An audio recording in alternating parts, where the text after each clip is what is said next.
Forged in red dirt, snowbound fortune. Chapter 1. The Fight. The bedroom was still dark when Jack opened his eyes. Kalgoorlie mornings had a way of creeping in slowly, a thin line of gold pushing through the curtains, the distant rumble of a road train, the dry heat already building in the air. But today, none of that woke him. His phone did. One message that would redraw the map of his life. James. Jack sat up, the bed springs groaning beneath him. He rubbed the sleep from his eyes, thumb hovering over the screen. He'd sent the email last night without hesitation.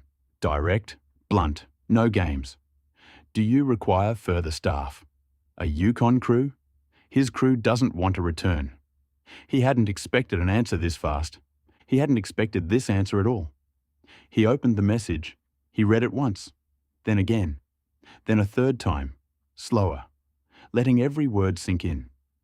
By the time he finished, the world felt different. He lowered the phone into his lap and stared at the wall, breath steady, heart thudding with a weight he hadn't felt in a long time. StrataForge had always been successful, always profitable. But Canada was something else. Canada was a fuse. And James had just lit it. Thunder Bay wants the crew. They want more staff, and a Yukon team, and StrataForge, permanently. Jack leaned forward, elbows on his knees, hands clasped tight. Pride hit him first. Fierce, hot, overwhelming. His crew, his people, his standard. Then came the shock, the kind that doesn't jolt, but settles deep in the bones. This wasn't a contract anymore. This wasn't a temporary expansion. This was a foothold, a second country calling his name. And then the weight arrived, slow, heavy, inevitable. Because this decision wasn't just about him, it was about his family, StrataForge, Bancroft Civil. That was also his family. It was the future too. Jack stood, the bedroom floor cold under his feet, and walked to the window. He pulled the curtain aside. Kalgoorlie stretched out before him. Red dirt, blue sky, the familiar hum of a mining town waking up. His past, his foundation, where it all started. But somewhere across the world, buried under snow and pine trees, another place was calling. His future. Jack let the curtain fall back into place. He didn't rush. He just breathed, slow, steady, deliberate. Because the next move he made would define everything. And Jack never made a move without thinking 3 steps ahead. Jack didn't call the whole crew in yet. This conversation needed to start with the 2 pillars of Kalgoorlie, Big Kev and Darren. They stepped into the yard's site office, dust still on their boots, the morning heat already building. Jack didn't waste time. Canada's expanding, he said. They need a Yukon crew. The room shifted. Darren's face changed instantly, jaw tightening, eyes narrowing. Big Kev took half a step back, not out of fear, but because he'd seen this version of Darren before. The version that came out when something threatened his crew. Darren pointed a finger straight at Jack. "So, you're going to take all the staff, are you? Leave me here with no one?" His voice rose, sharp and cutting. "Why can't they train their own bloody staff?" Jack didn't flinch, didn't back down, didn't soften. He matched Darren's tone, calm, controlled, but firm enough to cut through the heat. "I've questioned that myself," Jack said. "But we're just a different breed, mate." Darren opened his mouth again, but Jack stepped forward, voice steady and strong. "And I'm not looking to leave this place vulnerable. I don't want all my eggs in one basket." That landed. Hard. Darren froze mid-breath. Kev watched him closely, arms folded, ready to step in if needed. Not to protect Jack, but to stop Darren from saying something he couldn't take back. Jack continued, quieter now, but heavier. "Kalgoorlie built StrataForge. I'm not gutting it. I'm not stripping it. I'm not leaving you with scraps. But I need to know what we can spare, and what we can't." Darren's chest rose and fell, anger still there, but now tangled with something else. Fear, pride, responsibility. He lowered his hand slowly. Kev finally spoke, voice low and grounding. Daz. He's not taking the whole bloody crew. He's asking. That's all. Darren looked at Jack. Really looked at him. You better not leave me short, he said, voice rough but no longer shouting. Jack nodded once. I won't, mate. Silence settled over the room, thick, tense. This was loyalty being tested. This was the moment Kalgoorlie and Canada collided. And Jack stood right in the middle of it, steady as ever. The office was quieter now. The heat of Darren's outburst had faded, replaced by the heavy breathing of a man trying to get control of himself. Big Kev stood beside him like a stabilizer, not restraining him, just anchoring him. Darren rubbed his face with both hands, exhaling hard. All right, he muttered. All right. He shook his head. I don't want to lose good people, Jack. You know that. Jack nodded. I know. Darren looked up, eyes clearer now, voice lower, but still edged with worry. So, he said slowly, who are you thinking of sending? Jack didn't answer immediately. He leaned back against the desk, arms folded, thinking it through. I hired 2 new surveyors, he said, and 2 new drillers. Good blokes, green but smart, trainable. Darren nodded once, listening. Jack continued, potentially I could send 2 and 2, 3-month stints. Maybe longer if it suits. Rotate them out when needed. Darren's brow furrowed. That's doable. Jack nodded. That was the plan. Darren waited. Kev waited. The room waited. Jack sighed. But Mick and Ethan... He shook his head. They don't want to come home. Darren's eyes widened slightly. Not in anger this time, but in understanding. Ah, he said quietly. So that's the real problem. Jack didn't deny it. They were supposed to be the first rotation, Jack said. Train the next lot. Bring the standard across. Then come back here to keep Kalgoorlie strong. Kev scratched his beard. But now they're digging their heels in. Jack nodded. They're committed. They want to stay. And I'm not going to force them home. Darren paced once, hands on his hips, boots thudding against the concrete floor. He wasn't angry now. He was thinking. Hard. So you're short 2 senior blokes for the rotation, he said. Exactly, Jack replied. Darren stopped pacing, turned, looked Jack dead in the eye. All right, he said. Then we figure it out. Jack nodded slowly, but he didn't let the moment pass. He stepped forward, voice steady, firm, and unmistakably serious. Darren, listen carefully. Darren straightened. You can hire any new staff you need, Jack said. This is your region, your yard, your crew. Darren blinked, surprised, but proud. But Jack wasn't finished. But don't stuff it up. The words hit like a hammer. Not cruel, not harsh, just honest. Jack continued, tone low and deliberate. Don't lose the contract. Don't let the standard slip. Don't let Kalgoorlie fall behind while Canada grows. Darren swallowed. Because if this yard goes down, Jack said, it's not just your job on the line, it's everyone's. Silence. Big Kev shifted his weight, watching Darren closely. He'd seen this before, Jack handing someone real responsibility, not just tasks. Darren didn't flinch, didn't argue, didn't puff up. He nodded once, slow, controlled, accepting the weight. All right, he said quietly.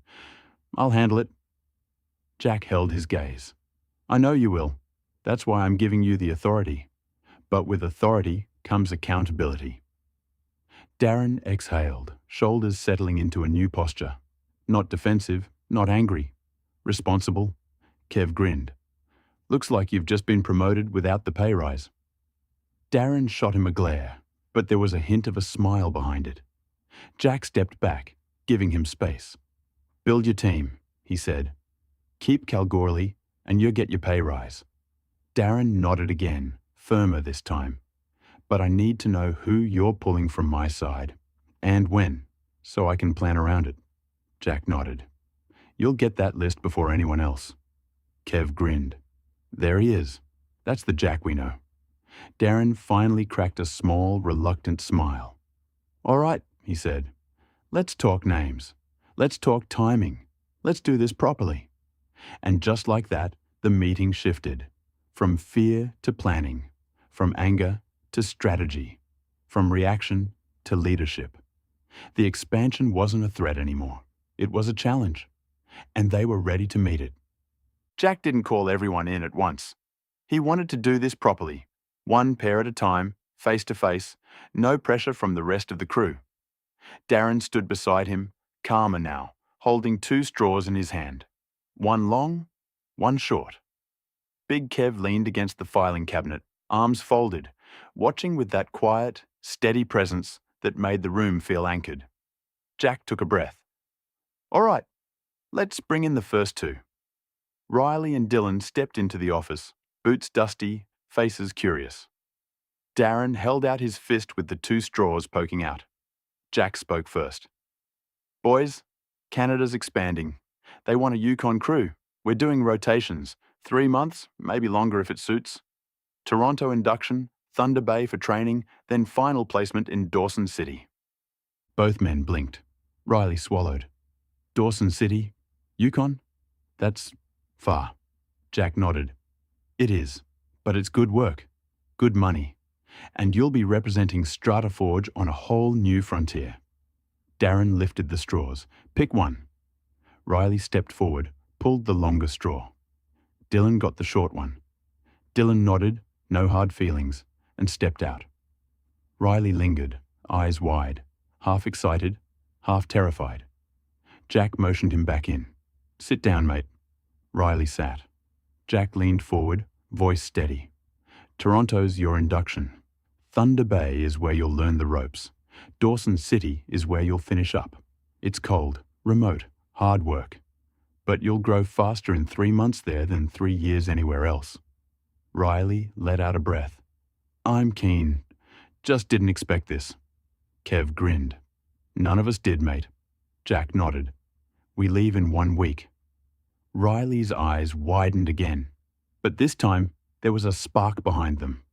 "All right," he said. "I'm in. Next pair." Jacob walked in with that nervous energy he always carried, eager, respectful, trying not to step on toes. Dylan followed, still processing the first draw. Jack repeated the explanation, the rotation, the induction, the Yukon. Jacob's eyes grew wider with every sentence. Darren held out the straws again. Jacob picked the longer one.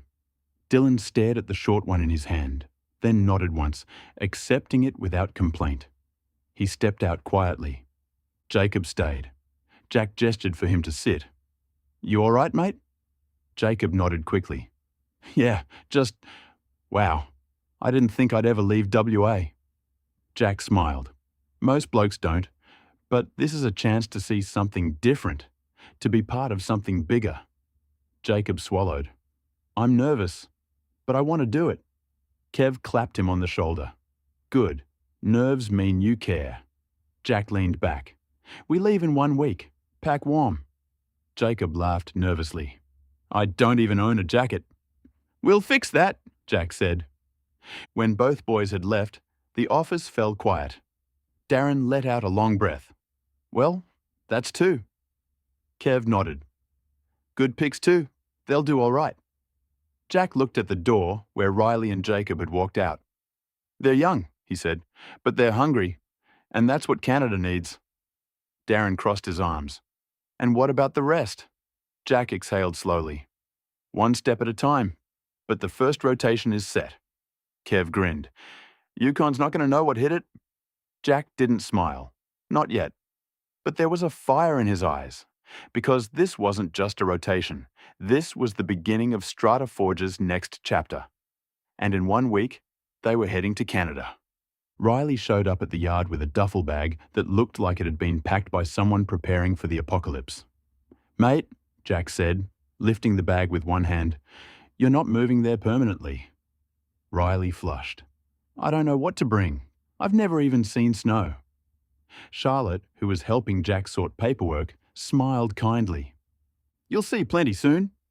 Nancy chimed in from the doorway, arms crossed. And freeze your ass off if you don't listen to Jack. Riley swallowed hard. Jack clapped him on the shoulder. Relax. Once we hit Toronto, the company will buy you all the warm clothes you'll ever need. Proper gear. Not this Kmart thermal crap. Riley exhaled, relieved. Good, because I've got no idea what -30 feels like.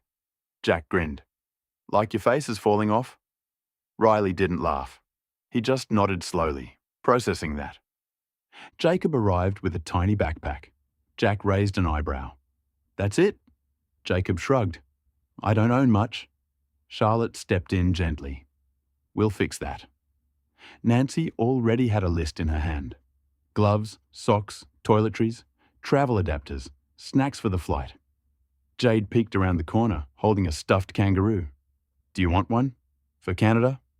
Jacob blinked, touched. Yeah. Thanks, Jade. She handed it to him proudly. This one's name is Rue 2.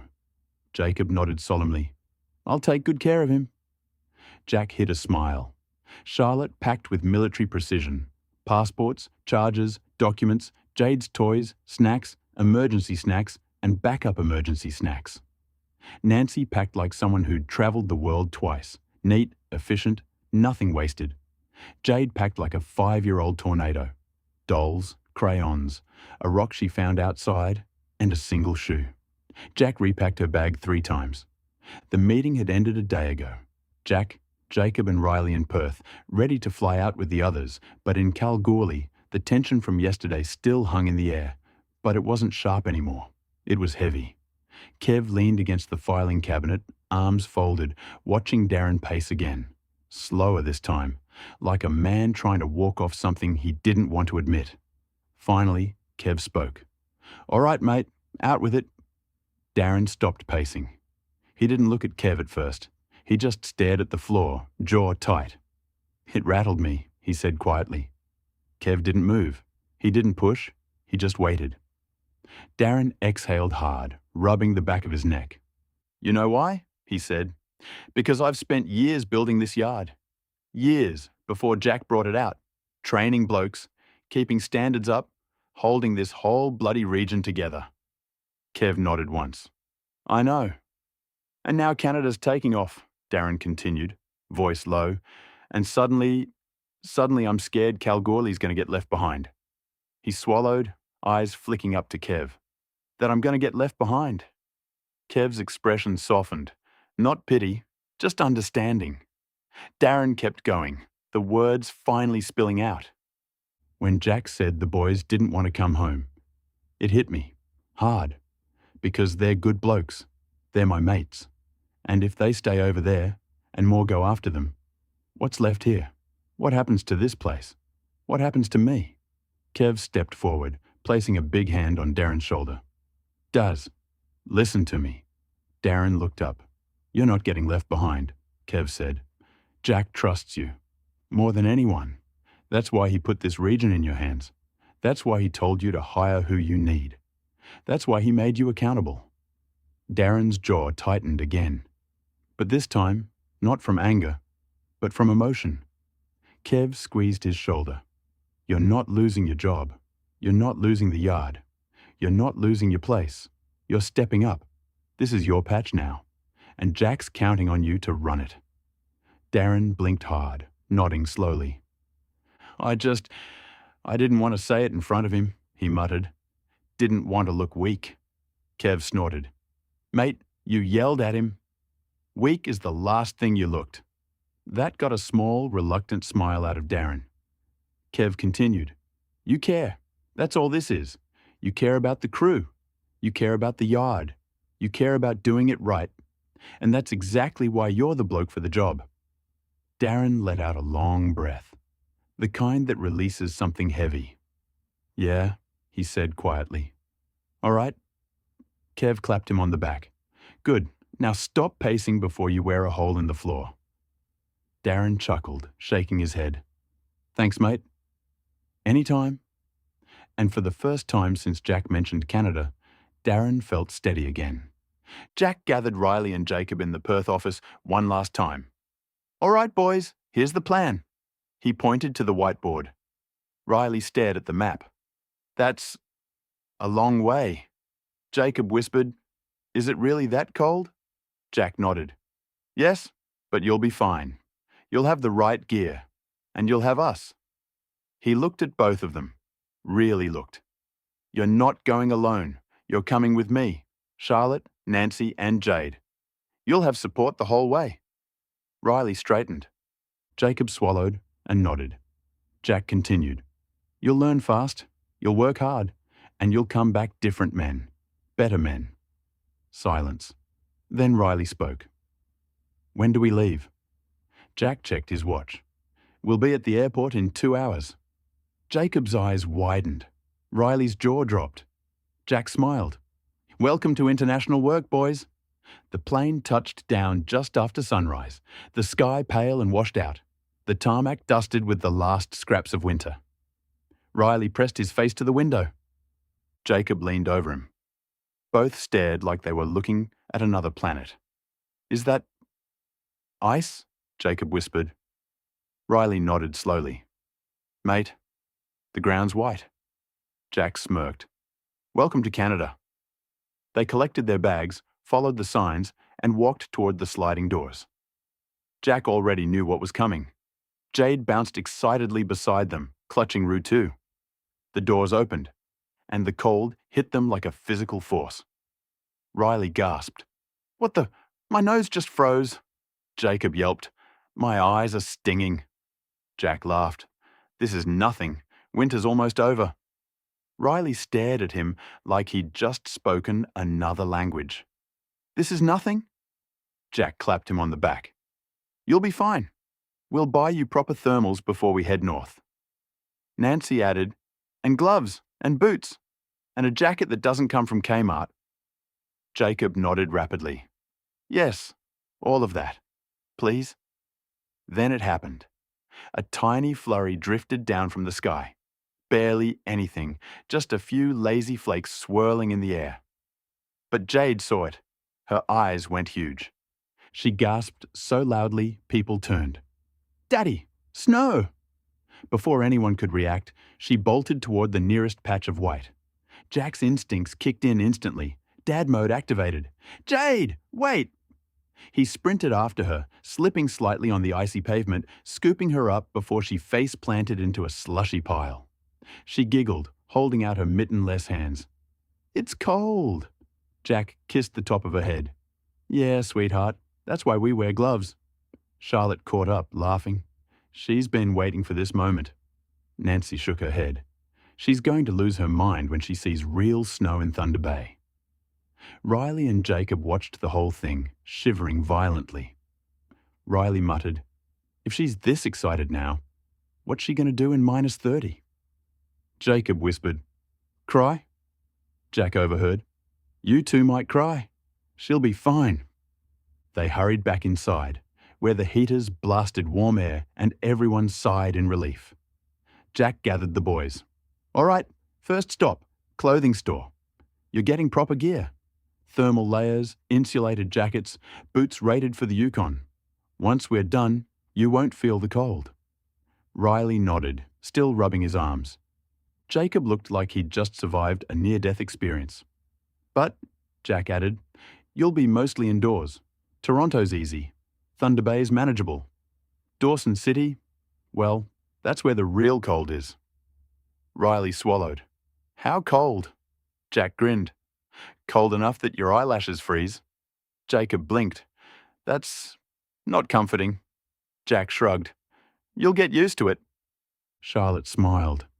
"And you'll have us with you the whole way." That settled them. Not completely, but enough. Bags in hand, coats half zipped, Jade still trying to catch snowflakes, they headed toward the exit again. This time, prepared. Riley nudged Jacob. "Mate, we're actually doing this." Jacob nodded slowly. "Yeah, we are." Jack looked back at them, pride in his eyes. "Welcome to Canada, boys." And with that, inductions begun. The next morning, the whole Canadian crew gathered at the Thunder Bay office. The same place Mick and Ethan had walked into weeks earlier, wide-eyed and freezing. Now it was Riley and Jacob's turn. Jack brought them in, introduced them around, then stepped back to let the Canadians do what they did best: welcome newcomers like family. Get to know everyone, Jack told them. We'll regroup this afternoon. Riley nodded nervously. Jacob gave a small wave. Nathan grinned and clapped them both on the back. Jack turned to him. We'll see you all back at the house this afternoon. Nathan gave a sharp salute, half serious, half cheeky. Yes, boss. Jack, Charlotte, Nancy, and Jade climbed into the hire car and headed toward the house. Charlotte stared out the window, taking in the snow-dusted trees and frozen lake. Nancy leaned forward in her seat, eyes bright. Jade pressed her face to the glass, whispering, "It's like Elsa's world." Jack just smiled. He'd seen this place before, but seeing it through their eyes made it feel new again. When they pulled into the driveway, Charlotte's jaw dropped. "Jack, this house is huge." Nancy stepped out, hands on her hips, nodding approvingly. "You didn't tell us it was this big." Jack shrugged. "Didn't want to brag." Jade ran toward the porch, boots crunching in the snow. "Daddy, look, my footprints." Jack jogged after her, dad mode activated again. The moment they stepped inside, the warmth hit them.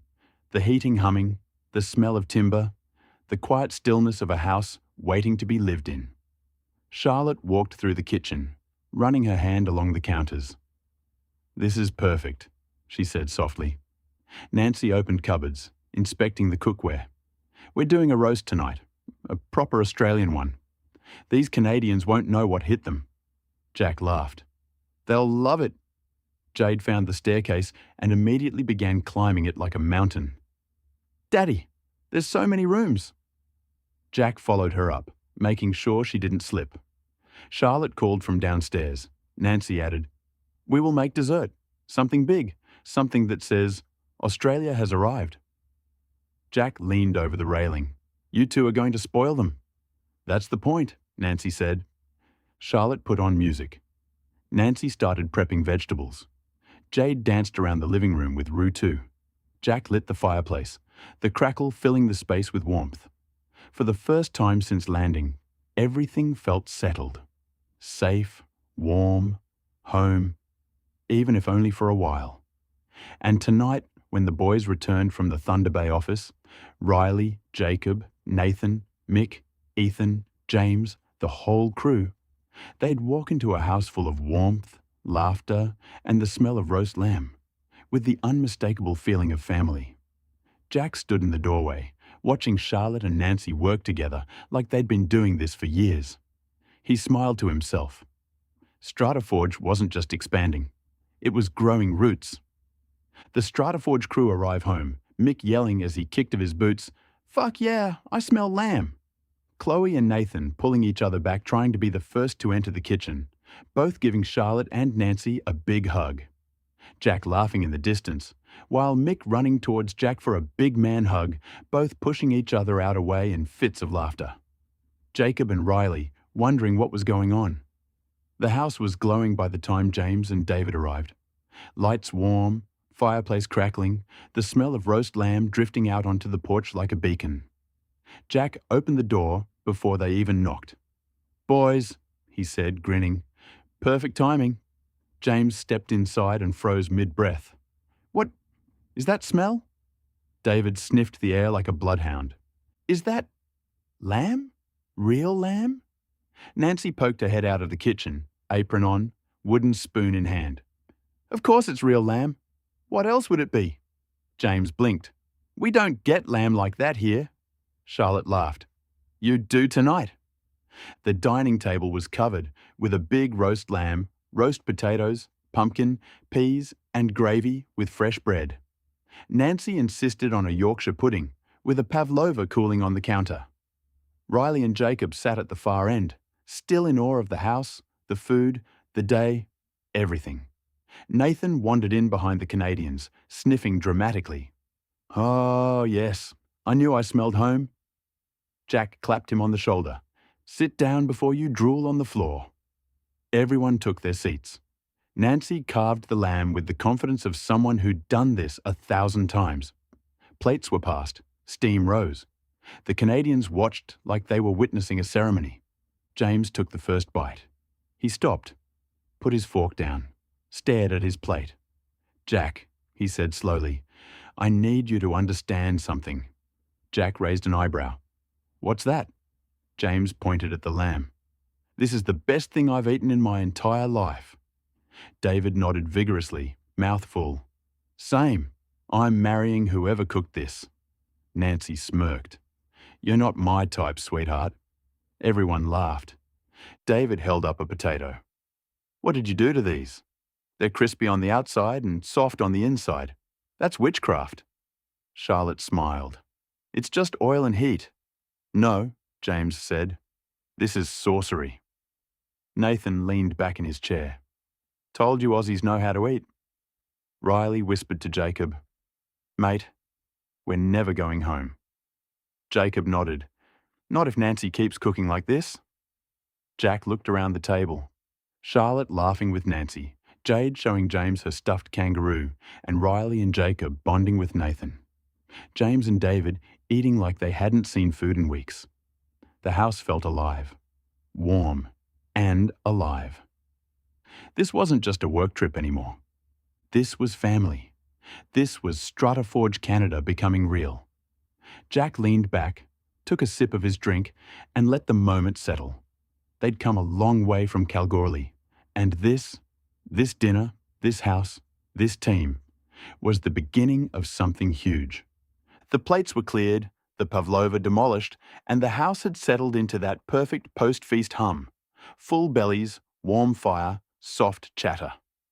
Jack brought out a tray of drinks, beers for the boys, wine for the ladies, and a hot chocolate for Jade. Nathan grabbed a beer with a grin. James and David took theirs, still shaking their heads in disbelief at the food. "Jack," James said, leaning back in his chair, "I'm telling you, if you ever get sick of mining, open a restaurant." Nancy snorted. "He didn't cook a thing." James blinked. "Oh." David raised his glass toward her. "Then you should open a restaurant." Nancy winked. "Maybe I will." Everyone laughed. It was David who finally leaned forward, elbows on his knees, voice dropping into something more serious. "So, Jack, the Yukon." The room quieted just a little, not tense, just attentive. Jack took a sip of his drink. "All right, let's talk about it." James nodded. "We've been waiting to hear the plan." Nathan added, "And the boys are curious too. Riley's been asking me all day." Riley, sitting on the couch with Jacob, tried to look casual. "I just wanted to know if we're going to freeze to death." Jacob nodded. "Same?" Jack chuckled. "You won't? Not if you listen." Jack stood, not dramatically, just enough to command the room. "Here's how it's going to work." Everyone leaned in. Toronto was step 1. Induction, safety, paperwork. Thunder Bay is step 2. Training, familiarization, getting you used to the Canadian way of doing things. James nodded. "Good." Jack continued. "Step 3 is Dawson City. That's the Yukon crew's final placement. Remote, cold, hard work. But the project is solid, the pay is excellent, and the opportunity is massive." Riley swallowed. Jacob blinked. Nathan grinned like he'd been waiting for this. Jack went on. "You'll be rotating. 3 months on, then back to Kalgoorlie or Thunder Bay depending on the schedule. No one gets stuck. No one gets forgotten." David raised his glass. "That's smart." Jack nodded. "We're building 2 strong regions, not draining one to feed the other." Darren would have been proud of that line. James leaned back, impressed. "Jack, this is bigger than we expected." David added, "And exactly what we hoped for." Nathan grinned. "The Yukon's going to love these boys." Riley pointed at himself. "Me?" Nathan nodded. "Yeah, you. You'll toughen up." Jacob whispered, "I'm buying more socks." Nancy laughed. "Good idea." Jack looked around the room with James and David, nodding with approval. Riley and Jacob, nervous but excited. Jade asleep on the couch, Rue 2 tucked under her arm. This wasn't just a team anymore. It was a family, a growing one, a cross-continental one, and the Yukon was their next chapter. Jack raised his glass. To new ground. Everyone echoed it. To new ground. And the night settled into warmth, laughter, and the quiet certainty that something big was beginning. Chapter 2. The Northern Lights. Darren posted the job ad early that morning. Bancroft Civil Kalgoorlie, hiring 2 drillers, good pay, solid roster, fantastic opportunities. He hit publish, took a sip of his coffee, and waited. He didn't have to wait long. An hour later, a young driller walked into the yard office. Dusty boots, nervous energy, looked like he'd been working nights. He reached for the door handle, then froze. His eyes locked onto the small StrataForge sticker on the glass. Before Darren could even stand up, the bloke turned around and walked straight back to his ute. Darren frowned. Righto. That was weird. He shrugged it off. Then, 15 minutes later, the sound of multiple utes pulling up made Darren look out the window. 5 men stepped out. All drillers, all dusty, all looking like they'd sprinted from their previous job. And leading them? The same bloke who'd walked off earlier. They approached the office like a pack. The first guy cleared his throat. Is this StrataForge? Darren raised an eyebrow. Our parent company, he said. Can I help you, boys? The men exchanged glances, excited, nervous, hopeful. One stepped forward. We heard you're hiring.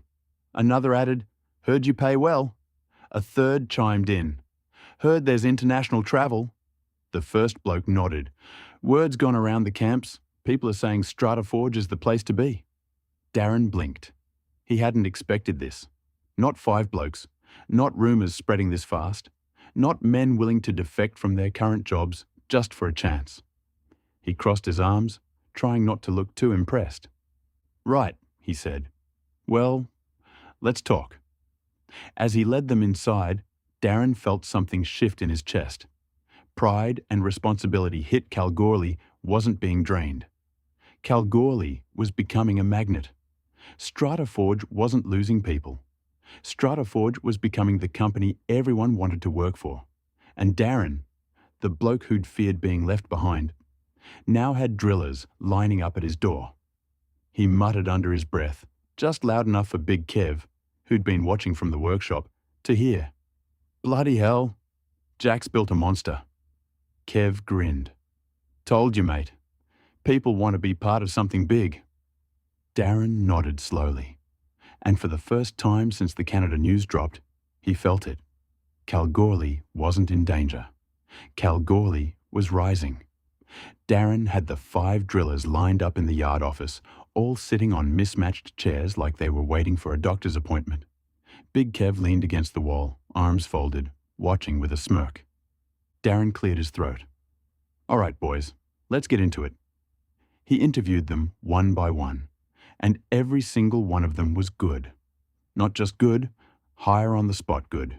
Years of experience, clean tickets, solid references, no ego. Hungry for opportunity.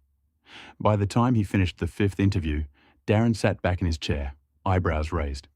Well, bloody hell. Kev chuckled. What's wrong, mate? Too many good ones? Darren rubbed his face. I only need 2. But I could take all 5. One of the drillers, the first bloke who'd walked off earlier, leaned forward. Darren, before you decide, can I ask something? Darren nodded. Go on. You know any truck drivers or surveyors looking for work? Darren blinked. Why? The bloke stood up, pulling his phone from his pocket. Because if StrataForge is hiring, I'll make a call. He walked straight out the door. The other 4 watched him go, then looked back at Darren. Yeah, one said. We've got mates, good ones. If you're building something big, they'll want in. Another added, word's already going around the camps. People are talking. Darren exchanged a look with Big Kev. Kev grinned. Told you, you're not losing people, you're attracting them. Darren exhaled, the weight shifting off his shoulders. All right, he said, standing. Let's get this sorted. I'll take 2 of you now, and the rest of you stay close. I'll need more soon. The men nodded, excited. Outside, the first bloke was already pacing with his phone pressed to his ear. Yeah, mate, StrataForge. No, the real one. They're hiring. Get your ass down here. Darren watched him through the window, shaking his head in disbelief. Jack's built a bloody empire, he muttered. Kev clapped him on the back. And you're running the Kalgoorlie branch of it? Darren didn't deny it. For the first time, he felt it. Kalgoorlie wasn't shrinking. It was growing. And he was at the center of it. Jack was at the dining table, laptop open, paperwork spread everywhere. The house was quiet, except for the soft hum of the heater and jade colouring on the floor. Nancy walked past with a coffee when Jack suddenly sat up straighter. Nance, look at this. She leaned over his shoulder. On the screen were multiple emails from different shires, all requesting drain cleaning, culvert clearing, and emergency maintenance. Bloody hell, Nancy muttered. That's half the region. Jack nodded. Word's gotten around. They want us back on the schedule. Nancy grabbed her notebook instantly, switching into business mode. All right, I'll start drafting contracts. But Jack... She paused, pen hovering. We only have Sean in Kalgoorlie. Jack exhaled. Yeah, I know. Nancy tapped the page thoughtfully. We're going to need more truck drivers, and fast. Jack nodded. Darren's on it. He'll handle the hiring. Nancy smirked. He better. Because if these shires want work done, we can't be short-staffed. Charlotte walked in from the kitchen, wiping her hands. What's happening? Jack turned the laptop toward her. Work, a lot of it. Charlotte smiled. That's good, isn't it? Jack nodded slowly. It is, but it means Kalgoorlie's about to get very busy. Meanwhile, in Kalgoorlie, Darren was finishing up interviews with the 5 drillers when he asked the question that changed everything. You boys know any truck drivers? Or surveyors? The room went quiet. Then the first bloke, the one who'd walked out earlier, stood up without a word. I'll make a call. He walked straight out of the office, phone already ringing. The other drillers exchanged looks.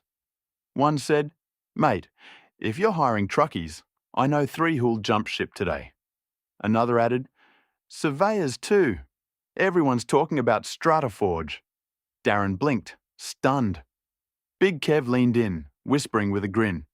Told you. We're not losing people. We're gaining 'em. Darren rubbed his forehead, half laughing, half overwhelmed. This is getting out of hand. Kev clapped him on the back. No, mate. This is what happens when a company does things right. People want in. Outside, the first bloke's voice carried through the open door. Yeah, mate, StrataForge. No, the real one. They're hiring. Get down here now. Darren shook his head, smiling despite himself. Jack's going to lose it when he hears this. In Canada, Jack was staring at a screen full of new contracts. In Australia, Darren was staring at a yard full of new workers. Both sides were growing and were feeding into the same future. StrataForge wasn't just expanding, it was becoming unstoppable. Jack was at the dining table in Thunder Bay, laptop open, Jade asleep on his chest, when his phone buzzed. Darren. Jack answered quietly, How'd you go? He expected a headache. He expected stress. He expected Darren to say, Mate, we're in trouble. Instead, Darren exhaled sharply, almost laughing. Jack, you're not going to believe this. Jack sat up a little. Hit me. We've had a bloody hiring explosion. Jack blinked. What? I put out the ad for 2 drillers. 5 rocked up. All good. All wanting in. And that's not the best part. Jack smiled. Go on. One bloke walked out mid-interview to call his mates. Now I've got truck drivers and surveyors lining up too. Word's gone around the camps. Good pay, good culture, international travel. They're defecting from their jobs to join us. Jack let out a long, slow breath, relief washing through him. Darren, that's brilliant. You're telling me, Darren said. I thought we were going to be short. Now I've got more applicants than seats. Jack chuckled. Good problem to have. Jack shifted Jade gently and stood, pacing toward the kitchen so he wouldn't wake her. All right, listen, he said. Roster the new staff like this. Darren grabbed a pen instantly. Some go with Sean for training, Jack said. He's solid, good teacher. Got it. Some go with Travis and Dylan. They'll toughen them up. Done. And the rest with Reese and Jono. They'll learn the ropes fast with those two. Darren nodded, writing quickly. Perfect. That spreads the load. Jack continued. And keep the extras on standby. We'll need them soon. The Shires are already sending work through. Darren let out a breath, this time full of gratitude. Jack, thanks. I needed that direction. Jack smiled softly. You're running Kalgoorlie, mate. I trust you. I just want to make sure you've got the support. Darren paused. Yeah, he said quietly. I feel that. For the first time since the Canada news dropped, Darren didn't sound stressed. He didn't sound overwhelmed. He sounded in control. All right, Darren said. I'll get the roster sorted. And Jack, Kalgoorlie's not going anywhere. Jack nodded. I know. And neither am I. Jack smiled. Good, because we're building something big. Darren chuckled. Bigger than I thought. They hung up. Jack returned to the couch, Jade still asleep, and whispered to himself, Kalgoorlie's in good hands. It was late afternoon in Thunder Bay. The roast dinner warmth had faded into a comfortable quiet, the house humming with the soft sounds of Jade playing and Nancy typing away at the dining table. Jack stepped out onto the back deck, phone in hand, breath fogging slightly in the cold. He dialed James and David on speaker. They answered together, clearly still at the office. Jack, how's the house? James asked. Warm, Jack said. And busy. David laughed. That's what we like to hear. Jack leaned against the railing, looking out at the snow-dusted yard. Boys, you're not going to believe this. Kalgoorlie's gone mad. James straightened. Mad how? Jack took a breath. Darren put out a job ad for 2 drillers. 5 showed up. All good. All wanting in. David whistled. 5? For 2 spots? That's not the best part, Jack continued. Word's gone around the camps. Good pay, good culture, international travel. Now truck drivers and surveyors are lining up too.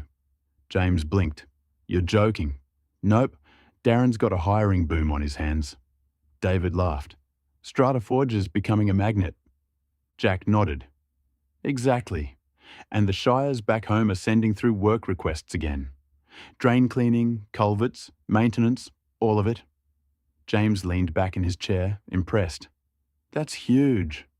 It is, Jack said. But we're still months away from anyone coming over here. Training, visas, onboarding. It'll take time. David nodded. That's fine. We're not in a rush. We just need the pipeline. Jack smiled. Well, you've got it. Kalgoorlie's filling up fast. James let out a long breath. The good kind. Jack, this is bigger than we expected. David added, and it means the Yukon project won't choke us. We'll have the manpower. Jack nodded. Exactly. Darren's rostering the new staff now. Some with Sean, some with Travis and Dylan, the rest with Reese and Jono. James grinned. Good spread. David chuckled. And Darren's handling it? That's a good sign. Jack smirked. He's stepped up. Big time. There was a pause. Not awkward, just thoughtful. James finally said, Jack, StrataForge isn't just expanding. It's becoming a brand. David added, people want to be part of it. That's rare. Jack looked out at the snow, feeling the weight of it. The good weight. Yeah, he said quietly. It's happening. James said, keep us updated. David added, and tell Nancy that the roast was life-changing. Jack laughed. Will do. He hung up, slipped his phone into his pocket, and stepped back inside. Charlotte looked up from the couch. How'd it go? Jack smiled. Kalgoorlie's booming. Nancy grinned. Told you. And for the first time in weeks, Jack felt it fully. The yard office was quiet that morning. Too quiet. Darren sat at his desk with a coffee, a stack of applications, and a notebook open to a blank page. He took a breath. "Right," he muttered. "Let's do this." Big Kev leaned in the doorway, arms folded, watching with that half smirk he always wore when Darren was about to surprise himself. Darren spread the applications out across the desk. 5 drillers, 3 truck drivers, 2 surveyors. More calls every hour. He started grouping them by experience, strengths, and attitude, and it clicked. "This bloke's perfect for Sean," he said, tapping one resume. "He's green but keen. Sean will whip him into shape." Kev nodded. "Good pick." Darren moved another file. "These 2, Travis and Dylan. They'll toughen him up." He placed 2 more in a separate pile. "And these ones, Reese and Jono. They'll learn fast with those boys." Kev raised an eyebrow. "Look at you, bloody maestro." Darren ignored the compliment, but the corner of his mouth twitched. He opened the roster sheet and started filling in names, shift patterns, training blocks, shadowing assignments, truck schedules, survey rotations. It all flowed. No hesitation, no second guessing, just clarity. Kev watched, impressed. "You know," he said, "you're actually good at this." Darren snorted. "Don't sound so surprised." "I'm not," Kev said. "You are." When he finished, Darren sat back and looked at the board. It was clean, balanced, efficient, professional, and it worked. He blinked, almost startled by how well it had come together. "Bloody hell," he whispered. "I actually did it." Kev clapped him on the shoulder. "Told you, you're running this region now." Darren didn't argue. For once, he didn't feel overwhelmed. He didn't feel like Kalgoorlie was slipping away. He felt capable. He felt like a leader. He picked up his phone and dialed Jack in Canada. Jack answered instantly. "How's it going, mate?" Darren looked at the roster board and allowed himself a small, proud smile. "Jack, it's sorted, all of it. The new hires, the training, the rotations. It's all in place." Jack exhaled, relieved. "Good man. I knew you'd handle it." The small charter plane touched down on the Dawson City airstrip with a soft thud, snow swirling in the prop wash. The cold here wasn't like Thunder Bay. It was sharper, older, almost alive. Jack stepped out first, boots crunching on the frozen ground. Nancy followed, pulling her jacket tighter. Nathan hopped down behind her, grinning like he'd been waiting for this moment. James stood beside them, hands in his pockets, watching Jack carefully. "Welcome back to the Yukon," James said. Jack nodded, eyes scanning the horizon. He'd been here before. But this time was different. This time he wasn't just visiting. He was building something. They piled into James's truck, heater blasting, windows fogging slightly as they drove toward the site. Nancy stared out at the frozen river. Nathan pressed his face to the glass like a kid. Jack sat forward, elbows on his knees, taking everything in. "You're quiet," James said. Jack shrugged. "Just looking, really looking." James smiled. "Good. That's why I brought you." When they arrived, the site was exactly as Jack remembered. The frozen ground, the skeletal frames of equipment waiting for spring, and the quiet hum of generators with the vastness of untouched land stretching in every direction. But his time, Jack didn't just see a job. He saw potential. He walked the perimeter slowly, boots sinking into the snow. Nathan followed, hands in his pockets, nodding at everything Jack pointed out. Nancy stayed with James, taking notes, asking questions, already thinking about logistics, contracts, and timelines. Jack crouched near a frozen trench, brushing snow away with his glove. "Ground's solid," he muttered, "but once it thaws, we'll have drainage issues here, here, and here." Nathan nodded. "We'll need proper culvert access." Jack stood, looking out across the site. "This place is going to be big," he said quietly. "Bigger than Kalgoorlie ever was." James stepped beside him. That's why we wanted you to see it again, to feel it. Jack exhaled, breath fogging in the cold. I feel it. After the site walk, they drove into Dawson City properly. The old wooden buildings, the boardwalks. The gold rush history is still alive on every corner. The locals bundled in thick jackets, nodding politely as they passed. Nathan looked around, wide-eyed. This place is unreal. Nancy smiled. It's like stepping back in time. Jack didn't say anything at first. He just stood there, hands in his pockets, taking in the town, the people, the atmosphere. Finally, he spoke. This is where our boys will be living, working, growing. James nodded. Exactly. Jack continued. I needed to see it again. Not just the site, the town, the people, the rhythm. Nancy stepped beside him. And? Jack smiled, small but certain. It feels right. They walked toward the truck again, snow crunching underfoot. James glanced at Jack. So, what do you think?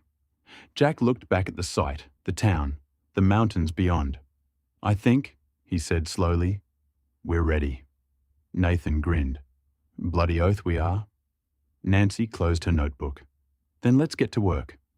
Jack nodded once, firm, confident, grounded. This wasn't just a visit, it was a commitment. Dawson City was going to be StrataForge's next frontier, and Jack was ready to lead it. The meeting room inside the Dawson City Municipal Building was warm, wood-panelled, and smelled faintly of old paper and coffee. Outside, snow drifted past the windows in slow, lazy flakes. Jack, Nancy, Nathan, and James stepped inside to find 3 officials waiting. Mayor Thompson, older, steady, sharp eyes, and the Public Works Director, Carla, practical, no nonsense. Infrastructure Coordinator, Mark Ellis, young, eager, curious. James shook hands first, then gestured to the Australians. This is Jack, Nancy, and Nathan, the team leading the Yukon rotation. Carla nodded. We've heard good things, Jack smiled. We're here to make sure we live up to them. They sat around the long table. Nancy opened her notebook. Nathan sat forward, attentive. Jack rested his hands on the table, calm and ready. Mayor Thompson began. We appreciate you coming back to Dawson City. It shows commitment. Jack nodded. If we're going to bring our people here, I want to understand the place properly. The work, the town, the expectations. Carla slid a folder across the table. These are the projected works for spring and summer. Drainage, culverts, road maintenance, thaw season repairs.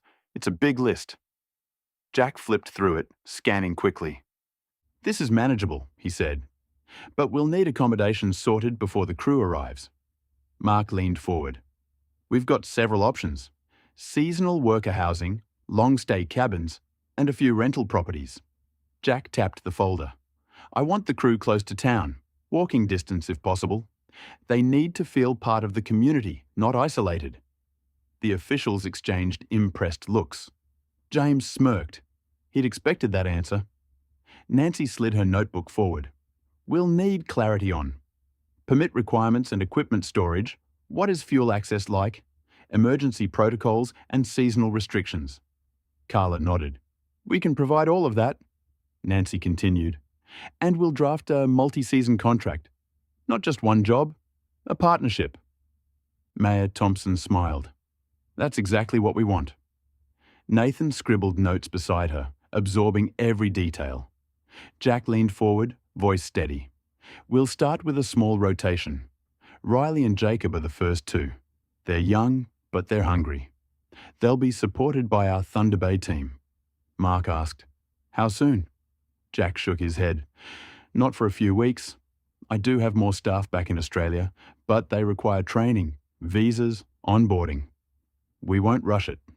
James added, We want them ready, not overwhelmed.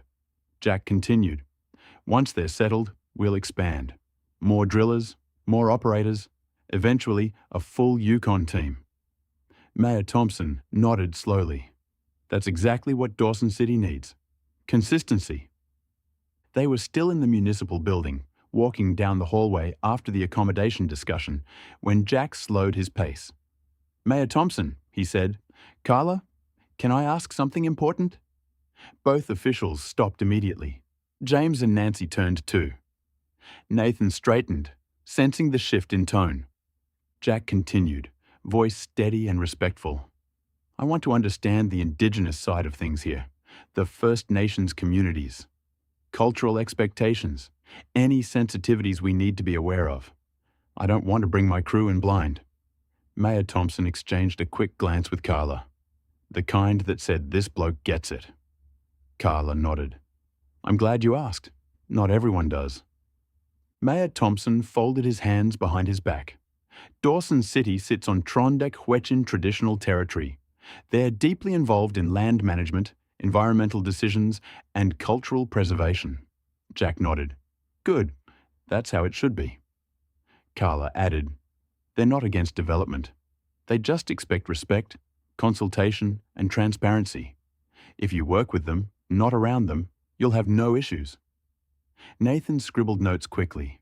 Jack asked, "What about cultural insensitivities? Things we should avoid? Behaviors that might come across the wrong way?"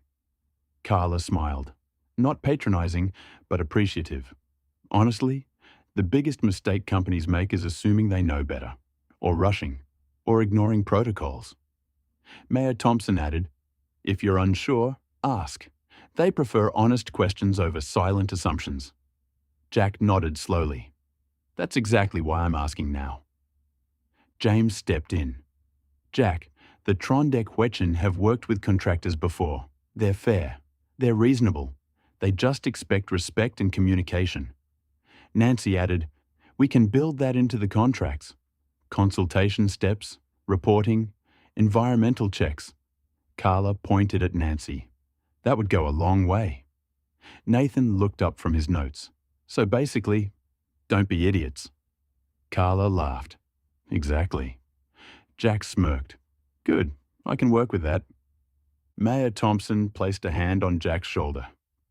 "You're asking the right questions. That tells me your crew will do fine here." Jack nodded, grateful. "We're not here to bulldoze our way through. We're here to work with the community. All of it." Carla smiled warmly. "Then Dawson City will welcome you." After the meeting with the local officials, the four of them ducked into a small cafe on Front Street. The heater blasted warm air, the windows fogged slightly, and the smell of strong coffee filled the room. Jack sat down, pulled out his phone, and opened a real estate website. He frowned. "James?"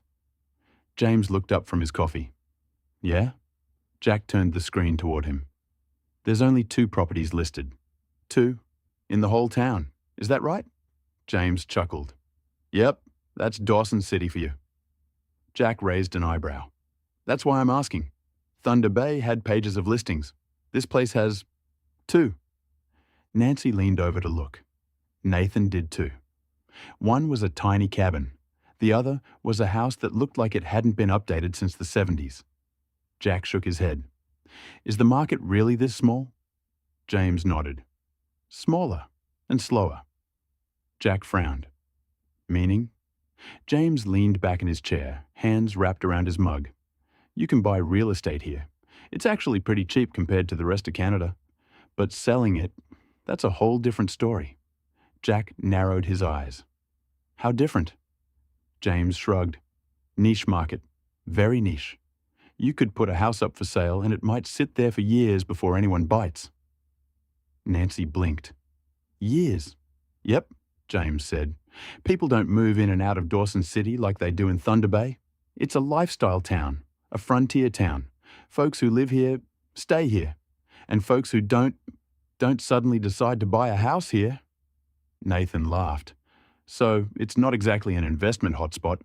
James grinned. "Not unless you're planning to live here forever." Jack looked back at the 2 listings, thinking. "So buying here is possible," he said slowly, "but not smart unless you're committed long-term." "Exactly," James said. Thunder Bay made sense. Big town, stable market, lots of movement. Dawson City? Different beast. Jack nodded, absorbing it. "All right, good to know. I just wanted to understand the landscape. Nancy smiled. You're thinking ahead. Nothing wrong with that. Nathan added, plus, the boys will be in cabins anyway. They'll love it. Jack put his phone away. Fair enough. No real estate shopping here then. James laughed. Not unless you want a cabin you'll never sell. Jack smirked. I've already got one house to look after. That's enough. After leaving the municipal building, James drove them a short distance down a quiet road lined with snow-covered spruce trees. The truck heater hummed, and the windows fogged slightly from the warmth inside. Jack sat forward, elbows on his knees. Who are we meeting? He asked. James smiled. Her name's Elena Moses. She's the Trondak-Hwetchin liaison for infrastructure and land use. Smart, fair, straight shooter. You'll like her. Nancy nodded. Good. We want to start this right. Nathan added, and not step on any toes. James chuckled. Exactly. They pulled up outside a modest building with a carved wooden sign and a small flag fluttering in the cold breeze. Inside, the air was warm and smelled faintly of cedar. A woman in her late 30s stood from behind a desk as they entered. Long dark hair, calm eyes, presence, the kind that fills a room without raising a voice. James stepped forward. Elena, this is Jack, Nancy, and Nathan, the team leading the Yukon rotation. Elena shook each of their hands firmly. Welcome, she said. I've heard you're planning to bring workers up here. Jack nodded. Yes, and before we do, I want to understand the land, the expectations, and the cultural protocols. We don't want to make assumptions. Elena's expression softened, impressed. Most companies don't ask that, she said. They just show up. Jack shook his head. That's not how we operate. They sat around a small meeting table. Elena opened a folder, but she didn't start with paperwork. She started with people. The Trondak-Hwetchin have lived on this land for thousands of years, she said. We're not against development. We just expect respect, communication, and honesty. Jack nodded. That's exactly what we want to build. Nancy added, we'll include consultation steps in our contracts, regular check-ins, environmental reporting. Elena smiled. Good. That goes a long way. Nathan asked, is there anything specific we should avoid? Behaviours that might come across the wrong way? Elena appreciated the question. Mostly, don't rush, don't assume, and don't treat the land like it's empty. Everything here has history. Jack nodded slowly. We'll make sure the crew understands that. Elena leaned back, studying Jack for a moment. You're not just here for a job, are you? Jack shook his head. No, we're building something long-term, and we want to do it right. Elena smiled, a genuine, warm smile. Then you'll fit in here. James grinned. Told you. Elena walked them to the door. Before your crew arrives, she said, I'd like to meet them, talk to them, help them understand the land they'll be working on. Jack nodded. Absolutely. We'll make that happen. Nancy added, and we'll keep you updated on timelines. Elena extended her hand again. Welcome to Trondak-Hwetchin territory. Jack shook it firmly. Thank you. We'll honour it. They were back in the truck, heading toward the riverfront. Snow drifted across the road in soft sheets, the heater humming as the Yukon landscape rolled past. Jack sat in the passenger seat, arms folded, thinking hard. Finally, he spoke. James, I'm more than happy to get my guys into the Yukon. You know that. James nodded, eyes on the road. I do. But I don't want this turning into the too hard basket. James glanced over. Meaning? Jack exhaled slowly. Meaning, I don't want things taking months because of red tape. I don't want to be stuck waiting on approvals that should take a week. And I don't want to piss away money while everyone argues about who's allowed to do what. James nodded again, not defensive, just listening. Jack continued, voice steady. I'm not trying to be cruel. I'm not trying to bulldoze anyone. But if the tribes can work with us, genuinely work with us, and not stall us at every turn, we'll be fine. James kept driving, letting Jack speak. And I'm not giving handouts just to move forward, Jack added. I'll respect the land, the culture, the people. Absolutely. But I'm not paying for the privilege of doing the job. There was a long moment of quiet. Snowflakes tapped softly against the windscreen. James finally spoke, voice calm and measured. Jack, I hear you. And you're not wrong to think about that. Some companies come up here and get tangled in their own assumptions. Jack nodded. Exactly. But, James continued, the Trondek Huechin aren't like that. They're not looking for handouts. They're not trying to stall anyone. They just want respect and communication.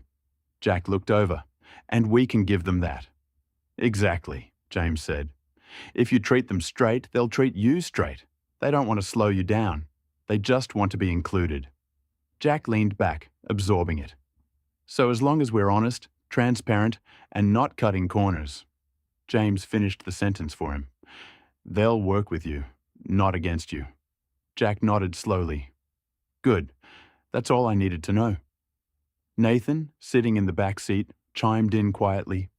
Boss, you handled that meeting well. They respect you already. Jack smirked.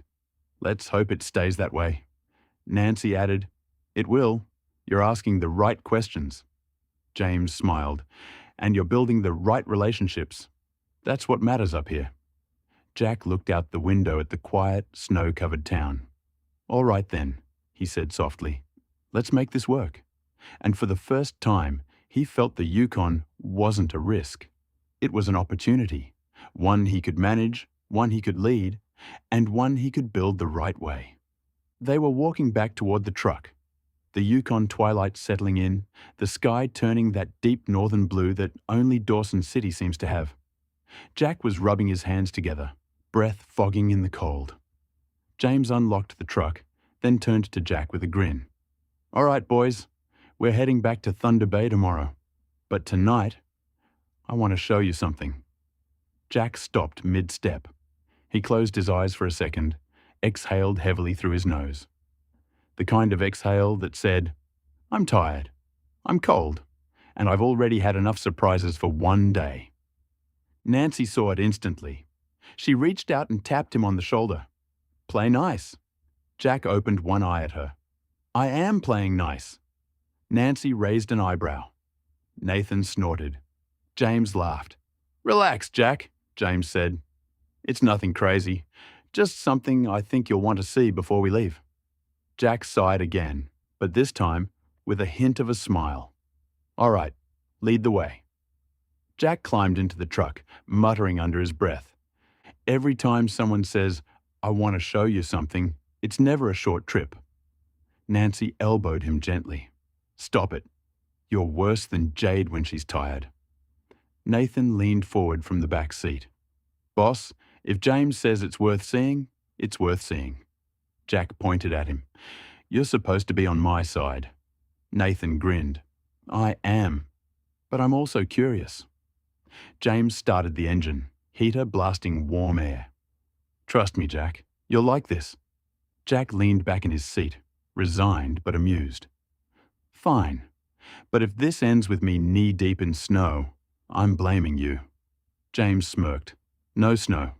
Promise. As they drove through the quiet Dawson streets, Jack glanced out the window, watching the lights of the old Gold Rush buildings flicker past. He wasn't annoyed. He wasn't stressed. He was just tired. But he also knew James well enough to recognize that tone. Whatever this was, it wasn't a joke. It wasn't a tourist stop. It wasn't a waste of time. James had something important to show him. And Jack, despite the sighs, the muttering, the exhaustion, was ready for it. Nancy reached over and squeezed his hand. Just enjoy the moment. Jack nodded. Yeah, all right. The Drunken Goat Tavern was buzzing that night. Warm lights, wooden beams, the smell of stew and wood smoke, locals laughing over beers. Jack, Nancy, Nathan, and James sat at a corner table, plates empty, drinks half finished. Jack was finally relaxing, shoulders loose, the day's meetings settling into a comfortable tiredness. Then the door opened. A cold gust swept in, and Elena stepped inside. She spotted them instantly and walked over with that calm, grounded presence she carried everywhere. She slid into the seat beside Jack. "Hello, Jack?" Jack nodded respectfully. "Evening, Elena." She looked at the group, eyes warm but purposeful. "Come with me, all of you. Jack, Nancy, Nathan." Jack blinked. "Now?" Nancy tapped his arm. "Play nice." Jack sighed through his nose. Again, but stood. "All right, lead the way." Elena led them out the tavern door and down the wooden steps. The cold hit instantly. Crisp, clean, almost electric. "Look up," she said softly. They did, and the world changed. Above them, the sky rippled with green waves of aurora, shimmering like curtains in a cosmic breeze. The lights danced silently, shifting from emerald to pale jade, then back again. Nathan's mouth fell open. Nancy covered her heart with her hand. Jack froze, not in fear, not in shock, but in reverence. He'd seen photos, he'd heard stories, but nothing prepared him for this. The sky felt alive. Elena stepped beside them, her voice low and steady. "In our teachings, the northern lights are the spirits of our ancestors. They dance to remind us we're never alone. They watch over the land, the people, and those who come here with respect." Jack swallowed, eyes still fixed on the sky. "They're incredible." Elena nodded. "They're a reminder. Everything here has a spirit. The land, the water, the sky. When you work here, you're part of that story." Nancy listened intently, absorbing every word. Nathan whispered, "This is unreal." Elena smiled gently. "It's not just a place to work. It's a place to belong, if you choose to." Jack finally lowered his gaze, meeting Elena's eyes. "We'll honor that," he said quietly. "All of it." Elena nodded, satisfied. "I know you will." Nancy stepped closer to Jack, slipping her arm through his.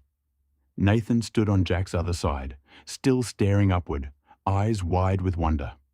The four of them stood there in the cold Yukon night, not as outsiders, not as contractors, but as people being welcomed into something older, deeper, and far more meaningful than a job. The aurora danced above them, silent and eternal. And Jack felt it, truly felt it. This land wasn't just a project. It was a responsibility and a privilege. James pulled away from the Drunken Goat Tavern, the tires crunching softly over the snow. No one spoke at first. The aurora still shimmered faintly behind them, visible through the rear window like a fading dream.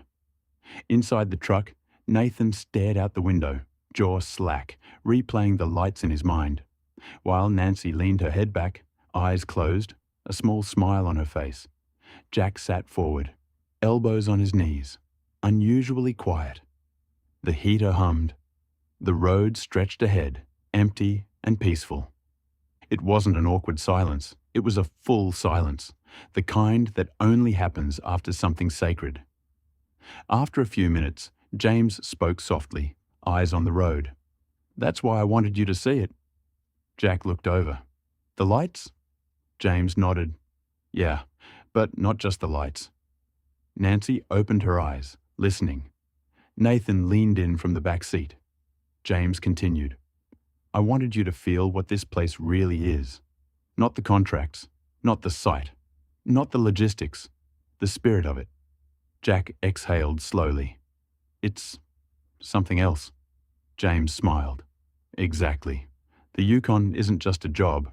It's a place that gets inside you, changes how you see things." Nathan whispered, "I've never seen anything like that."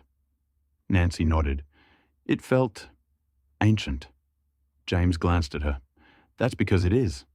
The Trondek Hwechin have stories about the lights going back thousands of years. When Elena shows you something, it's not random, it's intentional." Jack looked out the window again, watching the snow drift past. "She wanted us to understand the land," he said quietly. James nodded. "And the responsibility that comes with working on it." Jack rubbed his hands together, thinking. I get it now, he said. This isn't just another region. This is different. James smiled. That's why I brought you here. Before we start anything big, you needed to see the Yukon the way the locals see it. Jack nodded slowly. It worked. As they approached the hotel, the lights of Dawson City glowing softly through the snow, Nathan finally spoke. Boss, I'm glad we came. Jack looked back at him, a small smile forming. Yeah, me too. Nancy squeezed Jack's hand. James pulled into the parking lot and turned off the engine. The sudden quiet felt almost sacred. He looked at Jack. Tomorrow, we head back to Thunder Bay. But tonight, you saw the real Yukon. Jack nodded, eyes steady. And I won't forget it. But Jack had to ask, can we see the northern lights from Thunder Bay? Yes, you can see the northern lights from Thunder Bay, particularly during high auroral activity. Chapter 3. The Yukon. The truck rolled through the quiet Dawson streets, headlights cutting through the drifting snow. No one had spoken for a while, not because there was nothing to say, but because everyone was still carrying the weight of what they'd just seen. The aurora still shimmered faintly behind them, like a memory refusing to fade. Nathan leaned forward from the back seat, voice soft. Jack, that changed things for me. Jack turned slightly, not fully looking back, but listening. Nancy glanced over her shoulder, curious. James kept his eyes on the road, smiling faintly. He'd been waiting for this. Nathan continued, choosing his words carefully. I came up here thinking this was just another job, another site, another place we'd work for a few months and move on from. He paused, staring out the window at the snow-covered town. But after tonight, after hearing Elena talk about the land and seeing the lights, I get it now. Jack raised an eyebrow. Get what? Nathan exhaled. That this isn't just a project. It's bigger. It means something. To the people here, to the land, and now, to us. Nancy smiled softly. Jack didn't speak. He just let Nathan keep going.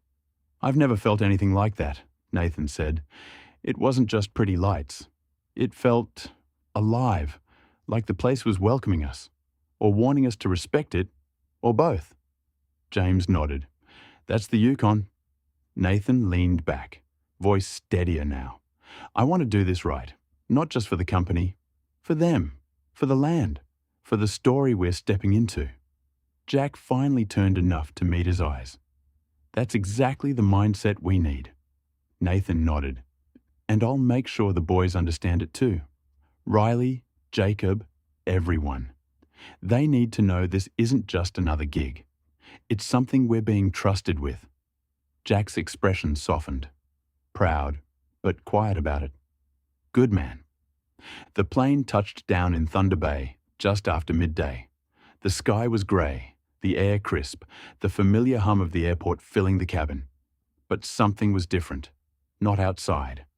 Jack stepped off first, backpack slung over one shoulder.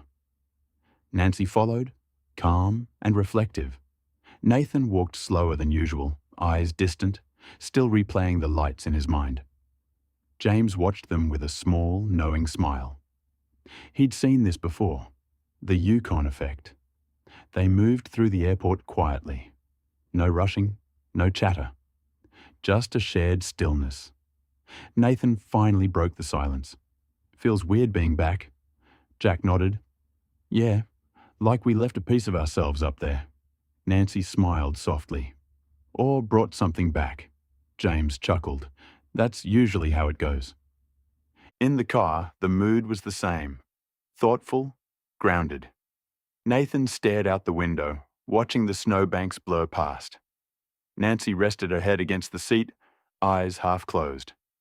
Jack sat quietly, hands folded, mind turning over everything he'd seen. The meaning of the land, the responsibility, and the lights dancing like spirits. He wasn't overwhelmed. He was wiser, more aware, more connected of the path ahead. As they pulled into the driveway of the Thunder Bay house, James turned off the engine and looked at them. You feel it, don't you? Jack nodded slowly. Yeah. We do. Nathan whispered, "It's like something clicked." Nancy added, "It put everything into perspective." James smiled, not smug, not proud, just warm. "That's why I took you. The Yukon doesn't just show you the land, it shows you yourselves. It shows you what kind of leaders you're going to be." Jack exhaled, steady and sure. "And we're ready." James nodded. "I know." When they walked into the house, Charlotte looked up from the couch. "You're back." But she paused, studying their faces. "You all look different." Jack smiled softly. "We are." Nathan nodded. "In a good way." Nancy added, "In the right way." Charlotte didn't understand the details. Not yet, but she felt the shift. Something had changed. Something important. They didn't just return from a trip. They returned more respectful, more connected, and more aware of the responsibility ahead. The Yukon had marked them. And Thunder Bay felt different now. Not smaller, but wiser. Just the next step. The journey had grown, and so had they. The sun was already high over the Kalgoorlie yard, heat shimmering off the rigs. Darren had barely finished his second coffee when his phone buzzed. "Sean." Darren sighed. "Here we go." He answered. "Yeah, mate?" Sean didn't even say hello. "These guys are useless." Darren leaned back in his chair, rubbing his forehead. "Useless?" "Useless," Sean repeated. "One bloke can't reverse a trailer. Another keeps dropping the bloody hose. And the third one, I swear to God, asked me which end of the vac wand sucks."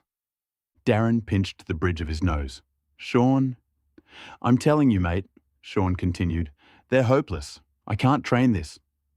Darren sat up straighter, voice firm but calm. "Listen to me. We've got big Shire contracts coming up. Big ones. Drainage, culverts, maintenance, the whole lot." Sean grunted. "Yeah, I know. And these new blokes, they're here to make your life easier, not harder." Sean didn't respond. Darren continued. "You've been carrying half the workload for months. These guys are your way out of that. But only if you work with the grain, not against it." Sean snorted. "Work with the grain?" "Yeah," Darren said. "If you push them too hard, they'll crack. If you guide them, they'll get there. They're green, not useless." Sean was quiet for a moment. Darren softened his tone. "Mate, you're good at this. You trained half the crew we've got now. You can do it again." Sean sighed, the kind of sigh that meant he knew Darren was right, but didn't want to admit it. "Fine," Darren smirked. "Fine? Fine," Sean repeated. "I'll give him another go." Before hanging up, Darren added, "And Sean? Yeah? Don't forget, the more they learn, the less you have to do." Sean paused. "That is a good point." Darren grinned. "Exactly." Sean hung up, and Darren leaned back in his chair, satisfied. For the first time in a long time, Kalgoorlie wasn't running on panic. It was running on leadership. The sun was brutal that afternoon, the Kalgoorlie yard shimmering with heat. Sean stood beside the vac truck, arms folded, jaw tight, watching the three new recruits shuffle toward him like nervous school kids. He muttered under his breath, "Darren owes me a beer for this." The recruits lined up awkwardly. Sean sighed, loudly. "All right, round 2. Don't make me regret this." They nodded, wide-eyed. Sean pointed at the first guy, the one who couldn't reverse a trailer earlier. "You, get in the ute, we're doing that again." The bloke swallowed hard and climbed in. Sean walked alongside the reversing path, ready to yell, ready to swear, ready to give up. But then the ute moved back, slow, controlled, straight. Sean blinked. The recruit corrected gently, lined up perfectly, and stopped dead center. Sean stared. "What the hell?" The recruit stuck his head out the window, nervous. Was that all right?" Sean walked up, inspecting the alignment like a suspicious mechanic. It was perfect. Not good for a beginner. Not close enough. Perfect. Sean grunted. "Do it again." The recruit did. Perfect again. Sean scratched his head.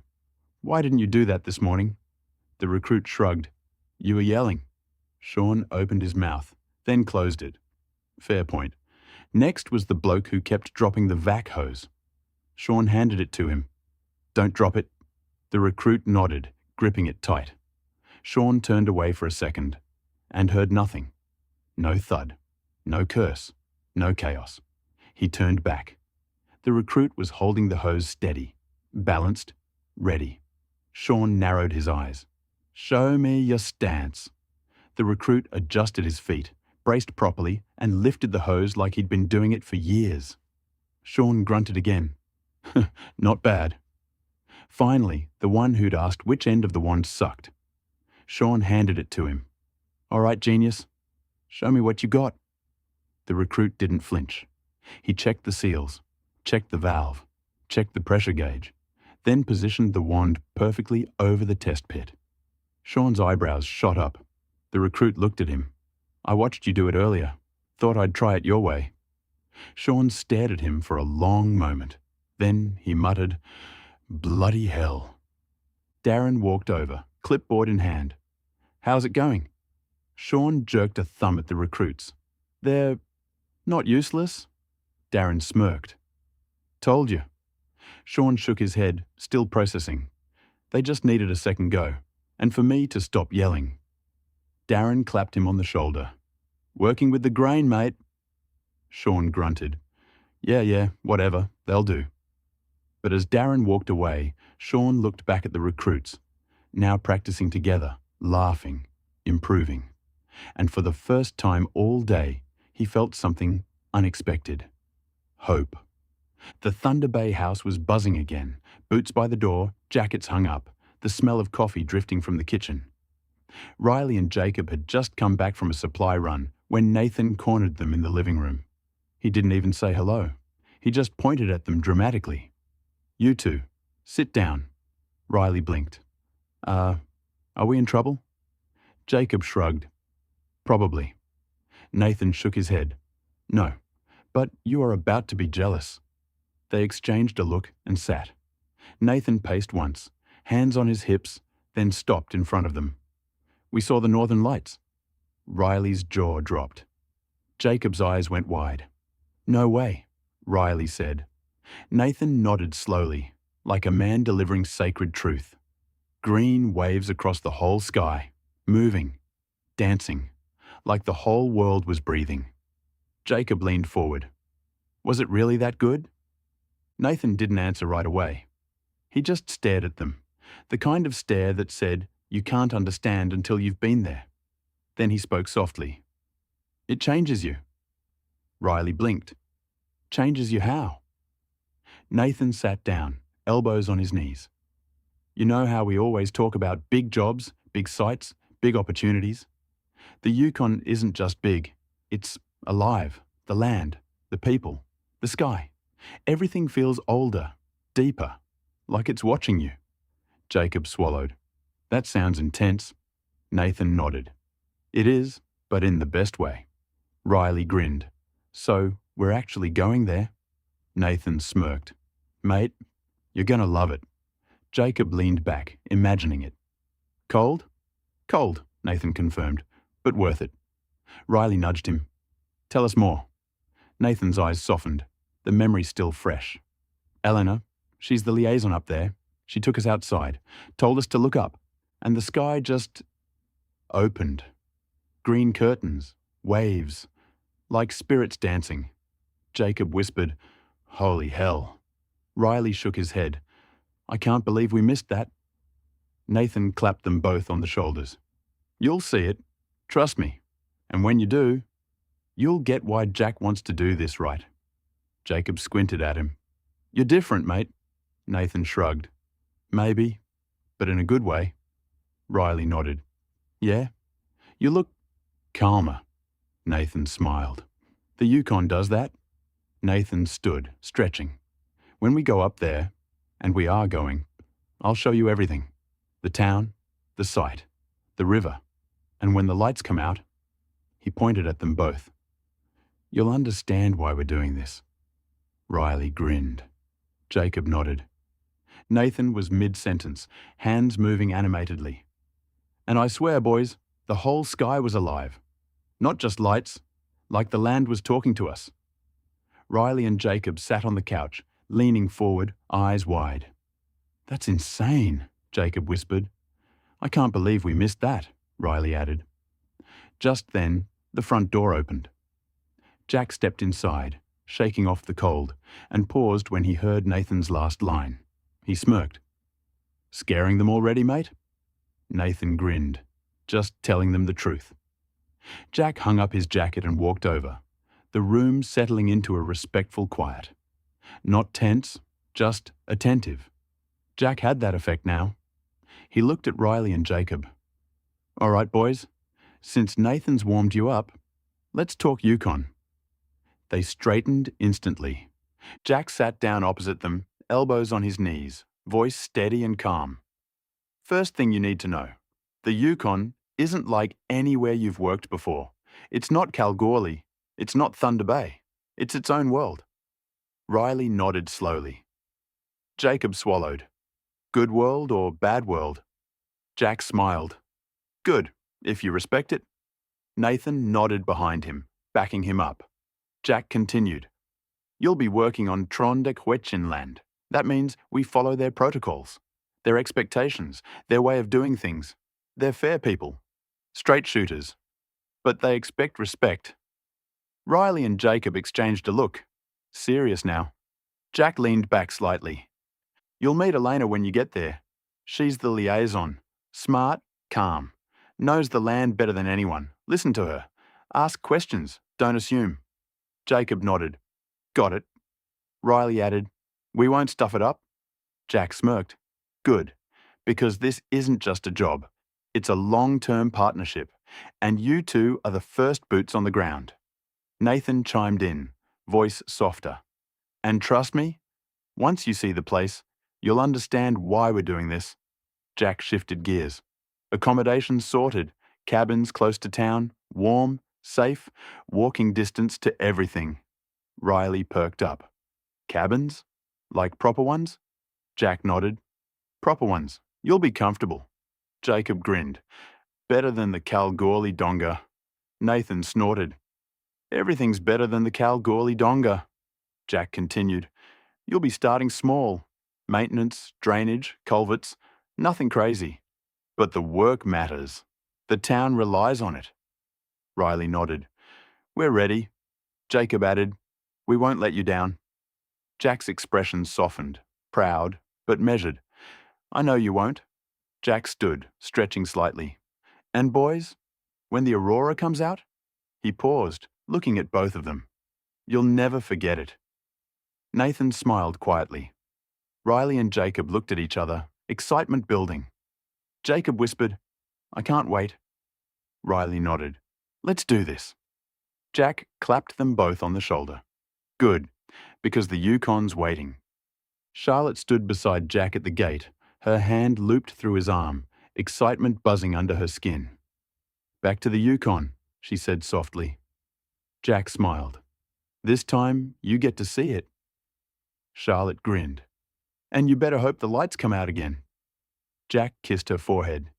If they do, you'll understand why we came back different. They boarded the flight, calm, steady, ready. Behind them, Nathan waved them off, already preparing for the next rotation. A few hours later, Riley and Jacob arrived at the airport with backpacks, beanies, and that nervous excitement only young blokes heading into the unknown can have. Jacob nudged Riley. Think we'll see the lights? Riley shrugged. If we don't, Nathan's never going to let us forget it. They laughed, but underneath it was something else. They were ready for the responsibility. In Thunder Bay, Nancy sat at the dining table, laptop open, spreadsheets glowing on the screen. She was in full operations mode, calm, sharp, efficient. And in Kalgoorlie, Darren appeared on the video call, leaning back in his chair. That's the last of the culvert inspections logged. Nancy nodded. Good.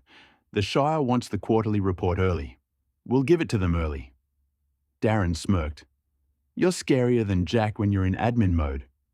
Nancy didn't look at the screen. Good. They both laughed. The kind of laugh that comes from running a tight ship. They ended the call. Darren checked his phone. Another update from Sean. A moment later, Sean walked into the office, wiping dust from his hands. "See?" Darren said. "Working with the grain." Sean nodded. "Yeah, and I didn't think I'd see the day." "You're doing well," Darren said. "Jack trusts you, and so do I." Sean looked down, humbled. "Thanks. Means a lot." When Nancy wasn't buried in Shire reports, she was with Jade. "Auntie Nancy, can we make pancakes?" Nancy smiled. "Of course we can." Jade paused mid-stir. "Do you think Daddy will see the lights again?" Nancy knelt beside her. "I think he might, and I think he'll want to show them to your mum." Jade beamed. The small plane's door opened with a soft hydraulic hiss, and a breath of crisp northern air swept inside. Sharp, clean, almost sweet. Charlotte stepped down the metal stairs behind Jack, her boots crunching on the packed snow. She paused, her eyes widened. "Jack, look at this." Dawson City stretched out before them. A patchwork of colourful wooden buildings, smoke curling from chimneys, the river frozen in a wide white ribbon beyond the town. The mountains rose behind it all, dark and ancient, like silent guardians.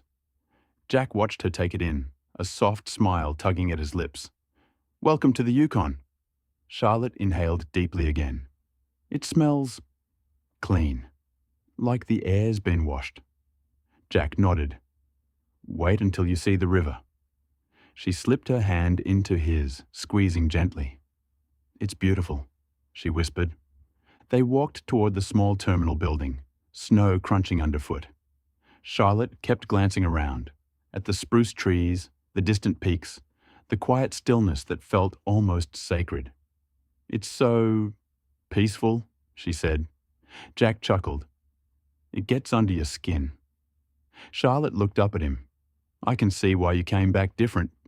He kissed her temple. "You'll understand even more when the lights come out." Charlotte grinned. "They better. I didn't fly all this way to miss them again." Jack laughed. "Trust me, if they show, you'll know." A shuttle drove them toward town, the road winding past snow-covered cabins and old gold rush buildings painted in soft pastels. Charlotte pressed her forehead lightly to the window. "It looks like a movie set," she said. "But real." Jack nodded. "It's got history and heart." She turned to him, eyes shining. "And this is where Riley and Jacob will be working?" "Yep. Their flight's only a few hours behind us." Charlotte smiled. "They're going to love it." Jack smirked. "Nathan's already told them they have no choice." As they crossed the bridge into town, Charlotte saw the frozen Yukon River up close. Vast, silent, shimmering under the pale afternoon sun. She reached for Jack's hand again. "Jack, this place feels different." Jack squeezed her fingers. "It is." Charlotte looked out at the river, the mountains, the endless sky. And for the first time, she understood. The small prop plane touched down with a soft bump, skidding lightly across the icy runway. Riley pressed his face to the window. "Mate, look at this place." Jacob leaned over him. "It's like a postcard." They stepped out into the crisp northern air, sharp, clean, and colder than anything they'd felt in Thunder Bay. Their breath fogged instantly. Riley grinned. Nathan wasn't kidding. Jacob nodded. "This is unreal." They grabbed their bags and walked toward the terminal, boots crunching on the snow. Jack was waiting just inside the terminal, Charlotte beside him, both bundled in warm jackets. Jack lifted a hand. "Boys?" Riley and Jacob hurried over. "Boss," Riley said, "this place is incredible." Jacob nodded. "Feels different already." Jack smirked. "Told you." Charlotte smiled warmly. "Welcome to Dawson City." The boys straightened a little. Meeting Charlotte always made them behave. Before Jack could say more, the terminal door opened behind them. A quiet gust of cold air swept in. Elena Moses stepped inside, calm, composed, wrapped in a dark winter coat. She carried that same grounded presence Jack remembered from their first meeting. Her eyes found the group immediately. "Jack," she said with a warm nod. Jack stepped forward. "Elena, good to see you." Then she turned her attention to Riley and Jacob. "You must be the new arrivals." Riley swallowed. "Yes, ma'am." Jacob nodded quickly. "We're ready to work." Eleanor smiled. "Not big, but genuine." "I'm sure you are. But before you work, you learn." The boys exchanged a glance. Jack hid a smile. Charlotte watched with quiet curiosity. Elena continued. "You're on Trondek-Huetchen land now. That means you respect the land, the people, and the stories here. If you do that, you'll do well." Riley nodded. "We will." Jacob added, "Nathan told us a bit about the lights and the meaning." Elena's expression softened. "Good. Then you're already starting in the right place." Elena gestured toward the exit. "Come, I'll show you the river." Riley and Jacob followed, wide-eyed, taking in every detail. The colourful buildings, the snow-covered streets, the mountains rising behind the town like ancient guardians. Charlotte whispered to Jack, "She's impressive." Jack nodded. "She is." They reached the riverbank, the frozen Yukon stretching out like a white highway under the pale afternoon sun. Elena stood with them, hands in her pockets. "This river has carried people, stories, and life for thousands of years," she said, the Yukon stretching out like a white road into the mountains. The cold bit at their cheeks, but Riley and Jacob barely noticed. They were too busy taking everything in. Elena faced them, her posture relaxed but centered. "All right," she said softly. "Let's begin." Riley straightened. Jacob swallowed. Jack and Charlotte stood a little behind, giving the moment space. Elena gestured toward the river. "This is the heart of our home. The Trondek-Huetchen have lived along this river for thousands of years. Every bend, every ridge, every trail has a story." She looked at the boys. "When you work here, you're not just working on land. You're working with it." Riley nodded slowly. Jacob listened intently. Elena continued. "You'll see places that look empty. They're not. They hold memory. They hold meaning. So when you dig, when you clear, when you move earth, you do it with awareness." Jacob murmured, "Yes, ma'am." Elena smiled gently. "You don't need to call me ma'am. Elena is fine." She stepped closer, her voice calm but firm. "Respect here isn't just about being polite. It's about relationship, with the land, with the people, with the stories." Riley nodded. "Nathan told us a bit about the lights and the spirits." Elena's expression softened. "He understood it. You will too." She paused, letting the silence settle. "Ask questions. Don't assume. If you're unsure, you come to me or one of our elders. We'd rather guide you than correct you." Jacob nodded. "We'll do that." Elena turned toward Jack. "These two will be starting with maintenance and drainage, yes?" Jack nodded. "Small jobs first. Get them used to the ground." Elena looked back at the boys. "Good. You'll learn the land before you try to shape it. That's how it should be." Riley exchanged a glance with Jacob. Not nervous, but grounded. Elena stepped back, studying them both. "You're young, but you're open. That matters more than experience." Riley blinked. "Really?" Elena nodded. "Skill can be taught. Respect must be chosen." Jacob swallowed, feeling the weight of that. "We'll choose it," he said quietly. Riley nodded beside him. "Every day." Elena smiled. Small, but genuine. "Then you'll do well here." Jack stepped forward, placing a hand on each of their shoulders. "You see why I wanted you two here?" Riley nodded. "Yeah, boss, we get it." Jacob added, "This place, it feels different." Elena looked out over the river. "It is." Charlotte slipped her arm through Jack's, whispering, "They're going to be all right." Jack smiled. "Yeah, they will." After the boys' cultural briefing, the group began walking back toward town. Riley and Jacob trailed behind, still whispering about the river and the stories Elena had shared. Jack and Charlotte walked side by side, hands brushing.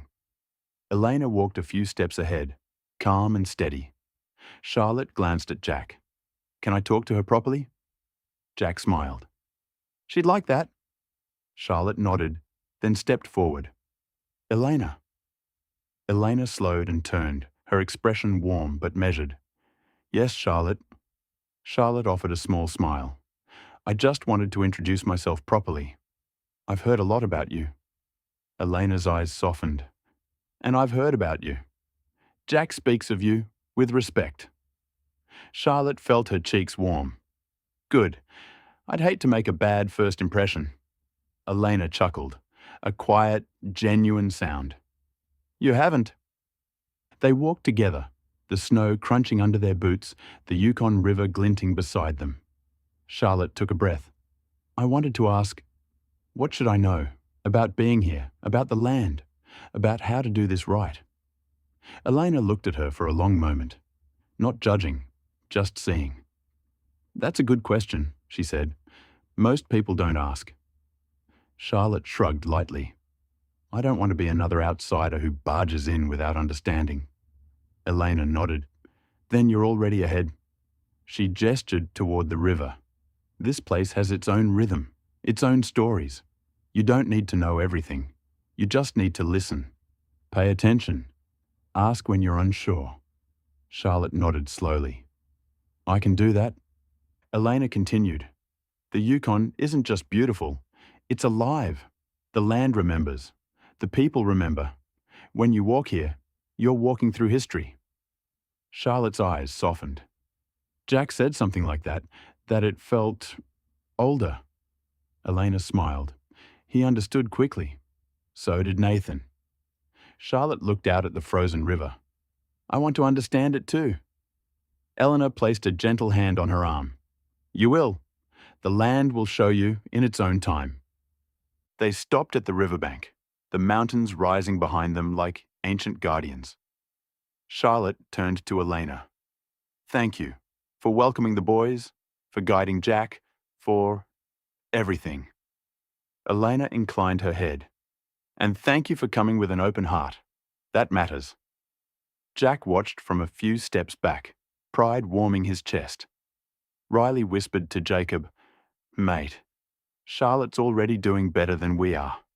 Jacob nodded. "Yeah, she's got this place figured out." Elena looked at Charlotte one last time. "If the lights come out tonight, I hope you see them." Charlotte smiled. "I hope so too." Elena nodded.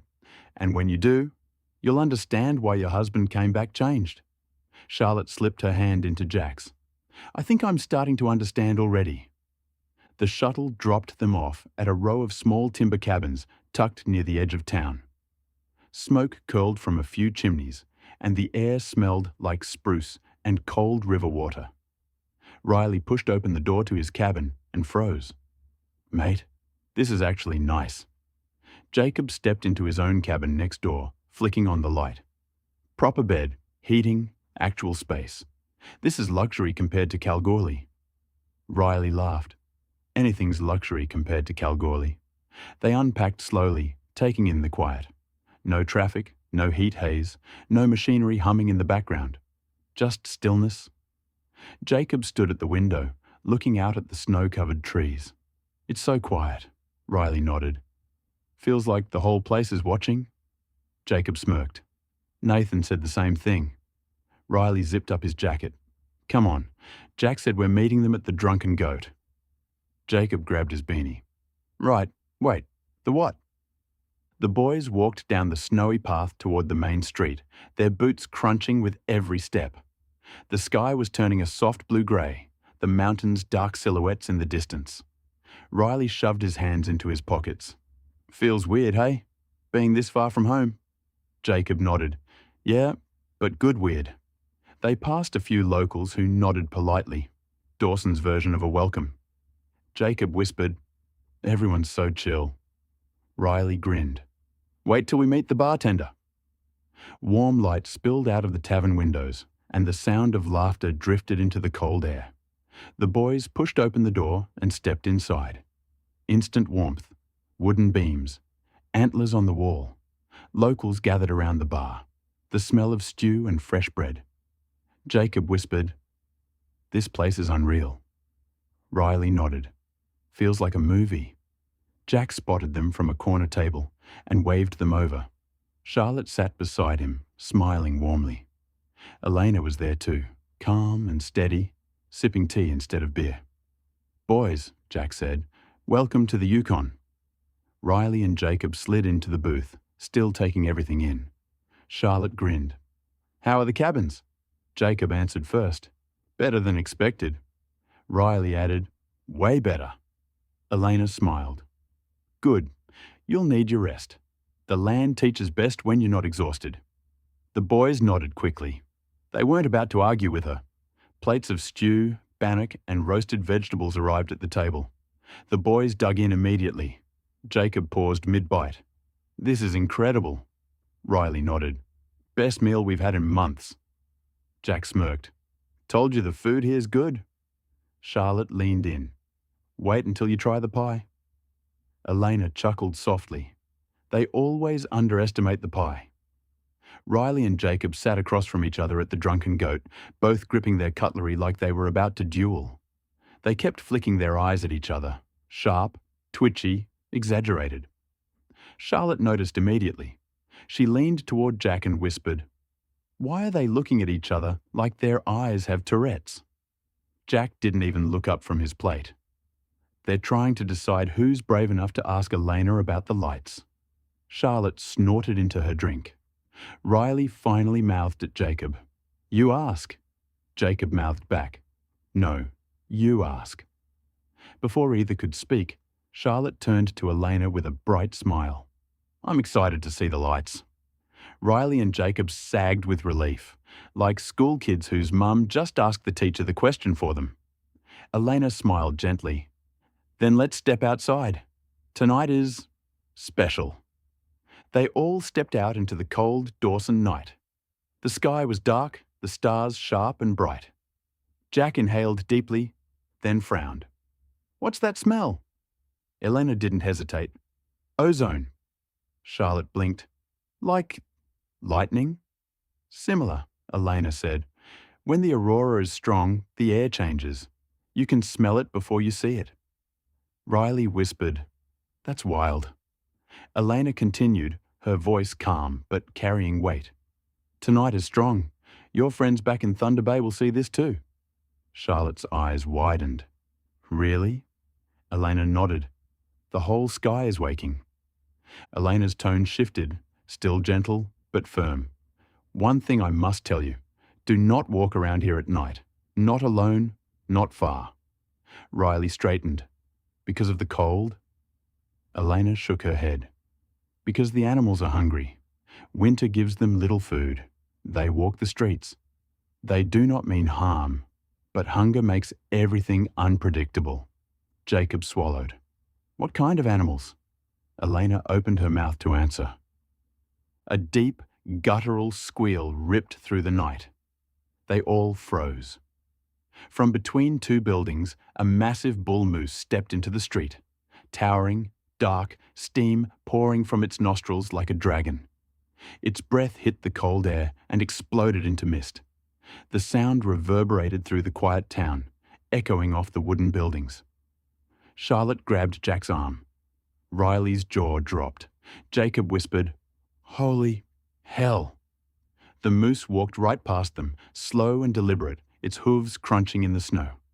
It didn't look at them, but its presence filled the entire street. Elena didn't flinch. "That," she said calmly, "is why you do not wander at night." The boys nodded so fast their beanies nearly fell off. Charlotte whispered, "Okay, I get it now." Jack exhaled, half laughing. "Welcome to the Yukon." The moose's squeal faded into the night, leaving a ringing silence behind it. Steam still drifted in the air where it had passed. Riley and Jacob stood frozen, eyes wide, beanies crooked. Charlotte clutched Jack's arm. Jack exhaled slowly. Elena didn't move. She simply said, "Good. Now that you've met one of the neighbours, Riley let out a shaky laugh. That thing was huge. Jacob whispered, I thought it was going to eat us. Elena turned to them, completely serious. No, moose don't eat people. The boys relaxed a fraction. Then Elena added, perfectly calm, but other things do. Riley blinked. Sorry, what? Elena continued walking toward the open street, gesturing for them to follow. I've heard Australia has lots of things that kill you, she said. Snakes, spiders, jellyfish. Charlotte nodded. That's accurate. Eleanor looked back at them, eyes steady. Here, they don't kill you. They eat you. Riley's jaw dropped. Jacob made a small, involuntary squeak. Jack tried not to laugh. Elena listed them off like she was reading a grocery list. Grizzly bears, black bears, grey wolves, cougars, wolverines, and a few more. Charlotte swallowed. A few more? Elena nodded. Yes. Riley whispered. A few more what? Predators, Elena said simply. Before anyone could respond, the air shifted again. A soft crackle, a faint hum, like static brushing across their skin. Jack looked up first. Charlotte. She followed his gaze, and the sky erupted. Green curtains unfurled across the darkness, rippling like silk in a slow, impossible wind. Purple streaks shot upward. Waves of light rolled across the horizon, shimmering, alive. Charlotte gasped, a sound pulled straight from her chest. Oh my God. Riley and Jacob stood with their mouths open, completely forgetting about the moose, the wolves, the bears. Everything. Jacob whispered, It's real. Riley nodded, eyes shining. Nathan undersold it. Jack slipped an arm around Charlotte's waist. Now you see why we came back different. Charlotte didn't look away from the sky. I get it. I really get it. The lights danced above them, brighter and brighter, painting the snow in shifting colours. Elena watched the sky for a moment, then spoke again. Calm, steady, practical. If you need bear spray, they sell it at the general store. Riley tore his eyes from the aurora. Bear spray? Elena nodded. Yes, you should each carry one. Jacob swallowed. Right, good idea. Elena added, almost casually. And if you're planning to work near the tree line, maybe buy a shotgun too. She looked directly at Jack when she said it. Jack blinked. A shotgun? Elena shrugged. Just in case. Charlotte stared at Jack. You didn't tell me about the shotgun part. Jack rubbed the back of his neck. It didn't come up. Riley whispered to Jacob, Mate, this place is wild. Jacob nodded. And we're living in it. The aurora rippled overhead, brighter than anything they'd ever seen. The cold air hummed. The river glowed faintly. The mountains stood silent and ancient. And for a long moment, none of them spoke. Not even Elena, because the Yukon was speaking for itself. The flight back was calm, the kind of calm that settles into your bones after something big.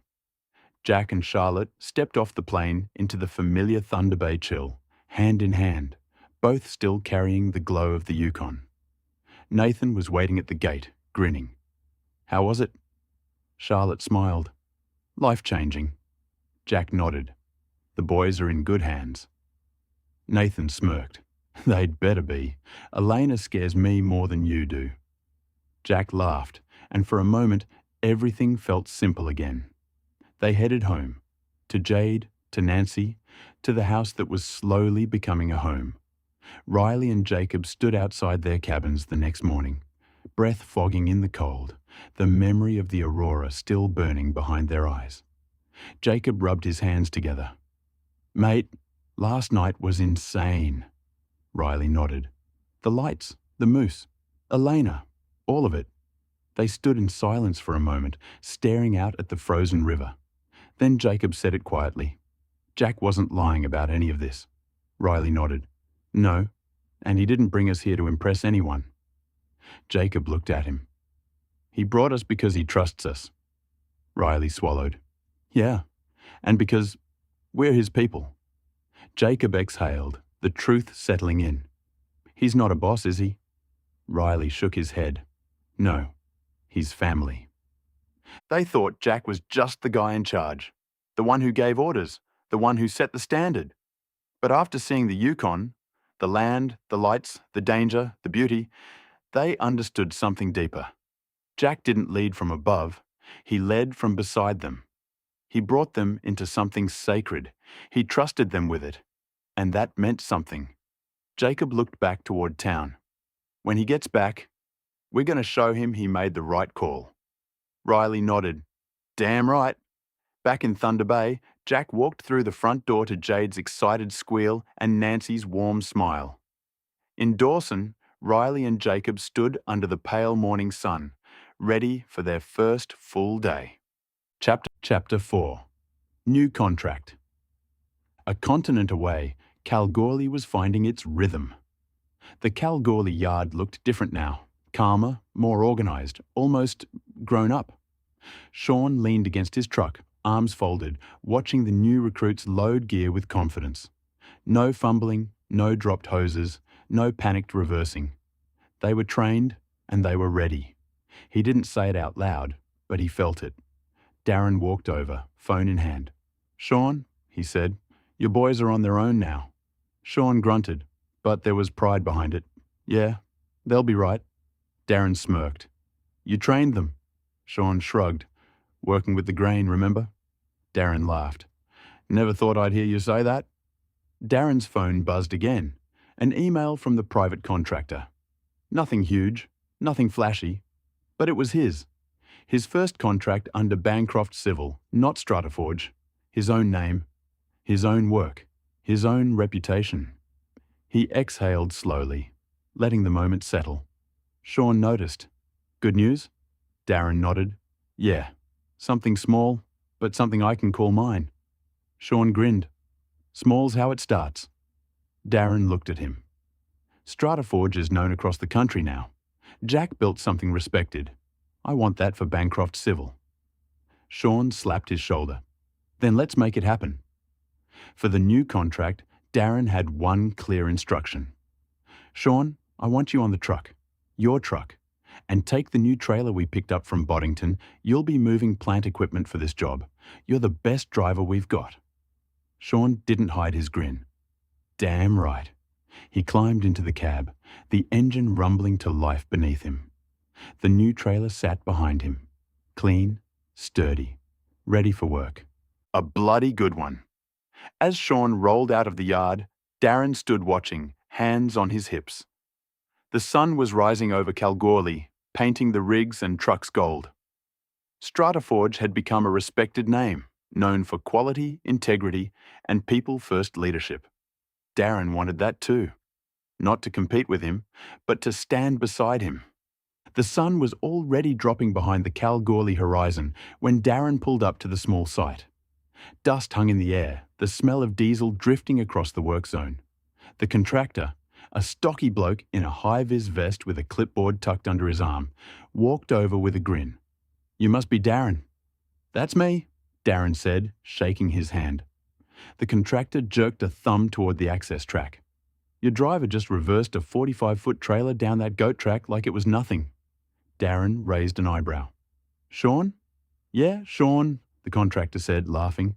Where the hell did you find him? Bloke could reverse a trailer blindfolded. Darren couldn't help the grin that spread across his face. He's one of mine. The contractor nodded, impressed. Well, he's bloody good. Most drivers I get out here chew up the verge, jackknife twice, and blame the trailer. Your guy, straight as a laser, didn't even touch the brakes. Darren felt something warm settle in his chest. Pride, sure, but also relief. Validation. Proof that the work he'd put into training, organising, and backing his people was paying off. Yeah, Darren said, trying to sound casual. He's solid. Been with me a long time. The contractor slapped him on the shoulder. Keep him. Drivers like that make a company's name. Darren nodded, the words landing deeper than the contractor realised. That's the plan. Sean hopped down from the cab, wiping his hands on his jeans. All good, boss. Darren smirked. Apparently, you can reverse a trailer blindfolded. Sean shrugged. Yeah? Well, don't tell the new boys. They'll want a demo. The contractor laughed. Mate, I'd pay to see that. Sean grinned, climbing back into the truck. Maybe next time. As the contractor walked off, Darren stood there for a moment, watching Sean maneuver the truck like it was an extension of his own body. The contractor from the earlier job walked toward Darren again, clipboard tucked under his arm, dust still settling around the site. He had that look, the one seasoned operators get when they've just seen something impressive. Darren, he called out, you got a minute? Darren wiped his hands on his jeans and stepped forward. What's up? The contractor grinned. I've got another job, nothing massive, just hauling 2 off-road telehandlers to a site out near Ora Banda. You got capacity? Darren blinked. You want us to do it? Mate, the contractor said, after watching your bloke reverse that trailer like he was parking a shopping trolley? Yeah, I want you. Darren tried to keep his voice steady. We can take it. Good, the contractor said, because I need it done today. Darren didn't hesitate. Sean's your man. Sean rolled up in his truck, the new Boddington trailer gleaming behind him. He leaned out the window. What's the job? 2 telehandlers, Darren said. Ora Banda. Contractor wants them moved today. Sean smirked. Easy. And it was. He loaded the first telehandler with smooth, practiced movements. No revving, no fuss, no second guesses. The second one went on just as cleanly. Chains on, binders tight, checks done. He climbed back into the cab like he was stepping into his lounge room. Darren watched from the side, arms folded, a quiet pride settling in his chest. Sean eased the truck forward, swung the trailer around the tight corner, and headed for the access track. The contractor whistled low. Bloody hell, he makes it look like breathing. Darren nodded. That's why he's with me. Out on the open road, Sean settled into the rhythm. Engine humming, tires gripping the red dirt, the telehandlers riding steady behind him. He didn't rush, nor did even think about it. He delivered the machines to the Ora Banda site ahead of schedule, parked them exactly where the foreman wanted, and signed off the paperwork with a nod. Smooth run? The foreman asked. Sean shrugged. When Sean returned to the yard, Darren was waiting. All done? Darren asked. Sean tossed him the signed paperwork. Too easy. Darren looked at the forms, then at Sean. You realize you just got us another contract, right? Sean frowned. How? By being you, Darren said simply. By doing the job better than anyone else. Sean looked down, embarrassed but proud. Darren clapped him on the shoulder. Bancroft Civil is going to be a respected name, and you're a big part of that. Sean didn't say anything. He didn't need to. The work spoke for him. Nancy moved through the Thunder Bay house with practiced efficiency. Suitcase half-packed on the bed, laptop open on the dining table, documents spread everywhere.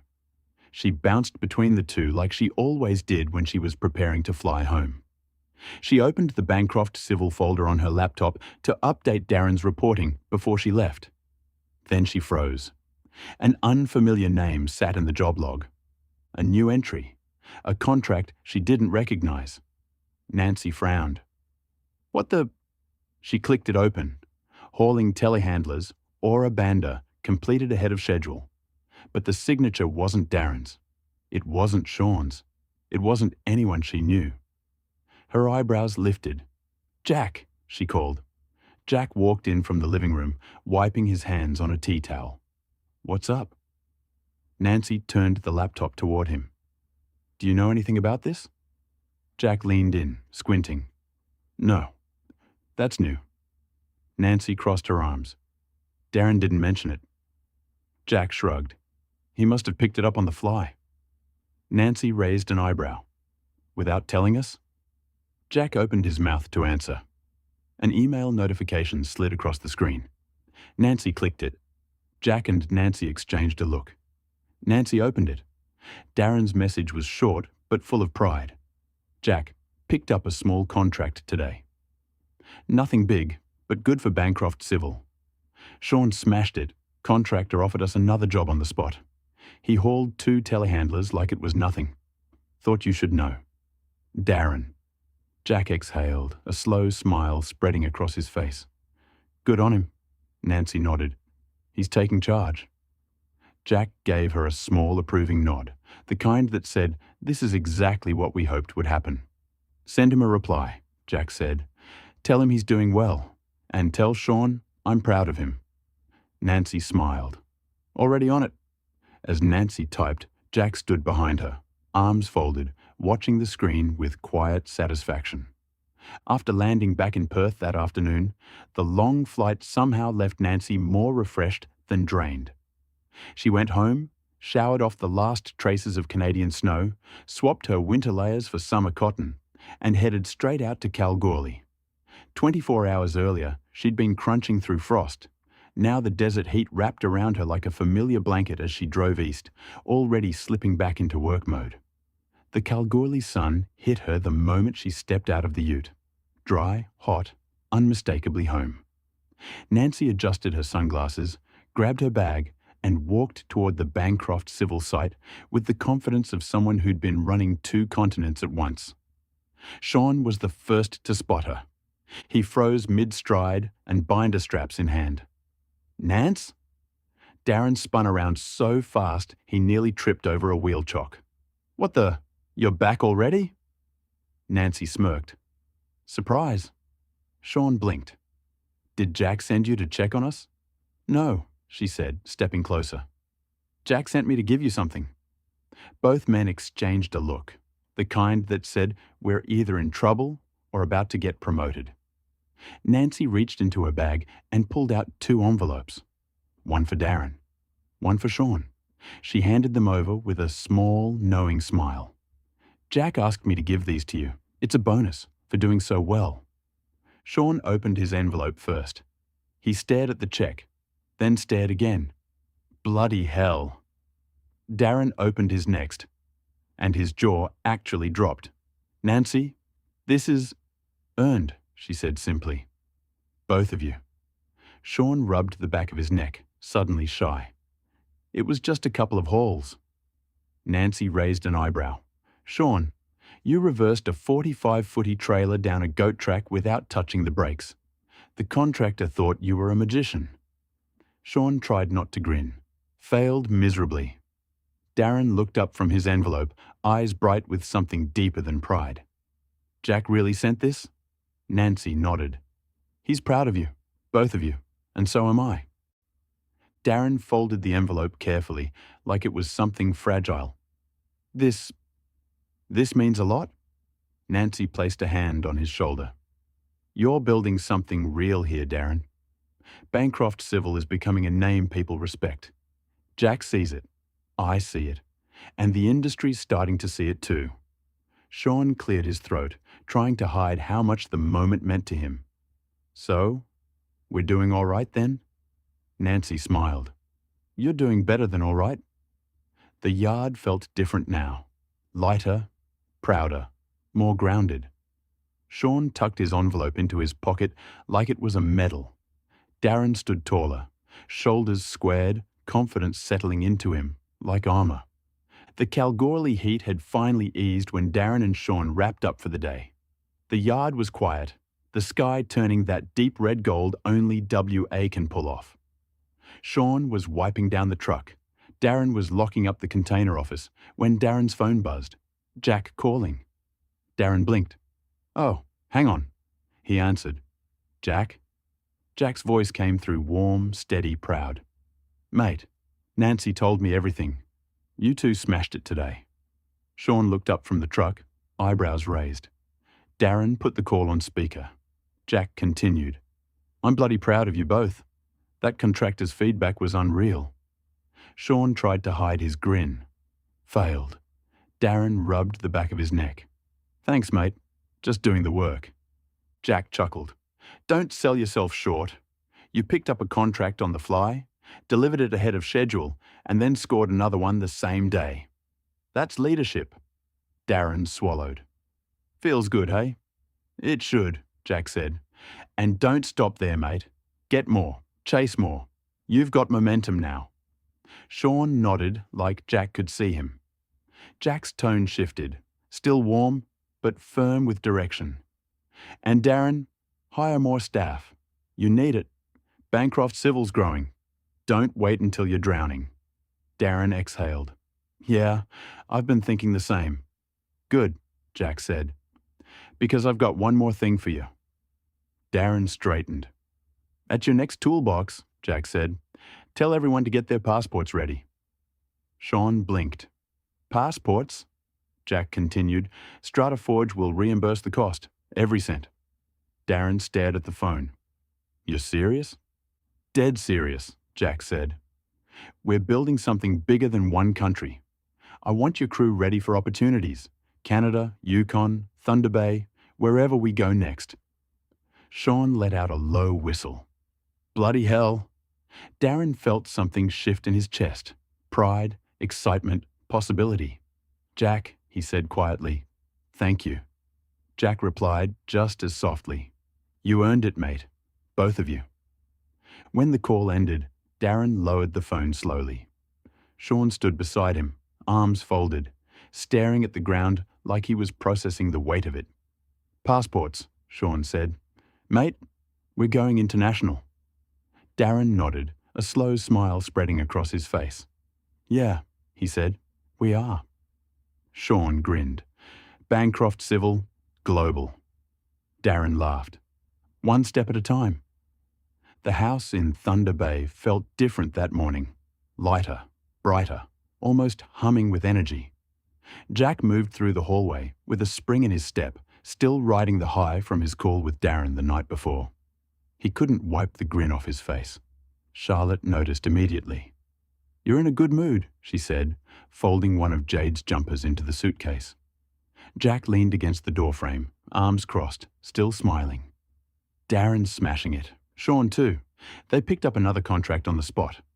Charlotte's eyes lit up. That's amazing. Jack nodded. Told him to keep going, hire more staff, grow it, and at the next toolbox, tell everyone to get their passports ready. Charlotte paused, mid-fold. Passports? Yep, Jack said proudly. StrataForge will reimburse the cost. If we're going global, they're coming with us. Charlotte shook her head with a smile. You're building an empire. Jack shrugged. Just giving good people a chance.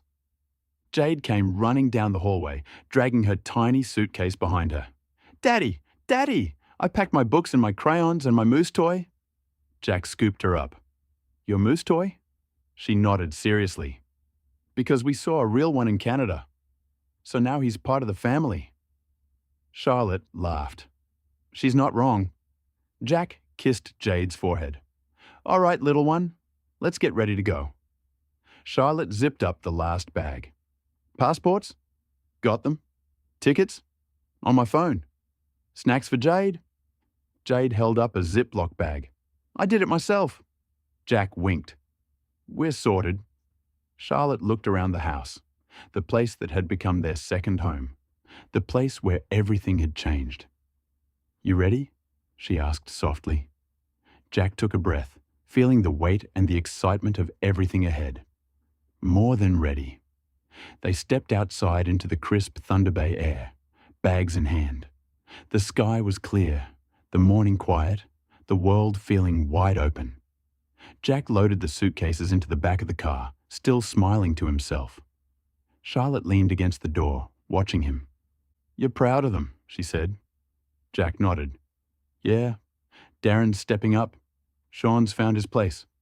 The boys in the Yukon are settling in. Everything's moving. Charlotte slipped her hand into his. And you're leading it. Jack shook his head gently. No, we're all leading it. Together. Jade tugged on his sleeve. Daddy, can we go now? Jack laughed. Yeah, sweetheart, let's go. As they pulled out of the driveway, Jack glanced at the rearview mirror, at the house, at the town, at the life they'd built here. He felt it in his chest. Thunder Bay wasn't an ending. It was a beginning. And Australia was waiting. The automatic doors slid open, and the heavy Australian heat rolled into the arrivals hall. Jack stepped through first, shoulders slumped, eyes half open. Charlotte followed, hair tied back, moving on autopilot. Jade clung to her stuffed moose, blinking slowly like she wasn't entirely sure what continent she was on. They were exhausted, the kind of exhaustion that settles into your bones after Thunder Bay, to Vancouver, then Sydney, and finally Perth. And then, Nancy! Her voice cut through the noise of the terminal like a warm breeze. Charlotte's head snapped up. Jack straightened. Jade's face lit up. Nancy stood there with a grin, arms open, looking fresh despite the early hour. Jack let out a tired laugh. "You didn't have to come." Nancy shrugged. "Of course I did. Your family." Nancy hugged Charlotte first, tight, grounding, familiar. "You look wrecked," she said gently. Charlotte laughed weakly. "I feel wrecked." Then Nancy crouched to Jade's level. "Hey, little one, did you bring Moosey home?" Jade nodded proudly and held up the toy. "He saw the lights." Nancy smiled. "I bet he did." Finally, she turned to Jack. He didn't say anything, just pulled her into a hug that said everything. "You all right?" Nancy asked quietly. Jack nodded. "Yeah, just tired and proud." Nancy smirked. "I heard. Darren's still buzzing." Jack chuckled. "Good. He deserves it." They moved through the car park slowly, Jade half asleep on Jack's shoulder. Charlotte pushed the trolley with the suitcases, and Nancy walked beside them, matching their pace. "You should have seen Darren's face when I gave him the bonus," Nancy said. "And Sean, he nearly fell over." Jack smiled, eyes soft. "Good. They earned it." Nancy nudged him lightly. "And you earned a rest." Jack shook his head. "Not yet. Toolbox meeting tomorrow." Nancy raised an eyebrow. "You're actually going to tell them about the passports?" Jack nodded. "Yeah, it's time." Charlotte squeezed his arm. "They're going to lose their minds." They reached the car, and for a moment, everything stilled. The heat, the calling of crows, the distant roar of planes, the weight of travel, the comfort of being home. Nancy looked at them, all three of them, and her expression softened. "Welcome back," she said quietly. Jack exhaled, long and slow. "It's good to be home." The classroom buzzed with the usual morning chaos, kids hanging up backpacks, comparing lunchboxes, arguing about who got the best seat on the mat. But when Jade walked in, clutching Moosey under one arm, she had that unmistakable "I've been on an adventure" glow. Her teacher, Miss Harper, smiled warmly. "Welcome back, Jade. We missed you." Jade beamed. "I went to Canada." A few kids gasped. One whispered, "Is that near Queensland?" Jack stood quietly at the back of the room, leaning against the wall, arms folded, trying not to look like the proudest man alive. Miss Harper clapped her hands. "All right, everyone. Jade has something special for show and tell today." The kids scrambled to the mat, legs crossed, eyes wide. Jade marched to the front like a tiny general, Moosey held high. "This is Moosey," she announced. "He's from Canada. We saw a real moose. It was huge." She stretched her arms as wide as she could. A kid in the front row whispered, "Whoa." Jack's smile grew. Jade continued, pacing like she was giving a TED talk. "It was so cold, like colder than the freezer. Daddy said my nose was going to fall off." Jack coughed into his fist, trying not to laugh. "We made a snowman," Jade said proudly. "And then we made a snow lady. And then a snow baby. A whole snow family." The class erupted. "A snow baby? Did it cry? Did it melt? Did you give it a bottle?" Jade nodded seriously. "Yes, it melted. Daddy said that's what happens when the sun comes out, but it's okay. We can make more next time." Jack felt something warm settle in his chest. The kind of warmth that comes from seeing your kid get it, seeing her carry the magic of a place you love. Miss Harper knelt beside Jade. "That sounds like an amazing adventure. Thank you for sharing, sweetheart." Jade held Moosey up again. "And this is Moosey. He saw the northern lights." The class gasped like she'd just said he could fly. Miss Harper smiled. Would you like to keep Moosey with you today? Jade hugged him tight. He's staying with me forever. Miss Harper glanced at Jack. She's grown, she whispered. Jack nodded, eyes soft. Yeah, Canada does that. He watched Jade sit with her friends, Moosey in her lap, telling them all about snow angels and the moose that walked past like a giant horse with tree branches on its head. Jack felt it again, that quiet pride, that sense of home stretching across continents. His daughter wasn't just telling a story. She was carrying a piece of the Yukon with her, and Jack couldn't have been prouder. The highway stretched ahead of him, long and empty, the red dirt glowing under the early morning sun. Jack had the windows down, the warm WA air rolling through the ute, country music humming low on the radio. He wasn't rushing. He wasn't thinking about meetings or contracts or logistics. Today was for him. He pulled off onto a dusty track he knew well, a quiet patch of ground outside Kalgoorlie, where the old-timers used to swing detectors. He parked the ute, grabbed his gear from the back, and stepped out into the stillness. The metal detector hummed to life. Jack took a slow breath. The smell of eucalyptus, the heat rising off the dirt, the faint buzz of flies, the familiar weight of the detector in his hand. He walked the ground in long, steady sweeps, the rhythm calming, almost meditative. Every beep, every chirp, every faint signal felt like reconnecting with an old friend. He wasn't looking for gold. He was looking for grounding, and he found it. By the time the sun dipped lower, Jack felt centered again, ready for whatever came next. The yard was buzzing when Jack arrived. Trucks idled. Workers gathered. Sean leaned against his rig, coffee in hand. Darren stood near the front, clipboard tucked under his arm, trying to look calm, but clearly excited. Jack stepped up, hands in his pockets, that quiet authority settling over the group. Morning, everyone. A chorus of "Morning, Jack" rolled back. Jack nodded. Good to be home. Good to see all of you. He looked at Darren and Sean, both standing a little taller than usual. Jack looked around, staff he'd never met, but would meet soon enough. I've been watching what's happening here, Jack said. And I'm proud, really proud. You're building something solid, something respected. The crew murmured, pleased. Jack continued. And because of that, it's time for the next step. The yard went quiet. Jack smiled. At your next chance, I want every one of you to get your passports sorted. A ripple of confusion moved through the group. Jack raised a hand. StrataForge will reimburse the cost, every cent. Now the murmurs turned into full-blown chatter. Sean blinked. Wait, passports? Jack nodded. Yep, we're going global. Canada, Yukon, Thunder Bay, maybe more. And when opportunities come up, I want you ready, not scrambling. One of the younger workers laughed nervously. You mean, we might actually go overseas? Jack grinned. If you want to, and if you earn it. Darren stepped forward, pride written all over him. You heard him, boys. This is real. Jack clapped him on the shoulder. And it starts with you, all of you.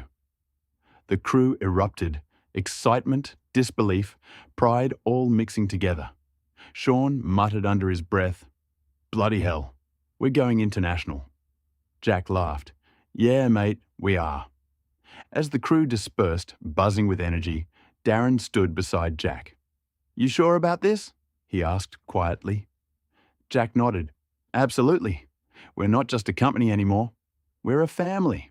And families grow. Darren exhaled, a slow smile spreading across his face. All right then, he said.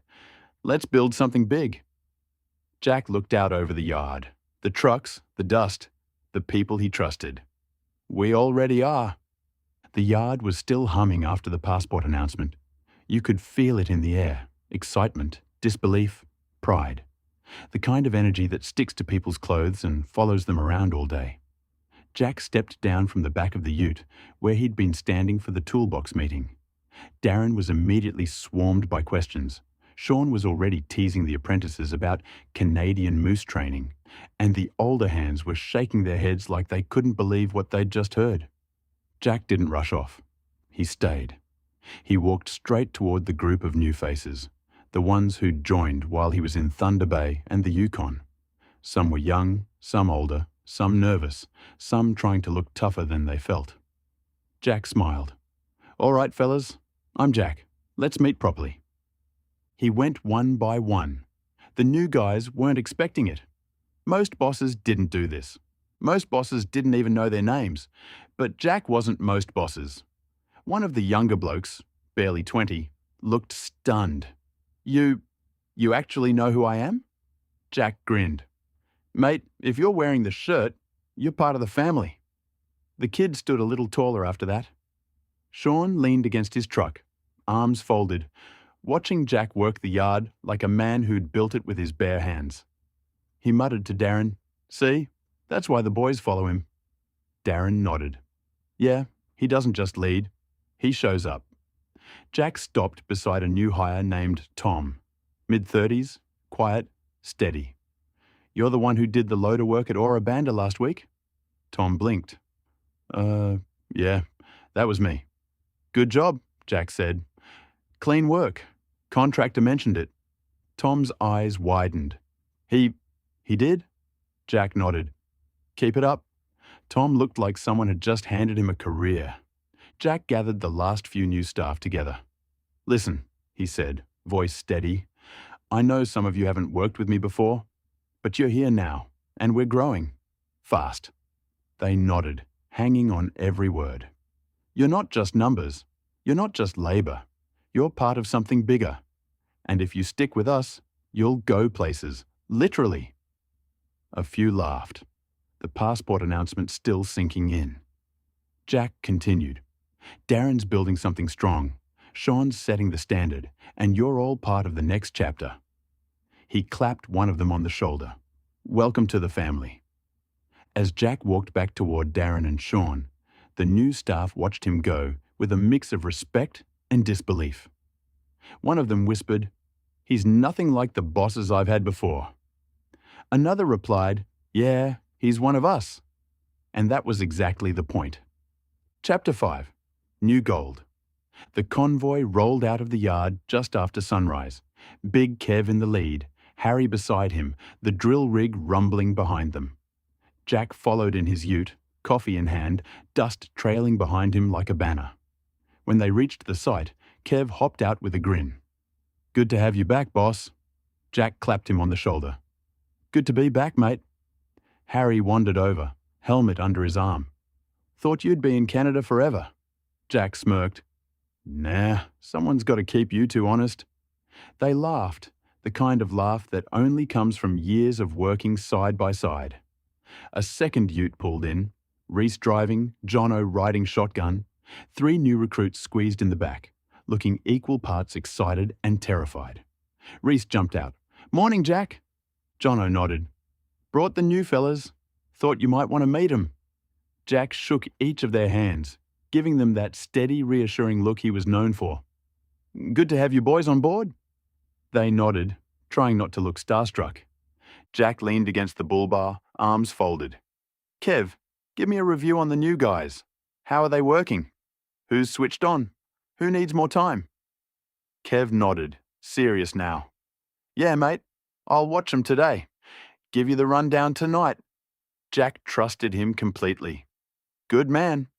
He climbed back into the ute, gave the crew a wave, and rolled down the access track until the sight noise faded behind him. A few kilometres down the road, he pulled over beside a patch of untouched ground. Red dirt, scrub, and silence. Perfect. He grabbed his metal detector from the back, slung his water bottle over his shoulder, and stepped out into the stillness. Before he started swinging, he flicked on the two-way. "Kev, you got me?" Kev's voice crackled through. "Loud and clear, mate." "Good. I'll be down the road if you need anything." "No worries. Enjoy your treasure hunt." Jack smiled, set the detector to a steady hum, and began sweeping the ground in slow, practiced arcs. The rhythm settled into him immediately. The beep of the detector, the crunch of dirt under his boots, the warm Kalgoorlie breeze, the faint chatter of the crew on the two-way. This was his reset button. his quiet place, his way of reconnecting with the land that built him. And as the detector chirped softly over a promising patch of ground, Jack felt it. He was home. The detector hummed steadily as Jack swept it across the red Kalgoorlie ground. The sun was warm on his back, the two-way crackling occasionally with distant chatter from Big Kev and Harry at the drill site. He wasn't expecting much. He wasn't chasing a nugget. He was reading the land. Then, beep, a faint, tight signal. Not deep, but clean. Jack stopped, crouched, and brushed the top layer of dirt aside with his glove. The soil here was different. Lighter, more angular, flecks of ironstone scattered through it. He frowned slightly. The ground was telling a story. He could see the color change, from red to a pale, almost bleached orange. He could see the shift in texture, from coarse to fine. He could see the float, quartz fragments, ironstone, little shards that didn't belong where they were. He swept the detector again. Beep, same spot, same clean tone.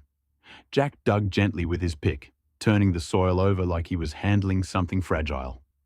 A small piece of quartz rolled out.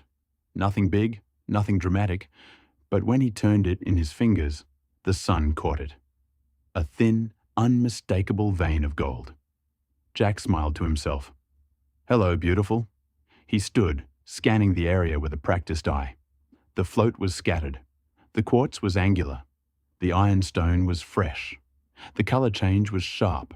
This wasn't random. This wasn't washed in from kilometers away. This was close. He walked a few meters uphill, sweeping again. Beep, another faint signal. He knelt, brushed the dirt aside, and there it was. Another piece of quartz, this one with a tiny fleck of gold on the edge. If it had teeth, Jack muttered, it'd bite.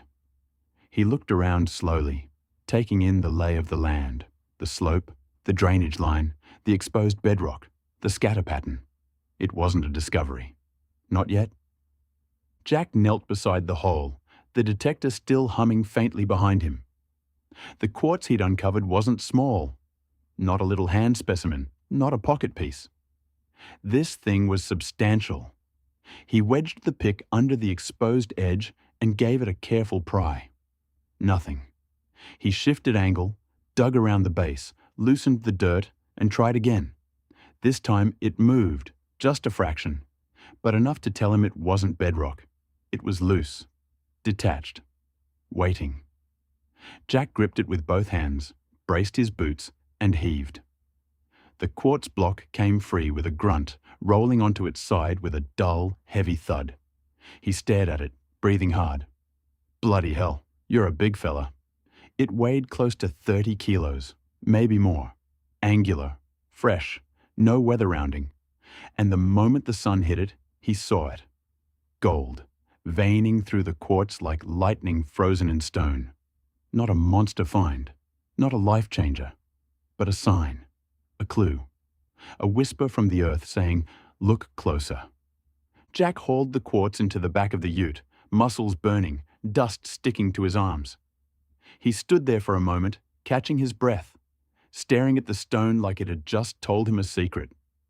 Then he grabbed a bottle of water from the cab and walked back to the hole. He crouched, unscrewed the cap, and poured slowly. The water soaked into the dirt, darkening it, revealing the true colors beneath. And there it was. More veining. The ground wasn't random. It wasn't scattered. Jack felt that familiar spark. Not excitement, not greed, but recognition. He knew this pattern. He'd seen it before. He'd followed it before. And it always meant the same thing. There's more here. Jack stood slowly, wiping the dirt from his hands, eyes scanning the slope, the drainage line, the float trail, the subtle shifts in color and texture. He could see the story unfolding. The quartz wasn't alone. The veining wasn't isolated. The ground was changing, and not by accident. He keyed the two-way. "Kev, you got me?" Kev's voice crackled through. "Go ahead, mate." Jack looked back at the hole, the wet dirt gleaming gold in the sun. "I'm gonna be a while. Found something worth a proper look." Kev chuckled.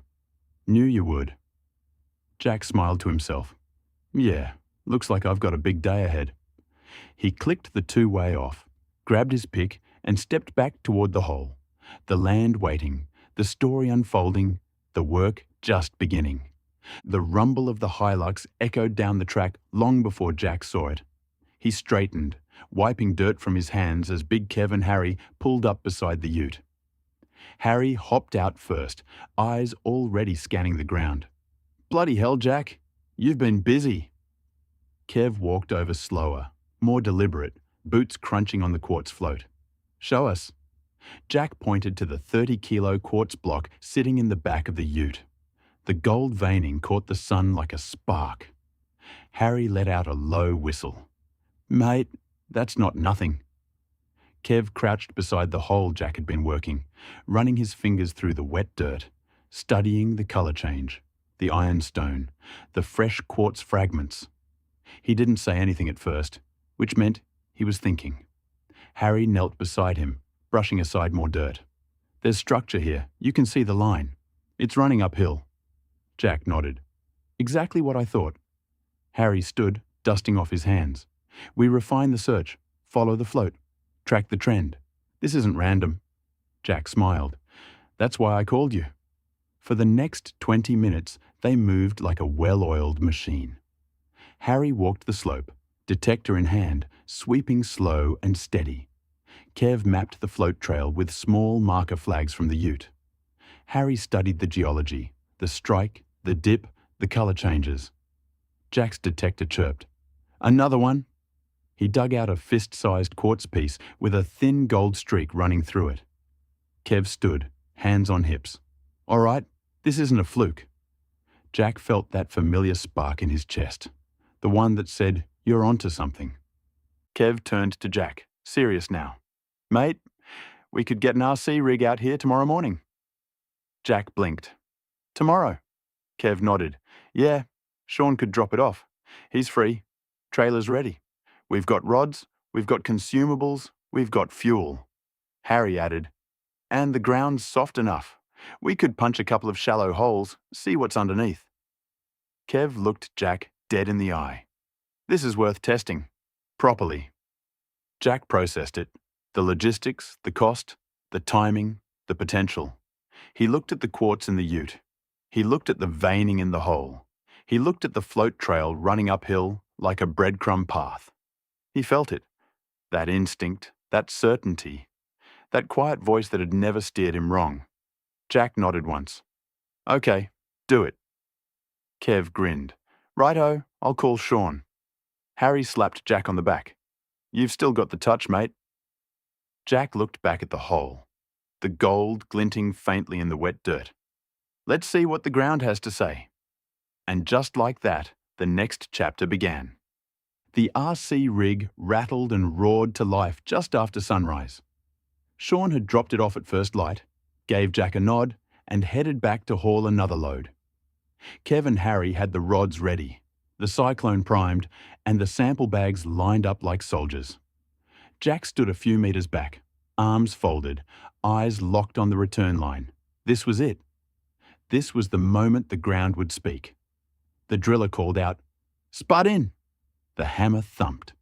Dust billowed. The rig settled into its rhythm, that deep, steady heartbeat of exploration. Harry watched the sample return like a hawk. Kev leaned in close to Jack.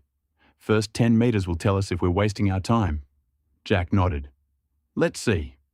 The first sample tray filled. Harry slit the bag, poured the chips out, and spread them with his gloved hand. Red dirt, ironstone, a few quartz fragments. Pretty standard, Harry said. Nothing special yet. Jack didn't flinch. Keep going. The next meter came up. Harry poured it out. Kev crouched beside him. Jack stepped closer. The colour had changed, subtly but unmistakably. Less red, more orange, more angular fragments, more quartz. Harry raised an eyebrow. That's interesting. Kev nodded slowly. We're getting closer to the structure. Jack felt it, that quiet spark in his chest. Next one, he said. The rig thumped again. The cyclone hissed. The sample bag filled. Harry slit it open, poured it out, and froze. Quartz. Angular. Fresh. And in 2 pieces, faint but visible, tiny flecks of gold. Harry looked up at Jack. "Mate, that's not nothing." Kev grinned. "Told you this ground was talking." Jack crouched, picked up one of the chips, turned it in the sun. There it was. A whisper of gold. Exactly where the float trail said it would be. "Keep drilling," Jack said quietly. The next meter came up. Harry poured it out. This time the quartz wasn't subtle. It was dominant, veined, angular, fresh. Kev let out a low whistle. "Jack, this is proper." Harry nodded. "This is worth following up, no question." Jack didn't smile. He didn't celebrate. He just studied the chips, calm and focused. "This is the start," he said, "not the finish." He stood, dusted off his hands, and looked at the rig. "Run it another 10 meters." Kev nodded. "Righto." Harry grinned. "Told you we'd find something." Jack walked back toward the ute, 2-way clipped to his belt, detector still in the back, the quartz block sitting like a silent witness. He keyed the radio. "Darren, you got me?" Static. Then Darren's voice, bright and curious. "Yeah, mate, go ahead." Jack looked back at the drill rig, the dust rising, the samples gleaming in the sun. "We've got something." The RC rig thumped steadily behind him as Jack walked the slope, marker flags in hand. The samples had started strong. Quartz, veining, hints of gold. But now, meter by meter, the mineralization was fading. Not disappearing, just thinning, softening, tapering off. Jack crouched, running a handful of chips through his fingers. The quartz was still there, but the gold was whisper-thin now, the kind you only see if you tilt it just right in the sun. Harry walked over, wiping sweat from his brow. "It's dropping off, mate." Jack nodded. "Yeah, she's pinching out." Kev joined them, arms folded. "Still a good little zone, though. Enough to map, enough to understand." Jack planted another flag, then another, marking the edges of the anomaly. The start, the peak, the fade. "This is the footprint," he said quietly. "Small system, localized, but real." Harry grinned. "You've still got the nose for it." Jack didn't smile. He was focused, reading the ground like a story written in color and texture. He stepped back, looking at the flagged area. Maybe 20 meters long, 10 wide. A pocket. A pod. A little whisper of a system that had pushed gold into the quartz and then run out of steam. "All right," Jack said. "That's enough." Kev raised an eyebrow. "You don't want to keep drilling?" Jack shook his head. "No. We've got what we need. The boys need to get back to work, and this isn't a big system." Jack and Kev loaded more rock into the ute. He continued, "It's a nice little find, but it's not worth burning a whole day's production." Harry nodded. "Fair call." Jack crouched again, brushing the dirt around the hole with his glove. The ground was honest. It had given him a clue, a story, a pocket of gold. But it wasn't a mine. It wasn't a field. It wasn't something to chase blindly. Jack stood, dusting off his hands. "Mark it, log it. We'll come back later with fresh eyes." Kev grinned. "That's why you're the boss." Jack shrugged. "Just not greedy. The land gives what it gives." The rig wound down. The dust settled. The sample bags were tied off and labelled. Sean's voice crackled over the 2-way from the highway. "Kev, you boys done out there?" Kev keyed the mic. "Yeah, mate. Heading back soon." Jack took one last look at the flagged zone. Small, neat, honest. A good find, a real find, but not a distraction. He turned toward the ute. "All right, boys," Jack said. "Let's get back to work." And just like that, the day shifted from discovery back to duty. Exactly how Jack liked it. The bell above the assay lab door gave its usual tired ding as Jack walked in. Dusty boots, sunburnt arms, and a grin that said he'd had a day. Behind the counter stood Barry. Broad shoulders, grey beard, safety glasses perched on his head like a crown. He looked up, squinted, then broke into a massive smile. "Bloody hell, mate," Barry boomed, stepping forward. "When have you been hiding?" Jack grabbed his hand in a firm handshake. "Canada." Barry blinked. "Canada?" Jack nodded. "Yeah, got a few sites out that way now." Barry laughed. "You're everywhere, mate." Jack leaned on the counter. "I've got a job for you, Baz. Need a trolley." Barry raised an eyebrow. "A trolley? What have you dragged in this time?" Jack smirked. "You'll see." Barry rolled out the heavy-duty trolley from behind the counter. "All right, let's have it." Jack disappeared outside, then returned pushing the trolley loaded with quartz. Big chunks, small chunks, and the 30-kilo monster sitting like a throne on top. Barry's jaw dropped. "Jack, mate, there's a lot of rock here." Jack nodded. "Yep." Barry poked the big piece. "This thing's a gym workout." Jack shrugged. "Found it loose. Ground's telling a story." Barry looked at the pile again. "You want a separate and smelt job on all this?" "Yep." Barry whistled. "You're going to keep me busy for a week." Jack grinned. "I'll get you a carton of bush chook for your troubles." Barry's face lit up like Christmas. "Now that's service." Jack walked back out, leaving Barry shaking his head. Barry muttered, "No way he's got more." Then Jack returned, pushing a second trolley load. Barry slapped both hands on the counter. "Jack, this is half a bloody reef." Jack laughed. "Just do your magic, mate." Barry sighed dramatically, but he was smiling the whole time. "All right, leave it with me. I'll run it separate, keep the fines clean, and smelt the good stuff. But you better bring that bush chook." Jack winked. "Already in the ute?" Barry nodded approvingly. "Good man." As Jack headed for the door, Barry called out, "Jack?" Jack turned. Barry pointed at the quartz. This is interesting. Real interesting." Jack nodded once. "Yeah, worth a look." Barry grinned. "I'll call you when I've got numbers." Jack tipped his hat. "Looking forward to it." And with that, he stepped back into the Kalgoorlie sun, dusty, tired, and quietly satisfied. The land had spoken, the samples were on their way, and Barry was already itching to fire up the furnace. Jack was leaning against the ute, sipping lukewarm water, when his phone buzzed. Jack answered. "Baz, talk to me." Barry didn't waste time. "Jack, mate, you sitting down?" Jack frowned. "Should I be?" Barry exhaled, the sound of someone who'd just seen something rare. "The smelt's done. Final weight, 629 grams." Jack froze. 629. 629, Barry repeated. "High purity, clean, bloody beautiful." For a moment, Jack didn't speak. He just stared at the ground, the numbers sinking in. That wasn't a fluke. That wasn't a hobby find. That was real. Barry continued, voice dropping into that reverent tone only old lab techs get when they see something special. "And Jack, the quartz had a large internal structure, big one. Not just surface veining. It carried gold right through the guts." Jack let out a slow breath.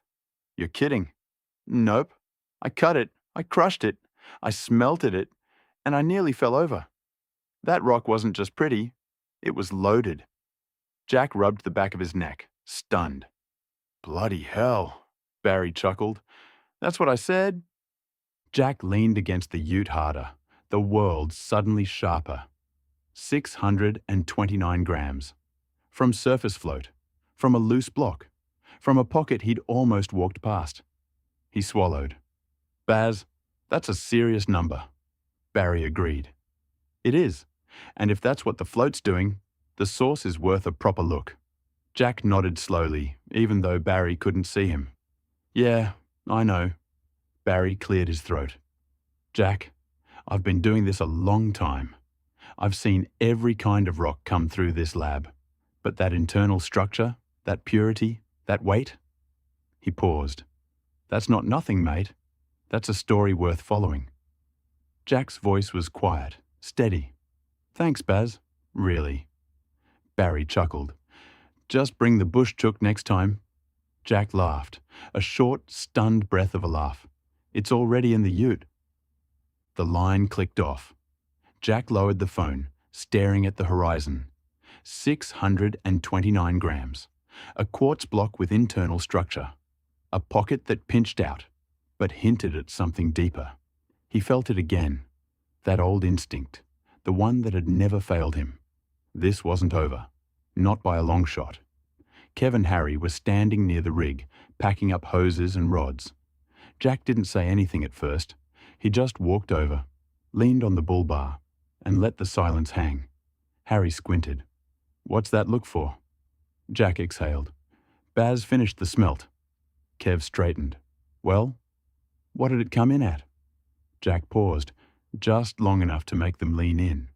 629 grams. Harry's jaw dropped. "You're joking." Kev blinked twice.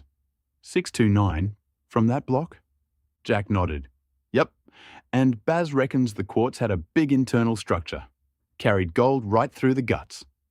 Harry let out a whistle. "Mate, that's a proper chunk." Kev shook his head slowly, a grin spreading. "Bloody hell, Jack. You've still got the nose." Jack shrugged. "Right place, right time." Kev wasn't having it. "Nah, that's skill." Harry leaned on the ute. "So what's the plan? We going back out there?" Jack looked at the horizon. "If we do it properly." Kev nodded. "This weekend?" Jack raised an eyebrow. "You boys free?" Harry laughed. "For this?" "Absolutely." Kev crossed his arms. "We make a solid effort at it, map it, sample it, run a few more holes. No half jobs." Jack nodded. "Agreed." Harry grinned. "Then it's settled." Jack opened the back of his ute and pulled out 2 cartons of bush chook. Kev burst out laughing. "What's this for?" Jack smirked. "Payment." Harry blinked. "For what?" Jack pointed at the cartons. "For Sean. He's dropping the RC rig out again tomorrow." Harry shook his head. "You're spoiling him."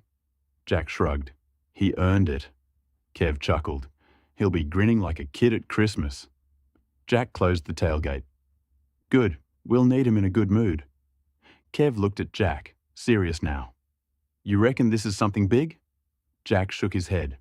"No, not big, but real. And worth understanding." Harry nodded. "That's enough." Jack smiled. "Exactly." They stood there for a moment, 3 men who knew the land, who respected it, who didn't chase greed but chased truth. And the truth was simple. They had work to do this weekend. Saturday morning hit with that crisp Kalgoorlie air, cool at dawn, promising heat by midday.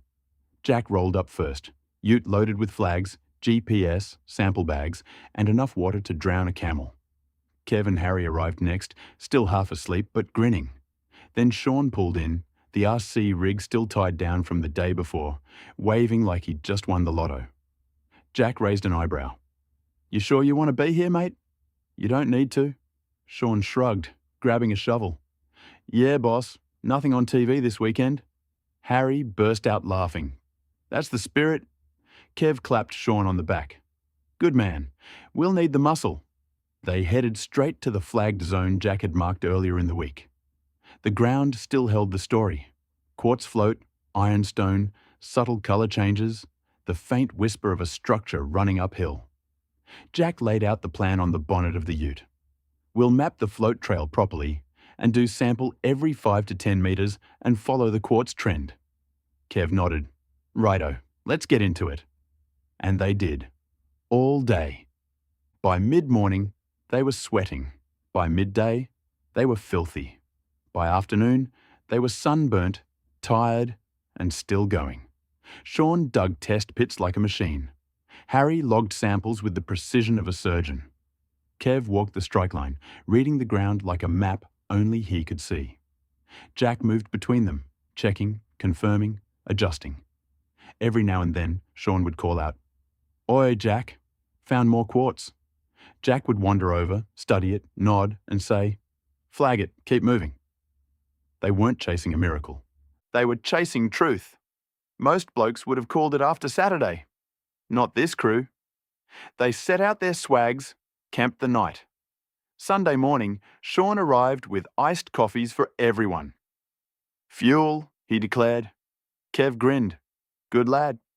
They pushed further upslope, refining the structure. The gold was faint now, just tiny flecks and occasional chips, but the geology was consistent. Harry wiped sweat from his forehead. "It's pinched out, but the system's real." Jack nodded. "Exactly. It's not a mine, but it's a story worth finishing." By late Sunday afternoon, the map was complete. Kev folded the map. "That's a solid weekend's work." Harry stretched his back. "I'm cooked." Sean leaned on the shovel. "Same, but worth it."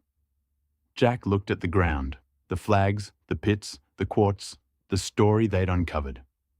By late Sunday afternoon, the flags were in, the samples were bagged, the maps were marked, and the ground had given up every clue it was willing to share.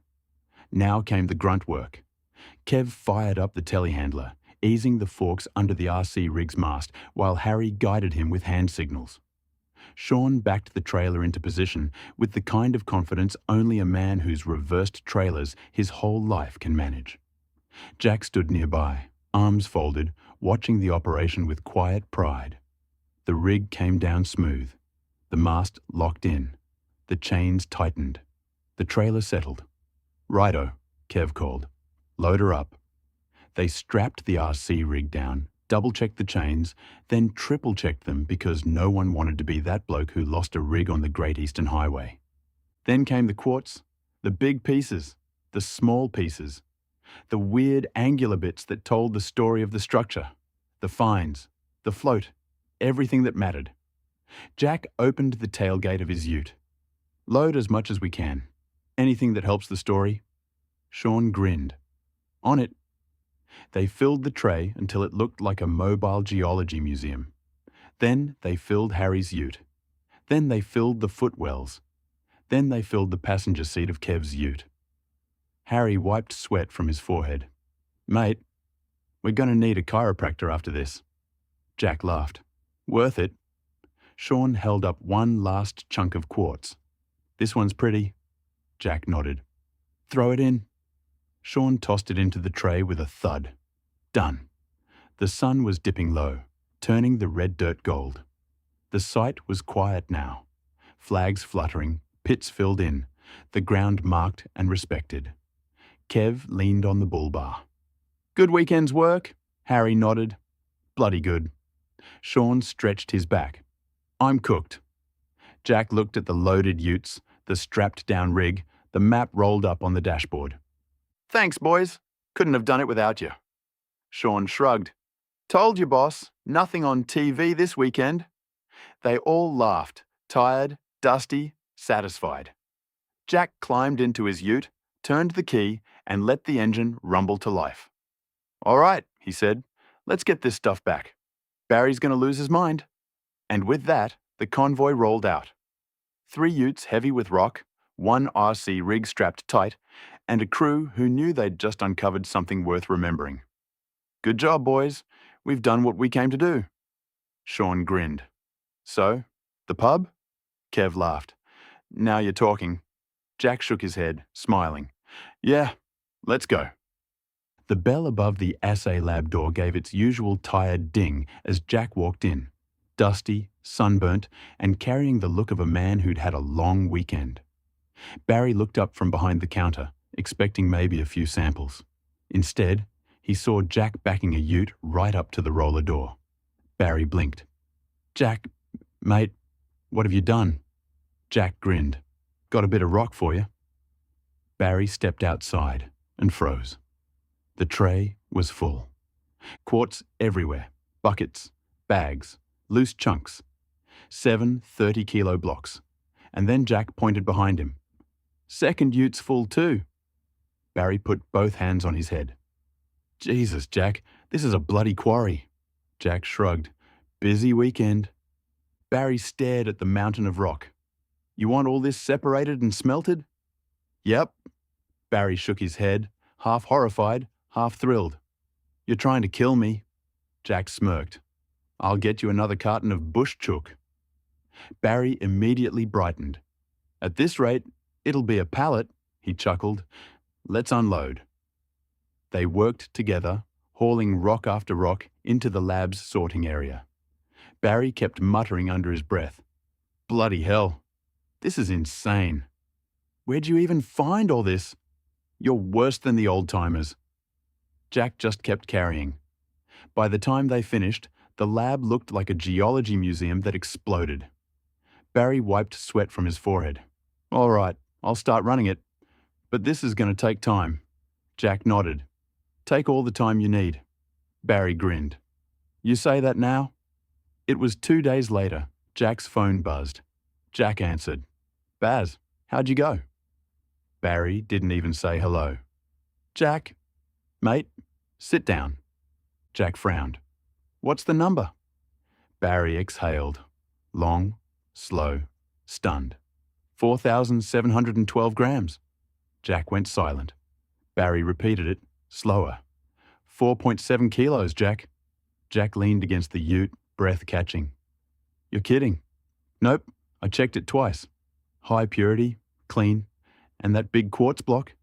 The internal structure was massive, carried gold right through the guts. I've never seen anything like it from surface float." Jack rubbed his forehead. "Bloody hell." Barry chuckled. "That's what I said." Jack stared at the horizon, the weight of the number settling into him. 4.7 kilos. From surface material, from a weekend's work, from a structure that pinched out, but clearly had a story behind it. Barry's voice softened. "Jack, this isn't just a good result. This is a proper find. Even if it's small, it's real. And it's worth understanding." Jack nodded slowly. "Yeah, I know." Barry cleared his throat. "And, mate, bring that bush chook. I've earned it." Jack laughed, a stunned, breathless laugh. "It's already in the ute." Jack sat in the ute outside the assay lab, engine off, phone in his hand, staring at the horizon like it might give him answers. He finally hit call. Nancy answered on the second ring, warm as always. "Jack, everything all right?" Jack exhaled. "Nancy, I need your advice." Her tone shifted instantly. "What's happened?" Jack rubbed his forehead. "The gold." Nancy paused. "The first smelt? Or the second?" Jack swallowed. "Both." Nancy waited. She knew him well enough not to rush. Jack continued, voice low. "The first one came in at 629 grams. Nancy let out a soft whistle. "That's impressive." Jack nodded, even though she couldn't see him. "Yeah, but the second one, the weekend haul," he took a breath.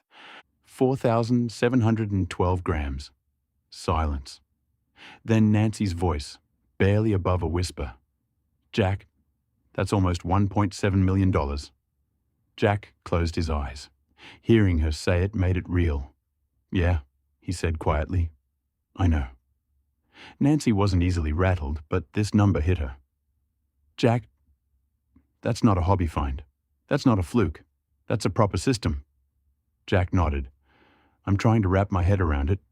Nancy asked gently, "Were you alone out there?" Jack shook his head. "No. Big Kev, Harry and Sean helped out all weekend. They worked their guts out. We mapped it, sampled it, chased the structure. They earned every bit of this." Nancy smiled softly. "Of course they did. And of course you're thinking about them first." Jack didn't deny it. "They deserve recognition. And I need to make sure we handle this right. No greed, no rush, just respect." Nancy's voice warmed. "That's why you called me." Jack let out a breath he didn't realize he'd been holding. "Yeah, I needed someone steady." "Jack," she said, "you've done everything right so far. You didn't chase it. You didn't over-drill it. You didn't get greedy. You treated the land properly. And you trusted your team." Jack listened, letting her words settle. "Now," she continued, "you take a breath. You document everything. You secure the samples. You look after the boys. And then you decide the next step with a clear head." Jack nodded slowly. "Yeah, that sounds right." Nancy added, "And Jack, congratulations." Jack asks, "Nancy, I need to ask you something important." Her voice softened. Go on. Jack stared at the steering wheel. Do I pay the boys their share? Or do I reinvest it back into the company? Nancy didn't answer immediately. She knew this wasn't about money. Jack continued, voice low. I don't want to pay them out and have them leave, but I also don't want to shortchange them. They worked hard. They earned it. Kev, Harry, Sean, they gave up their whole weekend. Nancy let out a slow breath. Jack, that's a fair question, and it's the right question. Listen, she said, you're not running a gold-sharing syndicate. You're running a company, and the company needs to grow. Jack nodded slowly. But, Nancy continued, you're also running a family, and families look after each other. Jack closed his eyes, letting her words settle. So here's what I think, she said. You don't hand out cash. Not like that. That creates problems, expectations, resentment. And yes, people might take the money and walk. Jack swallowed. Exactly. But, she added, you do acknowledge their work, properly, tangibly, respectfully. Jack opened his eyes. How? Nancy smiled through the phone. He could hear it. You give them bonuses, not a percentage of the gold. A recognition of the effort. Something meaningful but not life-changing. Enough to show respect, not enough to destabilize the company. Jack nodded. That feels right. And the rest, Nancy said, goes back into StrataForge, into equipment, into wages, into growth, into the future. That's how you keep the team together. Not by paying them out, by giving them something to belong to. Jack let out a long breath. Nan, that's exactly what I needed. Jack, she said gently, if you give them a reason to stay, purpose, pride, opportunity, they won't leave. Not for money, not for anything. Jack felt the truth of it settle deep. And, she added, you make sure they know you saw their effort. You value it. You remember it. That's worth more than a payout. Jack smiled, tired but relieved. Thanks, Nan. Really. Anytime, she said. Now go home. You've had a big weekend. Jack sat in the ute after talking with Nancy, thinking hard. He didn't want greed. He didn't want chaos. He didn't want to lose the boys. He wanted stability. He wanted loyalty. He wanted growth. So, he came up with something that ticked every box. When he gathered Kev, Harry, and Sean together, he spoke plainly. All right, boys, I've got a plan. Not a lump sum, not a payout, a share. They looked at him, curious. Jack continued. You'll get a payment every month, for the next 4 years. A proper cut, tax-free. Something that'll take the pressure off your lives. Something that'll keep you here. Part of this company, part of this family. Harry blinked. 4 years? Jack nodded. Yep. But if you leave, that's it. It stops. No back pay. No cash out. This is for the people who stay, who build this with me. Kev crossed his arms, thinking. That's fair. Sean grinned. Bloody oath it is. Jack looked each of them in the eye. You won't have to worry about money for years to come. That's my promise. You earned that. But the rest, the bulk of it, goes back into the company. He took a breath, steady and certain. More equipment, rigs and vehicles, the opportunities and work, more growth. We build something real, something that lasts. Kev nodded slowly. That's the right call, mate. Harry smiled. You're looking after us without spoiling us. Sean laughed. And we get paid for 4 years? I'm not going anywhere. Jack chuckled. Good, because this is just the start. Jack sat in the ute outside the yard, the sun low, the day finally slowing down. He called Nancy again, not for reassurance this time, but to share the decision he'd made. She answered with that calm warmth she always carried. How'd you go, Jack? Jack took a breath. Nan, I've figured out how to handle the boys' share. All right, she said gently. Tell me. Jack leaned back in the seat. Not a lump sum, not a payout. A share, spread over 4 years. A proper cut, tax-free. Enough to take the pressure off their lives. Enough to keep them here. But if they leave, that's it. Payments stop. Nancy didn't speak right away. She was absorbing it. Jack continued, voice steady. It's fair. It rewards loyalty. It keeps the team together. And it means they won't have to worry about money for years. He paused. And the rest goes straight back into the company. More equipment, more rigs, more vehicles, more growth. We build something real. Nancy exhaled softly, not surprised, but moved. Jack? That's brilliant. Jack blinked. You think so? I know so, she said. It's balanced. It's responsible. It protects the company. It looks after the boys. And it keeps everyone invested in the future. Jack felt the tension in his shoulders ease. Nancy continued, voice warm and proud. You're not just being a boss here. You're building a legacy. Jack went quiet. A long, thoughtful silence. Nancy filled it gently. Most people would have thrown money around, or panicked, or tried to buy loyalty. But you didn't. You thought long term. You thought about the company. You thought about the people. That's leadership, Jack. Jack swallowed, the weight of her words settling deep. Thanks, Nan. Means a lot. It should, she said, because you're doing something special, and they're going to follow you for years because of it. Jack smiled, small, tired, but full of purpose. Yeah, he said softly. Feels like the start of something. Chapter 6. Rotations. By mid-week, the excitement had eased. The numbers were real, the plan was set, and the company was humming again. Jack called Darren to the office, voice upbeat but controlled. Mate, after what we pulled out of that ground, I've allocated a decent chunk of funds for upgrades. New gear, site improvements, whatever you reckon we need, but... Darren smirked. Let me guess. Go through Nancy first? Jack laughed. Exactly, she'll keep us honest. Darren nodded. Good call. Later that afternoon, Jack walked through the yard. Travis and Dylan were by the workshop, cleaning gear and arguing about who'd broken a shovel last week. Jack approached with that calm, no-nonsense stride they all recognized. Boys, he called out. They straightened immediately. Yeah, boss? Jack folded his arms. You two are next. Travis blinked. Next for what? Jack grinned. Rotation, field work, proper run. I want you in Perth in a week. Dylan's eyes widened. Perth? For real? Jack nodded. For real. You've earned it. And we need fresh legs out there. Travis exchanged a look with Dylan. Half excitement, half nerves.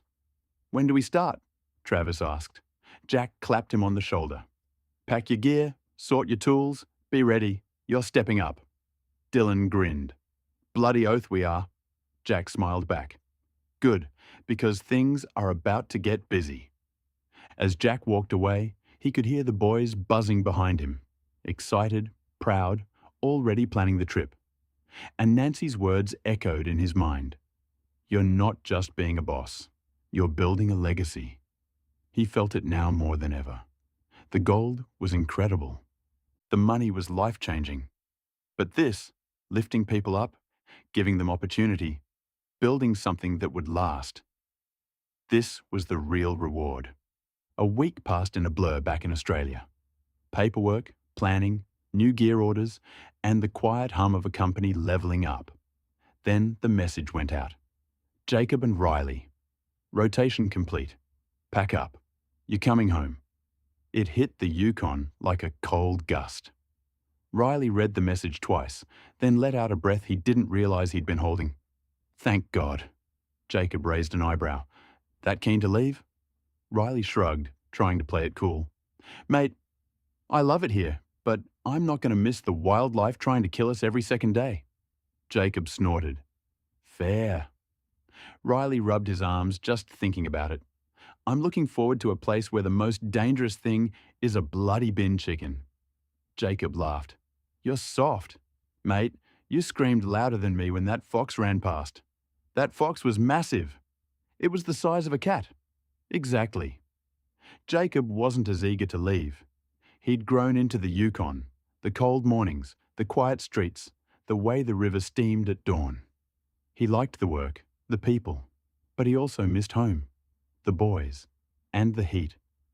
With the feeling of being on familiar ground, Riley nudged him. "You'll miss it, won't you?" Jacob shrugged. "Yeah, a bit." Riley smiled. "Me too, but I'll miss not dying more." They started gathering their gear: boots, jackets, gloves, the souvenirs they'd picked up, the photos they'd taken, the stories they'd never forget. Jacob looked around the cabin. "Feels weird." Riley nodded. "Feels like we've been here forever." Jacob smirked. "Feels like we survived something." Riley laughed. "We did." The airport was buzzing, early morning chaos, but Jack moved through it like a man who'd done this trip too many times to count. Under one arm was a full carton of bush chooks, taped up, labelled, and absolutely not fitting in the overhead locker. Behind him, Dylan and Travis, dragging their bags, wide-eyed and trying to look like they weren't nervous. Jack glanced back at them. "Righto, boys, listen up. Here's how it's going to go." They leaned in. "First thing," Jack said, "we land in Vancouver, then Thunder Bay, then the Yukon. It's a long haul, so don't whinge." Dylan nodded quickly. "No whinging." Travis elbowed him. "You'll whinge." Jack smirked. "Second, induction. The Canadians run it. It's long. It's boring. It's the same every time. And yes, they're paying for it, but I swear there's got to be a better way." Travis laughed. "How long is it?" Jack sighed. "Long enough that you'll question your life choices." Dylan swallowed. "Right." Jack continued. "But once that's done, you're straight into the Yukon rotation. Cold, remote, wildlife everywhere. But the work's good. The people are good. And you'll learn fast." Travis grinned. "We're ready."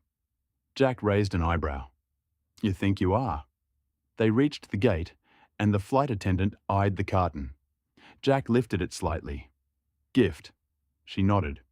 "For someone in Canada?" Jack smirked. "Something like that." Dylan whispered, "Who's it for?"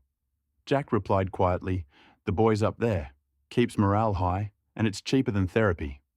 Travis laughed. "Fair." The flight attendant chuckled.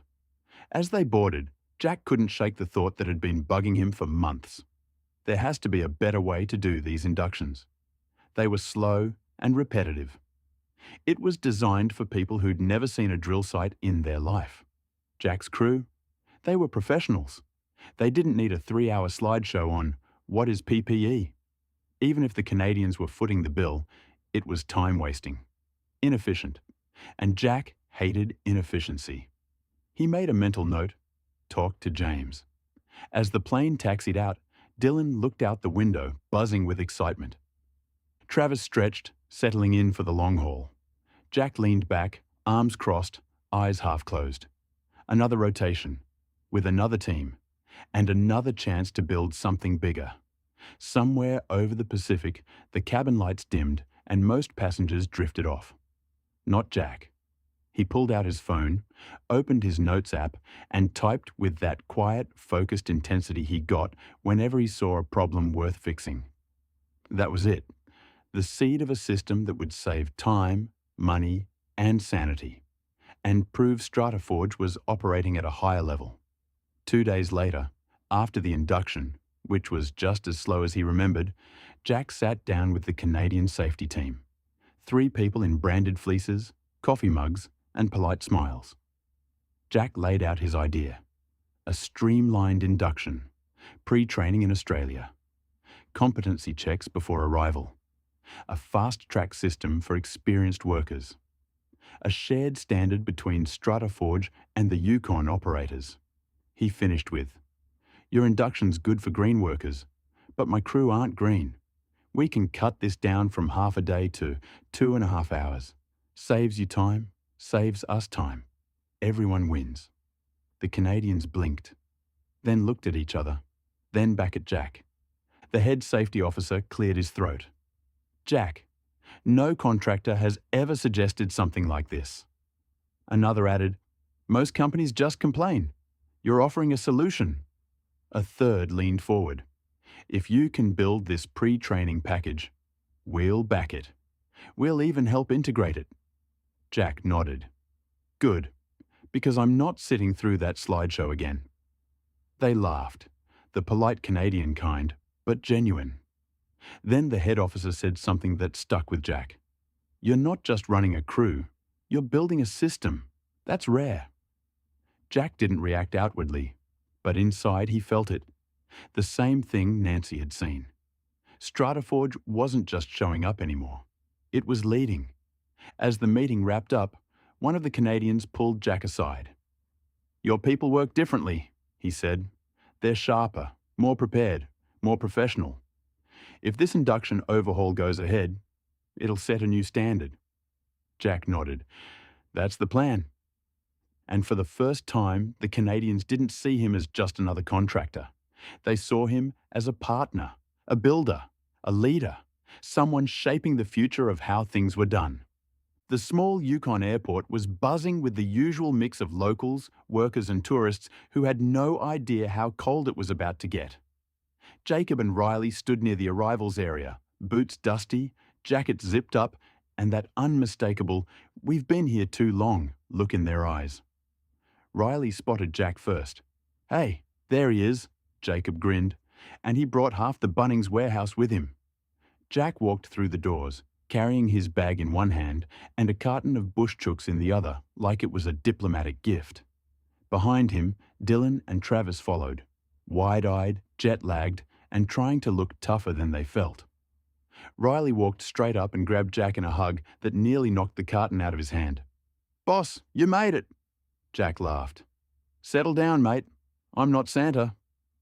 Jacob shook his head, smiling. "Good to see you, Jack." Jack nodded. "Good to see you boys too. You look alive." Riley snorted. "Barely." Jacob added, "We've had some wildlife moments." Jack raised an eyebrow. "I heard." Riley pointed at Dylan and Travis. "And these two? Fresh meat?" Dylan straightened. "We prefer new recruits," Travis added, "or future legends." Jacob smirked. "We'll see." As they stepped outside, the cold hit Dylan and Travis like a brick. Dylan gasped. "Mate, this is illegal." Travis shivered. "My face hurts." Riley clapped them both on the back. "Welcome to the Yukon." Jacob added, "If you hear something in the trees, don't run. It'll just chase you." Dylan blinked. "Chase us?" Jack cut in. "Ignore him, mostly." Jack gathered the four of them near the ute. "All right, boys, listen up. We've got a big week ahead. Dylan, Travis, you'll shadow Jacob and Riley for the first couple of days. Learn the ropes, learn the land. Learn what not to touch." Riley nodded. "Rule 1, don't pat anything." Jacob added, "Rule 2, don't feed anything." Travis frowned. "Why would we feed anything?" Jacob and Riley exchanged a look. Riley said, "You'll see." As they loaded the gear into the ute, Jack took a second to look at Jacob and Riley properly. They looked older, more confident, more grounded. They'd grown out here.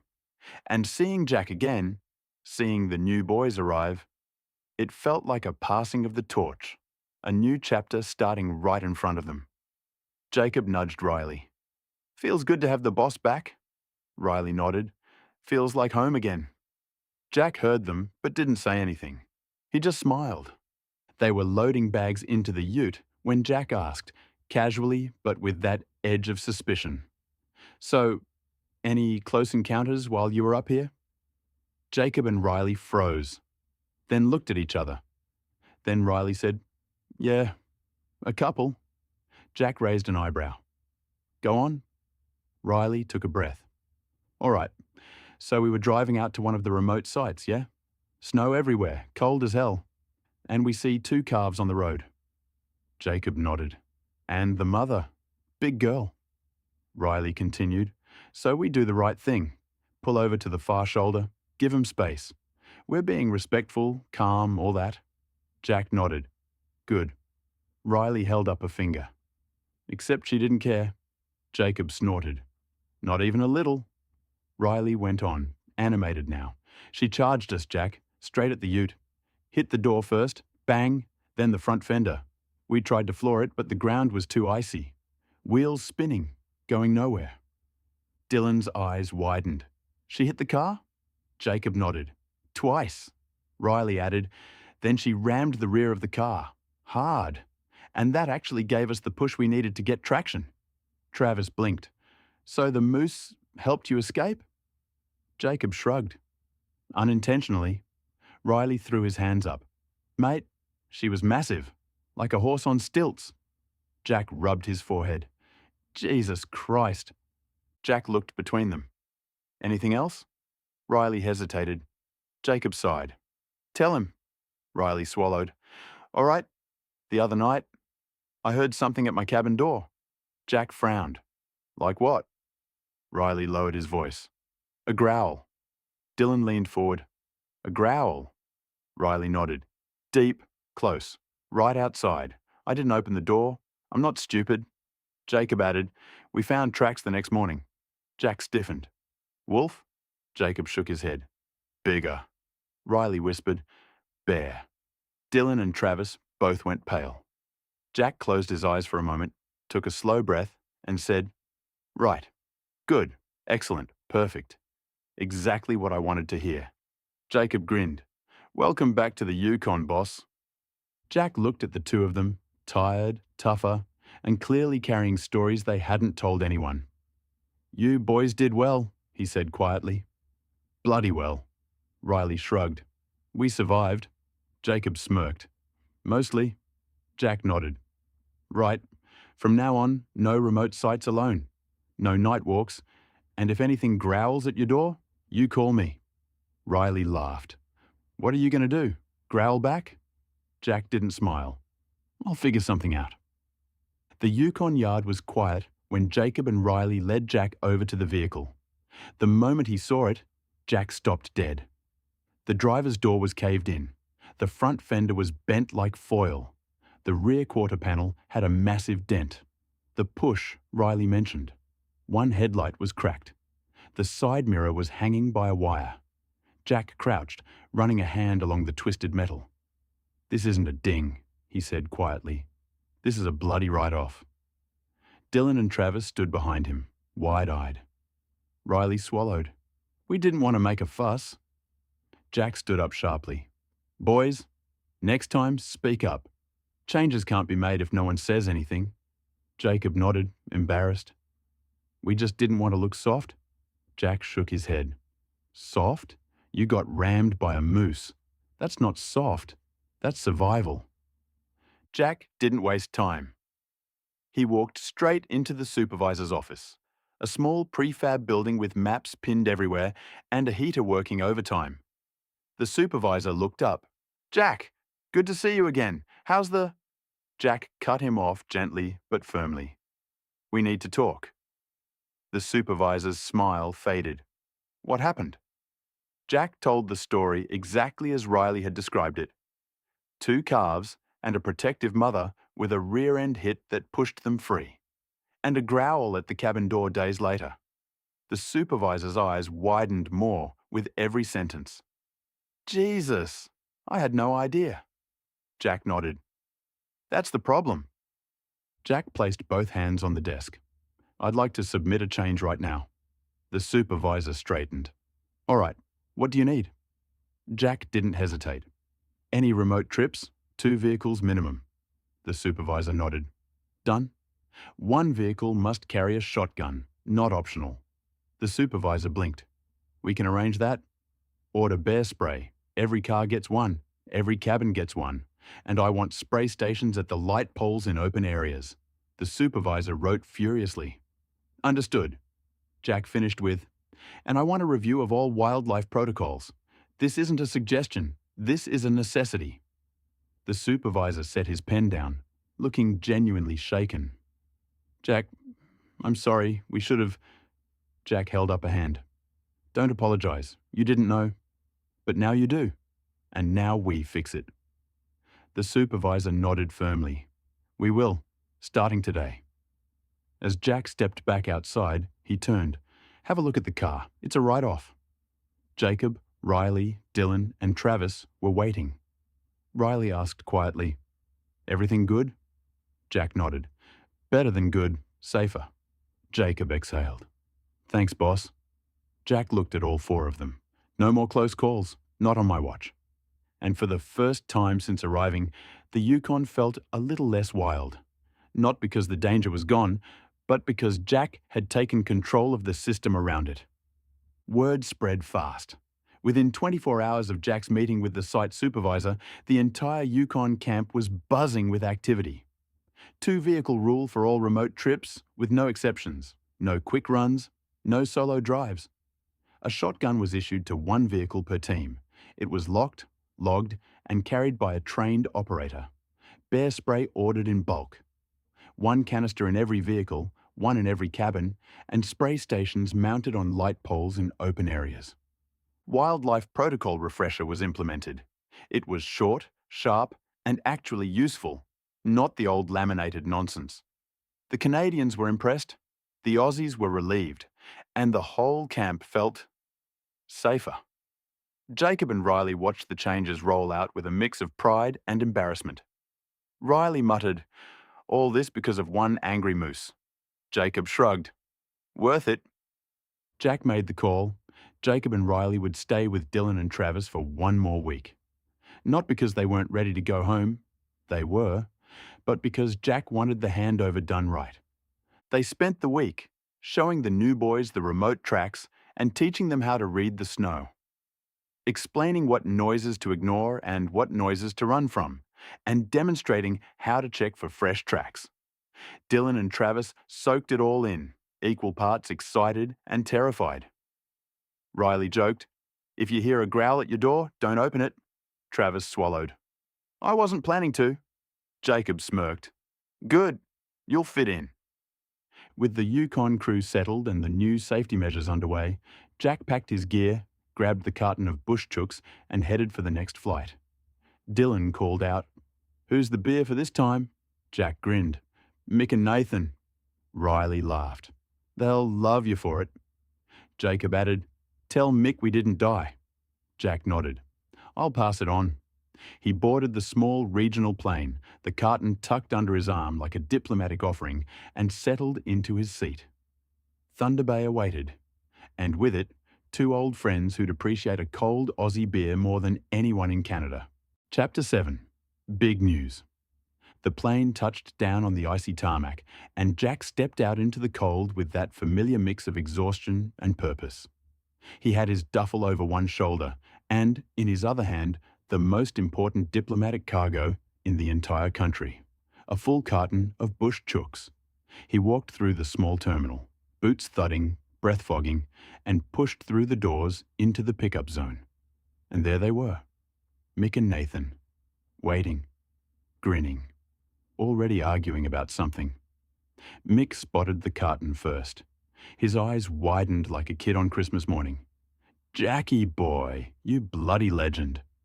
He jogged over, actually jogged, and grabbed Jack in a bear hug that nearly crushed the carton. Nathan laughed. "Careful, mate, you'll break the good stuff." Mick stepped back, hands on his head, staring at the carton like it was a holy relic. "You brought 'em. You actually brought 'em. I thought you were joking." Jack smirked. "Mate, I wouldn't joke about something this serious." Mick took the carton reverently, holding it like a newborn. "I'm going to cry. I swear to God." Nathan shook his head. "He's been talking about this for a week." They loaded Jack's bags into the ute, Mick still cradling the carton like it might run away. Nathan leaned against the tray. "How was the Yukon?" Jack exhaled. "Cold, wild, productive. And the boys nearly got flattened by a moose." Mick froze mid-step. "A moose?" Jack nodded. "Big one." Nathan whistled. "Bloody hell." Mick shook his head. "See? This is why I stay in Thunder Bay. Worst thing we've got here is a cranky raccoon." Jack laughed. "You say that now?" As they pulled into the Thunder Bay yard, Mick held the carton up triumphantly. "Boys, look what the boss brought." A couple of the Canadian lads cheered. One clapped. Another said, "What's a bush chook?" And Mick immediately launched into a passionate explanation that made absolutely no sense to anyone but an Australian. Jack watched the chaos unfold, smiling quietly. This, the noise, the laughter, the camaraderie. This was why he kept coming back. Nathan nudged him. "Good to have you back, mate." Jack nodded. "Good to be back." And as Mick cracked open the first can, despite the temperature being somewhere between freezing and "why are we alive?" Jack felt it. The team was growing. The company was stabilizing. The culture was becoming something real. And he was right in the middle of it. It was just after dinner when James knocked on the door. He didn't wait for an invitation. He never did. Just stepped inside like he lived there. "Evening," he said, shrugging off his jacket. Jack looked up from the kitchen bench. "You're early. Usually you show up after the footy." James rubbed the back of his neck. "Yeah, I want to talk to you about something. But tomorrow, not tonight." Jack paused. That wasn't like James, but he didn't push. He reached into the fridge, grabbed a can, and handed it over. "Here, have a beer." James took it, cracked it open, and took a long drink. Nathan, sitting at the table, grinned. "Careful, mate. That's a bush chook." James blinked. "A what?" Nathan leaned back, enjoying the moment. "Western Australian delicacy. Tastes like home and regret." Jack smirked. "He's being dramatic. It's good." James took another sip. "It's something." They settled into the lounge. Jack in his usual chair, Nathan on the couch, James leaning forward with his elbows on his knees. "So," James said, "how was Canada this time?"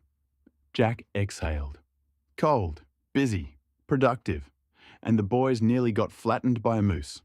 James sat up. "A moose?" Nathan nodded. "Big one. Angry." Jack continued. "They didn't say anything until I got there. Car was smashed up, not roadworthy. Could have gone bad." James whistled. "Bloody hell." Jack took a sip of his beer. "So I put new procedures in place.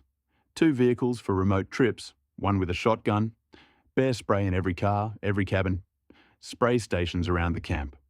Nathan added, "The Canadians were shocked, in a good way." Jack nodded. "They didn't know. Now they do." James leaned back, impressed. "You're turning that place into a proper operation." Jack shrugged. "Just making sure the boys come home."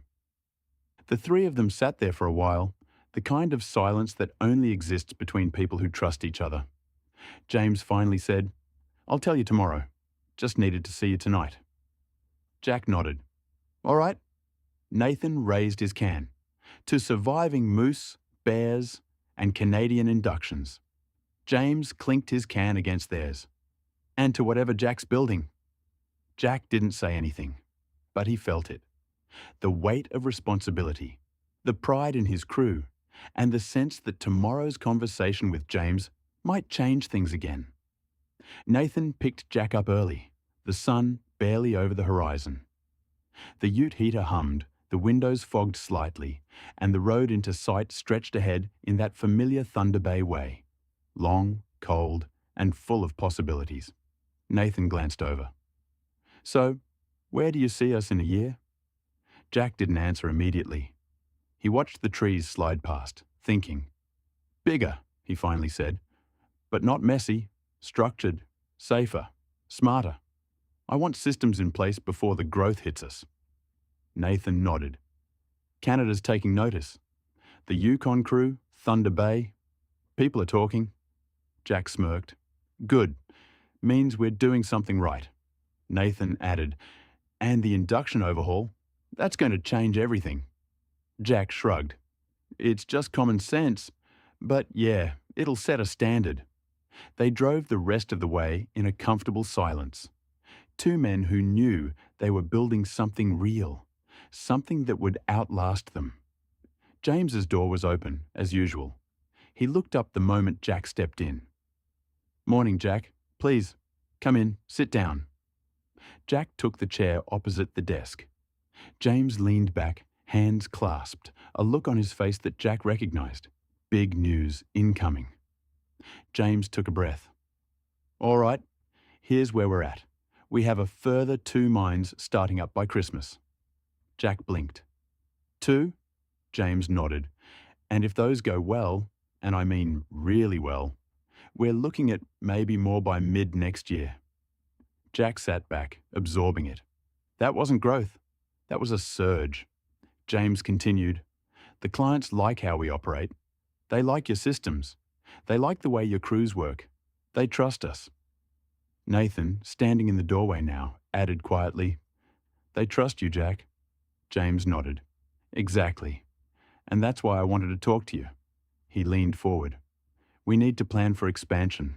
Real expansion. More crews, more gear, more logistics, more leadership. Jack didn't flinch.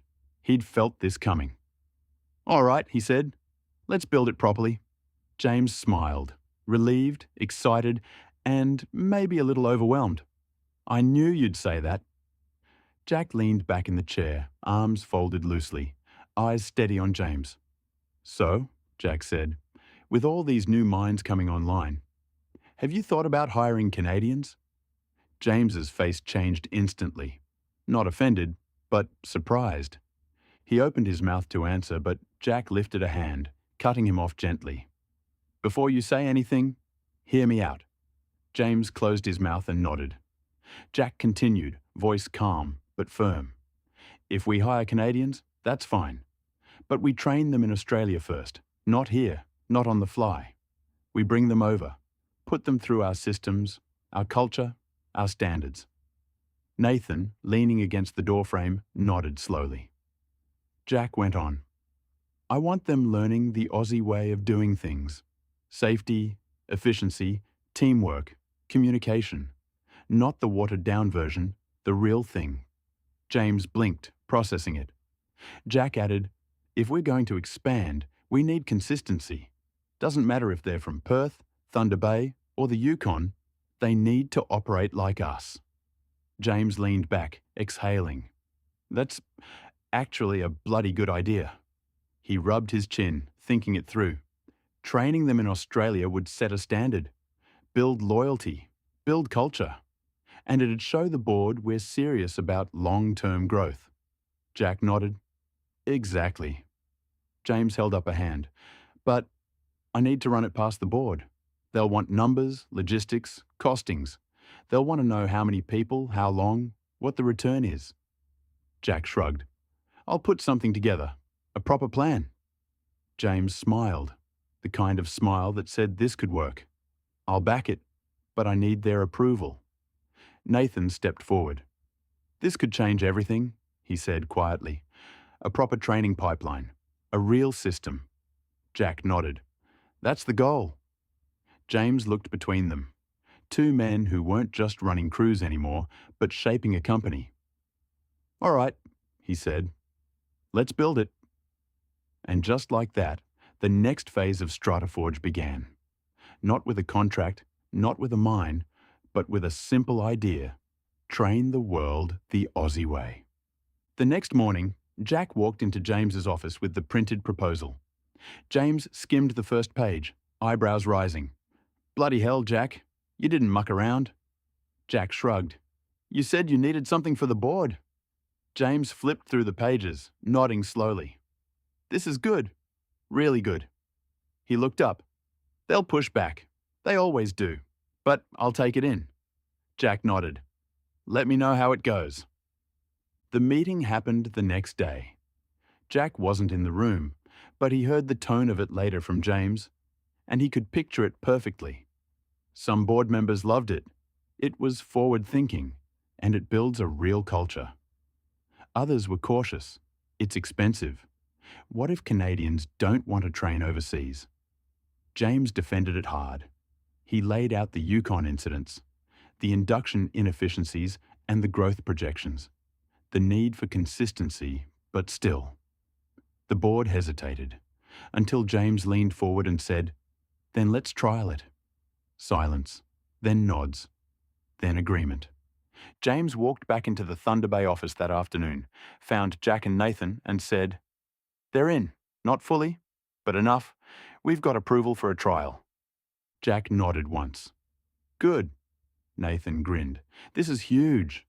James added, if the trial works, we roll it out permanently. And if that happens, Jack, This becomes your legacy. Jack didn't say anything, but he felt it. The shift, the momentum, the beginning of something bigger than any of them had imagined.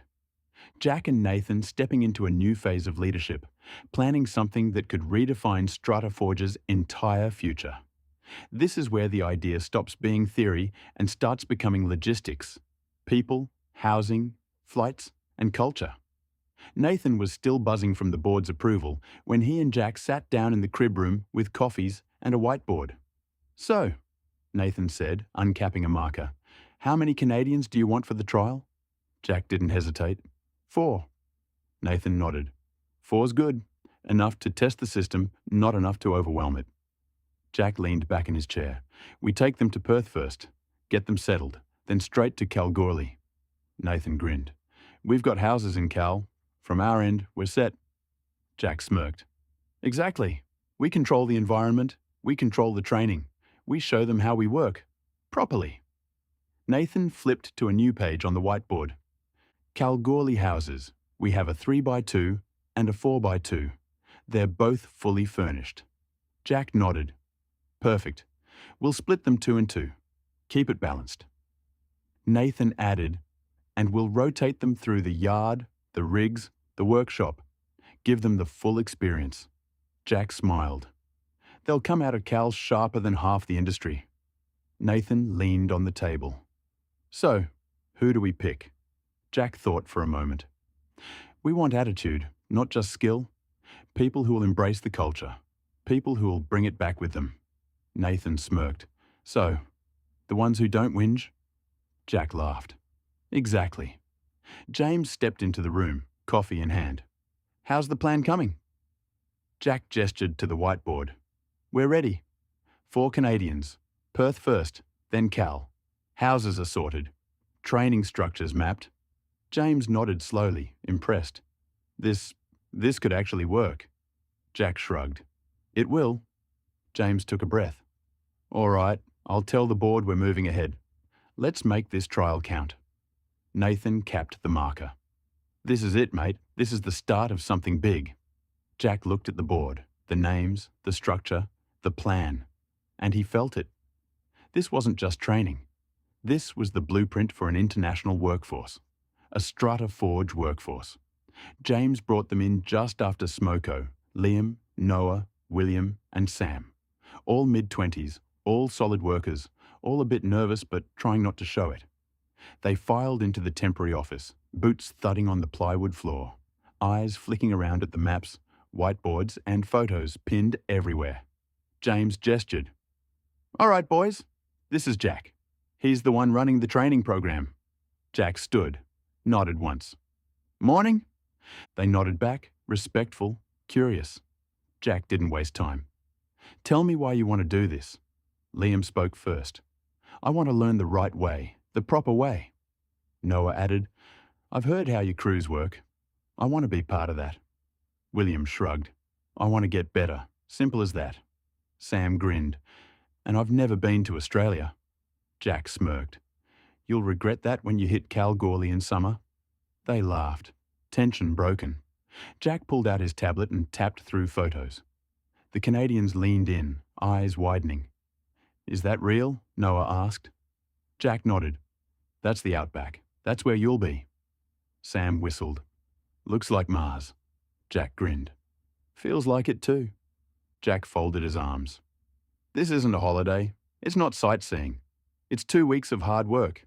Early mornings, long days. You'll be pushed. You'll be uncomfortable. You'll learn fast or you'll fall behind." He paused. "But if you get through it, you'll come back different. Better. Ready." The 4 of them exchanged glances. Not scared, but fired up. Liam said it first. "We're in." Noah nodded. "All of us." William added, "When do we leave?" Jack smiled. "Soon." James watched the exchange, impressed. He could see it. The spark, the potential, the beginning of something big. Jack closed the tablet. "All right, pack your bags. Sort your passports. You're going to Perth." Sam grinned. "Can we try a bush chook when we get there?" Jack laughed. "Mate, you'll be sick of them by the end." James clapped his hands once. Good. We'll finalise flights and paperwork. Jack will brief you again before you go. The 4 Canadians left the room buzzing, excited, nervous, proud. James turned to Jack. They're keen. Jack nodded. Good. That's what we need. And just like that, the trial wasn't an idea anymore. It was happening. Chapter 7. Welcome to Australia. Jack met the 4 Canadians at the airport, all of them wide-eyed and jet-lagged, but buzzing with excitement. He didn't take them to a hotel. He took them home. Nancy opened the door first, warm, welcoming, instantly in mum mode. Come in, boys. You must be exhausted. Charlotte followed with Jade by her side, the little one waving shyly before hiding her face in Charlotte's hip. Liam whispered to Noah, Mate, this feels like meeting the Queen. Nancy laughed. I heard that. Sam grinned. Sorry, ma'am. Nancy waved him off. None of that ma'am business. It's Nancy. Charlotte stepped forward. I'm Charlotte. This is Jade. Welcome to Australia. The boys relaxed instantly, the kind of comfort you only get when you're welcomed into a home, not a workplace. Jack watched them settle in, proud of the atmosphere his family created without even trying.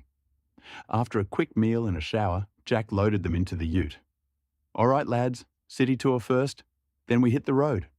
They drove through the CBD, past Elizabeth Quay, Kings Park, the Swan River. The Canadians pressed their faces to the windows like kids. William pointed. This place is beautiful. Jack smirked. Enjoy it. It's the last green you'll see for a while.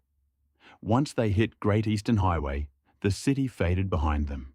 The road stretched long and straight. Red dirt, open sky, heat shimmering off the bitumen. Sam leaned forward. How long's the drive? Jack grinned. 6 hours, give or take. Noah groaned. Oh man, Jack laughed. Welcome to WA. By the time they reached Kalgoorlie, the boys were dusty, tired, and stunned by the sheer emptiness of the outback. Jack pulled up at the houses. All right, this is home for the next 3 months. 2 clean, furnished houses. Aircon humming, beds made, food stocked, everything ready. Liam walked inside and froze. This is really nice. Jack shrugged. We look after our people. Sam opened the fridge. There's food. Jack smirked. You're welcome. They unpacked, showered, and crashed hard. Jack picked them up at sunrise. Up you get. Time to meet the team. They drove to the yard. Red dirt, rigs, utes, and the unmistakable smell of diesel and dust. Darren was waiting, arms crossed, grin wide. Jack, these the Canadians? Jack nodded. Yep. Boys, this is Darren. He runs the yard. Darren shook each of their hands with a grip like a hydraulic clamp. Good to have you here. We'll make workers out of you yet. Then Big Kev stepped out of the workshop. Massive, beard like a steel wool blanket, voice like gravel. You lads ready to sweat? Sam swallowed. Yes? Kev laughed. Good answer. The rest of the crew came over, friendly, curious, welcoming, in that dry Aussie way. Within an hour, the Canadians were laughing, asking questions, and already covered in dust. They fit in better than anyone expected. They weren't second-guessing. They were keen. Exactly what he needed. The Canadians hit the ground running, or at least, they tried to. The jet lag was brutal. Liam kept waking up at 2 a.m., while Noah fell asleep mid-conversation twice. William drank enough coffee to power a generator, and Sam kept saying, Is it tomorrow or yesterday? The heat didn't help, neither did the flies. But the crew rallied around them. Darren kept them moving. Big Kev kept them laughing. Sean kept them learning. Jack watched quietly, letting the boys find their rhythm. Something clicked around day 15. The jet lag faded, the confusion and hesitation faded, and the Canadians started to fit. With Sean, they learnt the vac truck checks, hose management, and how to listen to the machine. With Big Kev, They also learnt rig prep and the art of not getting yelled at by a man who sounds like a diesel engine. And with Darren, it was yard organisation, gear checks, and the Kalgoorlie way of solving problems with whatever's lying around. They learned the unspoken rules. Don't stand where the dust cloud is going. Don't argue with the sun. It wins, and don't leave your gloves in the ute. By week 4, Jack saw it happening. The shift from visitors to crew. He didn't say anything. He just watched them walk across the yard one morning, boots dusty, shirts dirty, coffees in hand, talking rubbish with Sean and Kev. And he knew the trial was working. These 4 weren't just learning. They were becoming StrataForge. By the end of their 4th week in Kalgoorlie, the Canadians had finally shaken off the jet lag, the heat shock, and the constant surprise of red dirt getting into places they didn't know existed. They were settling in, and Jack could see it. So, on Friday afternoon, as the sun dipped low and the rigs wound down, Jack made a quiet decision. "Pub night," he said. "Mush out." The Canadians blinked, then grinned like kids who'd just been handed the keys to a theme park. The Federal Hotel, a rite of passage. The Federal was already humming when they walked in. Old timber floors, footy on the TV, locals leaning on the bar. The unmistakable smell of beer, dust, and deep-fried everything. Darren was there first, waving them over. Big Kev followed, booming laugh echoing across the room. Sean was already halfway through a pint, arguing with someone about the Eagles' chances this season. Jack stepped up to the bar, tapped his card down, and nodded to the bartender. "Put a tab on. The boys earned it." The Canadians exchanged looks, impressed, a little stunned. They understood what that meant. This wasn't just a drink. This was acceptance. Liam was the first to dive in. He grabbed a pint, clinked glasses with Sean, and said, "All right, teach me how to drink like an Aussie." Sean snorted. "Badly, mate. We drink badly." Noah got dragged into a pool game with Darren, who pretended to go easy on him for exactly 1 shot before clearing the table with surgical precision. William ended up deep in conversation with Big Kev about diesel engines, both of them waving their hands around like they were conducting an orchestra. Sam sat beside Jack for a moment, taking it all in. "They're really welcoming," he said quietly. Jack nodded. "They look after their own." Sam hesitated. "And we're their own now?" Jack smirked. "You are tonight." As the night rolled on, the Canadians loosened up completely. Liam told a story about a frozen drill line in Thunder Bay. Kev countered with a story about a snake in a toolbox. Noah tried Vegemite and nearly cried. Darren declared him officially Australian for surviving it. William asked why the pub had a jar of pickled eggs. Sean said, "No one knows, mate. They've been here since '92. The laughter was loud, the kind that fills a room and makes strangers turn their heads. And somewhere between the 2nd and 3rd round, something shifted. They weren't visitors anymore.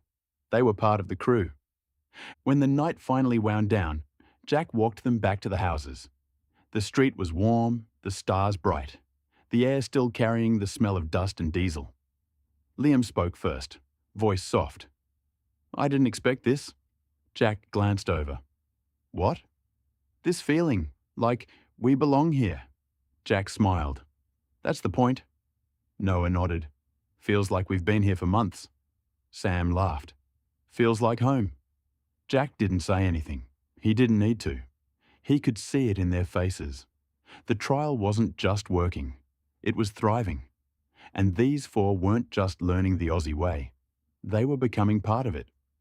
Jack left Kalgoorlie early the next morning, the sun barely up, the red dirt still cool under his boots. The Canadians were settled, the crew was happy, and the training program was running smoother than he dared hope. He drove the long stretch back to Perth with the windows cracked, the warm wind rolling through the cab, dust trailing behind him like a ribbon. It gave him time to think. About the boys, about the crew, about what this meant for StrataForge.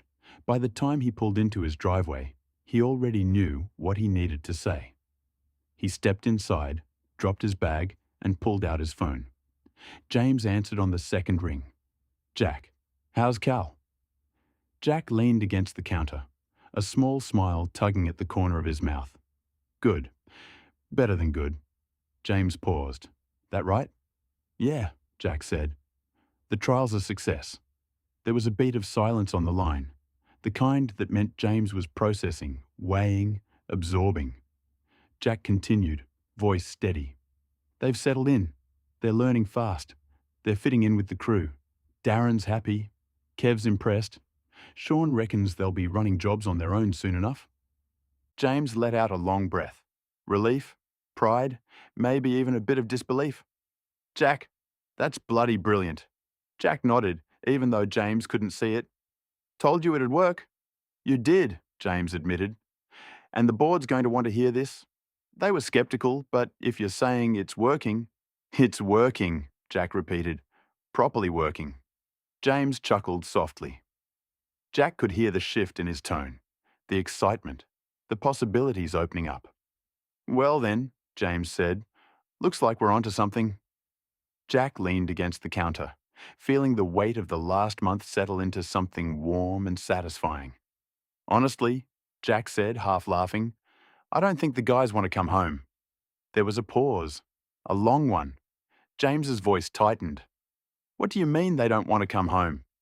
Jack blinked. "Mate, I'm joking. Relax." Another beat. Then James exhaled sharply, the tension breaking. "Oh, right. Bloody hell, Jack. Don't say it like that. I thought you meant they were refusing to come back." Jack laughed. "No, I mean, they're loving it. They're fitting in. They're part of the crew now." James let out a breath that sounded like he'd been holding it for a week. "Jesus, don't do that to me." Jack smirked. "Keeps you on your toes." James groaned. "I'm too old for your sense of humour." But Jack could hear it, the smile behind the words. "Get some rest," James said. "Tomorrow, we start planning the next phase." Jack hung up, set the phone down, and exhaled. The boardroom was already half full when James walked in. Suits, laptops, coffee cups, the usual mix of curiosity and caution that came with any new proposal. He placed his folder on the table, nodded to the chair, and took his seat. "Morning, everyone," he began. "I've got an update on the Canadian training trial." A few eyebrows lifted. A few leaned forward. A few leaned back, arms crossed. The skeptics. James opened the folder. "First thing, the trial is complete. The 4 recruits, Liam, Noah, William, and Sam, have finished their training in Kalgoorlie." One board member asked, "And how did they perform?" James didn't hesitate. "Better than expected. They integrated with the crew, learned the systems, and adapted to the culture faster than we projected." Another leaned in. "So you're saying it worked?" James nodded. "It worked. Properly worked." He let that sit for a moment. James continued, voice steady, confident. "They're flying back to Canada as we speak. Once they're back on the Thunder Bay site, we'll see the real results. How they apply what they learned. How they influence the crew. How they lift standards." A board member frowned. "So we won't know the full impact yet?" "No," James said. "Not immediately. But we'll see the success in time. Culture takes root slowly, then all at once." He flipped to the next page. "And Jack's already drafted the framework for the next intake. If this continues to work, we'll have a pipeline, a proper international training system." There was a murmur around the table. One director nodded. "It's promising." Another tapped a pen. "Expensive, though." A third said, "If it builds consistency across sites, it's worth it." The chair looked at James.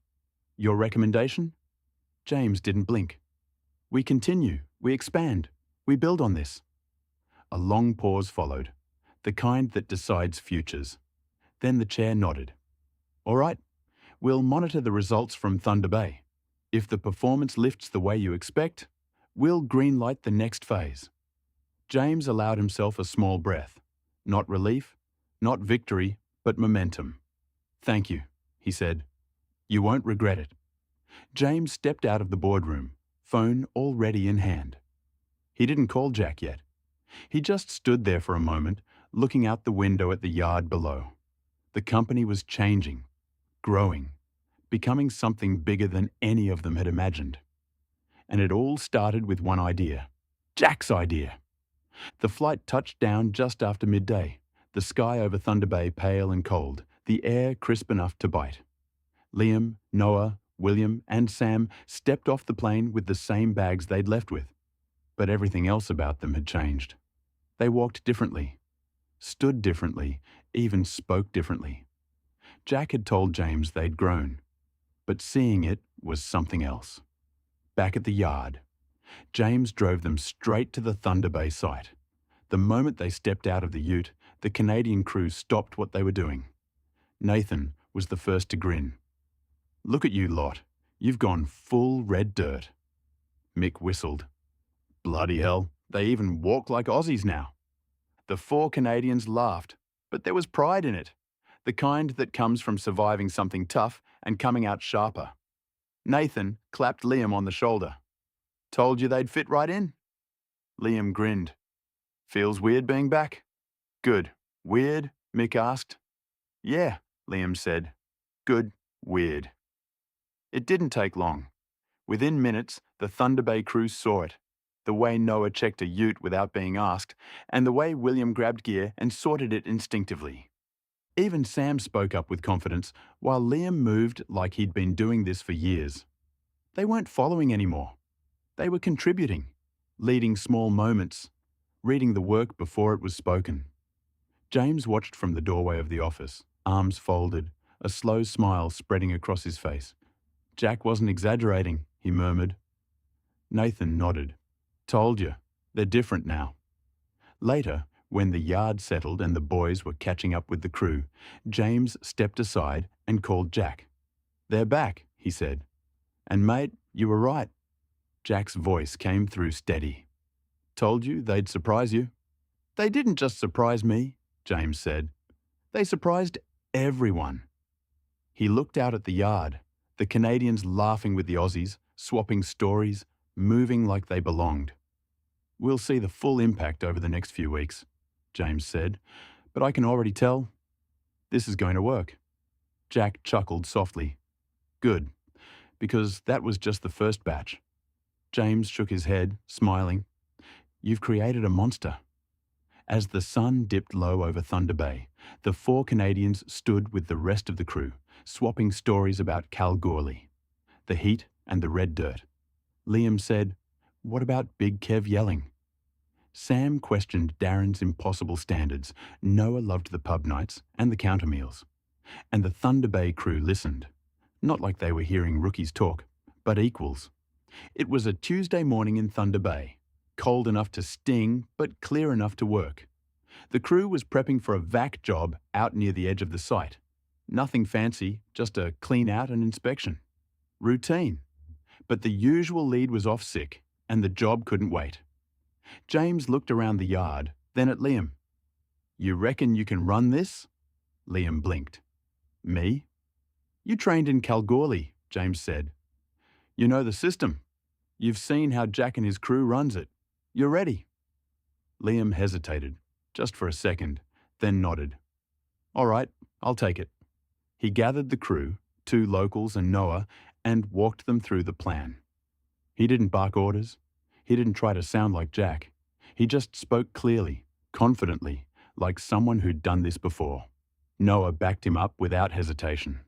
The locals listened, not because they were told to, but because Liam made sense. From the office window, James watched the job unfold. Liam was checking gear, coordinating timing, adjusting flow rates, all the little things Jack and Big Kev had drilled into them in Kalgoorlie. And when one of the locals asked, "Where'd you learn that?" Liam just smiled. "Outback. The job wraps." And the crew notices by midday the job was done. Clean, efficient, safe. The crew packed up, cracked a few jokes, and headed back to the yard. One of the locals clapped Liam on the shoulder.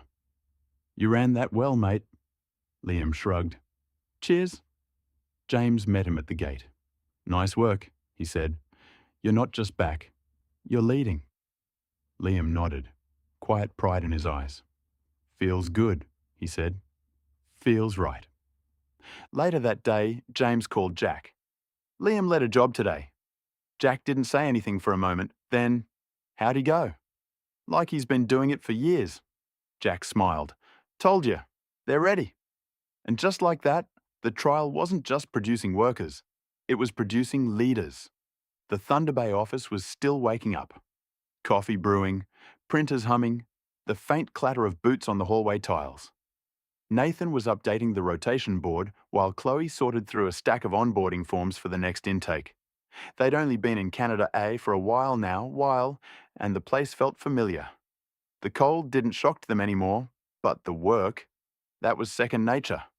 Chloe glanced up from her desk. Feels weird being on this side of the world, doesn't it? Nathan smirked. Yeah, but a good weird. Just then, the door opened and one of the board members, Collins, the one who always walked like he was late for something, strode past the office window. He paused, stepped back, and poked his head in. You two heard the news yet? Nathan raised an eyebrow. What news? Collins stepped inside, arms folded, a rare smile tugging at his mouth. The Canadians trained by your Australian crew, they're performing better than we ever planned. Chloe blinked. Already? Already, Collins said. Liam led a job yesterday. Clean, efficient, textbook execution. The rest of the crews lifted too. Whatever Jack and the Kalgoorlie team did, it worked. Nathan leaned back in his chair, a slow grin spreading across his face. Told you it would. Chloe felt her chest warm with pride. They really took to the training. Collins nodded. More than that. They've brought the culture back with them. The board's impressed. Very impressed. He gave them both a nod. Respectful, appreciative, before heading down the hall. The office fell silent again, but the air felt different now. Lighter, charged. Chloe sat down slowly. Nathan, this is huge. He nodded, staring at the rotation board like it suddenly meant something more. We helped build that. From Cal to here. We actually built something that works. Chloe smiled. Jack's going to be over the moon. Nathan chuckled. He'll pretend he's not, but yeah. They shared a look, the kind that says we did this, even if no one else sees the full picture. Outside the window, the Thunder Bay yard buzzed with activity. Canadians moving with a confidence that hadn't been there before, a rhythm that felt strangely familiar. The Outback Way, alive in the snow. The Thunder Bay office was buzzing after the board members' visit, and Chloe couldn't sit still. She grabbed her phone, stepped into the hallway, and sent a quick message to Nancy back in Perth. You won't believe it. The Canadians are smashing it. Board just told us they're performing better than expected. She barely had time to take a breath before her phone buzzed again. It was Nancy. Jack is on the phone to James now. Chloe froze for a second, then grinned. Of course he was. She walked back into the office, holding up her phone. Nance says Jack's talking to James right now. Nathan laughed. Perfect timing. They're all hearing it at once. Chloe sat down, still smiling. Feels like everything's finally clicking into place. Nathan nodded. Feels like the start of something big. Chapter 8. The shift. Jack was in his Perth office, boots still dusty from Kalgoorlie, when his phone buzzed. He frowned. Immediate wasn't normal. Immediate meant something big. He walked into the conference room, nodded to Nancy, and took his seat. James was already on the screen, looking like he'd been up all night. The chair cleared her throat. Jack, we've reviewed the early results from Thunder Bay. Jack straightened. And? They're better than projected, she said. Much better. Another board member leaned forward. The Canadians trained under your Kalgoorlie system are outperforming expectations. They're stepping into leadership roles faster than any cohort we've had. Jack felt a flicker of pride, but something in the room felt off. James continued, voice careful. We want to formalize the structure, a new leadership tier, a Canadian-led operational model. Jack blinked. Canadian-led? The chair nodded. Yes, the Canadians you trained are ready to take charge of day-to-day operations. Jack's stomach tightened. And Mick and Ethan? He asked quietly. Silence. Then, they've done their job, a board member said. They were sent to train, not to stay. Jack's jaw clenched. They don't want to come home? That's not the point, the board member replied. We need to think long-term. Canadians leading Canadians. Australians leading Australians. Jack felt something hot rise in his chest. Anger, disbelief, betrayal. So you're telling me, he said slowly, that the people who built this success don't have a place in it? The chair sighed. Jack, this is business. Jack shook his head. No, this is people. Nancy placed a hand on his arm, grounding him, steadying him. James finally spoke, voice low. Jack, let me handle this. He stepped out into the hallway, pulse still pounding. The board's words echoed in his head. They've done their job. They were sent to train, not to stay. This is business. He leaned against the wall, staring at the floor. Was this what leadership meant now? Was this what he'd built? A system where people were tools, used, then sent home? He thought of Mick's loyalty, Ethan's quiet strength, the Canadians' growth, the nights in Kalgoorlie, the pride, the sweat, the trust, and he felt something break. Nancy stepped beside him. You all right? Jack exhaled shakily. No, not really. She nodded. Good, because if you were, I'd be worried. He huffed a laugh, small, bitter, but real. You're not going to let them do this, she said. Jack looked up. No, I'm not. I've got too much invested in this for it to fold. Jack was still pacing the Perth office hallway when his phone rang. It was James. Jack answered immediately. Tell me you're calling with good news, Jack said, voice tight. But James didn't start with pleasantries. Jack, what the hell was that meeting? Jack exhaled sharply. You saw it. I saw it, James snapped, and I'm furious. Jack leaned against the wall, rubbing his forehead. They want Mick and Ethan home. They want Canadians leading Canadians. They think the job's done. James's voice dropped into something darker. They don't understand what we've built. Jack's jaw clenched. I have too much invested in Canada now to pull up stakes. Too much time, too much trust, too many people relying on us. There was a long silence on the line. Not empty, but charged.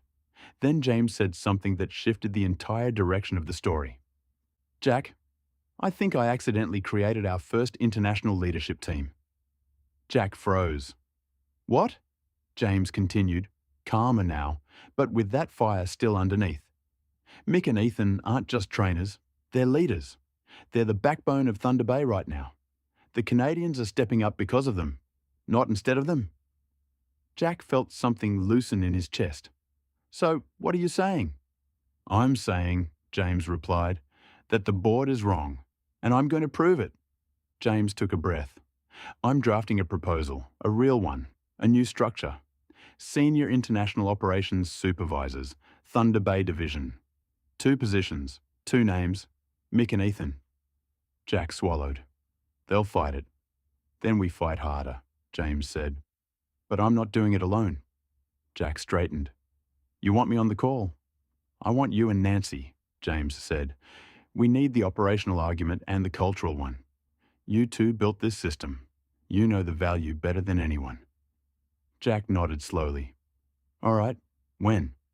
Tomorrow morning, James said. I'll set up the video call. We're going to sell this to the board. Properly. Jack let out a breath he didn't realize he'd been holding. James, thank you.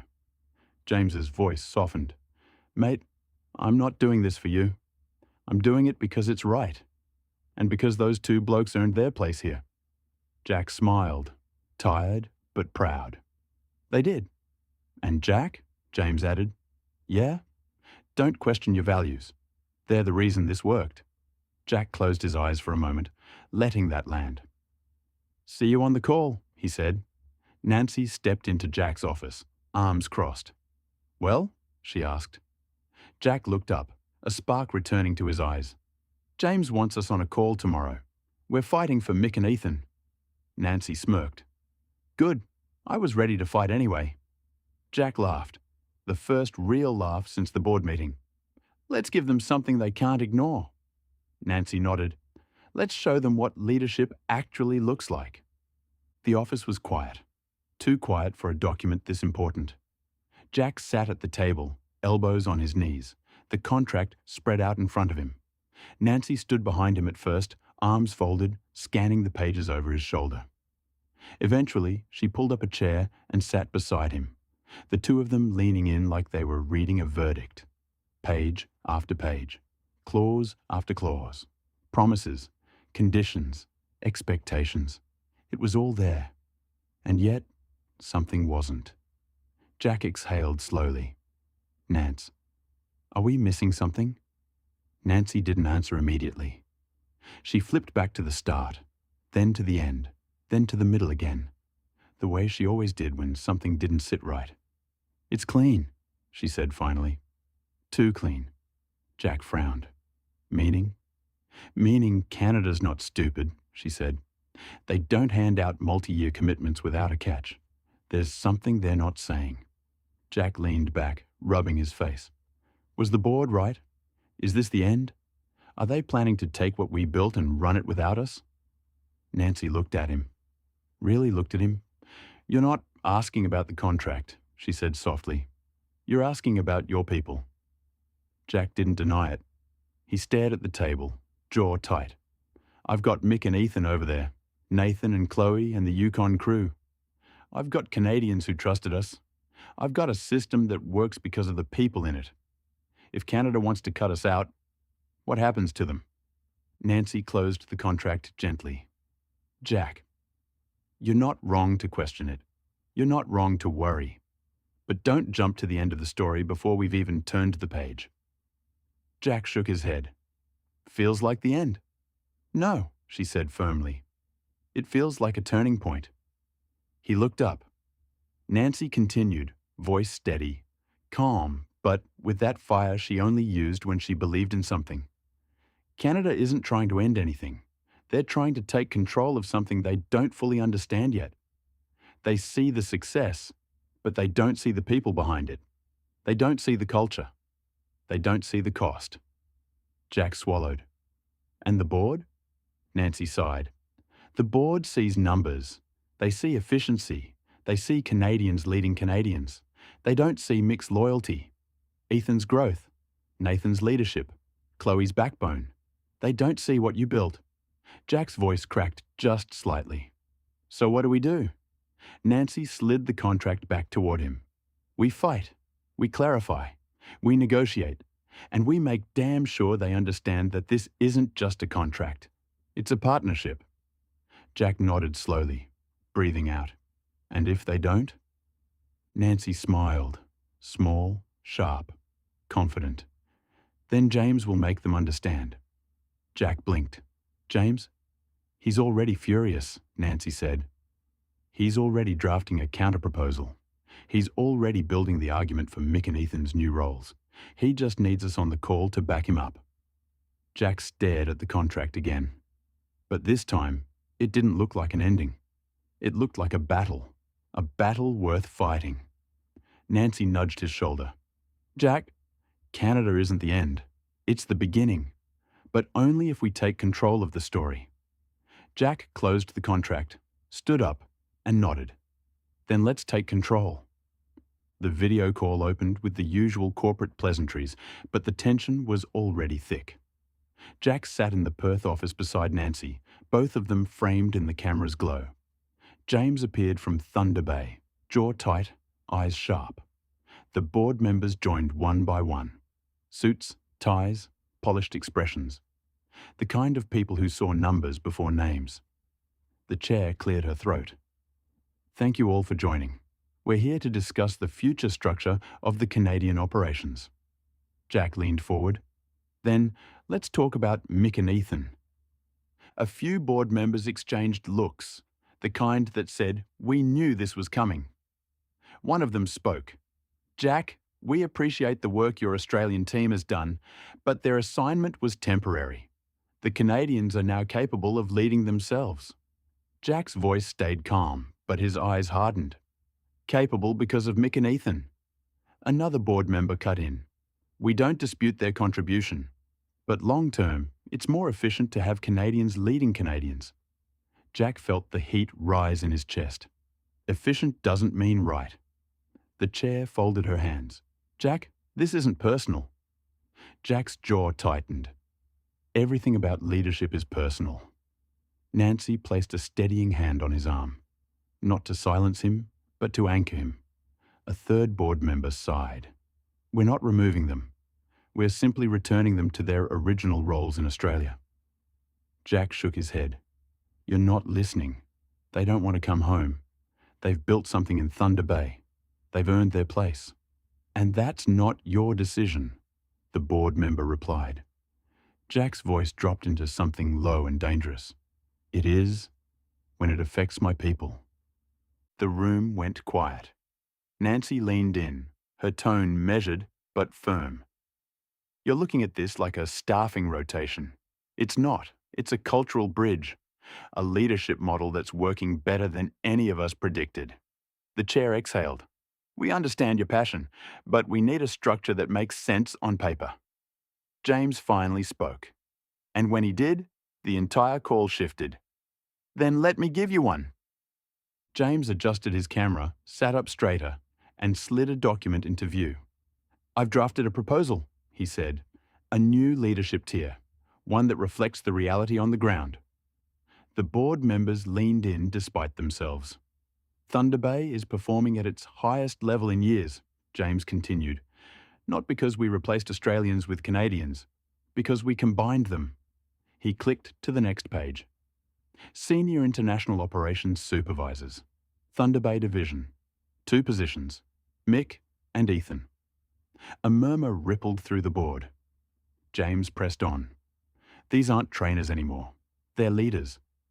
They're the backbone of the Canadian operation. Removing them now would destabilize everything we've built. One board member frowned.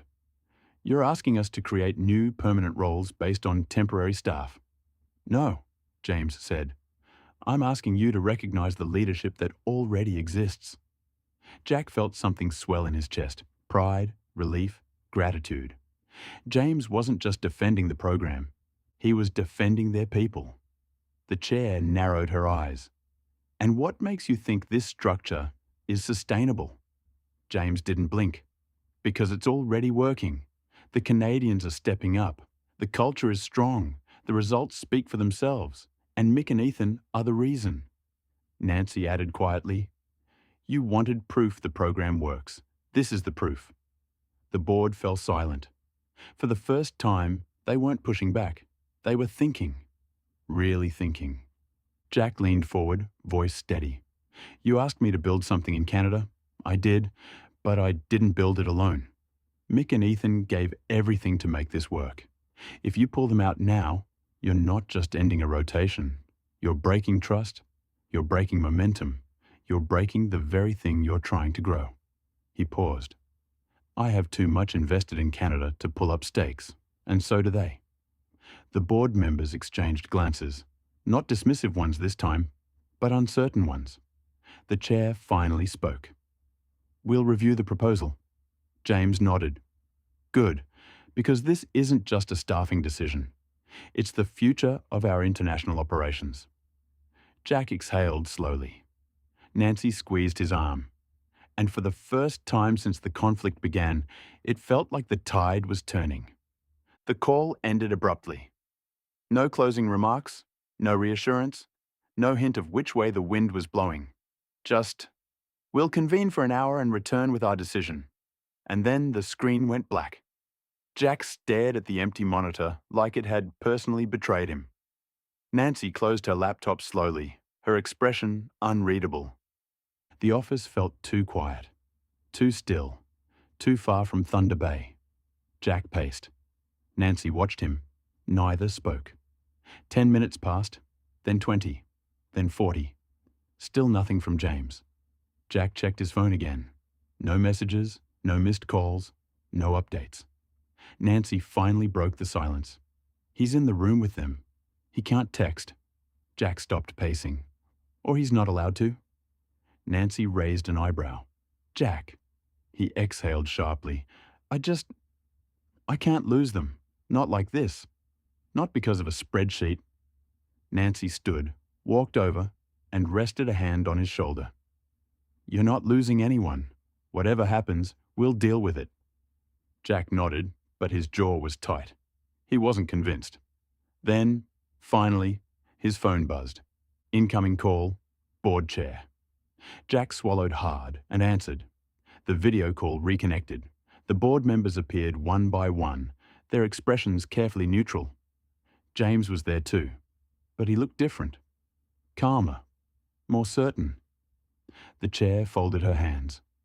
Thank you for your patience. We've reached a decision. Jack braced himself.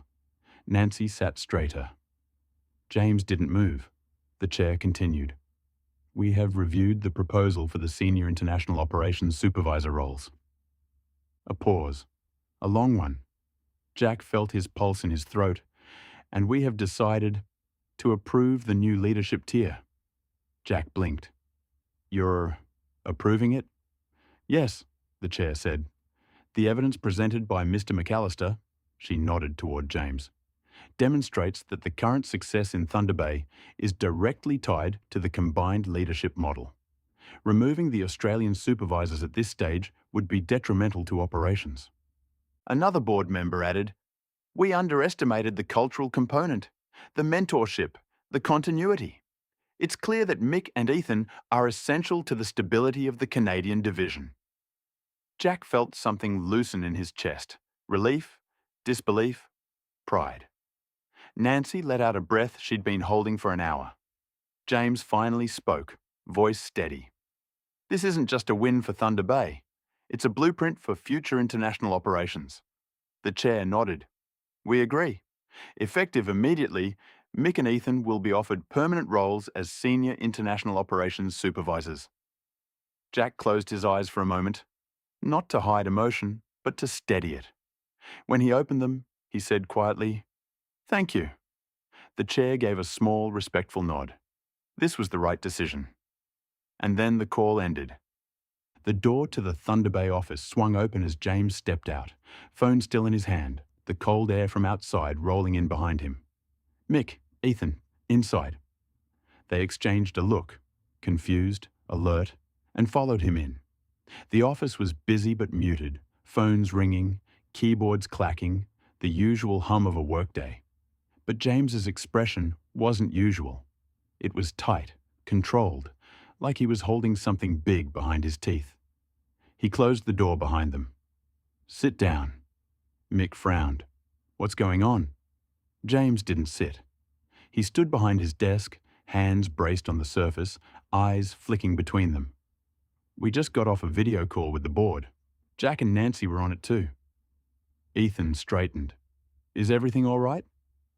James exhaled. Not tired, but relieved. They approved it. Mick blinked. Approved what? James slid 2 folders across the desk. Your new roles. Senior International Operations Supervisors. Permanent positions. Here. In Thunder Bay. Mick and Ethan stared at the folders like they were written in another language. Ethan was the first to speak. We didn't know any of this was happening. I know, James said, and that's on me. I didn't want to tell you until it was real. Mick swallowed, voice low. Does Jack know? Yes, James said. He fought for you. Hard. Nancy too. Mick nodded slowly, absorbing it. He looked around the office, the desks, the maps, the whiteboards, the people he'd come to know, and something warm, proud, settled in his chest. This place wasn't temporary anymore. It was his. As Mick turned, taking in the room, something caught his eye. At the far end of the office, near the filing cabinets, someone stood completely still. A figure in a yellow woolen jumper, hands in their pockets, head slightly tilted. Not moving, not talking, just watching. Mick blinked. A phone rang nearby. Someone laughed. A printer whirred. He looked back. The figure was gone. No footsteps. No door opening. Just gone. Mick frowned for half a second, then shook his head. Probably someone from accounting, or a reflection, or just his brain catching up after the stress of the last few weeks. He didn't think any more of it. Not yet. Ethan opened his folder, eyes widening. "This is huge." James nodded. "You earned it, both of you, and Thunder Bay needs you." Mick finally sat down, folder in hand, heart still thumping. "So this is real," he said quietly. James smiled. "It's real." Mick let out a breath. Long, slow, full of everything he'd been carrying. "All right then," he said. "Let's get to work."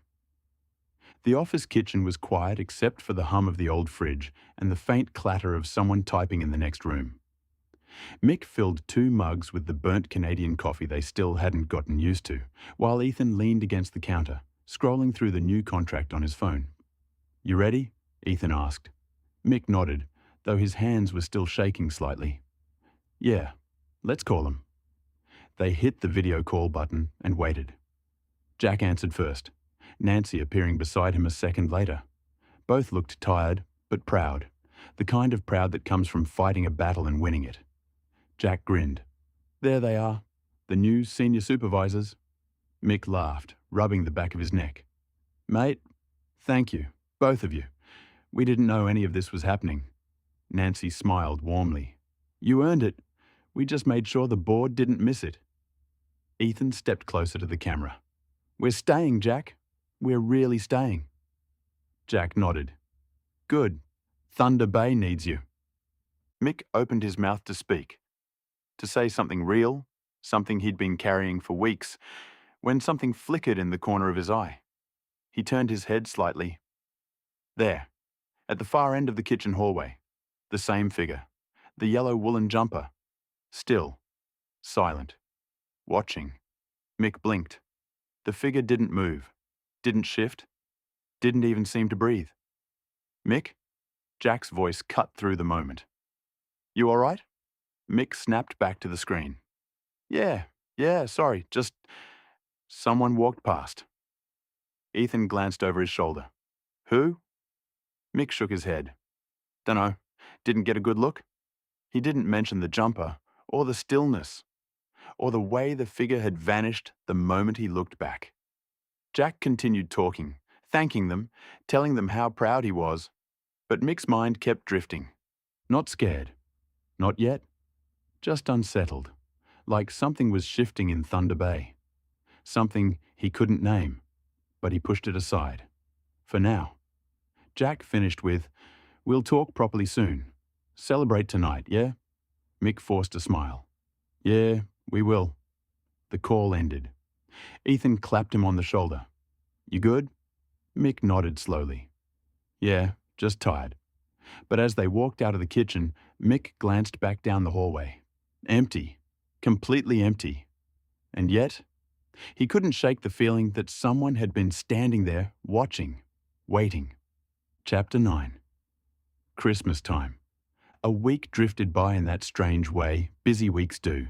Fast, but heavy. Jack finally found a quiet moment and called Darren. He expected a quick update. He didn't expect this. Darren answered on the second ring, sounding breathless, like he'd just come off a job. "Jack, mate, Kalgoorlie's flying. We're smashing through work. I ordered more gear, signed 3 new contracts, and the Shires are lining up for more." Jack smiled despite himself. "Good on you. You're really taking charge." "Someone has to," Darren said, half joking, half proud. Jack leaned back in his chair. "All right, I've got one more thing. Staff passports. How are we looking?" The line went quiet. Too quiet. Jack frowned. "Darren?" Darren sighed, long, frustrated, tired. "I've got all but 4. 4?" Jack repeated. "Yeah, the new guys. They're stalling. Every time I ask, it's next week. Forgot it. Still looking for it. I'm sick of asking them, Jack. Sick of chasing." Jack rubbed his forehead. He could hear the strain in Darren's voice. Not anger, but that weary edge that comes from carrying too much. "Don't push them then," Jack said gently. Darren blinked. "What?" "Don't push them," Jack repeated. "If they're dragging their feet, there's a reason. Forcing it won't help." Darren exhaled, shoulders dropping. "Feels like I'm failing if I don't." Jack shook his head. "No, you're leading. And leading means knowing when to push and when to step back." Darren didn't speak for a moment. Then, "All right, I'll ease off." Jack nodded. "Good. Let them come to it." The Perth office was quiet in that late December way, half the desks empty, the aircon humming, the sun already low and golden through the blinds. Jack sat at the meeting table with a coffee that had gone cold an hour ago. Nancy walked in with a stack of invoices, dropped them on the desk, and sighed. "Christmas is coming too bloody fast," she muttered. Jack gave a tired smile. "Tell me about it." She sat opposite him, rubbing her temples. "We've got crews in Cal, crews in Thunder Bay, contracts lined up into February. I don't know how we're supposed to slow down." Jack hesitated. Then he said it. "So, what do you think about shutting down the sites over Christmas and New Year's?" Nancy blinked. "Shutting down?" "Yeah, just here, in Australia," Jack said. "Just for the break. Give everyone time off." Nancy leaned back, studying him. "That's generous, Jack. But what's the catch?" Jack took a breath. "And instead of a bonus, we fly the team out to Canada." Nancy froze. Her mouth opened, closed, opened again. "Jack," she whispered, that's fucking huge." He nodded. "I know." She stared at him, eyes wide, searching his face for the joke. But there wasn't one. He continued, voice softer now. "Everyone but 4 have their passports. Darren's chasing the last ones. It would mean so much to the team, Nance. After everything this year's thrown at them. After everything they've built." Nancy's expression shifted, the shock melting into something gentler, something warm. Jack could see it happen. Her shoulders softened, her eyes softened, her whole face softened. She wasn't thinking about logistics anymore. She was thinking about the people. "Jack," she said quietly, "you are too nice." He shook his head. "No, they earned it." Nancy looked down at the table, then back up at him. "You know this will cost us a fortune." "I know. And the board will have a heart attack." "I know. And we'll be working double in January to catch up." "I know." She exhaled, long and slow. "But it's the right thing to do." Jack nodded. "Yeah, it is." Nancy smiled, small, proud, and a little emotional. "All right then," she said. "Let's make it happen." Nancy hovered over the mouse for a second, grinning like a kid about to set off fireworks. "You ready?" she asked. Jack nodded. "Send it," she clicked. A brightly coloured image filled every inbox across the company. Snowflakes, a maple leaf, a plane, and the caption, "Christmas in Canada. Pack your bags. We're taking the whole team." Nancy sat back, hands over her mouth. "Oh my God, it's real." Jack laughed. "Too late to back out now." Darren opened his laptop and clicked the notification. His jaw dropped. No way. Before he could even stand up, the door burst open and half the crew piled in. "Is this real? Are we actually going? Canada? Like, Canada? Snow? Real snow? Do we need special boots? Do they have pubs?" Darren held up his hands. All right, settle down." They didn't. One bloke was already Googling, "How cold is Canada in December?" Another was yelling into his phone, "Mum, I'm going overseas." Someone else was pacing in circles, muttering, "I've never been on a plane bigger than a Dash 8. The noise was ridiculous, beautiful, pure Kalgoorlie chaos. Darren finally shouted over them, "Yes, it's real. Jack and Nancy just sent it out. We're shutting down over Christmas and New Year's. We're all flying to Thunder Bay." The room erupted again. Someone hugged him. Someone else cried. One of the apprentices fainted, or pretended to, no one was sure. Darren couldn't stop smiling. He'd never seen morale like this. Never seen the boys this excited. Never felt this proud. Then one of the older operators clapped him on the back. "Daz, this is the best bloody Christmas present we've ever had." Darren swallowed hard. "Yeah," he said quietly. "It is." Darren noticed something. 4 of the new guys, the ones without passports, weren't cheering, weren't laughing, weren't even smiling. They stood at the back of the room, stiff, pale, eyes darting like they were trapped. Darren's stomach tightened. He remembered Jack's words. "Don't push them then." He didn't, but he watched them. And for the first time, he realized something wasn't right. The yard was still buzzing. Blokes laughing, shouting, already planning what they'd pack for Canada. But Darren's eyes kept drifting to the 4 new guys standing off to the side, stiff as fence posts, not celebrating, not smiling. He waited until the noise died down a little, then nodded to one of them, a quiet kid named Danny. "Mate, walk with me." Danny hesitated, then followed Darren out to the back of the workshop, where the air was cooler and the noise faded into a distant hum. Darren leaned against the railing, arms folded. "You all right?" he asked. Danny nodded too quickly. Yeah, all good." Darren didn't buy it. "Look, I'm not here to grill you," he said, "but I saw your face in there. You're not excited. You're not even pretending." Danny swallowed, eyes dropping to the concrete. Darren softened his tone. "I understand that you're disappointed. Anyone would be. But you need to know something." Danny looked up, wary. "There's a reason behind every decision we make," Darren said, "and the reason is never to punish you. It's to improve you, and the company, and the team you're part of." Danny's jaw tightened. We didn't think it'd matter. The passports. It matters," Darren said gently. "Not because of the trip, because it shows you're ready to step up, ready to be part of something bigger." Danny looked away again, breathing hard. Darren watched him for a moment, then added quietly, "You're not in trouble, but I need to know what's going on, not to push you, to help you." Danny's shoulders slumped, the first crack in the armor. "It's not just me," he said. "It's all 4 of us." "I know," Darren replied, "and I'll talk to the others too.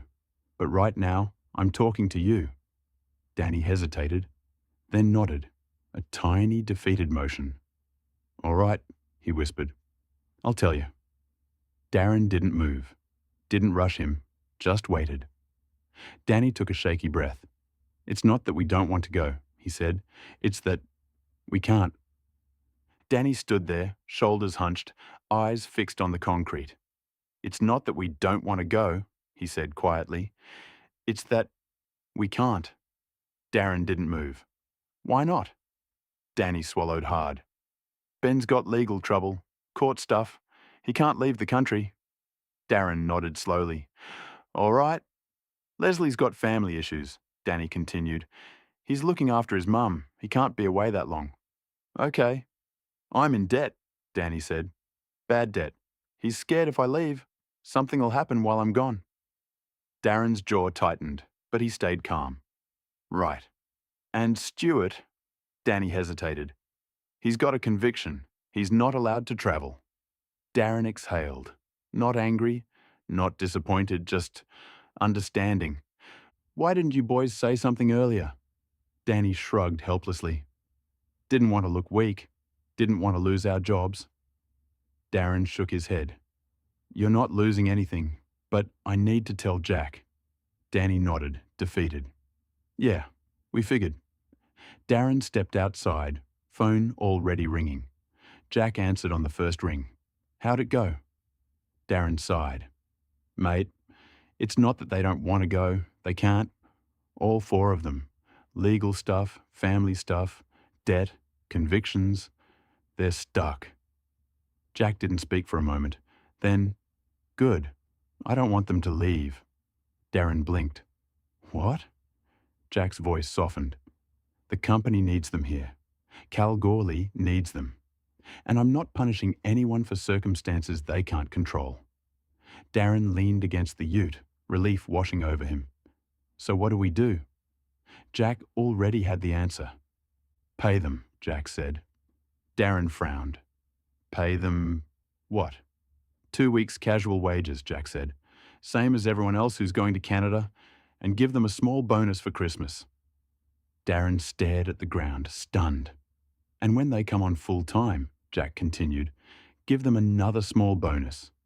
Something to show they're valued, that they're part of this." Darren swallowed.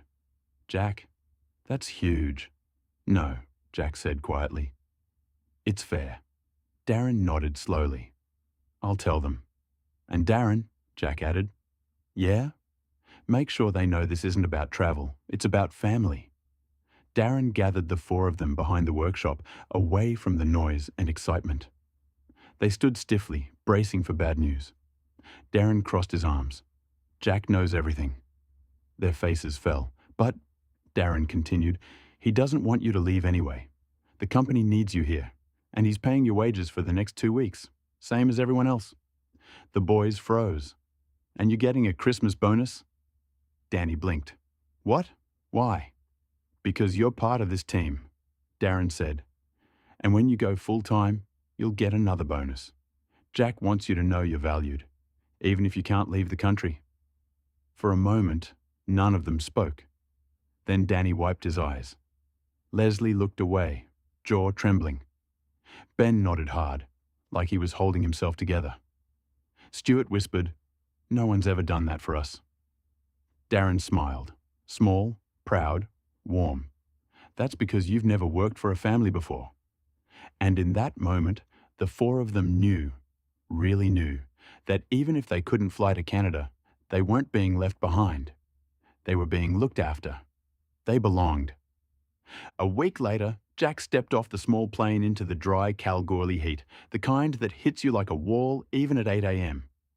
He didn't need to be here. Darren had everything under control. But Jack wanted to help finalize the last details himself. He wanted to see the boys.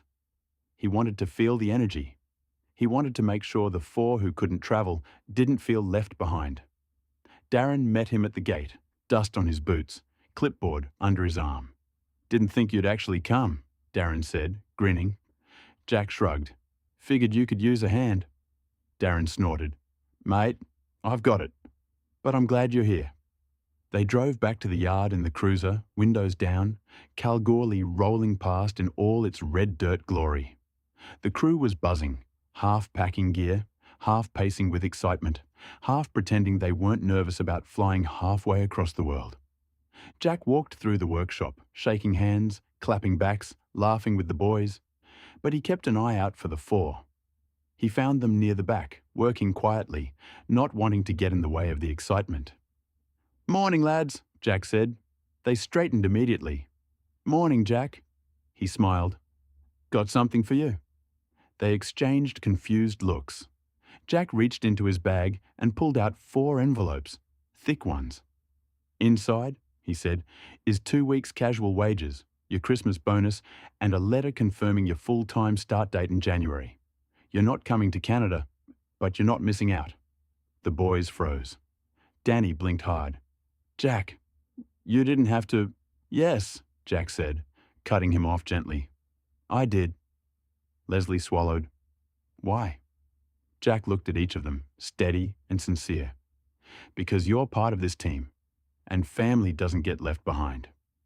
The four of them stood there, stunned, emotional in that quiet, working-class way where no one cries, but everyone feels it. Danny finally said, voice rough, "Thank you, Jack." Jack nodded. "You earned it." By midday, the yard was alive with movement. Bags loaded, gear checked, paperwork finalized. Darren stood with the main crew, everyone except the four, ready to head to the airport. Jack clapped him on the shoulder. "You've done bloody well, mate." Darren grinned. "Couldn't have done it without you." Jack shook his head. "You could have, but I'm glad I was here." They packed into the cruiser, dust swirling behind them as they drove toward the airport. The boys were loud, excited, half terrified, half ecstatic. Jack watched them in the rearview mirror, the laughter, the nerves, the pride. This was more than a trip.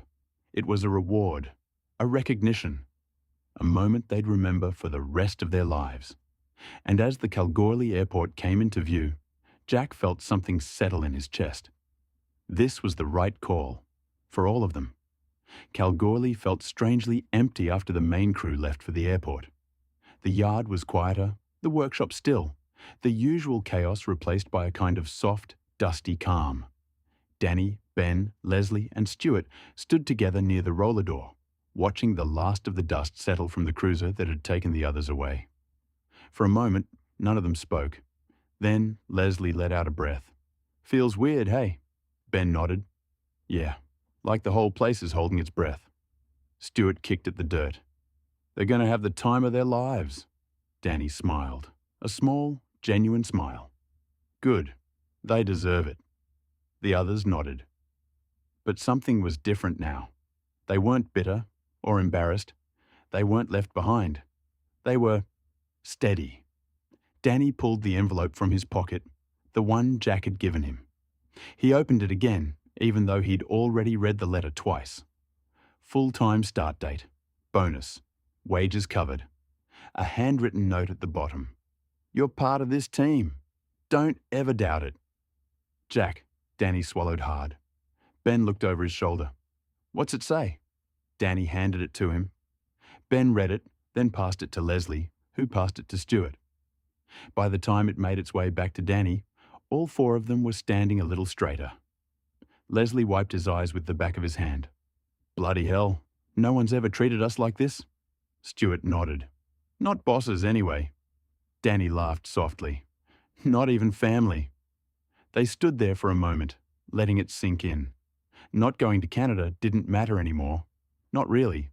Because for the first time in a long time, maybe ever, they felt valued, seen, included. Part of something bigger than themselves.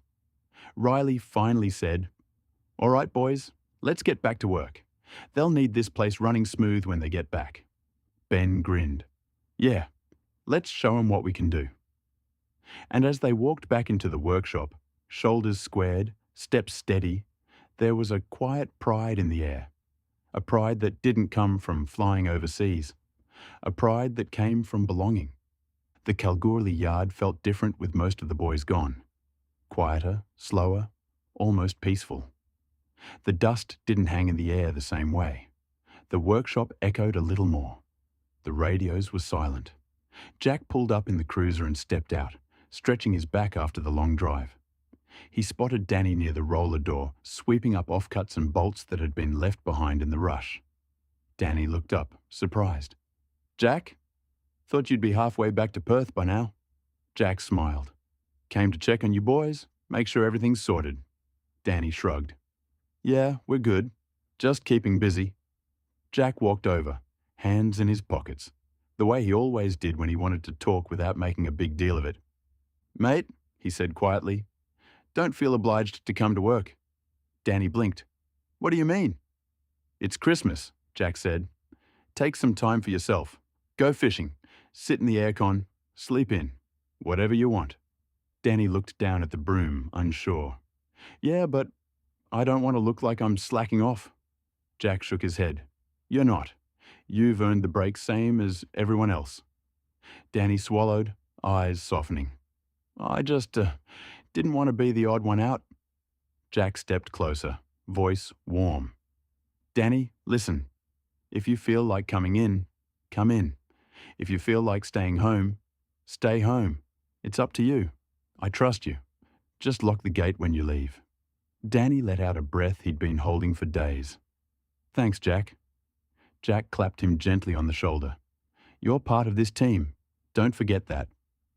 Danny nodded, a small smile tugging at the corner of his mouth. The kind that comes from being seen.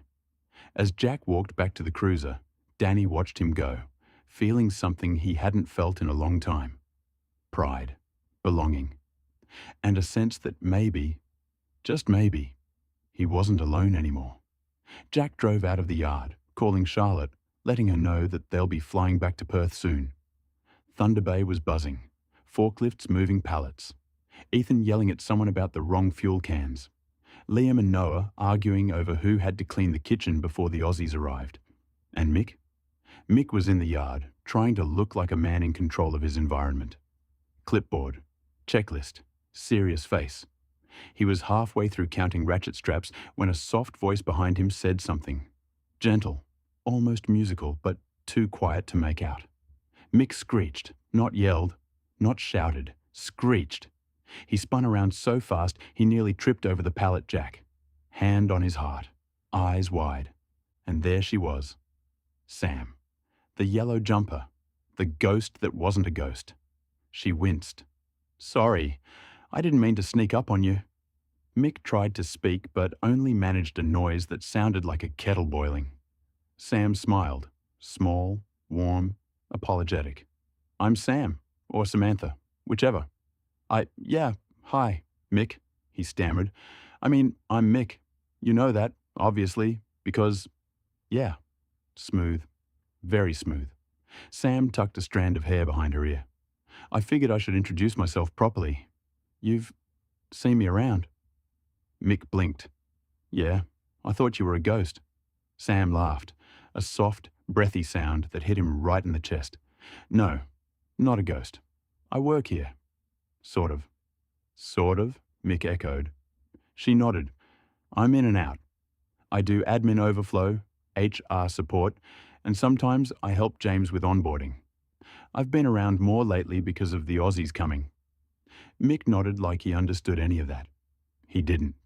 He was too busy trying not to stare. The Canadians watching from a distance. Across the yard, Liam elbowed Noah. "Look, he's doing the thing." "What thing?" "The thing where he forgets how to human." Noah squinted. "Oh yeah, he's gone. Absolutely gone." Ethan walked past, saw Mick and Sam, and stopped dead. "Oh, he's going to drop the clipboard again, isn't he?"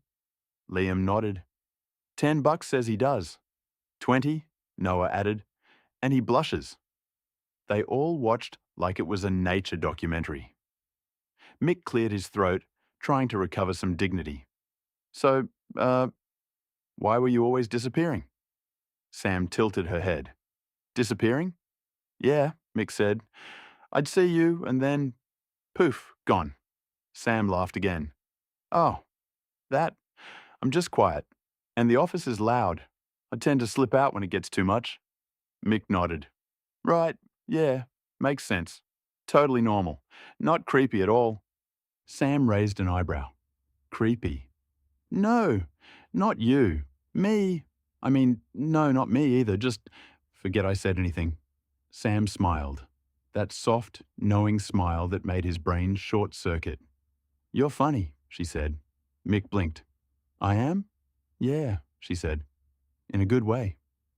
Behind them, Noah whispered, "He's going to faint." Liam whispered back, "He's already halfway there." Sam's steps closer. "So," she said, "I was actually coming to ask if you needed help getting ready for the Aussies." Mick swallowed. Yeah, that'd be great." Sam nodded. "Good, because I like helping. And I wanted to talk to you." Mick's heart did a full somersault. "Talk to me? Why?" Sam smiled again, soft, shy, but certain. "Because you seem like someone worth knowing." Mick forgot how to breathe, and from across the yard, Ethan muttered, "Yep, he's gone." Mick was still trying to remember how breathing worked when Sam stepped a little closer, hands tucked into the sleeves of her yellow jumper. "You know," she began, voice gentle, "I've actually been curious about you since the first day you arrived." Mick blinked. "Me?" Sam nodded. "Yeah, you walked into the office with that big duffel bag, looking like you'd just wrestled a moose on the way in." Mick choked. What? No, I didn't." "You did," she said, smiling. "You had dust in your hair and your shirt half tucked, and you were trying so hard to look confident. It was, cute." Mick's brain short-circuited.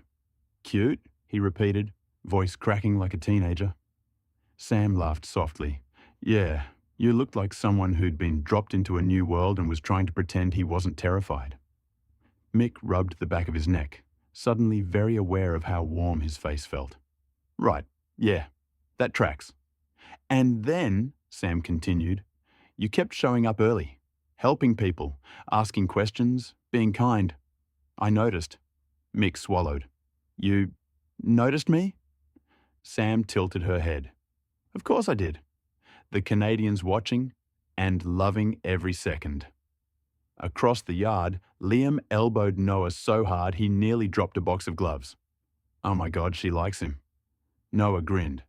Mate, this is better than TV. Ethan walked past, saw the scene, and groaned. If he faints, I'm not catching him. Liam whispered, he's gonna faint. Noah whispered back, he's already halfway there. They all leaned on a stack of pallets, like they were watching a live romance drama unfold. Mick cleared his throat, trying to regain some dignity. So, that's why you were around the office? Sam nodded. Partly, and partly because I wanted to say hi. But every time I tried, you were either running somewhere, or talking to someone, or looking like you were about to drop something. Mick winced. Yeah, I'm not great at first impressions. Sam smiled. You made a good one. Mick stared at her. I did? You did, she said softly. You still are. Mick's heart did a full somersault. Behind him, Ethan muttered, he's gone. Absolutely gone. So, she said, voice warm, now that I've finally introduced myself properly, maybe we can talk more, when things calm down. Mick nodded too fast. Yeah, yes, absolutely. Anytime, whenever. Now, later, tomorrow, next year, whatever works. Sam laughed. That soft, breathy laugh that made his knees wobble.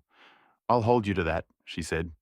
And then she walked past him, heading toward the office, leaving Mick standing there like a man who'd just been hit by a truck made of sunshine.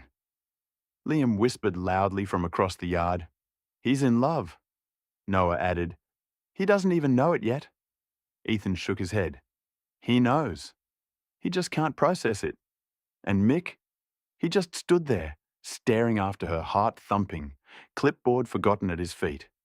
Mick was still trying to recover from the fact that Sam liked him. Actually liked him. When she tilted her head and asked, almost casually, do you have a cell phone? Mick blinked. A what? Sam smiled. A cell phone. He frowned, confused for a second. Then it clicked. Oh, you mean a mobile? Yeah, here. He pulled it out of his pocket, thumb hovering over the lock screen. Just as he unlocks it, Sam reached out and snatched it from his hand. Mick froze.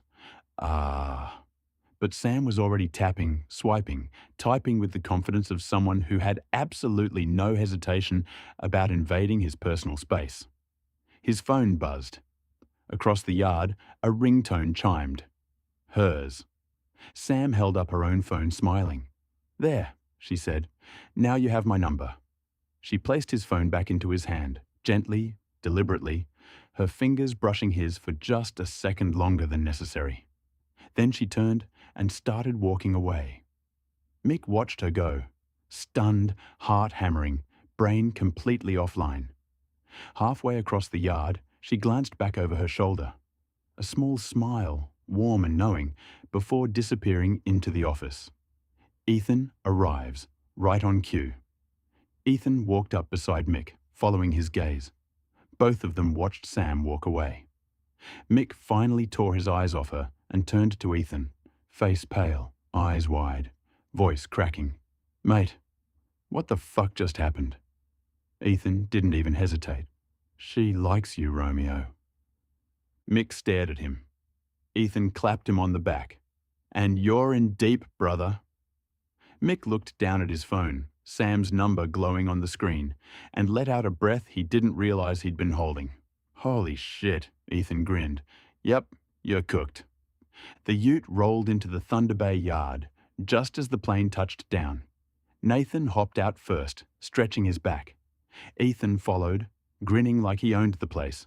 Followed by Mick, they all leaned against the car. Jack stepped off the plane last, taking in the cold air with a long breath. The Canadians were already gathering. Liam, Noah, James, Chloe, all buzzing with excitement, bus a small charter bus. But one person was not buzzing. Mick, staring into the middle distance like he'd just witnessed a religious event. Jack frowned, walking over. "Mick," he said, snapping his fingers in front of his face. "Earth to Mick. You okay, mate?" Mick blinked slowly, like someone waking from a dream. "Oh, hey, yeah, I'm good.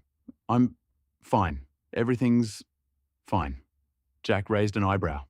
"You sure? You look like you've been hit by a truck." Ethan, who had been waiting for this moment like a predator, stepped forward dramatically. "Oh, don't worry about him, boss," he said, putting on his best theatrical voice. Then he struck a heroic pose. Chest out, chin up, arms wrapped around his own torso, and began kissing the air loudly. "He's just kiss, in love." The Canadians erupted. Nathan doubled over laughing. Chloe covered her mouth. James shook his head, muttering, "Oh no, not again." Liam and Noah cheered like they were watching a sporting event. Mick turned bright red. "Ethan, shut up."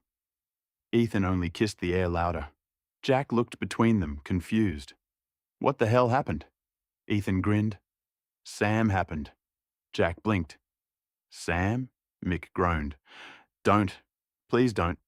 Ethan continued, ignoring him entirely. "She took his phone, boss, put her number in it, walked away like a movie star. He hasn't recovered since." Jack stared at Mick. Mick stared at the ground. Jack burst out laughing. "Oh, mate," he said, clapping Mick on the shoulder. "You're in trouble." Mick sighed, defeated. "I know." The Thunder Bay house was alive. The Kalgoorlie boys had taken over the back shed. Boots off, jackets hung, beers cracked, the heater blasting like it was fighting for its life. Jade was outside in the snow, lying flat on her back, arms and legs sweeping through the powder. "Dad, look! Snow Angel!" she yelled. Jack laughed from the doorway. "Yeah, love, I can see that." Inside, the Canadians were unloading bags, stacking food, and arguing about who was cooking dinner. Then James pushed the door open with his elbow. "I have beer, wine, and snacks," he announced, like a hero returning from battle. The Aussies cheered. And then, as if summoned by the universe itself, Sam stepped out of behind James, yellow jumper bright against the snow. She waved. Mick froze mid-sip, beer halfway to his mouth. Ethan leaned in, whispering, "Round two." Jack, who had been watching Mick with growing amusement, murmured, "Good luck, Romeo." Mick didn't move. Didn't blink. Didn't breathe. Sam walked closer, smiling politely at the group, but her eyes flicked, unmistakably, to Mick. Jack noticed immediately. He leaned toward Ethan. "That Sam?" Ethan nodded. "Yep." Jack smirked. "Yeah, I know Sam." Ethan raised an eyebrow. "Oh, yeah?" Jack shrugged. "James mentioned her. HR support. Admin. Quiet. Smart. Good at her job." Then he looked at Mick, who was still frozen like a deer in headlights. "And apparently," Jack added, "she's got excellent taste." Ethan snorted. "Mate, he's cooked." Sam stepped inside, brushing snow from her sleeves. "Hi, everyone," she said warmly. The Aussies greeted her with a chorus of "G'day." The Canadians waved. Jade sat up in the snow outside and yelled, "Hi, Sam," even though she'd never met her. But Mick? He just stared. Ethan elbowed him. "Say something, you idiot." Mick blinked. Hi?" Sam smiled. "Hi, Mick." Mick's knees nearly gave out. Jack whispered to Ethan, "He's gone." Ethan nodded. "Gone, boss. Absolutely gone." The house was buzzing, Aussies unpacking, Canadians laughing, Jade running in and out with snow in her hair, James distributing drinks like a bartender at a festival. Sam stepped inside, brushing snowflakes from her yellow jumper, cheeks pink from the cold. She scanned the room once and walked straight toward Mick. Ethan elbowed Jack. "Here we go." Jack smirked. "Round 3. Mick, who had been pretending to read the label on his beer bottle for the last 5 minutes, looked up just as Sam reached him. Mind if I sit here? She asked. Mick blinked. Yeah, I mean, no, I mean, yes, sit, please. Here. Yes. Smooth, very smooth. Sam smiled and sat beside him, close enough that their shoulders brushed. Mick inhaled sharply, but didn't move away. Didn't panic, didn't bolt. He just let it happen. For the first time since she'd ambushed him in the yard, he felt himself settle. Not calm. He wasn't capable of calm, but grounded. Like something had clicked into place. Sam tucked her legs under the chair and leaned slightly toward him. "You doing all right?" she asked softly. Mick nodded. "Yeah, I'm good, just taking it all in." Sam's smile warmed. "It's a lot. New people, new energy, new everything." Mick glanced at her. "Yeah, everything." Their eyes held for a second longer than either of them expected. Across the room, Liam whispered to Noah, "He's actually doing it. He's functioning." Noah nodded, proud of him, honestly. Ethan, arms crossed, grinned. "Give him 5 minutes, he'll combust." Jack chuckled. "Let him have this one." Sam rested her palms on her knees, turning slightly toward him. "I'm glad you're here," she said. Mick swallowed. "Yeah? Yeah," she said softly.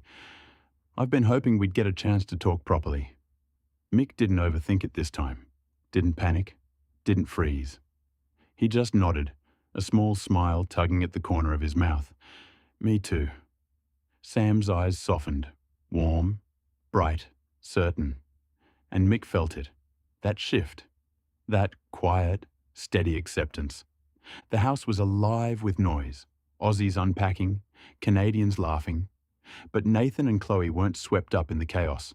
They exchanged a look, the kind that said now or never, and Nathan gently touched Jack's arm. "Mate, can we talk? Outside?" Jack nodded immediately. "Yeah, of course." They stepped out onto the back deck, snow piled against the railing, the cold air crisp and quiet compared to the warmth inside. Chloe wrapped her jacket tighter. Nathan shoved his hands into his pockets. Both looked uneasy. Jack leaned against the railing. "All right, what's going on?" Nathan took a breath. "Jack, everyone knows about Mick and Ethan. They're the faces here, the ones everyone talks about. And that's fine. They've earned it." Chloe nodded. "But what about us?" Jack frowned gently. "What do you mean?" Nathan's voice was steady, but there was something vulnerable underneath. "We're here too. We've been with you since the start. We've done the miles, the long nights, the hard stuff. And now that Canada's becoming a real thing, we just want to know where we stand." Chloe added, softer, "Are we part of this long term? Or are we still just on contract?" Jack straightened, the seriousness of the question landing fully. "At this stage," he said honestly, "you're on contract." Nathan and Chloe exchanged a quick glance, not angry, just bracing. "But," Jack continued, stepping closer, "if you want to be permanent here, if you want to be part of the Canadian operation long term, I'll take that to James and the board in the new year." Chloe blinked. "You'd do that?" Jack nodded. "Absolutely.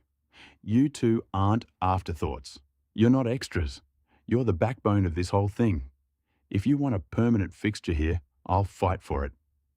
Nathan exhaled slowly, some of the tension leaving his shoulders. "We just didn't want to be left behind." Jack shook his head firmly. "You won't be, not ever. When I picture the future, the real future, you two are in it, front and centre. If you want Canada, I'll make Canada happen. If you want Kalgoorlie, I'll make that happen too. You tell me what you want, and I'll back you." Chloe's eyes softened. "Thank you, Jack." Nathan nodded. "Yeah, we just needed to hear it." Jack clapped him on the shoulder. "You're family, both of you, and family doesn't get left behind." And just like that, the tension melted, replaced by the same bond that had carried them across deserts, mine sites, airports, and now snow. Chapter 10. Dinners and tours. Nathan and Chloe stepped back inside after their quiet talk with Jack, both looking lighter, calmer, relieved. Jack gave them a reassuring nod before heading toward the kitchen. But Reese had been watching from across the room like a meerkat who'd smelled gossip. The second Jack walked away, Reese pounced. He marched straight toward Nathan and Chloe, eyebrows raised, grin already forming. "Well, well, well," he said, hands on hips. "What's all this then?" Nathan groaned. "Reese, don't start." "Oh, I'm starting," Reese said, pointing between them. "You two sneak off with the boss for a secret meeting? What's going on? Promotions? Engagement? Baby? Deportation?" Chloe rolled her eyes. "None of your business." Reese gasped dramatically. "Oh my God, it's serious." Before Nathan could respond, Ethan sees what's about to happen. Ethan, across the room, spotted Reese closing in like a shark. He didn't hesitate. He cupped his hands around his mouth and yelled loud enough to shake the windows. "He's not punching above his weight anymore, Reese." The entire room turned. Reese froze mid-sentence. Nathan's jaw dropped. Chloe burst out laughing. Jack, halfway through opening a beer, nearly choked. Ethan wasn't done. He struck a heroic pose. Chest out, chin up, arms wrapped around his own torso, and began kissing the air dramatically. "He's leveled up, mate. True love. Equal weight class." The Canadians roared with laughter. The Aussies howled. Even Sam peeked around the corner, confused but amused. Reese threw his hands up. "Oh, come on. I wasn't even talking about that." Nathan smirked. "Sure you weren't." Chloe patted Reese on the shoulder. "Don't worry, mate. You'll find someone one day." Reese pointed at her. "That was uncalled for." Ethan yelled from across the room. "She's right, though." Reese flipped him off. Ethan blew him a kiss. And just like that, the tension of the earlier conversation melted into pure, ridiculous, familiar chaos. The kind that only happens when this crew is together. The long dining table was packed. Aussies on one side, Canadians on the other, plates piled high with roast chicken, mashed potatoes, gravy, bread rolls, and whatever snacks James had panic bought at the store. Jade sat between Nathan and Chloe, proudly showing them her snow angel photos. Mick sat next to Sam, trying not to stare at her every 5 seconds. Ethan was telling a story so loudly the windows rattled. It was warm. It was chaotic. It was perfect. Jack raised his glass. "All right, settle down, you lot." The room quieted. Mostly. Jack pointed across the table at James. "James, buddy, how about you take some time off and come back to Australia? Experience a real summer." The table erupted. Nathan. "Yeah, mate. Come see what heat actually feels like." Ethan. "We'll fry you like a sausage roll." Reese. "Bring sunscreen. And a will." James laughed, but there was something else behind his eyes. A spark, a thought, a pull. The idea hit him harder than he expected. Australia. The heat, red dirt. The crew, and the work. The feeling of belonging he'd only ever heard about. He didn't say anything yet, but the idea lodged itself deep. Jack noticed. Darren, who'd been quiet, leaning back in his chair with a beer in hand, finally spoke. His voice cut through the chatter. Calm, steady, unmistakably Kalgoorlie. "James," he said, "you ever been out to the goldfields?" James shook his head. "No. Closest I've been is Google Maps." The Aussies laughed. Darren leaned forward, elbows on the table. "Kalgoorlie's different, mate. It's not just hot, it's alive. The red dirt gets into your boots, your clothes, your skin. The mornings are cold, the days are brutal, and the nights are quiet in a way you don't get anywhere else." Everyone listened. Even Ethan stopped talking. "It's a place where people look after each other," Darren continued. "Where you work hard, sweat hard, and earn every bit of respect you get. And when you're part of a crew there, you're part of something real." James swallowed. Darren nodded once, slow and certain. "If you come over, mate, you won't just be visiting. You'll be part of the family." The room went still for a moment. The good kind of still. James looked around the table. Dinner was in full swing, laughter bouncing off the walls, plates being passed around, Jade showing everyone her snow angel photos for the 10th time. Then Jack tapped his glass lightly. "Oi, quick one." The room quieted, not fully, but enough. The Aussies leaned back. The Canadians looked over.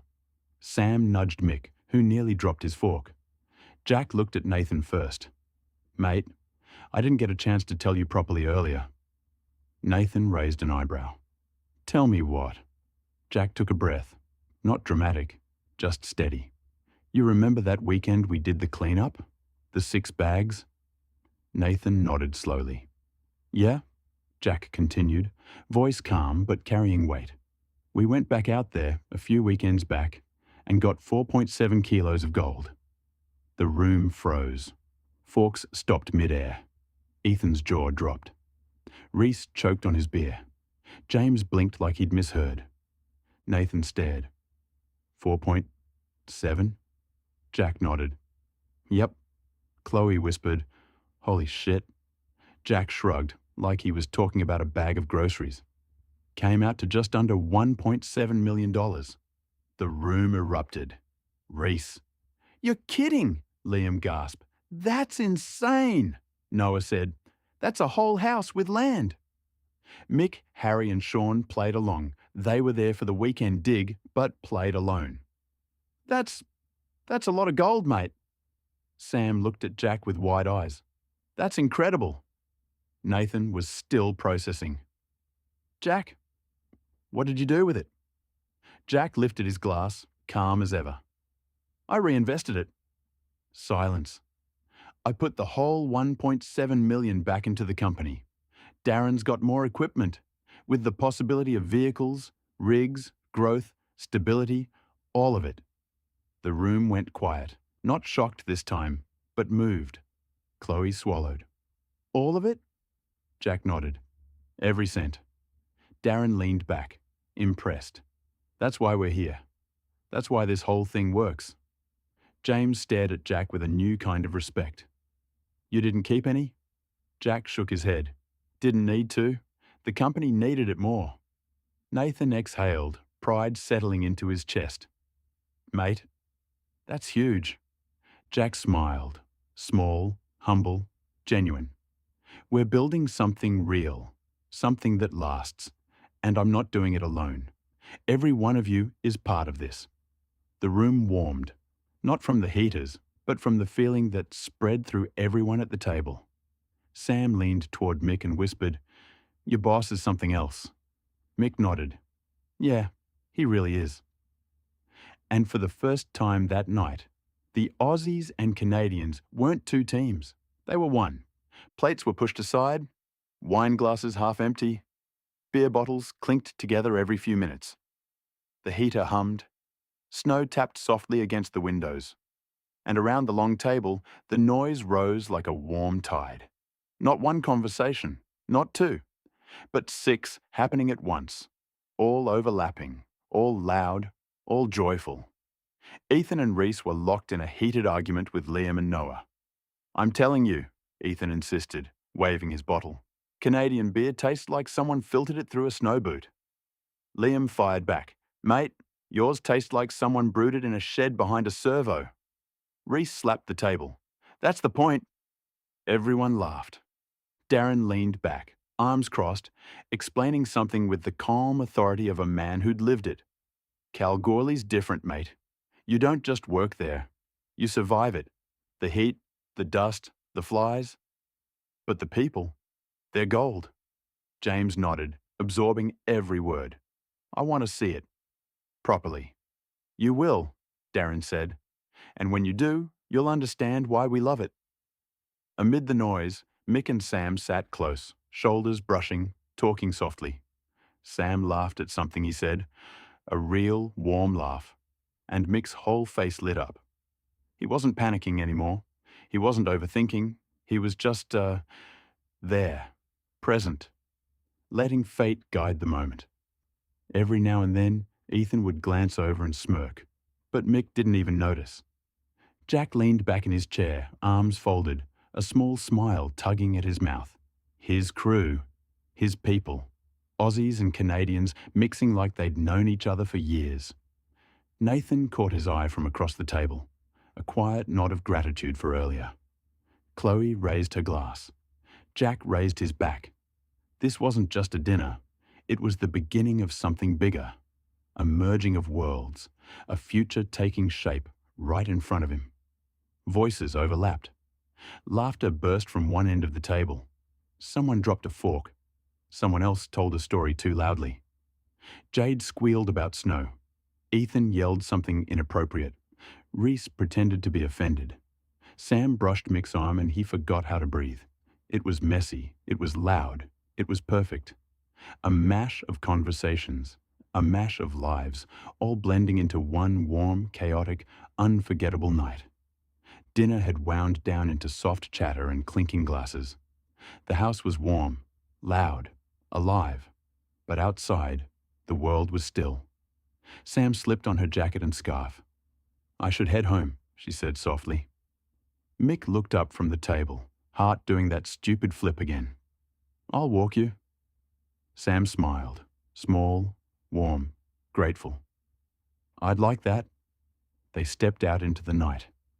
The snow crunched under their boots, the cold air turning their breath into little clouds. The streetlights cast long, soft shadows across the fresh powder. Thunder Bay was quiet, the kind of quiet that makes every sound feel important. For a while, they just walked. No pressure, no awkwardness, just the rhythm of footsteps and the soft hush of falling snow. Sam tucked her hands into her pockets. "You know, today was a lot." Mick chuckled. "Yeah, tell me about it." "But good," she added. "Really good." Mick nodded. "Yeah, it was." They reached her street, a row of small houses with warm lights glowing behind frosted windows. Sam's place was the third one, a little porch light glowing like a beacon. They stopped at the bottom of her steps. Sam turned to him, brushing a strand of hair from her face. "Thanks for walking me." "Any time," Mick said, voice low, steady. "Really?" Sam stepped up onto the first stair, bringing her just a little closer to his height. The snowflakes caught in her hair, the yellow jumper peeking out from under her coat. There was no rush, no tension, just a quiet understanding. She leaned in, not dramatic, not sweeping, just a gentle, certain movement. Mick met her halfway, a soft kiss, warm in the cold, simple, real. When they parted, Sam kept her forehead close to his for a moment, eyes half closed. "That," she whispered, "felt right." Mick swallowed, breath catching. "Yeah, it did." She stepped back, climbing the last 2 steps to her porch. Before opening the door, she turned and looked at him. That same knowing smile she'd given him in the yard. "Good night, Mick." "Good night, Sam." She slipped inside, the door clicking softly behind her. Mick stood there for a long moment, snow settling on his jacket, heart steady and full. Not overwhelmed, not panicked, just sure. A foundation had been laid. Quiet, simple, strong. And as he walked back through the snow, he couldn't stop smiling. The sun was barely up when Jack clapped his hands in the kitchen. "All right, you lot, boots on. We're going to Home Depot." Darren blinked. "The what?" Reese stretched. "Sounds like Bunnings, cuz." Mick just smirked. "You'll see." They piled into the trucks, Aussies buzzing, Canadians amused, and drove across Thunder Bay. Snowbanks lined the roads, the sky pale and cold, the air crisp enough to bite. Then they pulled into the Home Depot car park. Jono stared. "Holy, that's a warehouse." Sean squinted. "Is that one building?" Darren leaned forward in his seat. "Mate, that's bigger than the Kalgoorlie airport." Jack laughed. "Wait till you get inside." Inside, a mix of amazement and awe. The automatic doors slid open. Warm air, bright lights, aisles stretching into infinity. Tools, timber, paint, appliances, Christmas decorations, everything. The Aussies stopped dead. Nathan whispered, "This is beautiful." Sean nodded slowly. "It's like Bunnings and Costco had a baby." Darren spun in a circle. "Where do we even start?" Reese pointed dramatically. "Every man for himself." And just like that, they scattered like ants in the rain. Everyone goes their own way. Jono and Sean went straight to the power tools aisle. Jono picked up a Milwaukee drill like it was a newborn. Sean compared prices like he was planning a heist. Darren and Reese found the snowblowers. Darren tried to start one. Reese yelled, "Don't touch anything!" Ethan touched everything. Darren went to the timber section, running his hand along the grain like he was greeting old friends. Jade dragged Jack to the Christmas aisle. "Dad, look! Inflatable reindeer!" Jack said, "We're not buying that." 5 minutes later, they bought it. Mick walked beside Sam, who'd come along just to help. He didn't need help, he needed oxygen. Jack and Mick trying to keep order. Jack looked around the store, hands on hips. "Where the hell did everyone go?" Mick shrugged. "Mate, this is what happens when you bring Aussies to a hardware store." Jack sighed. "We're never getting them out of here." Mick grinned. "Nope." Sam nudged Mick gently. "You're all adorable, you know that?" Mick blushed. "Don't start." A moment of pure wonder. Jono reappeared, holding a giant snow shovel. "Jack, look at this. It's like a mining scoop, but for your driveway." Jack nodded. "Yeah, mate, that's called winter." Sean held up a heated jacket. "Why don't we have these in Australia?" Ethan yelled from 3 aisles away. "Because we'd catch fire."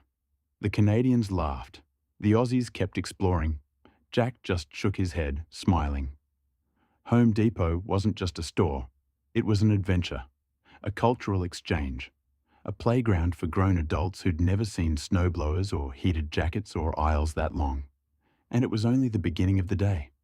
They were still unloading the ridiculous Home Depot purchases, the heated jackets, the neon tool belt, the 12-foot inflatable moose, when Jack clapped his hands to get everyone's attention. "All right, listen up." The Aussies turned. The Canadians paused. Even Ethan stopped poking the snowblower.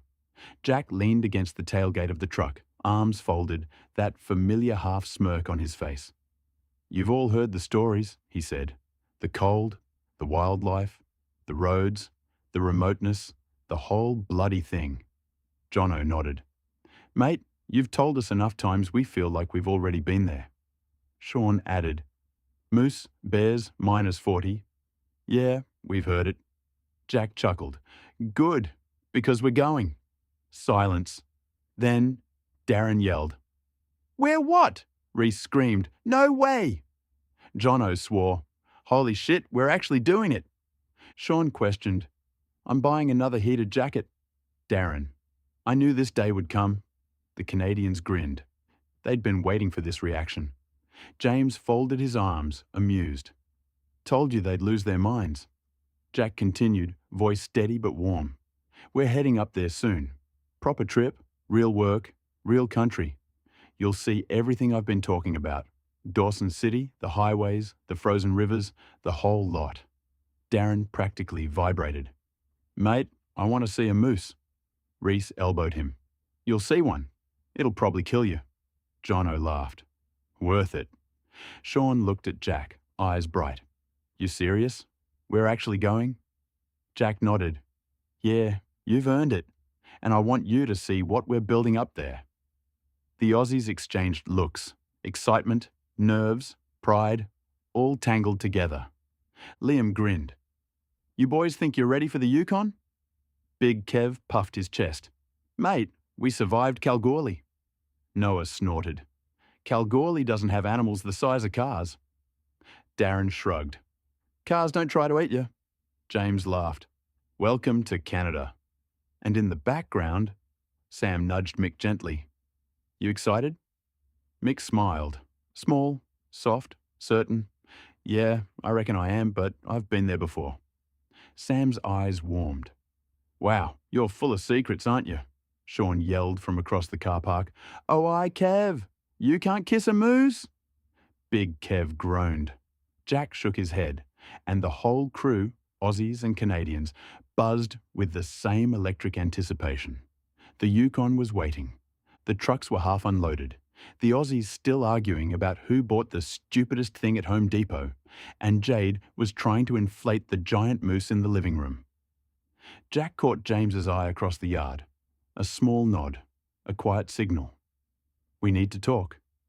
James followed him around the side of the house, away from the noise, the cold air biting but refreshing. Jack leaned against the railing, arms folded. "All right, mate, let's clear something up." James exhaled, a long, steady breath he'd been holding for weeks. "I figured this was coming," he said. "Been running the conversation in my head 1,000 times." Jack nodded. "Nathan and Chloe. Their role here, their future." James didn't flinch. "Yeah." Jack continued, voice low and honest. "They asked me last night, straight up. Are they permanent here? Or are they still on contract?" James swallowed. "And what did you tell them?" "The truth," Jack said. "Right now, they're contract. But if they want to be permanent, if they want a real, ongoing role in Canada, I'll bring it to you and the board in the new year." James nodded slowly. "Good. That's exactly what I hoped you'd say." Jack raised an eyebrow. "You were expecting this?" James let out a small laugh. "Mate, I've been expecting it since the day they landed. They're good. They're steady. They fit. And the crew here likes them." Jack smirked. "You like them." James shrugged. "Yeah, I do." He paused, choosing his words carefully. "And I know what it means to them. I know what it means to you. So if they want to stay, really stay, I'm on board. We'll make it work." Jack's shoulders eased just a little. "Appreciate that." James leaned on the railing beside him. "Look, I've been thinking about the future too. Yukon, expansion, training, cross-country teams. If we're building something long-term, we need people like them. People who aren't just good at the job, but good for the culture." Jack nodded. "Exactly." James added, quieter. "And if they're willing to commit, I'll back them." Jack looked at him, really looked, and saw the sincerity there. "Thanks, mate." James gave a small, knowing smile. "Told you. I've rehearsed this conversation 1,000 times." Jack chuckled. "And?" James shrugged. "This version went better than most." They both laughed.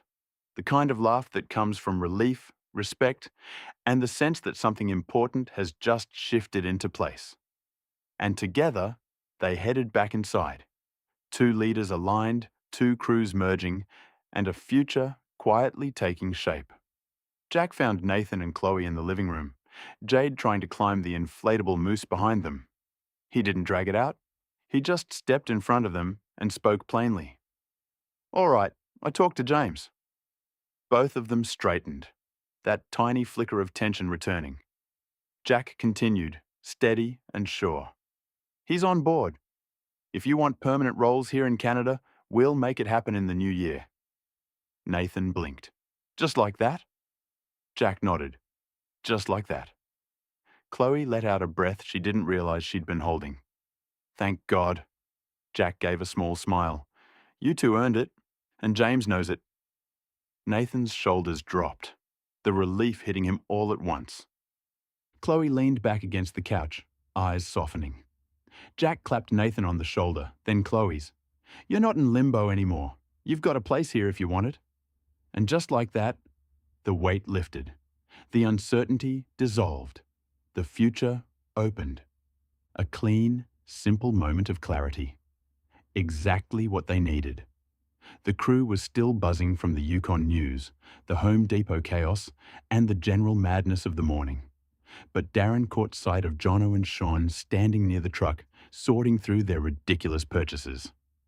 While Jack saw Nathan and Chloe watching the guys go through their purchases from the stairs, he walked over, hands in his pockets, voice low and steady.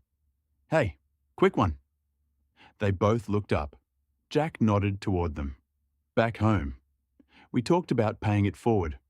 about using this move to get ahead, saving for a house, setting yourselves up. Chloe's expression softened immediately. Nathan straightened, knowing exactly where this was going. Jack asked, gently but directly, "How are you both going with that?" Nathan and Chloe looked at each other. A pause, a shared breath, a quiet, honest moment. Then Chloe answered first, a small smile tugging at her mouth. "We're actually doing it." Nathan nodded. "Yeah, we're saving more money here than we ever did in Cal." Jack's shoulders eased, a warm pride settling in his chest. That's what I wanted to hear. No lecture, no big speech, just relief, clean and simple. Chloe added, "Feels like we're finally getting ahead, and with my apartment being rented out, it's paying for itself." Nathan squeezed her hand. "Feels like we're building something." Jack smiled, that rare, quiet smile he only gives when something truly matters. Good. That's the whole point. The crew was gathered in the yard, breath fogging in the cold morning air. Jack stood in front of the trucks, clipboard in hand, running through Yukon prep like a man who'd done this 100 times. All right, cold weather gear, emergency kits, radios, spare fuel, chains, recovery straps. This isn't Kalgoorlie. If something goes wrong up there, it goes wrong fast. So he stopped mid-sentence, because the crew suddenly went quiet. Heads turned, smirks spread, and there he was, Mick, walking up the driveway through the snow, hands in his pockets, cheeks pink from the cold, hair a mess, and a smile so soft and stupidly happy it could have powered the whole of Thunder Bay. He looked like a man who'd slept 3 hours and dreamed the other 5. Ethan whispered loudly, "Jesus Christ, he's glowing." Reese added, "Mate looks like he swallowed a light bulb." Nathan snorted, "That's not a walk, that's a float." Chloe elbowed him. "Leave him alone, he's in love." Mick reached the group, trying, and failing, to look normal. Jack raised an eyebrow. "Morning, sunshine?" Mick cleared his throat. "Morning." Jack smirked. "Good walk?" Mick nodded, trying not to smile. "Yeah, good." Ethan leaned in. "Did you get lost?" Before Mick could answer, Reese, "Did you get kissed?" Mick's ears went red instantly. The crew erupted. Jack held up a hand, laughing. All right, leave him be. We've got work to do." But even he couldn't hide the grin tugging at his mouth.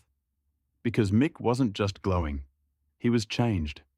Something had settled in him, calm, sure, grounded. The kind of shift you only see when a man realizes he's standing at the beginning of something real. Jack turned back to the crew. "Right, Yukon, focus." But as he continued the briefing, he caught Mick's expression again.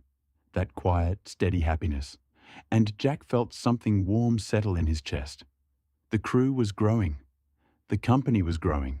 And now, apparently, Mick's heart was too. Jack was mid-briefing about Yukon's safety protocols when Ethan noticed Mick drifting. Not physically, but mentally. The man was still glowing, still floating, still replaying that kiss on Sam's porch like it was a movie trailer. Ethan narrowed his eyes. "Right," he muttered. "I'm dealing with this." He stepped out of the group, grabbed Mick by the sleeve, and pulled him a few meters away behind the truck. Mick blinked. "What's up?" Ethan crossed his arms. "Mate, we need to talk." Mick frowned. "About what?" Ethan pointed at him. "About that." Mick blinked again. "What?" Ethan leaned in.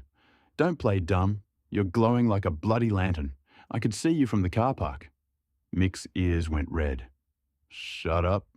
Ethan didn't. He never does. "Look, I get it," he said, tone softening. "New love, new spark, new whatever the hell that was last night." Mick looked down, a small smile tugging at his mouth. "Yeah, it was good." Ethan nodded. "I'm happy for you, really. But listen carefully." His voice dropped into that rare, serious register he only used when it mattered. "You know what Jack's like.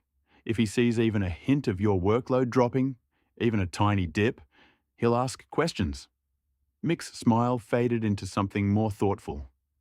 Ethan continued, steady and brotherly.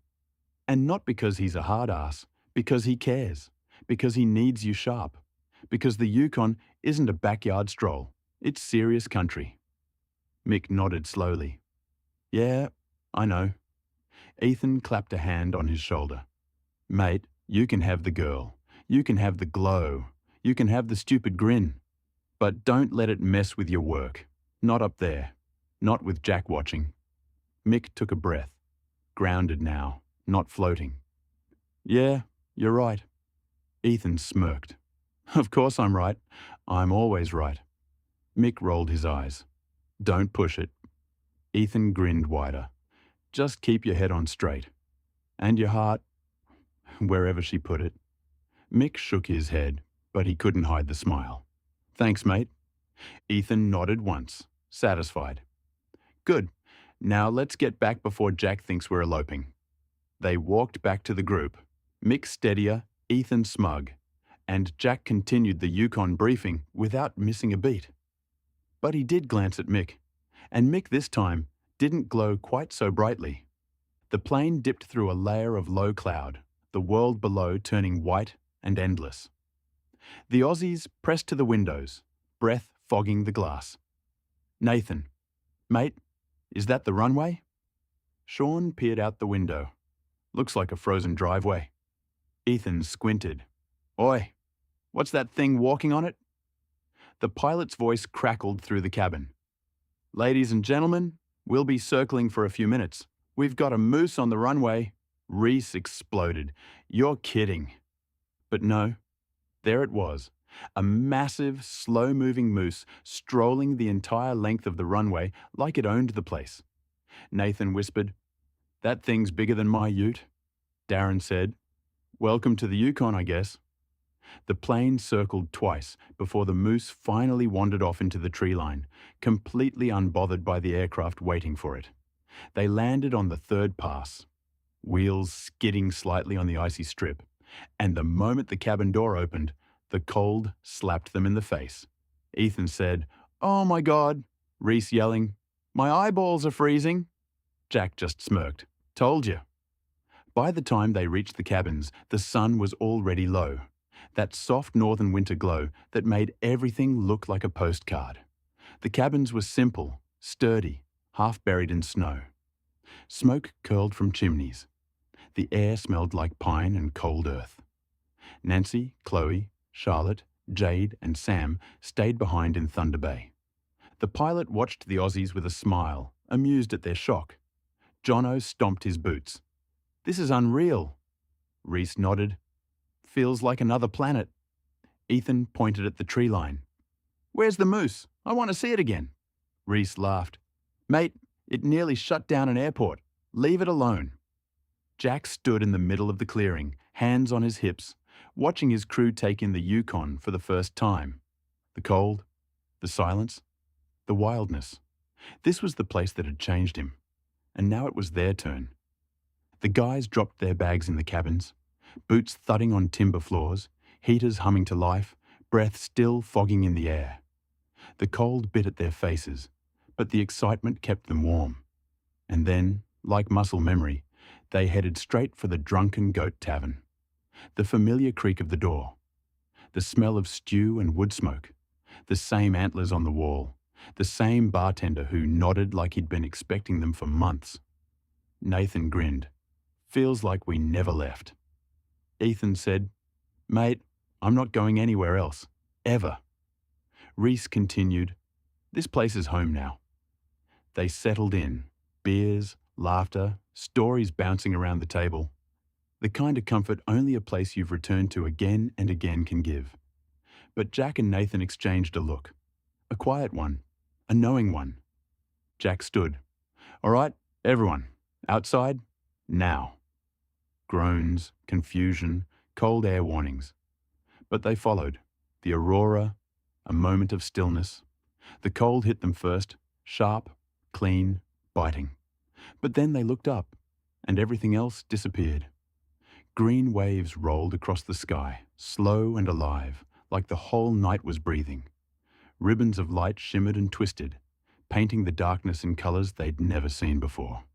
Ethan's mouth fell open. Reese forgot how to speak. Nathan smiled like he'd been waiting for this exact moment. Mick stood still, breath caught in his chest. It's magic. For a few minutes, long, quiet, perfect minutes. No one moved. No jokes, no noise, no chaos. Just the crew standing in the snow, boots sinking into the powder, faces lit by the shifting green glow. The Yukon wrapped around them, vast, silent, ancient, and they finally understood why Jack brought them here, why he kept coming back, why this place mattered. Jack looked at his crew, his people, and felt something settle in his chest. This was the moment he wanted them to have. A moment of awe, a moment of stillness, a moment they'd carry forever. And for those few minutes, the world was quiet. Completely, beautifully quiet. They stepped out of the drunken goat, bell jingling behind them, the warmth of the tavern replaced instantly by the bite of Yukon night air. Nathan pulled his jacket tighter. Ethan's breath fogged like steam. Reese muttered, "Bloody hell, it's cold." Jack turned, voice low but firm. "All right, everyone, huddle close." Sean and Darren moved in immediately, rubbing their hands. Sean questioned, "For warmth, yeah?" Jack shook his head. "No, not for warmth." They exchanged a confused look, but Jack didn't elaborate yet. He just kept them tight, walking in a slow, controlled group down the snowy street. The town was quiet. Too quiet. The kind of quiet that meant everything out there was listening. Snow crunched under their boots. The wind whispered through the trees. The cold stung their cheeks. Halfway to the cabins, Jack finally spoke. Animals walked the streets at night, looking for food, moose, wolves, bears. They're hungry this time of year. Sean swallowed. "Oh." Darren nodded slowly. "Right, not warmth." Jack kept scanning the tree line, every sense tuned. "Stay close. Don't wander. Don't run. Don't make sudden movements." They reached the clearing near the cabins when a shape moved, huge, silent, dark. Then it stepped into the open, the biggest moose any of them had ever seen. It towered over them, breath blasting out in thick white clouds, mist pouring from its nostrils like a dragon waking up. Ethan froze. Reese whispered, "Holy hell." The moose walked past them, slow and deliberate, its hooves crunching through the snow like it owned the entire world. No one breathed. Then, from the far end of the clearing, another shape. Lower, heavier, moving with purpose. A bear. Far enough not to be a threat yet, but close enough to remind them exactly where they were. Jack's hand moved instantly to his jacket. A can of bear spray appeared, thumb ready on the trigger. His voice dropped to a whisper. Quiet, but carrying absolute authority. "In the cabin. Go. Now." No hesitation. No questions. They moved. Fast, controlled, silent. Boots thudding on the wooden steps, doors opening, bodies slipping inside. Jack backed in last, eyes still on the tree line, bear spray raised until the door clicked shut behind him. Inside, the crew exhaled all at once. Ethan, "Mate, that was insane." Nathan, "That moose was the size of a truck." Darren exhaled. "And the bear..." Jack held up a hand. "Welcome to the Yukon." Darren continued, "Fuck me. Mate, give me a kangaroo and a goanna any day of the week." The room shaken, but in laughter, a little fear, and a whole lot of awe. The North had introduced itself. Properly. Chapter 11. Reconnaissance. The sun hadn't fully risen yet, just a pale glow creeping over the tree line. When the crew gathered around the cabin kitchen, mugs of coffee steaming in their hands. Everyone looked a little rough. Not hungover, just mentally recovering from the wildlife parade. Ethan shook his head. "Mate, that moose was the size of a bloody bus." Reese added, "And the bear? I swear it looked at me like I was a snack. Sean sipped his coffee. I didn't sleep. Every noise outside sounded like claws. Nathan nodded. Welcome to the Yukon. Jack smirked. Told you, streets aren't empty here. They're occupied. You'll be telling that story for years. Then Jack clapped his hands once. All right, enough about the wildlife. We've got work to do. The shift was immediate. The crew straightened, mugs lowered, focus returning. They piled into the trucks, heaters blasting, tyres crunching over the frozen road as they drove toward the new site. The landscape opened up. White, endless, beautiful. When they arrived, the new infrastructure stood out against the snow. Fresh pads, new access roads, upgraded power lines, reinforced storage, and a proper winterized workshop. Nathan whistled. This is unreal. Riley and Jacob nodded. They've done a lot since last time. Jack walked ahead, hands in his pockets, surveying everything with a builder's eye. Some of this, he said, we could do back in Kalgoorlie. Not all of it, but a few things. Big Kev, who'd been waiting for them at the site, nodded. I was thinking the same thing. Darren crossed his arms. Yeah, some of these upgrades would work bloody well back home. Jack pointed at the insulated workshop. That design, we could adapt it. Doesn't need snow, just needs heat resistance. Kev agreed. And the layout of the pads, cleaner, safer, faster to maintain. Nathan added, the access road setup too. That'd save us time in Cal. Jack smiled. That quiet, satisfied smile he only gets when the pieces start lining up. Good. That's why I brought you here. Not just for the view, not just for the wildlife, for ideas, for growth. The crew nodded, taking it all in. The cold, the infrastructure, the possibilities. The Yukon wasn't just a trip. It was a blueprint, a spark, a look at what their future could be. And Jack could see it in their faces. They were ready. The others were still taking photos, stomping around in the snow and pointing at every new piece of infrastructure like kids in a toy aisle. But Jack and Big Kev drifted away from the group, boots crunching over the frozen gravel as they walked the perimeter. Kev shoved his hands into his jacket pockets. Bloody hell, mate. They've done a good job here. Jack nodded. Yeah, better than I expected. They stopped beside the new insulated workshop. Thick walls, reinforced framing, proper winter seals. Kev ran a hand along the siding. We could do this in Cal. Not the insulation, obviously, but the layout, the airflow, the way they've run the power. Jack smirked.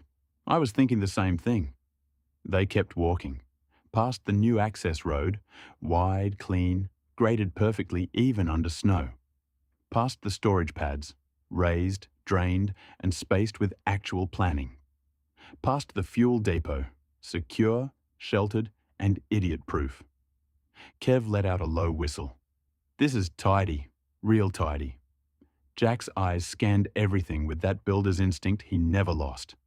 It's efficient. That's what I like. No wasted space, no wasted time. Kev nodded. Kalgoorlie could use a bit of this thinking. Jack chuckled. Kalgoorlie could use a lot of this thinking. They stopped at the edge of the clearing, looking back at the whole setup. The cabins, the workshop, the pads, the roads, all sitting clean and sharp against the snow. Kev crossed his arms. You know, I reckon we could take half of this home, adapt it, improve it, make it ours. Jack gave a small, approving nod. That's why I brought you here. Kev looked at him, understanding dawning. You're planning ahead. Jack shrugged lightly. Always. Kev grinned. Good.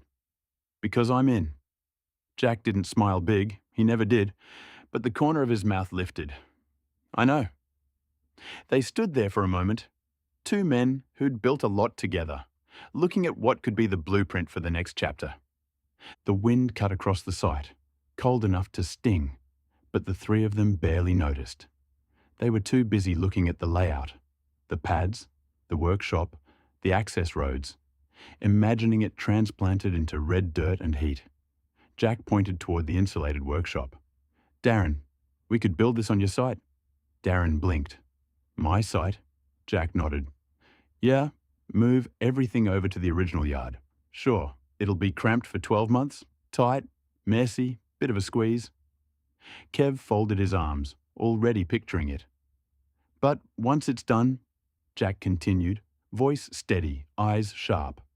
Once it's done, imagine this outfit. Proper layout, proper flow. We could manage all of Kalgoorlie from one central hub. Darren's eyebrows shot up. All of Cal? Jack nodded. Every job, every crew, every machine. And then he pointed to the far end of the Yukon site, where the overflow pads sat clean and organized. We build something similar there too. Overflow, storage, expansion, whatever we need. Kev let out a low whistle. Bloody hell. That's doable. Darren looked between them, the idea hitting him like a spark catching dry grass. Mate, that's more than doable. That's a game changer. Jack smiled. Not big, but enough to show he'd been waiting for them to see it. Exactly. Kev nodded slowly, the vision settling in. We'd be running Kalgoorlie properly. Not patching, not improvising. Running it. Darren grinned. Boss, that sounds bloody doable. Jack clapped him on the shoulder. Good, because when we get home, we're starting.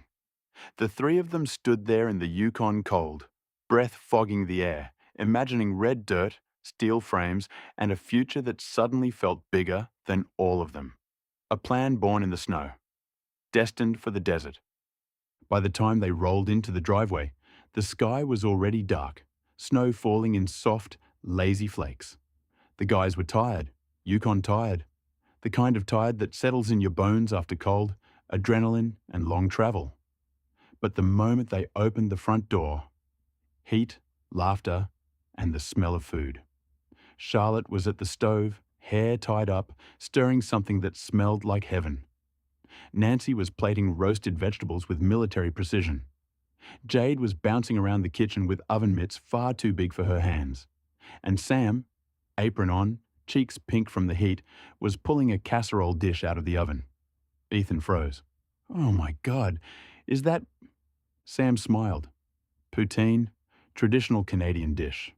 Reese clutched his chest. Marry me. Sam laughed. Ask Mick first. Mick went red instantly. Nathan inhaled deeply. This smells unreal. Chloe nodded. This is better than Christmas. Jack stepped inside last, closing the door behind him, letting the warmth wash over him. He looked at the spread, the roast, the pies, the bread, the soups, the desserts, and felt something settle in his chest. Home, not Australia, not Canada, just home. The girls' feast. The guys dropped their bags and crowded around the table like starving wolves. Ethan chuckled. I could cry. Reese commented, I am crying. Nathan said, Babe, this is the best day of my life. Chloe elbowed him. Really? Nathan giggled. Top 3. Jack laughed, shaking his head. All right, sit down before you all pass out. As everyone dug in, loud, messy, happy, Jack paused for a second, looking around the table. The Canadians, the Aussies, and the women who'd made this place feel alive. The men who'd just faced the Yukon and come back buzzing with ideas. Mick sitting beside Sam, glowing again but in a softer, steadier way. This wasn't just a crew anymore. It was a family. And tonight, they were home. Plates were piled high, steam rising, the whole table glowing under the warm kitchen lights. The girls sat back, watching proudly as the guys demolished everything in sight. Ethan was halfway through his second helping when he slammed his fork down. All right, I'm saying it. That moose was the size of a bloody truck. Reese pointed at him with a piece of bread. Mate, you nearly cried. I did not. You squeaked. I did not squeak. Nathan leaned back, smirking. You squeaked, mate, like a dog toy. The table erupted. Even Jack cracked a smile. Sam nudged Mick. What did Jack do? Mick shook his head. Didn't even blink, just pulled out the bear spray like he was reaching for his wallet. Jack shrugged. Standard procedure. Ethan threw his hands up. Standard procedure? Mate, a dragon moose walked past us, and then a bear showed up like it was checking the mail. Jack took a sip of his drink. Welcome to the Yukon, buddy. Kev raised his glass. Boys, that trip changed things. Big ideas coming. Darren nodded. Kalgoorlie's gonna look different when we're done. Jack didn't make a speech. He never did, but he lifted his glass too. To the Yukon. Everyone echoed it. To the Yukon. And the laughter rolled on, warm, loud, alive, filling the Thunder Bay house long into the night. The moment they walked in, Jack and Nancy felt it. A different pace, a different structure, a different culture. Phones ringing, but no chaos. Whiteboards filled, but not cluttered. Teams moving with purpose, not panic. James walked them through the main floor. This is dispatch, he said. We run everything through here. Jobs, crews, equipment, weather checks. Nancy's eyes widened slightly. It's streamlined. James smiled. Has to be. Winter doesn't give you second chances. Jack watched the flow of people, the way tasks were handed off, the way information moved. This is clean, he said quietly. Efficient. James nodded. We learned the hard way. You can't wing it up here. James opened a door to a smaller room. Maps on the walls, screens showing live road conditions, equipment trackers, weather alerts. This is our operations hub, he said. We monitor everything from here. Nancy stepped closer to the screens. You track every vehicle? Everyone, James replied. If a truck stops moving for more than 5 minutes, we know. Jack let out a low whistle. Kalgoorlie could use this. James smirked. Kalgoorlie could use a lot of this. Nancy scribbled notes. This would cut our downtime in half. Jack nodded. And reduce risk. James leaned against the desk, arms folded. You two run a good outfit, he said. But you're growing, fast, and growth needs structure. Jack didn't argue. I know. Nancy added, we've been patching systems together for years. It works, but it's not scalable. James gestured around the room. This is scalable. This is what lets us run half the province without losing our minds. Jack looked around again. The screens, the maps, the calm order of it all. This, he said, is what Kalgoorlie needs. James smiled. Then build it.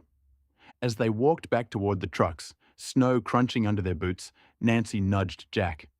You're thinking about the new yard, aren't you? Jack nodded. Yeah, Darren's site, Kev's ideas. What we saw in the Yukon, what we saw here.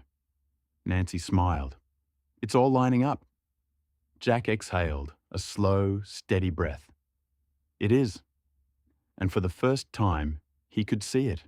Not just the next job, not just the next contract, but the next evolution of the company. Bigger, smarter, stronger, international. And Thunder Bay had just shown him the blueprint. They stepped out of the Thunder Bay office and into the cold, the door clicking shut behind them.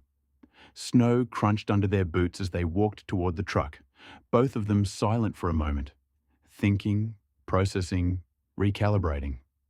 Jack finally broke the quiet. Well, that was something. Nancy let out a slow breath. Yeah, they run things differently here, cleaner, more structured, less reactive. Jack nodded. We've been firefighting for years. Works when you're small, not when you're running half the state. Nancy tucked her hands into her coat pockets. We need more staff. Jack didn't argue. I know. They kept walking. Not just admin, Nancy added. Proper support. People who can take the load off. People who can run things when we're on the road. Jack glanced at her. You thinking office expansion? Nancy nodded. At least 2 more, maybe 3. Jack exhaled. And personal assistants? Nancy smirked. Maybe just you? Jack raised an eyebrow. Just me? Nancy shrugged, amused. I've been sharing mine with Chloe here in Canada. Works fine. But you? You're drowning half the time. Jack scoffed. I'm not drowning. Nancy gave him a look, the kind that said, "Don't lie to me." Jack sighed. "All right, maybe knee-deep." "Chest deep," Nancy corrected. Jack chuckled. "Fine, chest deep." They reached the truck, snow dusting the bonnet, the cold biting at their cheeks. Nancy leaned against the door. "Jack, we're growing, fast. Faster than we planned. If we don't build the right structure now, we'll burn out." Jack nodded slowly. "I know. And after seeing Thunder Bay, I get it. We need systems, people, support." Nancy softened. "We can do it. We just need to start." Jack looked back toward the office building. The screens, the dispatch flow, the calm order of it all still fresh in his mind. "We will," he said. "When we get home, we'll start building the new office. New roles, new structure, proper support." Nancy smiled. "Good, because Kalgoorlie's about to get a whole lot bigger." Jack smirked. "And we're going to be ready for it."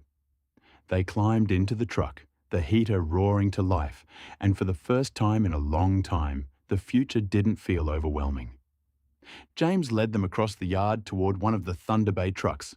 Snow crunched under their boots, the cold biting at their cheeks. But the excitement was warming enough. He opened the driver's door and tapped the mounted tablet. "All right," James said. "This is where the magic starts." Jack leaned in. Nancy stepped closer, eyes already scanning the interface. "In here is a hardwired tablet," James explained. "Every crew member sees their runs, their changes, their updates, all in real time." He tapped the screen. A bright update window popped open. "This can be updated from the local office, or from the other side of the world." Nancy blinked. "You mean?" James nodded. "Yep. If you're in Kalgoorlie and something changes here, you can update it instantly. The tablet sounds an alarm, flashes the update, and the system logs whether the crew has pressed the acknowledgement button." Jack let out a low whistle. "So you know if they've actually seen it?" "Exactly," James said. "No more, 'I didn't get the message.' The hub knows?" Nancy scribbled notes furiously. James pointed to a rack of radios on the wall. "Grab one." Jack picked one up. Heavier, sturdier, clearly built for real work. "These aren't normal radios," James said. "They run on wireless internet, 4G, and satellite. If one fails, it switches automatically." Nancy raised her eyebrows. "So they're never out of range?"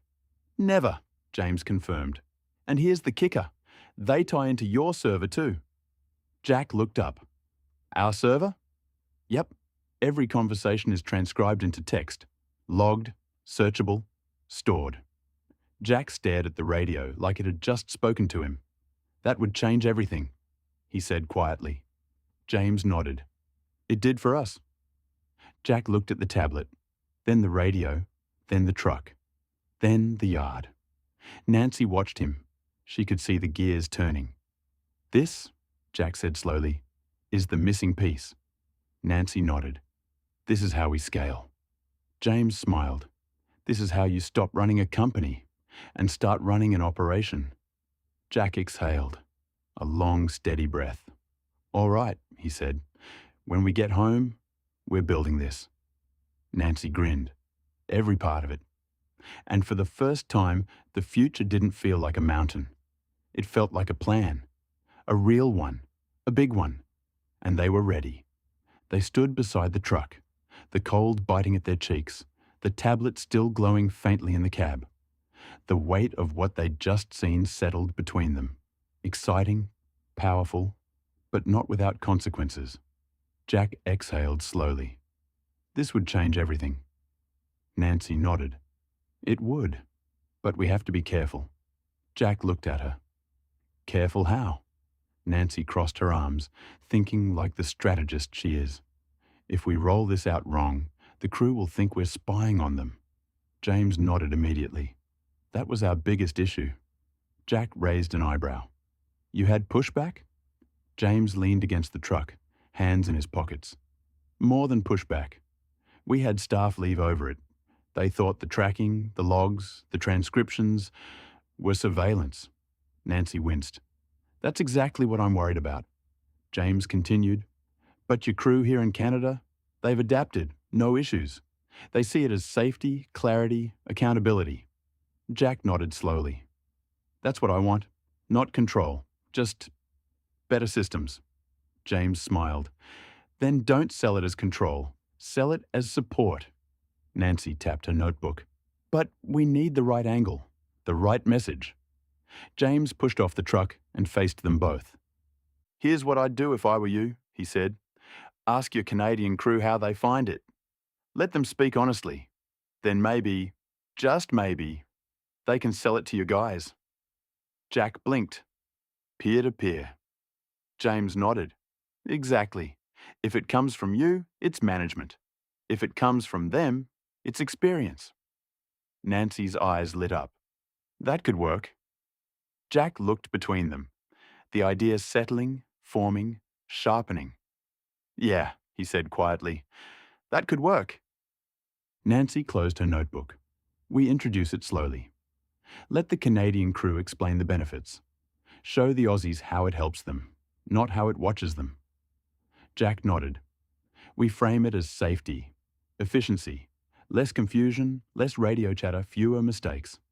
James added, and more independence. Crews love independence. Jack smirked. Ours definitely do. Nancy laughed. Understatement. James clapped Jack on the shoulder. You're not just building a bigger company, you're building a smarter one. But you've got to bring your people with you. Jack nodded, the decision settling in his chest. We will. Back at the house, the warmth of the kitchen still lingering from last night's feast, Jack and Nancy pulled Nathan and Chloe aside into the quieter living room. Jack crossed his arms. All right, we need your honest thoughts. The integrated tablet system. How do you find it? Nathan didn't hesitate. I like it, he said. It's clean, easy. Updates are instant, but... He scratched the back of his neck. The guys know if they don't click the update icon, they can get around it. Nancy raised an eyebrow. They ignore it? Nathan nodded. Sometimes, not often. But yeah, they figured out the loophole. Chloe folded her arms, already smirking. Oh, there was a loophole, she said, past tense. Jack looked at her. What did you do? Chloe shrugged, completely unapologetic. I turned on the microphone on the tablet. Nathan burst out laughing. She did. Marched straight over to the boys' truck like a drill sergeant. Chloe lifted her chin proudly. Told them straight, if you don't click the update, I'll hear you ignoring it. Nancy covered her mouth to hide a smile. Chloe? Chloe grinned. Now they're scared of me. Problem solved. Jack blinked. You threatened them with audio surveillance? Chloe shrugged again. Not surveillance, motivation. Nathan added, they're terrified of disappointing her. Works better than any alarm. Jack and Nancy exchanged a look. Half amused, half impressed. Nancy shook her head. Well, that's one way to enforce compliance. Chloe beamed. Exactly. Jack sighed, but he couldn't hide the smirk tugging at his mouth. All right, he said. We'll keep that in mind. Nathan leaned in. Honestly, the system works. The updates help. The tracking helps. The only issue was the boys being lazy. Chloe nodded. And I fixed that? Jack chuckled. Yeah, you did. Jack gathered the Kalgoorlie crew in the lounge room by the heater.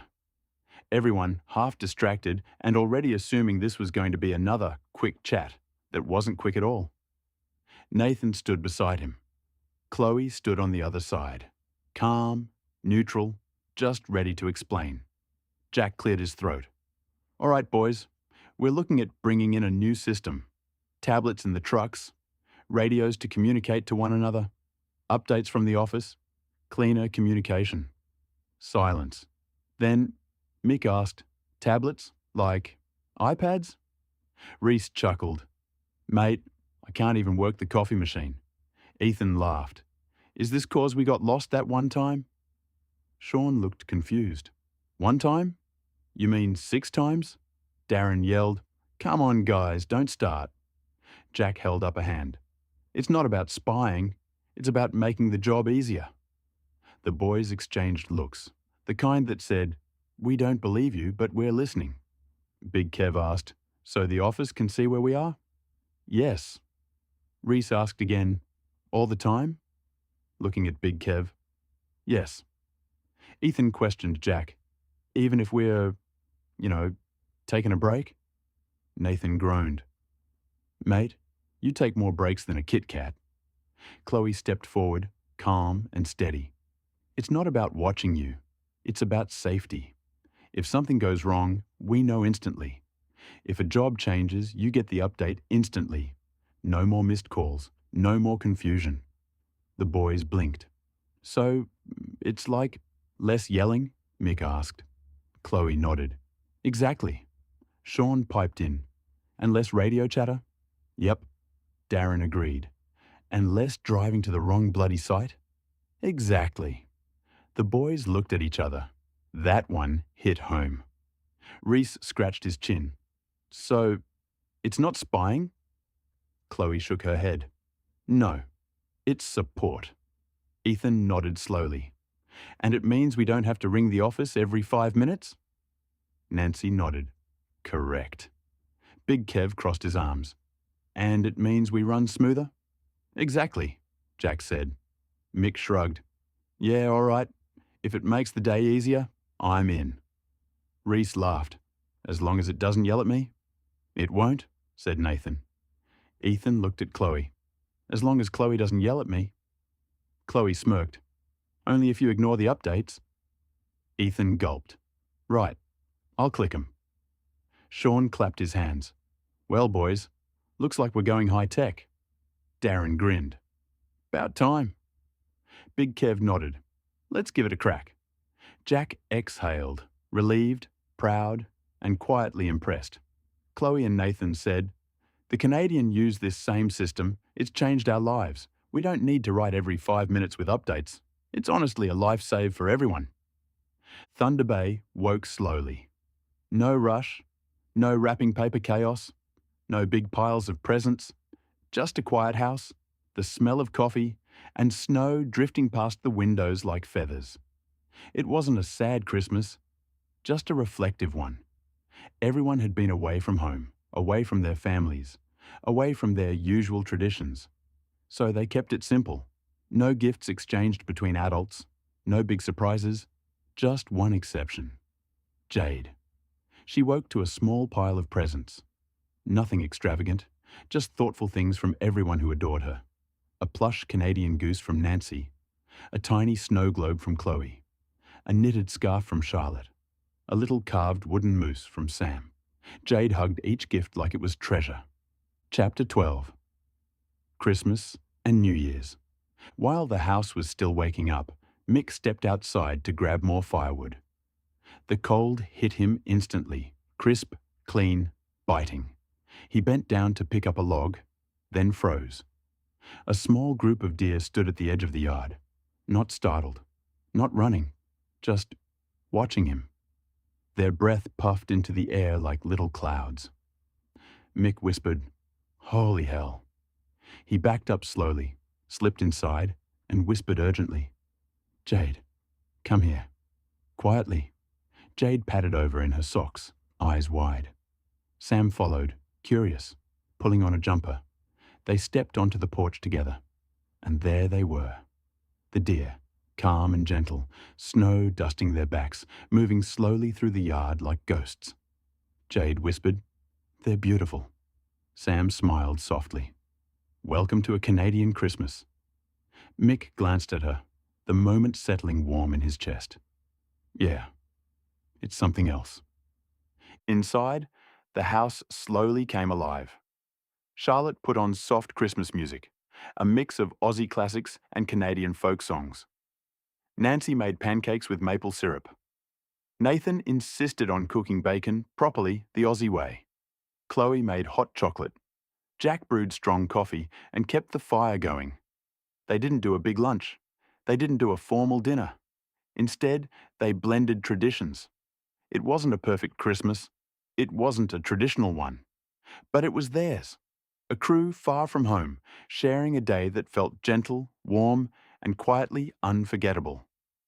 Jack looked around the room, at the food, the laughter, the snow outside, the people who had become family, and felt something settle deep inside him. This wasn't just a Christmas. It was a moment of belonging. The snow had thickened by the afternoon, falling in slow, dreamy flakes that made the whole world look like it had been dusted with icing sugar. After lunch, the house felt warm and sleepy, the kind of warmth that makes you want to curl up by the fire. But Jade had other plans. She tugged on her boots, grabbed her scarf, and announced, "Let's go for a walk." And that was that. They stepped outside into the crisp air, breath puffing out in white clouds. The world was quiet, the kind of quiet that only comes with deep snow. Jack and Charlotte walked hand in hand. Nancy and Chloe chatted softly. Nathan and Reese kicked at the snowbanks like oversized children. Mick and Sam walked close, shoulders brushing, sharing that soft Christmas warmth. Jade ran ahead, leaving tiny footprints in the powder. The trees were heavy with snow. The sky was pale and soft. The whole world felt still.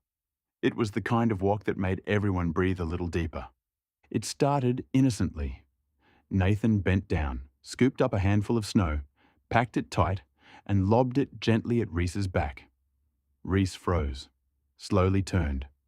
"Nathan, mate, you've made a mistake." Nathan grinned. "Worth it." Reese tackled him into a snowbank. That was the spark.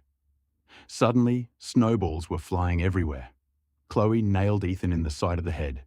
Ethan screamed like he'd been shot. Nancy hit Nathan with sniper-level accuracy. Jack tried to stay out of it, lasted 10 seconds, then took a snowball to the chest from Jade. "Traitor!" he laughed. Charlotte ambushed Jack from behind. Mick and Sam teamed up, giggling like kids. Darren slipped, fell, and took out Big Kev like a bowling ball. It was chaos. Cold, hilarious, breathless chaos. And it was perfect. Eventually, soaked and freezing, they trudged back to the house. Boots off, jackets hung, hands thawing. Chloe and Nancy moved straight to the kitchen, heating milk, melting chocolate, stirring in cinnamon and vanilla. The smell filled the house. Everyone gathered around the table, cheeks red, hair full of snow, hands wrapped around steaming mugs. Jade took a sip and sighed dramatically. "This is the best Christmas ever." Jack looked around the room. At the laughter, the warmth, the snow melting on the floor, the people who had become family. He didn't say anything. He didn't need to. It was written all over his face. A quiet, contented smile. A Christmas that wasn't flashy or loud, but real, warm, and unforgettable. The days after Christmas drifted by slowly. No rush, no deadlines. Just snow, food, naps, and the kind of lazy mornings you only get once a year. But by day 3, the boys were restless. Nathan stretched on the couch. "We need a project," Reese nodded. "A mission," Ethan added, something manly. Mick looked out the window at the snow. Something warm. And that was it. Within an hour, they were all piled into the truck, heading back to Home Depot like a pack of tradies on a pilgrimage. They returned with a wood heater and a flue kit and enough firewood to heat Thunder Bay for a month. Jack didn't even argue. He just sighed, amused, and helped unload. The boys retreated to the workshop behind the house, their unofficial Canadian headquarters. The radio was blasting, with tools were everywhere. The heater was being assembled with the seriousness of a NASA launch, and the smell of sawdust and cold metal filled the air. Nathan read the instructions. Reese ignored the instructions. Ethan held the torch, even though it was daytime. Mick did the actual work. Jack supervised with a coffee in hand. It was perfect. Back in the house, Nancy glanced out the kitchen window while making tea. A thin plume of smoke curled up from behind the workshop. She sighed, shaking her head with a smile. "Well, that's it," she said to Chloe and Charlotte. "We've lost them for good now." Chloe peeked out the window. "They look happy." Charlotte laughed. They look like they've discovered fire for the first time. Nancy nodded. Exactly. The heater roared to life, crackling warmly. The boys stood around it like cavemen admiring their first flame. Ethan held his hands out. This is the best thing we've ever done. Reese nodded. Better than the Yukon trip. Nathan added, better than Christmas. Mick grinned. Better than your cooking. Ethan gasped. Oi! Jack just shook his head, smiling. All right, boys, he said. Let's not burn the place down. They stayed out there for hours, talking, laughing, warming their hands, feeling like kings of their own little winter fortress. And from the house, the girls watched the smoke rise, listened to the muffled laughter, and knew exactly what Nancy meant. They hadn't lost the boys. The boys had simply found their happy place. The snow was falling softly outside when Nancy, Chloe, Charlotte, and Sam bundled up a tray of snacks, hot chocolate, leftover Christmas treats, and a plate of sandwiches. Nancy pushed open the workshop door. Warm air rushed out. Music thumped. Voices echoed, and the girls froze. In just a few hours, the boys had turned the workshop into a full-blown winter retreat. Against the far wall, Mick and Jack had mounted a massive TV, the one they accidentally bought at Home Depot. An ice hockey game blared across the screen. Mick shouted, "Look at that hit! That's legal!" Jack questioned it. Apparently. Both were standing like proud dads admiring a new barbecue. To the left, Reese and Nathan were locked in a heated darts match. Reese was shocked at where a dart landed. "That was a triple 20!" Nathan laughed. "Mate, that was the wall." There were already 3 holes in the plasterboard. Sean and Darren sat at the workbench, hunched over a laptop. Sean nudged Darren. "Found one. Pool table. $100. Ask if they deliver." Sean replied, "It's 2 hours away." "Worth it," said Darren. They were dead serious. But in the corner, Riley and Jacob were slumped on an old couch they'd dragged in from the garage. Blankets, snacks, half asleep. Jacob mumbled, "Best workshop ever." The girls stood there, stunned. Chloe said, What is this?" Charlotte hunted for answers. "How did you do all this in one afternoon?" Sam looked at Mick. "Is that a TV in the workshop?" Nancy turned to Charlotte. "I leave them alone for 3 hours." Mick turned around, grinning. "Welcome to the winter headquarters." Jack added, "We made it cozy." Nathan yelled from the dartboard, "Don't step forward, Chloe! You're in the danger zone!" Chloe stepped back immediately, while Reese missed the board again. The girls set the tray down on the workbench. Instantly, the boys swarmed like hungry wolves. Hot chocolate, sandwiches, leftover pavlova, gone in seconds. Jacob, still half asleep, whispered, "Bless you." Nancy looked around, the heater roaring, the TV blaring, the boys laughing, the chaos somehow perfectly contained. She shook her head with a smile. "Well," she said, "we've officially lost them." Chloe nodded. "Completely." Charlotte laughed. "At least they're warm." Sam added softly, "and happy." Jack raised his mug of hot chocolate toward the girls. "Thanks for the snacks." And the workshop, their winter fortress, glowed with warmth, laughter, and the unmistakable energy of a crew who had turned a simple heater installation into a full-scale holiday retreat. A few lazy days drifted by after Christmas, the kind where no one bothered checking the time, and the snow outside made the whole world feel slower. The boys had already claimed the workshop as their winter fortress, and with the new wood heater roaring away, they were spending more time out there than in the house.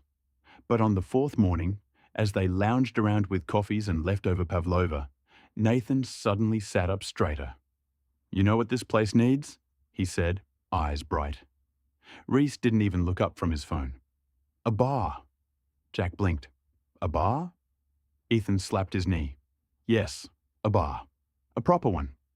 Sean nodded like a man who'd been waiting his whole life for this moment. "With stools," Darren added, "and lights." Jacob, half asleep on the couch. "And snacks." Jack sighed, but he was smiling. All right, Home Depot? The boys erupted like they'd just been told they were getting a day off with pay. They marched into Home Depot like a pack of tradies on a mission.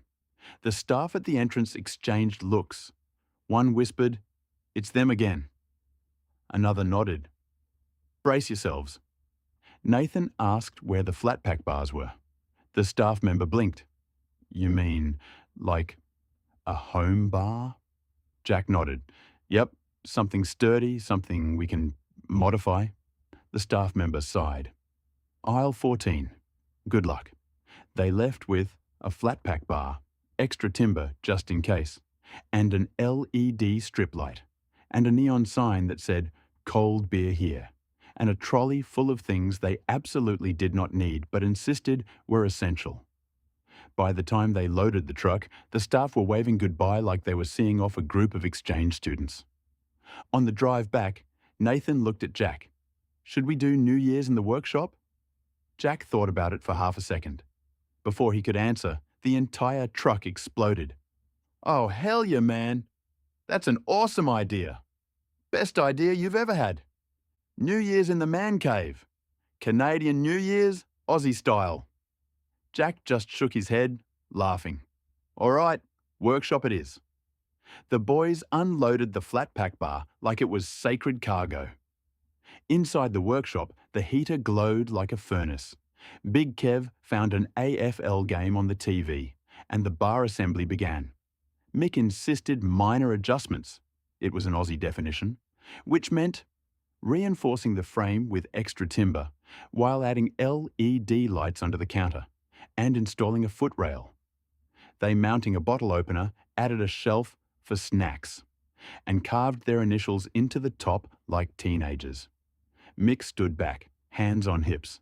"Boys, this is beautiful." Nathan nodded. "This is art."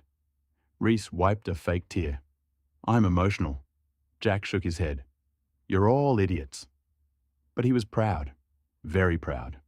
Later that afternoon, the girls bundled up a tray of snacks, hot chocolate, sandwiches, leftover Christmas treats, and headed to the workshop. Nancy pushed open the door. Warm air rushed out. The commentary from Dennis Cometti on the footy game thumped. Voices echoed, then the girls froze. The workshop had transformed into a full-blown New Year's venue. Mick and Jack stood proudly beside the newly built bar. Reese and Nathan were still playing darts, badly. Sean and Darren were now looking up bar stools on Marketplace. Riley and Jacob were still on the couch, half asleep, wrapped in blankets like hibernating bears. Chloe blinked. What is this?" Charlotte laughed. "How did you do all this in one afternoon?" Sam shook her head. "Is that a bar?" Nancy sighed, smiling. "We've officially lost them again." Jack raised his mug of hot chocolate. "Welcome to the New Year's headquarters." And the workshop, warm, glowing, chaotic, perfect, was ready for the celebration to come. The day before New Year's, the workshop was already humming, the heater roaring, the bar glowing with LED lights. The boys sprawled around like they owned the place. Mick suddenly slapped his hands together. "Right, we need fireworks." Big Kev looked up from the couch. "Mate, yes, we absolutely do." Jack didn't even try to stop them.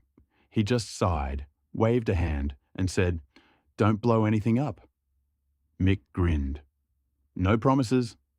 They trudged through the snow, climbed into the truck, and headed straight back to Home Depot. By now, the staff recognized them on sight. The accents, the boots, the chaotic energy. As Mick and Big Kev approached the seasonal aisle, the clerk behind the counter smiled nervously. "You boys back again?" Mick nodded proudly. "We need fireworks." The clerk blinked. "For New Year's?" "Yep." He checked a laminated sheet. "All right, well, you don't need a permit for tonight, but you must finish by 30 minutes after midnight." Big Kev nodded seriously. "We can do that." Mick stared at the small pile of fireworks on the counter. "This won't last 30 minutes. The clerk laughed.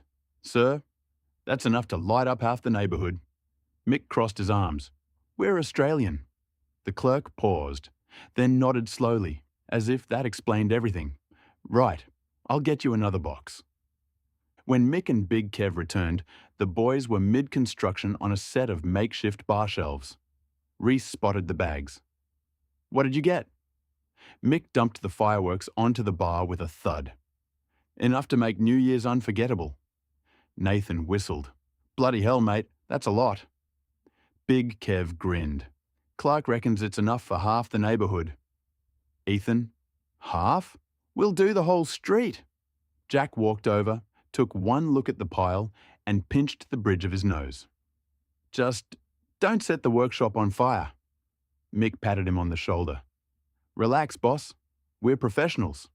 Jack raised an eyebrow. "At what?" Mick didn't answer, with the fireworks safely stacked in the corner. "Boys, New Year's is going to be unreal." Reese raised a can. "To the workshop." Everyone echoed it. "To the workshop." The heater crackled. The TV played another footy game. Snow fell softly outside. And in the corner, the pile of fireworks waited, ready to turn the Canadian sky into a Kalgoorlie-style celebration. By midday, the workshop was alive. The heater roared. The bar lights glowed. Music thumped. The boys were already debating which fireworks to set off first, 12 hours early. And apparently, the neighbours had noticed. Over the past few days, they'd heard the laughter and the hammering. They heard the unmistakable sound of Aussies arguing about tools and the occasional, "Oh, watch out." So, when New Year's Eve rolled around, a few curious locals wandered over. Politely, cautiously, but definitely intrigued. Jack spotted them first through the workshop window. Boys, we've got company." Mick grinned. "Told you we were making friends." The neighbours introduced themselves. A small group approached, bundled in coats, scarves and boots. One couple had a young daughter, maybe Jade's age, peeking shyly from behind her dad's leg. Nancy stepped outside with her warmest smile. "Hi there. Happy New Year's Eve." The neighbours smiled back. "We've heard, well, a lot of activity from over here," one man said, laughing. "Thought we'd come say hello." Jack chuckled. "Yeah, sorry about the noise. We've been renovating." The neighbour looked past him into the workshop.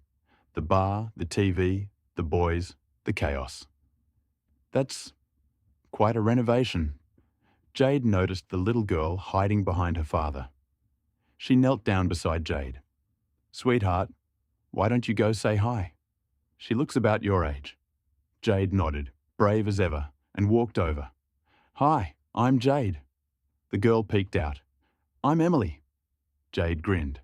"Want to see our workshop?" Emily's eyes widened. "You have a workshop?" Jade nodded proudly. "It has a heater and a bar and darts and a big TV." Emily's parents exchanged a look, half amused, half concerned. But Emily was already following Jade inside. The adults stepped in behind them. Warmth hit instantly, the heater doing its job. The boys looked up from their various activities. Mick waved. "G'day, welcome to the outpost." Reese added, "Grab a seat, mind the darts." Nathan missed the board again. The neighbours flinched.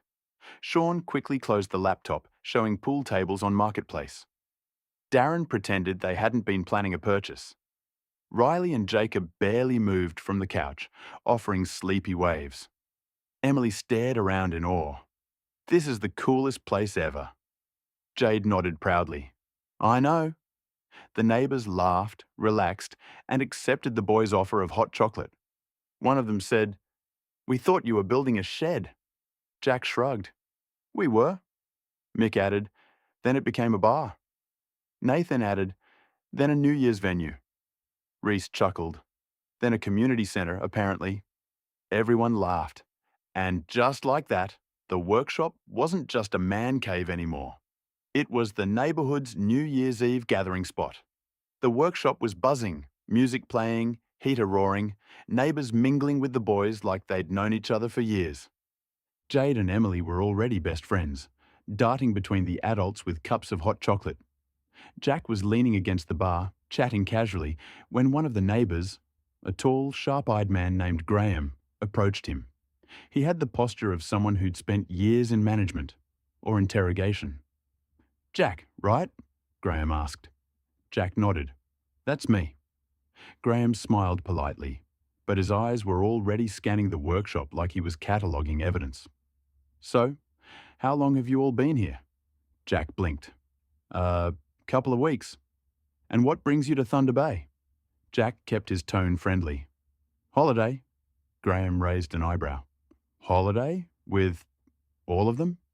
He gestured to the workshop.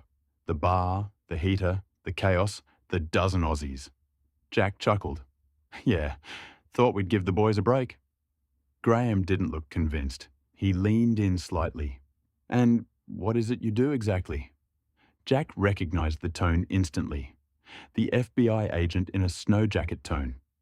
He lifted a hand, cutting him off gently but firmly. "Mate, I brought the guys here for a holiday. That's all." Graham paused, doing the math in his head. 12 men. A workshop turned into a bar.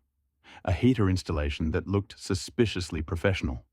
A group that acted like a well-oiled team. "A holiday," Graham repeated. Jack nodded. "Yep." Graham narrowed his eyes. "And you all work together?" Jack sighed inwardly.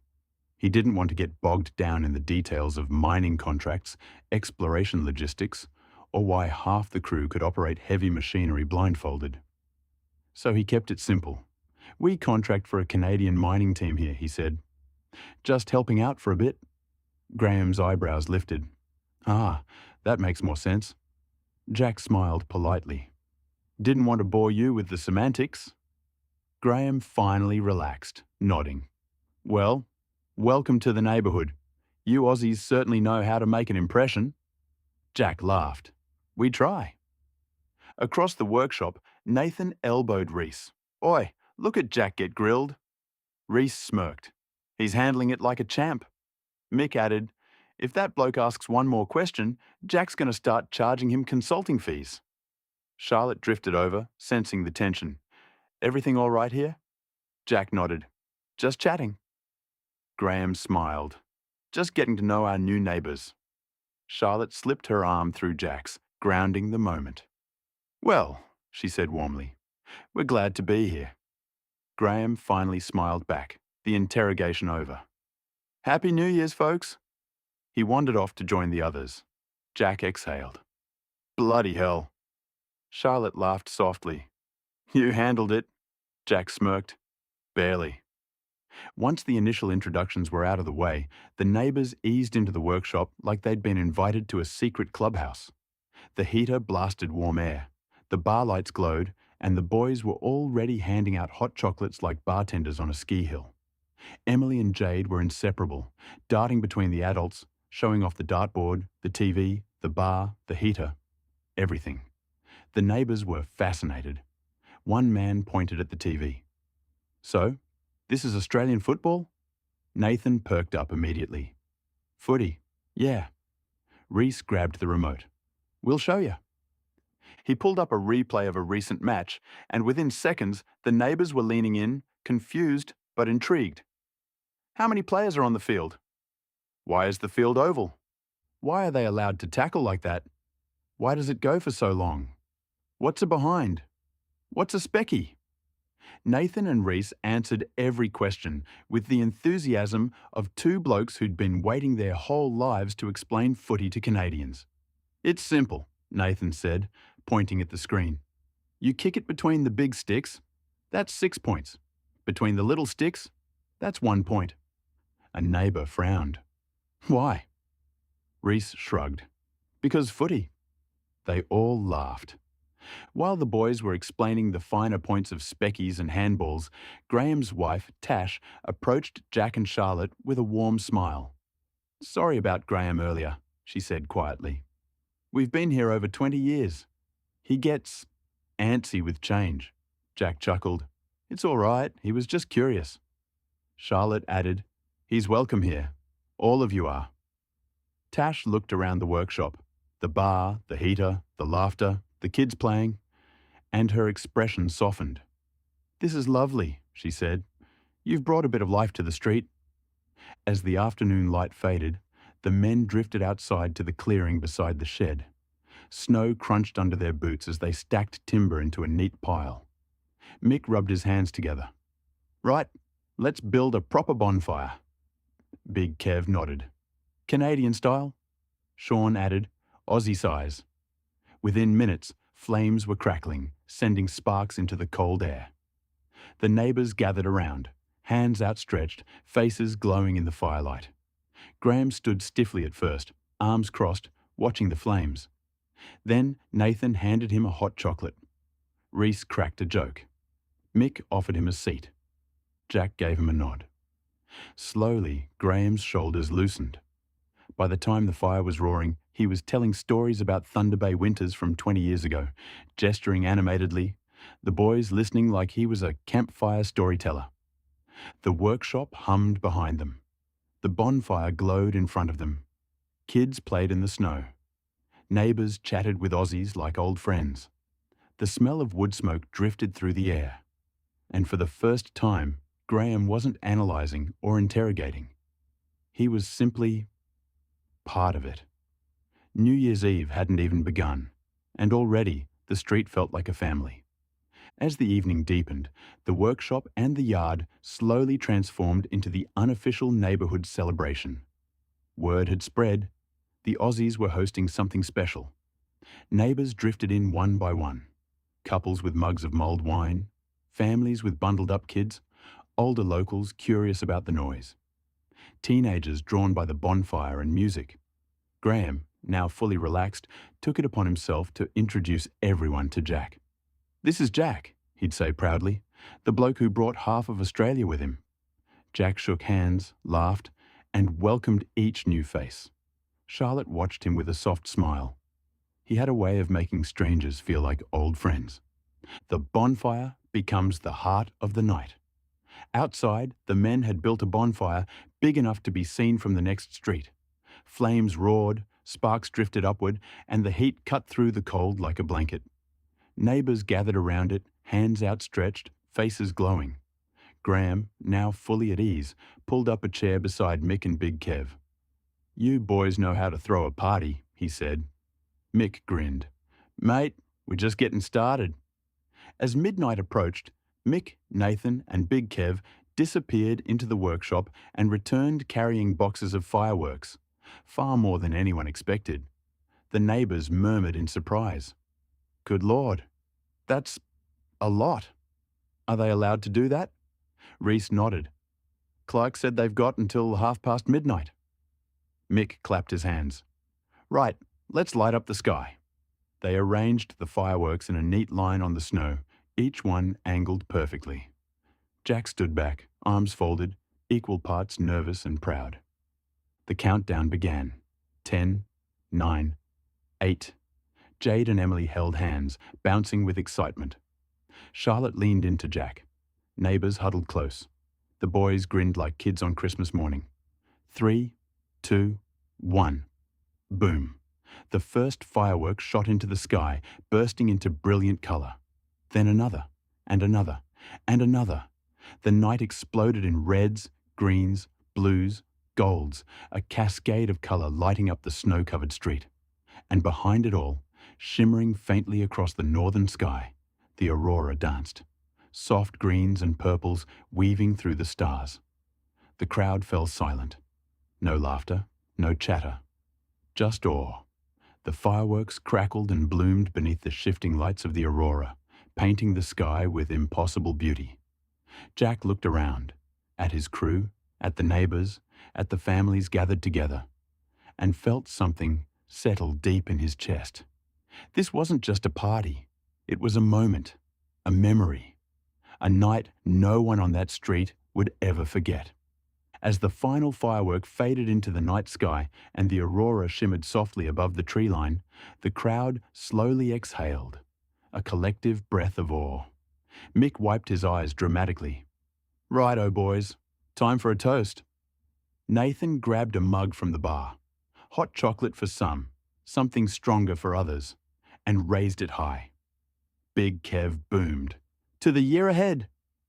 The boys gathered around the bonfire, neighbours joining in, mugs lifted toward the sky. Jack stepped forward, voice steady and warm. To new friends, he said. To old mates, added Reese. To good work and good people, said Darren. To memories we'll never forget, murmured Ethan. To this bloody workshop, shouted Sean. Everyone laughed. Jack finished it with a quiet, heartfelt line. To being exactly where we're meant to be. Mugs clinked. Cheers echoed across the snowy yard. Even Graham raised his cup with a genuine smile. The night didn't end with the fireworks. Music drifted softly from the workshop. Quieter now. Mellow. Warm. People chatted in small groups, voices low and content. Kids curled up under blankets near the heater. Neighbours swapped stories with the Aussies like they'd known each other for years. The bonfire, once roaring, had settled into a deep, glowing bed of embers. Flames licked gently at the logs, casting long shadows across the snow. Every so often, a soft hiss rose as snowflakes landed on the hot coals. By 2 a.m., the party had thinned but not died. The music was now just a soft hum, a gentle soundtrack to the drifting snow. The bonfire dimmed further, glowing like a heartbeat in the cold. Finally, as the snowfall thickened, the last flame flickered, then vanished with a soft hiss. The fire was out. The night was quiet. The celebration had run its course. But the warmth, the laughter, the friendships, the memories lingered long after the embers cooled.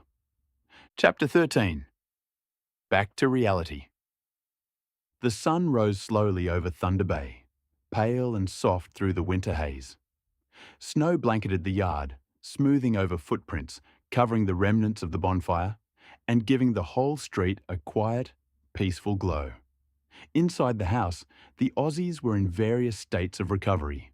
Mick was snoring on the workshop couch, while Reese and Nathan arguing about who won darts last night. Riley and Jacob still asleep under blankets, while Jack was making coffee like a man on a mission. Charlotte peeked out the window and smiled. Jack, the neighbours are coming back. Jack blinked. Already? One by one, the neighbours from the night before, they walked up the snowy driveway, bundled in coats, carrying thermoses, waving cheerfully. Graham and Tash were at the front, the couple with the toddler, then the older man who'd told stories by the fire, and the teenagers who'd tried to learn footy rules. They all wore the same expression, their gratitude mixed with disbelief. Graham stepped forward first.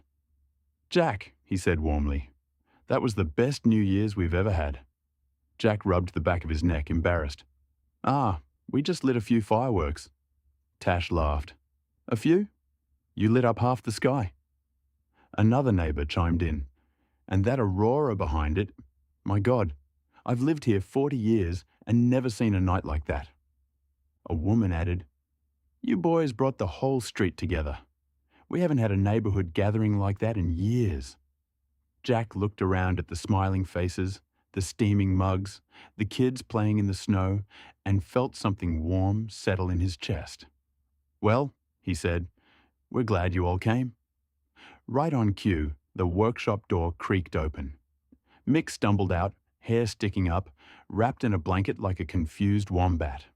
Morning, he croaked. The neighbours laughed. Reese followed, squinting at the daylight. Why is it so bright? Nathan stepped out behind him. Why are there people here? Graham grinned. We came to thank you. Mick blinked. For what? Tash smiled. For giving us the best New Year's we've had in decades. The boys looked at each other, surprised, proud, a little bashful. Big Kev stepped forward, chest puffed out. Well, you're welcome. Emily hugged Jade goodbye, promising to come back later. Graham shook Jack's hand firmly. You've brought something special to this street. Jack smiled. We're just visiting. We leave tomorrow. Graham shook his head. Doesn't matter. You made this place feel alive. As the neighbours drifted away, Jack stood beside Charlotte on the porch, watching the snow fall gently over the yard. That was nice, she said softly. Jack nodded. Yeah, it was. She leaned her head on his shoulder. You know, she murmured, you didn't just bring the boys here for a holiday. Jack looked at her, curious. You brought a whole neighborhood together. He didn't answer. The smile on his face said everything. The yard was silent except for the soft crunch of snow under Jack's boots.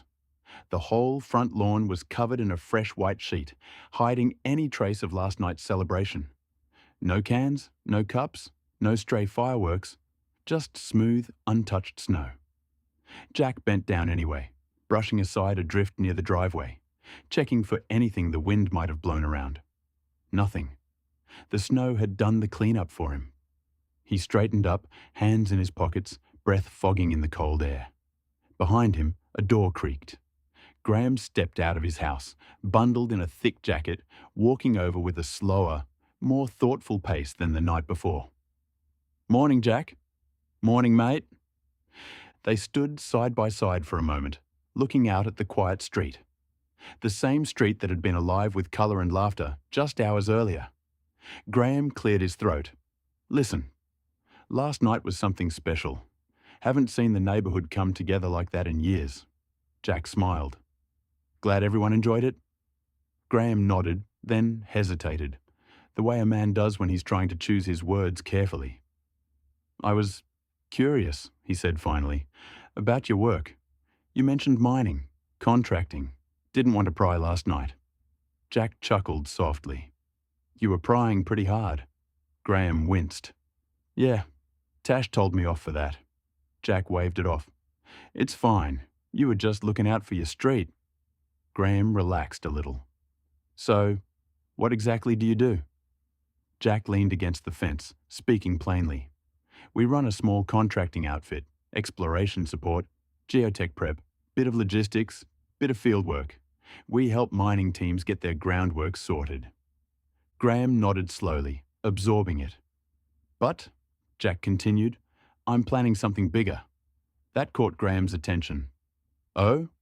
Jack looked out across the snow-covered yard, eyes thoughtful. I want to expand. Build a proper cross-country operation. Australia and Canada. 2 crews, 2 bases. Rotate the boys. Train them up. Give them opportunities. Build something that lasts. Graham's eyebrows lifted. That's ambitious. Jack shrugged. Someone's got to do it right.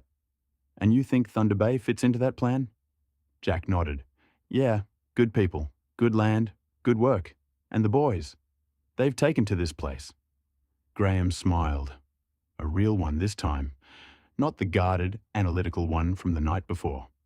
Well, he said, if you're planning on sticking around, this neighbourhood could use more folks like you. Jack chuckled. We'll try not to blow anything up. Graham laughed, a deep, genuine sound. Last night proved you're responsible enough. Jack raised an eyebrow. Mate, we set off enough fireworks to signal the space station. Graham shrugged. And yet, no police, no fires, no complaints. That's a win in my book. They stood there for a moment, the cold air crisp around them, the quiet settling comfortably. Graham finally extended a hand. Whatever you build next, I hope it works out. Jack shook it firmly. Thanks, mate. Means a lot. He straightened up, humming to himself, thinking about the future, the company, the expansion, the dream he hadn't fully said out loud yet. But before all that takes off, he murmured, half to himself, the company needs to implement cloud-based work tablets. I don't know too much about it, though. You're looking at cloud-based systems? Graham stood there, bundled in a thick jacket, eyes wide like someone had just handed him a puzzle he'd been waiting years to solve. Jack raised an eyebrow. Yeah, eventually. We need a proper digital workflow. Tablets in the field, real-time updates, the whole thing. Graham stepped closer, almost incredulous. Jack, I'm the regional tech guy for the mines. All of Canada. And Mexico. Jack blinked, then grinned. Well, that's convenient. Graham laughed. A short, surprised sound, like he wasn't used to things lining up so neatly. You're talking about a full cloud integration, field tablets, remote updates, data syncing. That's my bread and butter.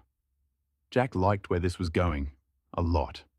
But he also knew exactly who needed to be in this conversation. He held up a hand. Mate, I'd love to dive into this, but I'm not your guy. Graham frowned. You're not? Jack shook his head. Nope. I know what we need, but I don't know the tech. Not properly. He turned toward the house. I'll go get Nathan. He deals with all this. He's the one you really need to talk to. Graham's expression shifted, curiosity sharpening into genuine interest. Nathan, he repeated. All right, I'd like to meet him. Jack smirked.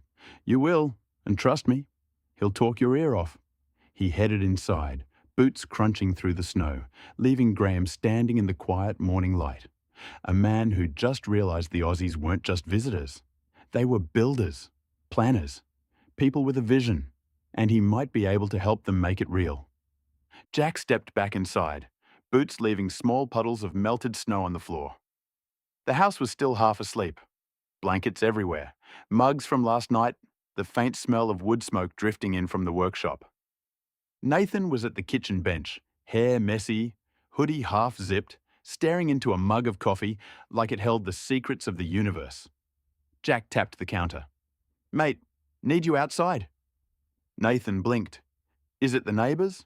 Did we leave fireworks out? Did Mick light something again? Jack shook his head. No. Better. Graham's the regional tech guy for the mines, all of Canada, and Mexico. Nathan froze mid-sip. Mexico? Yep. Nathan put the mug down slowly. All right.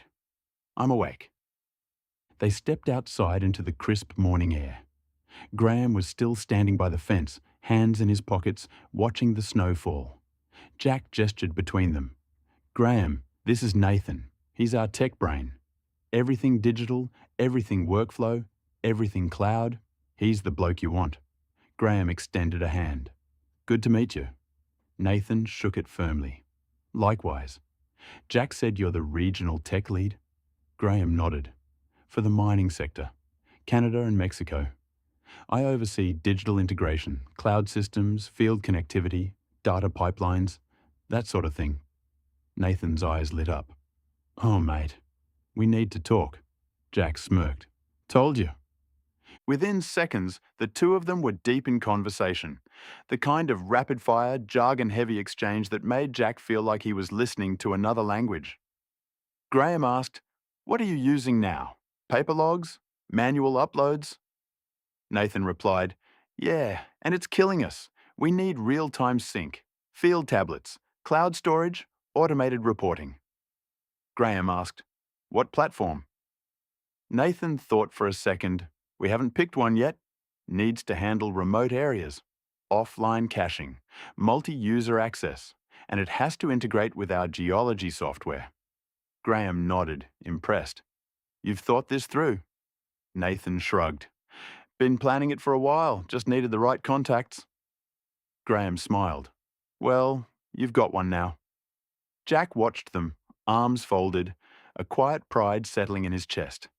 This was exactly what he'd hoped for. They moved toward the workshop, talking faster and faster.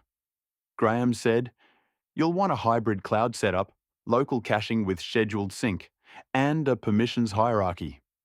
Nathan answered with pride. Exactly. And we need a dashboard for Jack. Something clean, something he can check from anywhere. Jack raised an eyebrow. Oi? Nathan waved him off. You know what I mean? Graham laughed. We can build that? Easy. Nathan stopped walking. Wait, we? Graham nodded. If you're serious about expanding, I'd like to help. You've got potential, and the industry needs more agile contractors. Nathan looked at Jack, eyes wide, excited, almost boyish. Jack gave a small nod. Go on, mate. The two of them dove back into discussion, diagrams in the snow, hand gestures, excited pacing. Jack stepped back, letting them talk, letting the moment unfold. This wasn't just a conversation, it was the start of something bigger. Nathan practically burst through the workshop door, cheeks red from the cold, eyes bright with excitement. Jack was wiping down the bar, trying to bring some order back to the place after the night before. He didn't even look up. "Well?" he asked. Nathan didn't answer with words at first. He just made a noise, a high-pitched, excited, barely contained noise. Jack finally looked up. "Mate, you all right?" Nathan pointed toward the yard. "Jack, that man out there is a gold mine." Jack smirked. "Graham?" "Yes, Graham. Do you know what he does? Do you know who he is?" Jack shrugged. "Regional tech guy, Canada and Mexico." Nathan slapped the bar. "Regional tech guy for the entire mining sector. He builds cloud systems for companies 10 times our size. He knows every platform, every integration, every workflow. He's basically the guy I've been trying to find for 2 years." Jack leaned back, arms folded, enjoying the show. Nathan paced the workshop like he was presenting to a boardroom. He knows hybrid cloud setups, offline caching, field tablet integration, automated reporting. He even knows the geology software we use, the Canadian version of it anyway. Jack, he's already got ideas. He wants to help. He wants to build something with us. Jack raised an eyebrow. "With us?" "Yes. He said we're agile, that we're the future, that we're exactly the kind of contractor the industry needs." Nathan stopped pacing, breathing hard, eyes shining. This could change everything. Jack let the silence hang for a moment, letting Nathan's excitement settle into something real. Then he spoke, calm and steady. "If you want him on board, StrataForge will fly him down under." Nathan blinked. "What?" Jack nodded. "If he's serious, if he wants to help build this thing properly, we'll bring him to Australia, get him in the office, let him see how we work, let him build the system from the ground up."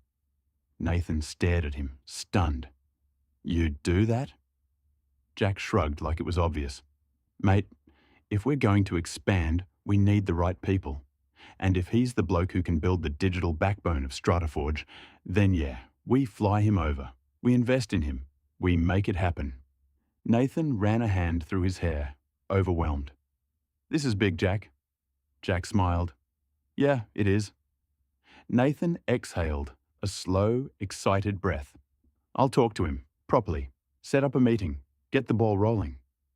Jack clapped him on the shoulder. "Good, and you can be the mediator between Perth and Canada." Jack and Nathan stepped back into the house, brushing snow from their jackets. The warmth hit instantly. The smell of coffee, the faint hum of the heater, the soft chatter of the girls tidying up after the night before. Nancy was at the dining table, sorting through cups and plates, humming to herself. She looked up the moment she saw their faces. "You two look like you've just solved world peace." Jack chuckled. "Not quite, but close." Nathan was practically vibrating, unable to stand still. "Nance," Jack said, "you're going to want to hear this." She set down a mug, folded her arms, and gave them her full attention. "All right, what's going on?" Jack nodded toward Nathan. "He's been talking with Graham, the neighbour. Turns out he's not just some bloke who likes asking questions." Nathan jumped in, words tumbling out. "He's the regional tech lead for the mining sector, all of Canada, and Mexico. He builds cloud systems for companies way bigger than us. He knows everything we need for the digital upgrade. Tablets, cloud sync, remote workflows, the whole thing." Nancy's eyes widened. "You're kidding." Jack shook his head. "Nope. And he's interested. Really interested." Nathan added, "He wants to help us build the whole system from scratch. Properly. Professionally. Future-proof." Nancy pressed a hand to her chest, stunned. "Oh my God, Jack, that's huge." Jack leaned against the counter, calm but clearly excited. "I told Nathan, if Graham wants to come on board, StrataForge will fly him down under, bring him to Perth. Let him see how we work. Let him build the system with us." Nancy's jaw dropped. "You offered him that?" Jack nodded. "If we're serious about expanding, we need the right people, and he's the right bloke."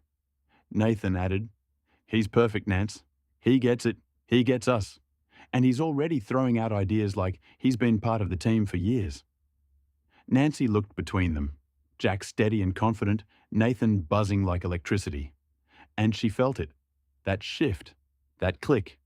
That moment where a dream stops being a dream and starts becoming a plan. She stepped forward, grabbed Jack's arm, and grinned. "This is it, isn't it? This is the next step." Jack nodded. "Yeah, I think it is." Nancy turned to Nathan, eyes bright. "You go talk to him. Properly. Set up a meeting. Get the ball rolling. This could change everything." Nathan beamed. "Already on it." Nancy laughed, shaking her head in disbelief. "Only you lot could come to Canada for a holiday and end up recruiting a regional tech director." Jack smirked. "We're efficient." Nancy nudged him.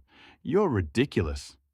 But she was smiling, proud, excited, and already imagining what StrataForge could become.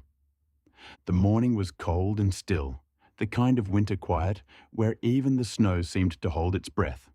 The house was buzzing with movement, bags being zipped, boots being stomped on, jackets being pulled tight.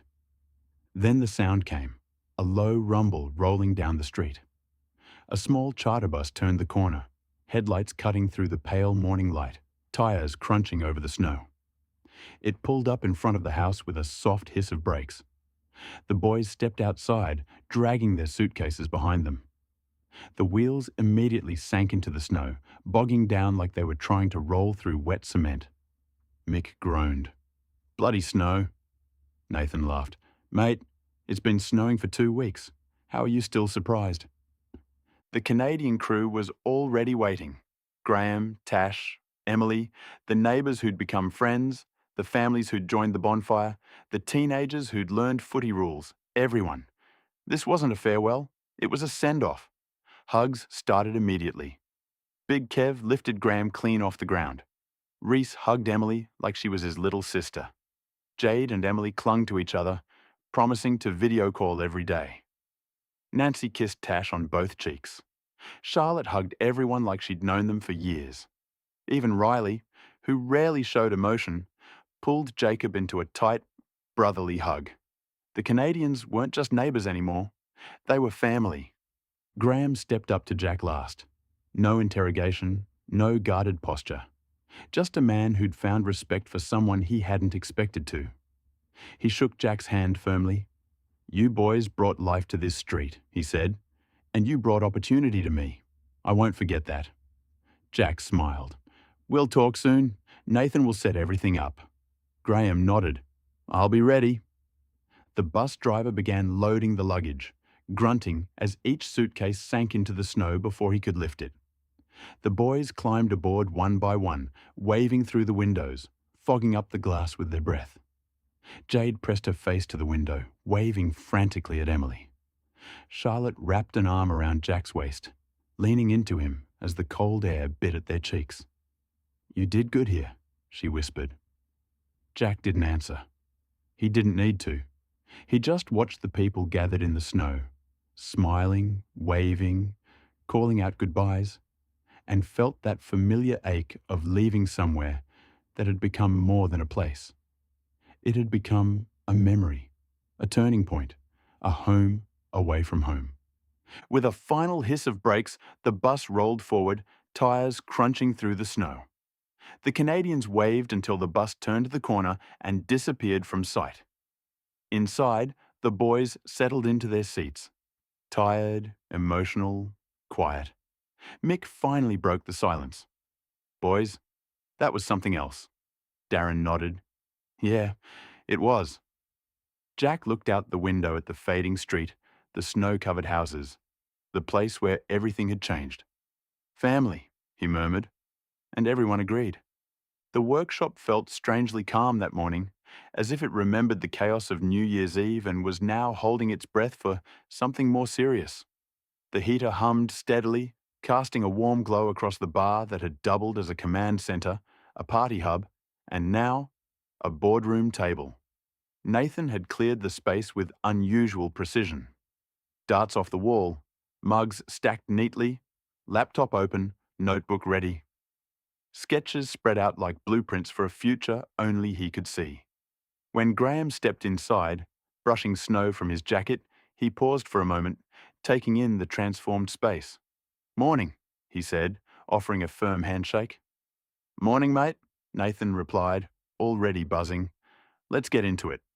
They sat opposite each other, the bar between them, the same place where fireworks had been planned and hot chocolates had been poured. But today, it felt like the start of something bigger. Nathan flipped open his notebook. "All right, here's where we're at.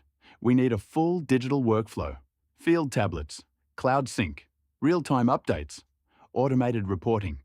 But it has to work in remote areas. Offline caching is essential." Graham nodded, leaning forward. "What's your current system?" Nathan grimaced. "Paper logs, manual uploads, too slow, too messy, too much room for error." Graham pulled a piece of cardboard closer and began sketching with the confidence of someone who'd done this 100 times. "Then we build it in 3 layers." He drew 3 clean boxes: field layer, sync layer, and the management layer. Nathan stared at the diagram like it was a treasure map. "This is exactly what I've been trying to build. I just didn't have the back-end knowledge." Graham smiled. "That's where I come in." The synergy hits immediately. The conversation took off. Fast, technical, electric. Nathan suggested we need something the boys can use without thinking. Big buttons, clear prompts. Graham understood. Templates for each job type, drilling prep, geotech, sampling. Nathan asked, "And a live map. Jack wants to see where everyone is." Graham smirked. "Of course he does." Nathan laughed. "He's a control freak." Graham shrugged. "All good leaders are." They kept going, refining, sketching, building the bones of a system that didn't exist yet, but already felt real. Chloe wandered into the workshop halfway through, coffee in hand, eyebrows raised at the sight of diagrams covering the bar. "How's it going?" Nathan didn't even look up. "Chloe, this is insane.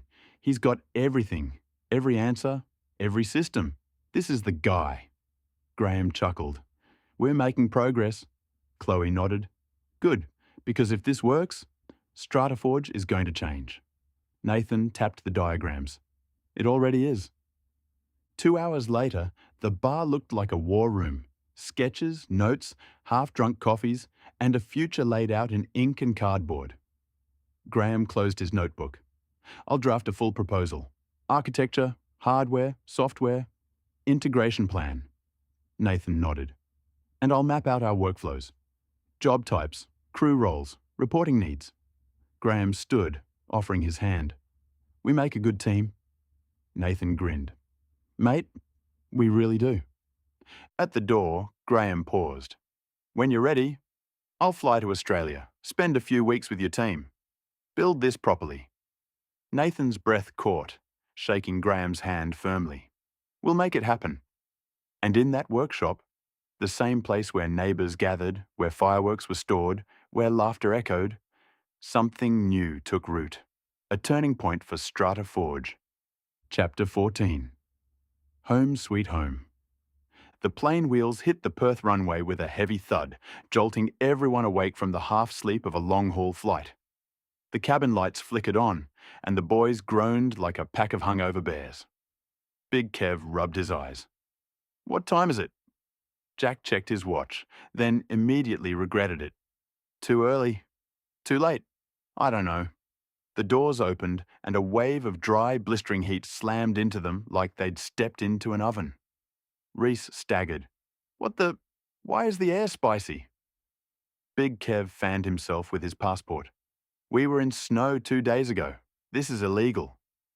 Even the jet bridge felt like it was radiating heat. The boys peeled off jackets, hoodies, scarves, shedding layers like snakes molting in fast forward. By the time they reached customs, the jet lag had fully set in. Jade was the only one functioning, dragging her tiny suitcase like a seasoned traveller. Charlotte nudged Jack. "You okay?" Jack nodded, though his eyes were half closed. "Yeah, just feels weird being back." And it did. The dry heat and the familiar accents. The sounds of crows in the trees. Canada already felt like a dream. The automatic doors slid open, and the full force of the Australian summer hit them like a freight train. Reese hissed, "Nope, put me back on the plane." Sean shielded his eyes.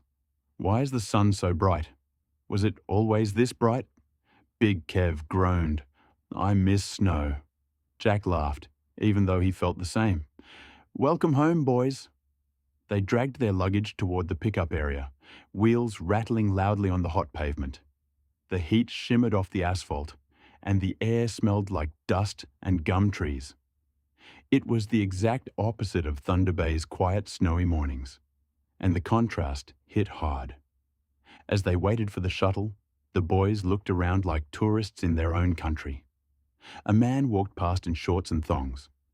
A magpie swooped someone near the taxi rank.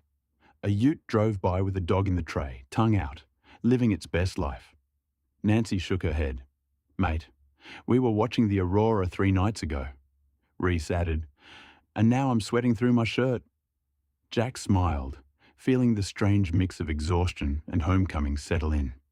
"Yeah," he said softly. "But we're back, and we've got work to do." Charlotte slipped her hand into his. "And a future to build." And as the shuttle pulled up, the boys loaded their bags with sluggish, jet-lagged movements. But their eyes held something new. But soon they would be home. But Jack?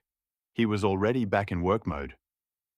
By the time they reached the car park, he had his phone out, scrolling through emails, messages, and updates that had piled up while they were in the air. 2 names stood out immediately. James, Graham. Both had sent confirmation. They were flying to Perth within the next 2 weeks. Jack exhaled slowly, the weight of it settling in. This wasn't just talk anymore. This was happening. The shuttle hummed along the freeway, the boys half asleep, heads lolling against windows. But Jack stared out at the dry bushland flashing past, mind already 10 steps ahead. Graham and James in Perth. A full digital overhaul. A cross-country operation. 2 crews, 2 continents, and then something else caught his eye. A notification from the tenement listings. He opened it. A parcel in the Leonora region. 70,000 hectares. Jack sat up straighter. That wasn't just a patch of dirt. That was a project. A training ground. A future surface mine. A gold opportunity in every sense of the word. He zoomed in on the map, tracing the boundaries with his thumb. Good access, good geology, good potential. His pulse quickened. This could be the site where the new recruits learned the ropes, where the Canadians could rotate in, where StrataForge could build something real, something lasting. By the time they reached the house, the boys were stumbling out of the shuttle like they'd aged 20 years. Reese dropped his bag on the driveway.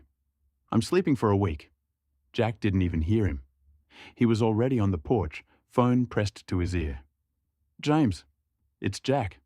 I've seen the Leonora tenement, 70,000 hectares. Yeah, I know, it's perfect. We need to move on it." He paused, listening. "Good. And Graham? Tell him Perth is ready when he is." Behind him, Charlotte leaned against the doorframe, watching him with a soft smile. "You're not wasting any time," she said. Jack lowered the phone, eyes bright with purpose. "We can't. This is the moment. Everything's lining up." She stepped closer, brushing dust from his shirt. "And you're ready for it?" Jack nodded. "Yeah, I am." Inside, the boys were already collapsing onto couches, Reese groaning about heat and jet lag. "Charlotte, this aircon doesn't go any lower than 16 degrees. But Jack stood on the porch, staring out at the Australian sun blazing across the sky. Canada had changed everything. The neighbours, the workshop, the partnership with Graham, the vision for StrataForge. The work, the real work, was just beginning. The office still smelled faintly of dust and heat when they walked in, a stark contrast to the icy Canadian air they'd left behind. The boys were scattered around the place, half unpacking, half complaining about jet lag, while Jack was already at his desk, laptop open, maps of Leonora glowing on the screen. Nancy walked in with a stack of paperwork, took one look at the Leonora tenement map and raised an eyebrow. "Oh no," she said. "What are you planning now?" Jack leaned back in his chair. "Training ground, surface mine potential, 70,000 hectares. It's perfect." Nancy crossed her arms. "And how exactly are you planning to get everyone out there? Drive to Kalgoorlie, then another 3 hours to Leonora?" "Jack, it's not really cost-effective." Jack frowned, genuinely confused. "What do you mean? We've always driven." Nancy sighed, the kind of sigh that meant she'd been thinking about this for a while. "Long term," she said, stepping closer. "It would be smarter to buy a 6-seater plane and have a pilot full-time. It would pay for itself in a few years." Jack blinked. "A plane?" "Yes," she said, as if it were the most obvious thing in the world. "A plane." Jack stared at her, trying to work out if she was joking. She wasn't. Nancy continued, warming up now. "Think about it. You're talking about regular trips to Kalgoorlie, Leonora, Laverton, maybe even the Pilbara if this expansion takes off. That's hundreds of hours on the road. Fuel, wear and tear, accommodation, lost time." Jack rubbed his chin. "Still, a plane?" Nancy leaned on the desk, lowering her voice. "And if you find gold again, like your last trip—" "What was it? 4.6? 4.7 kilos?" Jack smirked. 4.7. "Right," she said. 4.7 kilos. One good find like that, and the plane pays for itself instantly. Jack sat back, letting that sink in. A plane. Their own pilot. Direct flights to their tenements. No more 12-hour drives. No more wasted days. It was insane. It was ambitious. It was exactly the kind of thing StrataForge was becoming. He looked up at Nancy, who was watching him with that familiar mix of exasperation and pride. "You've really thought this through," he said. Nancy smiled. "Jack, I've been thinking about it since the moment you mentioned expansion." He chuckled. "A plane. Bloody hell." Nancy tapped the Leonora map. "If you're serious about this tenement, and I know you are, then we need to think like a company that's growing, not a company that's just getting by." Jack nodded slowly. "All right," he said. "Let's explore it." Nancy grinned. "Good, because I already have a list of aircraft." Jack laughed, shaking his head. "Of course you do." Jack had barely sat down at his desk when Nancy swept in like a woman on a mission. She didn't knock. She didn't pause. She simply dropped a thin stack of printed pages onto his keyboard. "Right," she said. "Aircraft options." Jack blinked. "Already?" Nancy gave him a look. "Jack, you mentioned Leonora and Kalgoorlie in the same sentence. I knew where this was going." She flipped the first page over with a crisp snap. The printouts were simple. No glossy brochures, no sales fluff. Just photos, model names with a price, and the rough operating cost. Nancy rattled of aircraft names, with their pros and cons. She slid the last page toward him. A simple summary sheet. Operating cost per hour, fuel burn, maintenance, pilot salary, all of it. Jack raised an eyebrow. "Pilot salary?" Nancy nodded.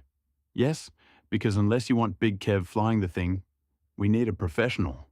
Jack snorted. "God, no." Nancy leaned on the desk, eyes bright with that dangerous mix of practicality and ambition. "So," she said, "we just need to hire a pilot now." Jack stared at her. "That's it? Just hire a pilot?" Nancy shrugged. "Well, yes. You're the one who wants to run a cross-country operation. This is the next logical step." Jack rubbed his face. "Bloody hell, Nance." She smiled sweetly. "You're welcome." The office was buzzing with quiet anticipation. Nancy had cleared the meeting room, lined up the aircraft printouts, and set out a jug of water like they were interviewing for a board position, which, in a way, they were. Jack sat at the head of the table, arms folded, eyes sharp. One by one, the pilot candidates arrived.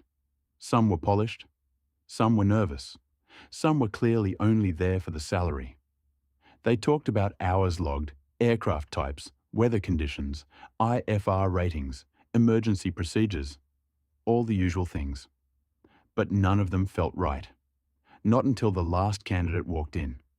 He was older than the others, maybe mid-40s, with sun-creased skin and the calm confidence of someone who'd flown into places most people couldn't find on a map. He shook Jack's hand firmly. "Name's Tom." Jack nodded. "Let's get into it." Nancy opened her folder. "Tell us about your flight experience." Tom leaned back slightly, relaxed but attentive. 22 years flying in the territory. Station runs, medical pickups, remote mining camps, bit of everything. Mostly Cessnas and Barons, some Navajo time too. Jack exchanged a glance with Nancy. Solid start. Nancy flipped to the next page. "Which aircraft do you think would suit our operation best?" Tom didn't hesitate. "For what you're doing. 6-seater. Single or twin depending on your appetite for maintenance. Cessna 210 if you want reliability. Baron if you want speed. Navajo if you want space." Jack raised an eyebrow. "Why those?" "Because you're not flying tourists," Tom said. "You're flying workers, gear, and the occasional emergency. You need something that can handle heat, dust, and rough strips." Nancy smiled. "Speaking of rough strips, how are you with bush landings?" Tom's eyes lit with a spark of pride. "I've done heaps of bush landings, but I don't trust a strip until I've walked it." Jack and Nancy froze. "Walked it?" Tom continued, matter of fact. "I don't care if someone graded it last week. I walk it myself. Check for ruts, rocks, soft patches. Make sure the wind's doing what it's supposed to. Saves lives." Jack and Nancy exchanged a look. The same look. Because there was one problem. Jack cleared his throat. "Tom, the runway hasn't been graded yet. The land still needs to be cleared." Tom didn't flinch. "Even better," he said. "If you've got a surveyor, we can mark it out ourselves. Pick the right orientation. Avoid drainage issues. Make sure it's safe before we even think about wheels touching down." Jacob, who had been pretending not to listen from the hallway, poked his head in. "I'm a surveyor." Tom grinned. "Perfect. Then we'll build it right." Jack sat back, impressed despite himself. Nancy closed her folder with a decisive snap. "Well," she said, "that answers that." Tom looked between them. "So, do I get the job?" Jack didn't hesitate. "Done."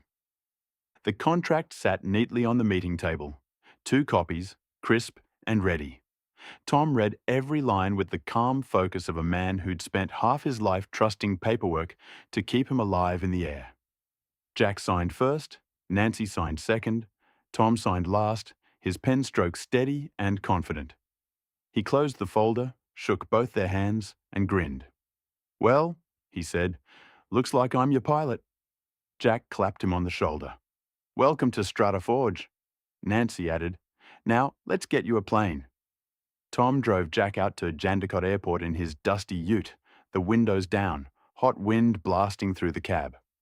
The air smelled like avgas and sun-baked tarmac. A familiar scent to Tom, a nostalgic one to Jack. They walked the hangars, inspecting the aircraft Nancy had shortlisted. Jack kept his hands in his pockets, letting Tom take the lead. "You're the one flying it," Jack said. "You picked the right plane for the job." Tom nodded, appreciating the trust. They inspected a Cessna 210 first. Clean, reliable, well-maintained. Then a Baron, sleek, fast, twin-engine confidence. Then a Navajo, older but roomy and rugged. Tom ran his hand along the wing, checking rivets, peering into the engine cowling, tapping the tires with the toe of his boot. "This one," he finally said, stepping back from the Cessna. "She'll do everything you need. Good range, good load, handles heat well, and she won't chew through your maintenance budget." Jack nodded. "Then she's the one." The paperwork was signed that afternoon. StrataForge officially had a plane. 2 days later, the Cessna sat on the apron, gleaming under the Perth sun. Tom performed his pre-flight checks with the precision of a surgeon. Jacob stood beside him, backpack slung over one shoulder, surveying gear in hand. "You ready?" Tom asked. Jacob grinned. "Mate, I've never been more ready." They climbed in, doors closing with a solid click. Tom fired up the engine. The prop spun, the plane vibrated, and the familiar hum filled the cabin. Jack and Nancy stood at the fence watching. The Cessna taxied out, turned onto the runway, and with a roar, lifted into the sky, StrataForge's first official company flight. They touched down in Kalgoorlie just after midday, the heat shimmering off the runway. Tom parked the plane, tied her down, and they grabbed a ute from the yard, thanks to Darren. The drive to Leonora was long, dusty, and empty, red earth stretching to the horizon. Jacob stared out the window, already mapping the land in his mind.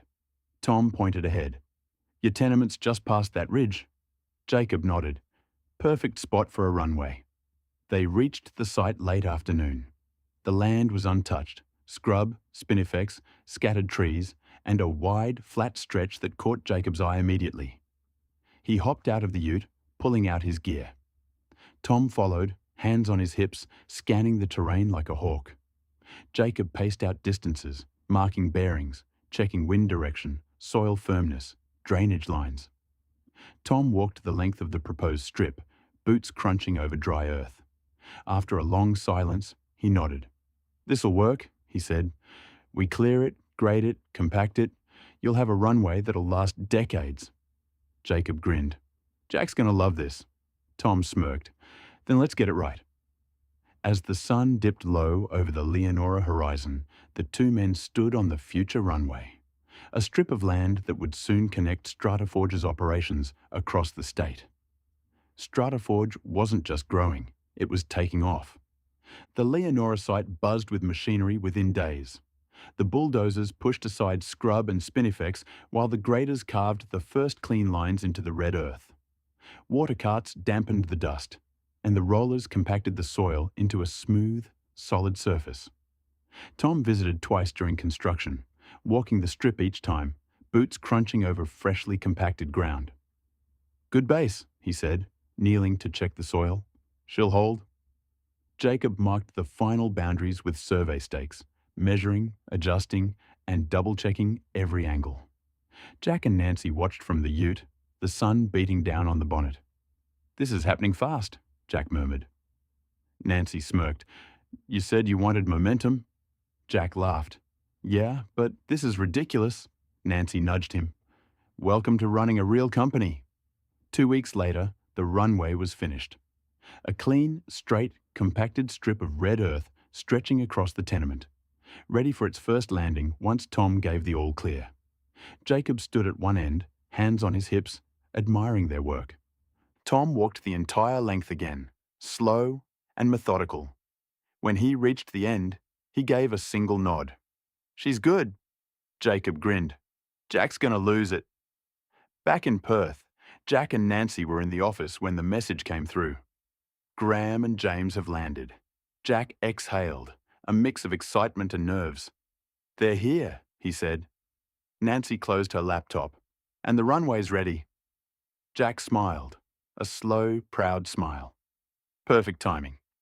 They headed for the airport, the heat shimmering off the tarmac, ready to welcome the two men who would help shape StrataForge's future. The office buzzed with a quiet anticipation the morning Graham arrived. Nancy had cleared the main desk so thoroughly it looked like a showroom. When Graham walked in, laptop bag over his shoulder, he didn't waste a second.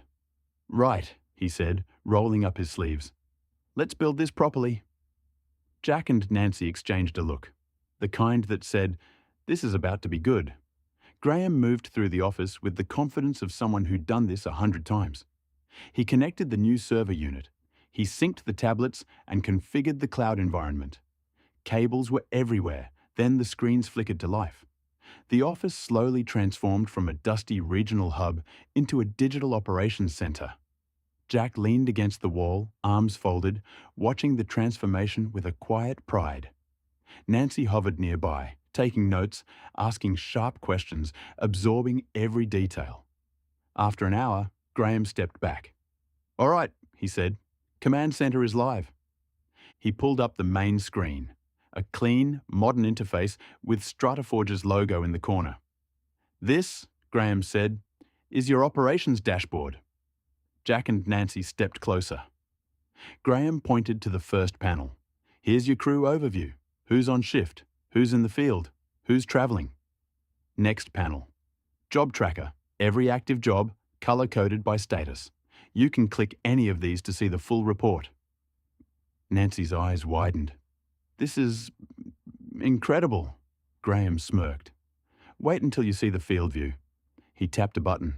The screen shifted to a map. Live GPS pings, job sites, vehicle locations, and tablet activity. Jack let out a low whistle.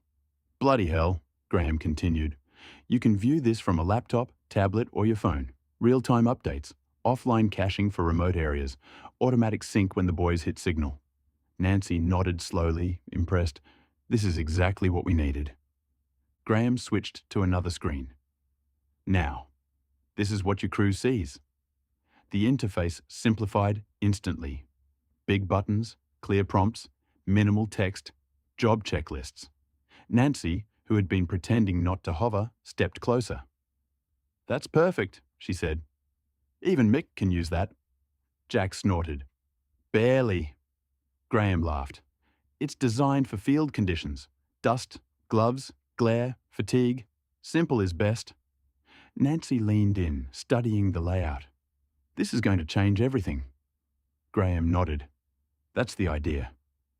Jack stood there for a long moment, taking it all in.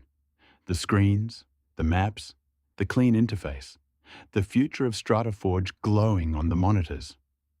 This, he said quietly, is the start of something big. The new Cessna sat on the apron like it had always belonged to StrataForge. Clean, polished, and humming with potential. Tom had her pre-flighted and ready before sunrise, the prop spinning lazily as the boys loaded their gear. Jack climbed aboard first, followed by James, who took the co-pilot seat with the calm confidence of a man who'd seen 100 operations rise and fall. Graham squeezed into the back with his laptop bag, already booting up the system before they'd even left the ground. Tom glanced over his shoulder. Everyone strapped in? Jack nodded. Let's go. The plane surged forward, lifted smoothly, and climbed into the clear WA sky. The first official StrataForge training flight.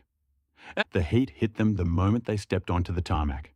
Dry, heavy, familiar. The Kalgoorlie crew was already waiting. Big Kev, Reese, Riley, Sean, and the rest. Leaning against utes, arms crossed, curious and excited. Big Kev whistled. Bloody hell, boys. You brought a plane? Jack smirked. We're expanding. James stepped forward. And today, you're learning the system that's going to run this company. The crew straightened instantly. The small office was packed. Bodies squeezed in, tablets charging on every surface. The new command center mirrored on a portable screen Graham had brought. Graham stood at the front, sleeves rolled up, tablet in hand. All right, he said. Let's get into it. Jack and James flanked him like co-instructors, arms folded, watching the crew closely. Graham tapped the screen, and the dashboard lit up. This is your new workflow. No more paper logs, no more lost notes. Everything you do goes through here. He showed them the various modes and functions. The boys leaned in, fascinated. Sean muttered, "This is way easier than the old system." Jack nodded. "And faster." Graham smiled. "Exactly." Jack took a tablet and held it up. "This isn't just tech," he said. "This is how we grow. How we take on bigger jobs. How we run 2 crews, 2 regions, maybe 2 countries." The room went quiet. He continued.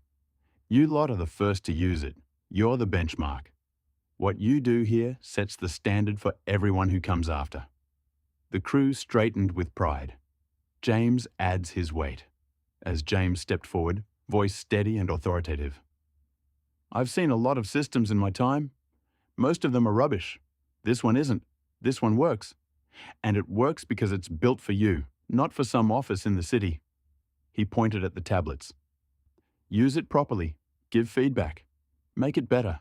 This is your tool as much as Jack's." The boys nodded, taking it seriously. Graham handed out tablets. "All right, your turn." The crew spread out across the yard, practicing. Jack walked among them, correcting posture, giving tips, answering questions. James watched from the shade, arms crossed, nodding approvingly. Graham moved like a conductor, guiding, adjusting, refining. Within an hour, the crew was moving through the system like they'd been using it for months.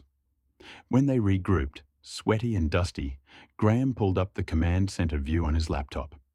Every action the crew had taken appeared instantly. Jack stared at the screen, stunned. "This is incredible." James nodded. "This is how real operations run." Graham closed the laptop with a satisfied click.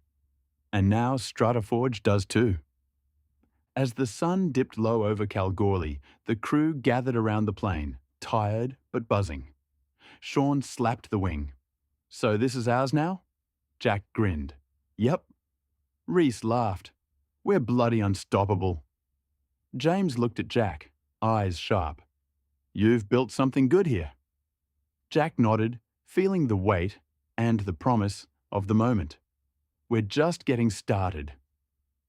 Jack was out on the tenement with James and Graham, the three of them standing on a ridge overlooking 70,000 hectares of untouched potential.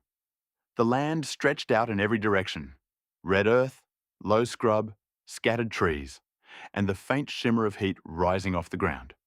Jack pointed with his boot. "That's the first zone we'll test. Good structure, good access, and over there." He pointed further east. "That's where we'll run the training pits." James nodded slowly, taking it all in. "This is big, Jack." Jack smiled. "It's meant to be." Graham crouched down, running soil through his fingers. "And this is where the system comes alive," he said. "Field logs, sample tracking, hazard reports, all of it feeding straight back to the command center." Jack nodded. "Exactly. This isn't just a tenement, it's our proving ground." James folded his arms, eyes scanning the horizon. "You're thinking long-term." Jack shrugged. "We have to. This isn't a one-year project. This is a decade, maybe more." Graham stood, brushing dust from his hands. "And with the runway operational, we can move crews in and out without losing days on the road." Jack smirked. "Speaking of which..." A faint hum drifted across the landscape. James turned. "Is that..." Jack grinned. "Yep." The Cessna appeared over the ridge, descending smoothly toward the new runway. The three men watched as Tom brought her in, wheels touching down with barely a bump. Dust rose. The plane slowed, and Jack felt a surge of pride he couldn't hide. "That," he said quietly, "is StrataForge's future landing right there." James nodded. "You've built something real here." Graham added, "And it's only the beginning." The sun hung low over the Leonora horizon, turning the red earth gold as the Cessna approached from the south. Inside the cockpit, Tom sat steady and focused, eyes scanning the terrain, hands light on the controls. Jacob sat beside him, headset on, grinning like a kid on Christmas morning. "There she is," Jacob said, pointing ahead. Tom nodded. "Yep, looks good from up here." Below them, the newly built runway cut a clean line through the scrub, straight, compacted, and waiting for its first real test. Tom circled once, checking wind, checking surface, checking everything. "All right," he murmured. "Let's put her down." The Cessna lined up with the strip. The wheels kissed the earth. A small puff of dust rose behind them. Smooth, controlled, perfect. Tom eased the plane to a stop, shut down the engine, and exhaled. "That," he said, "is a bloody good runway." Jacob laughed. "Jack's going to love hearing that." Tom and Jacob climbed out of the plane as Jack, James, and Graham approached. Tom gave a satisfied nod. "She's solid, good strip, good approach. You boys did well."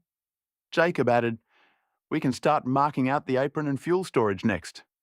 Jack looked between them, his pilot and his surveyor, all standing on the land that would define the next chapter of StrataForge.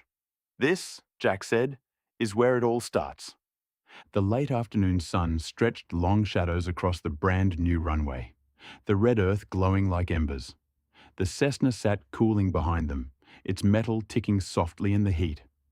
Jack, James, and Graham stood in the middle of the strip, boots dusty, shirts stuck to their backs, but their eyes fixed on the land around them.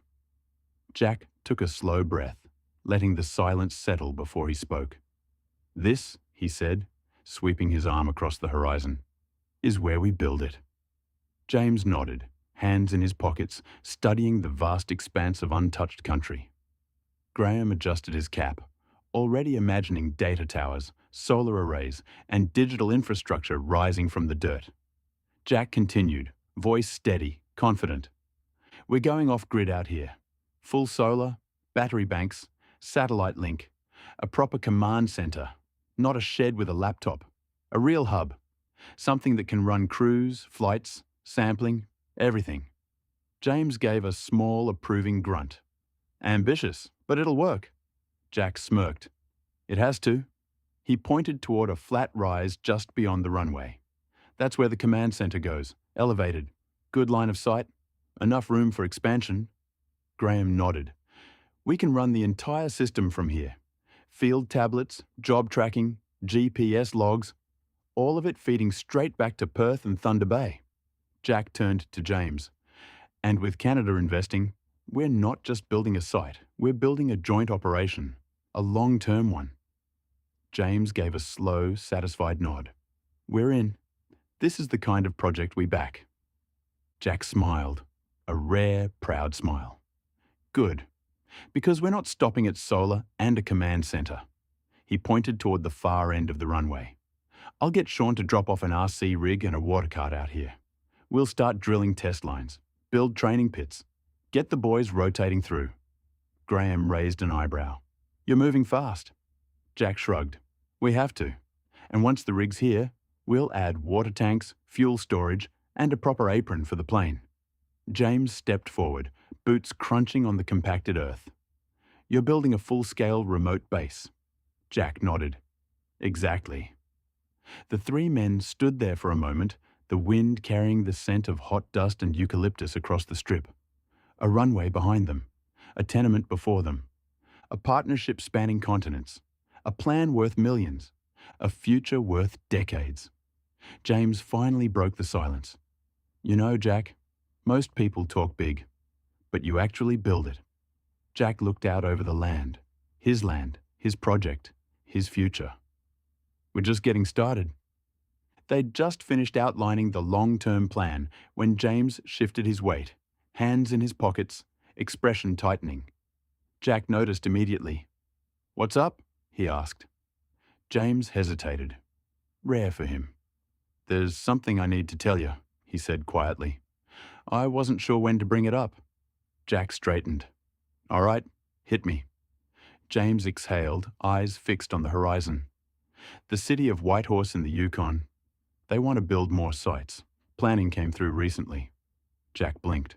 "More sites?" James nodded. 4 at this stage." Jack's eyebrows shot up. 4 crews? James, that's 8 men. "Minimum," James said. "And they want to start moving soon." The weight of it settled between them. The scale, the logistics, the pressure. Jack rubbed the back of his neck. "Bloody hell, when do they want boots on the ground?" "Soon," James repeated. "Very soon."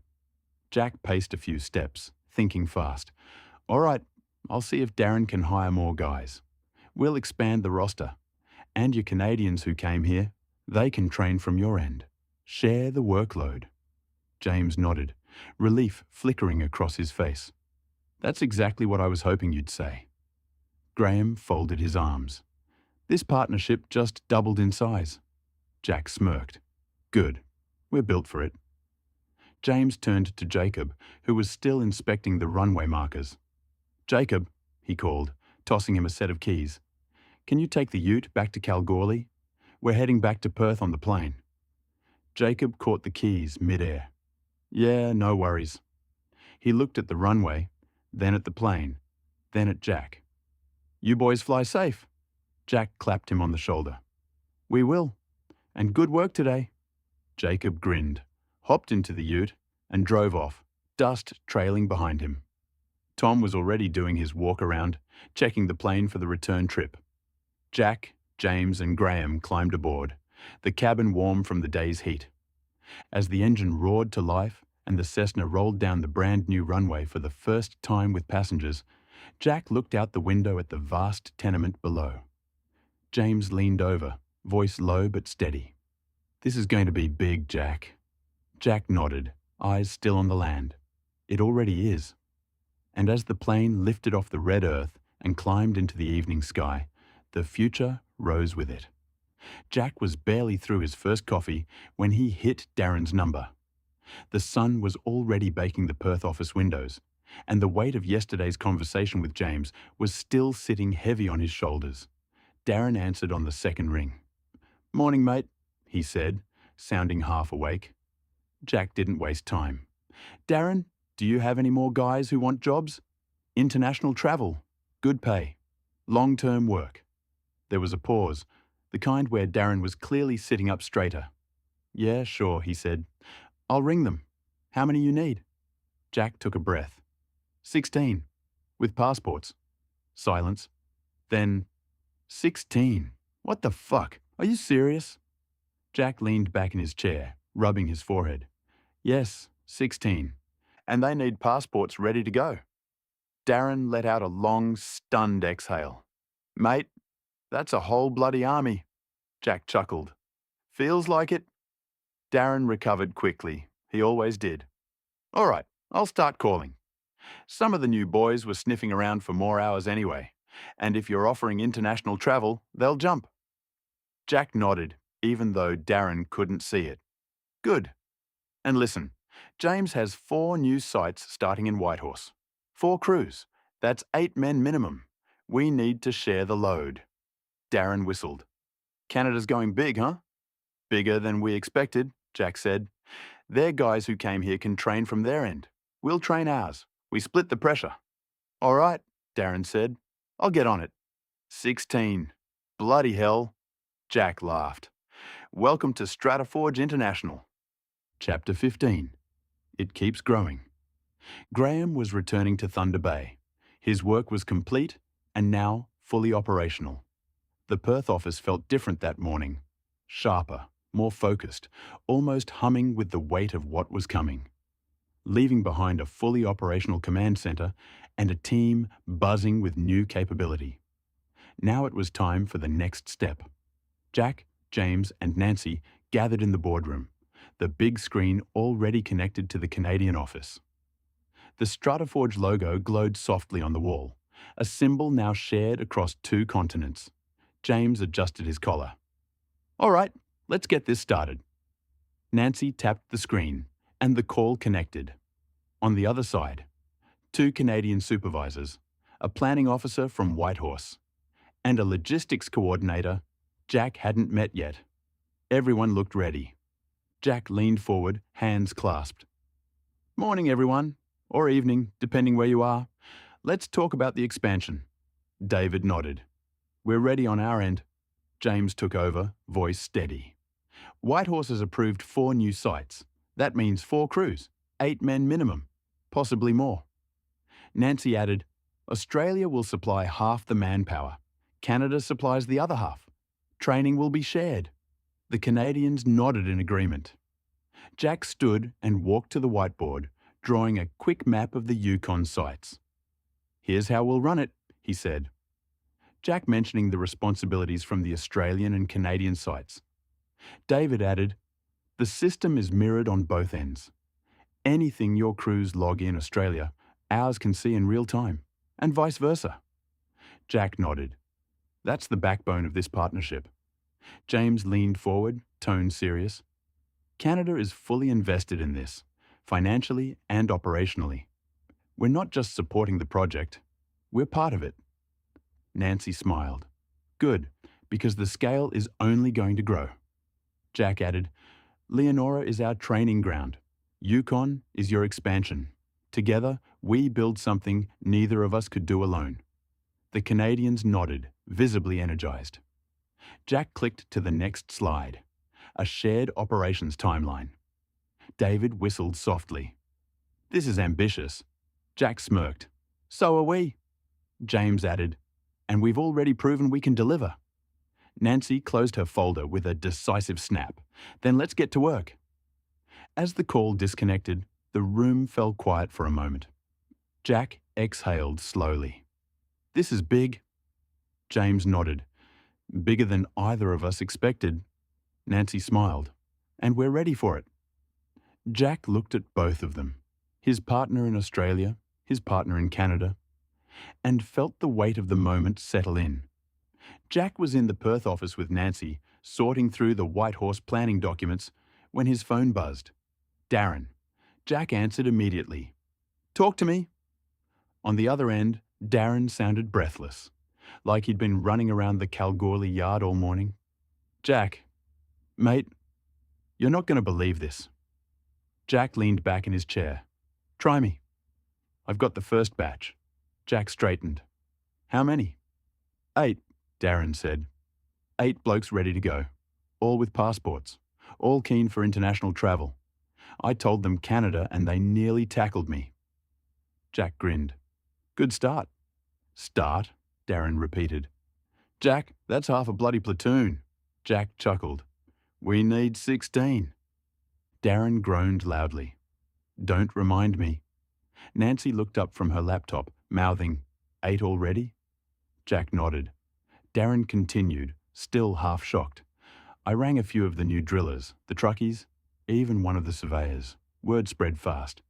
They're lining up, mate. I've got blokes asking if they can bring their cousins. Jack laughed. Tell them to hold off on the cousins, for now. Darren exhaled sharply. All right, I'll keep going. But seriously, 16? You're killing me. Jack's tone softened, but the excitement was unmistakable. This is big, Darren. White Horse is opening 4 new sites. We're sharing the load with Canada. We need the manpower. Darren paused. Yeah, all right, I get it. This is the next level. Jack nodded. Exactly. Oh, and one more thing, Darren added. These 8, they're good, solid. One of them is ex-Army. Jack questioned the Army guy, another's a gun on RC rigs. 2 of them have already worked FIFO. Jack smiled. Perfect. Keep going. Darren sighed dramatically.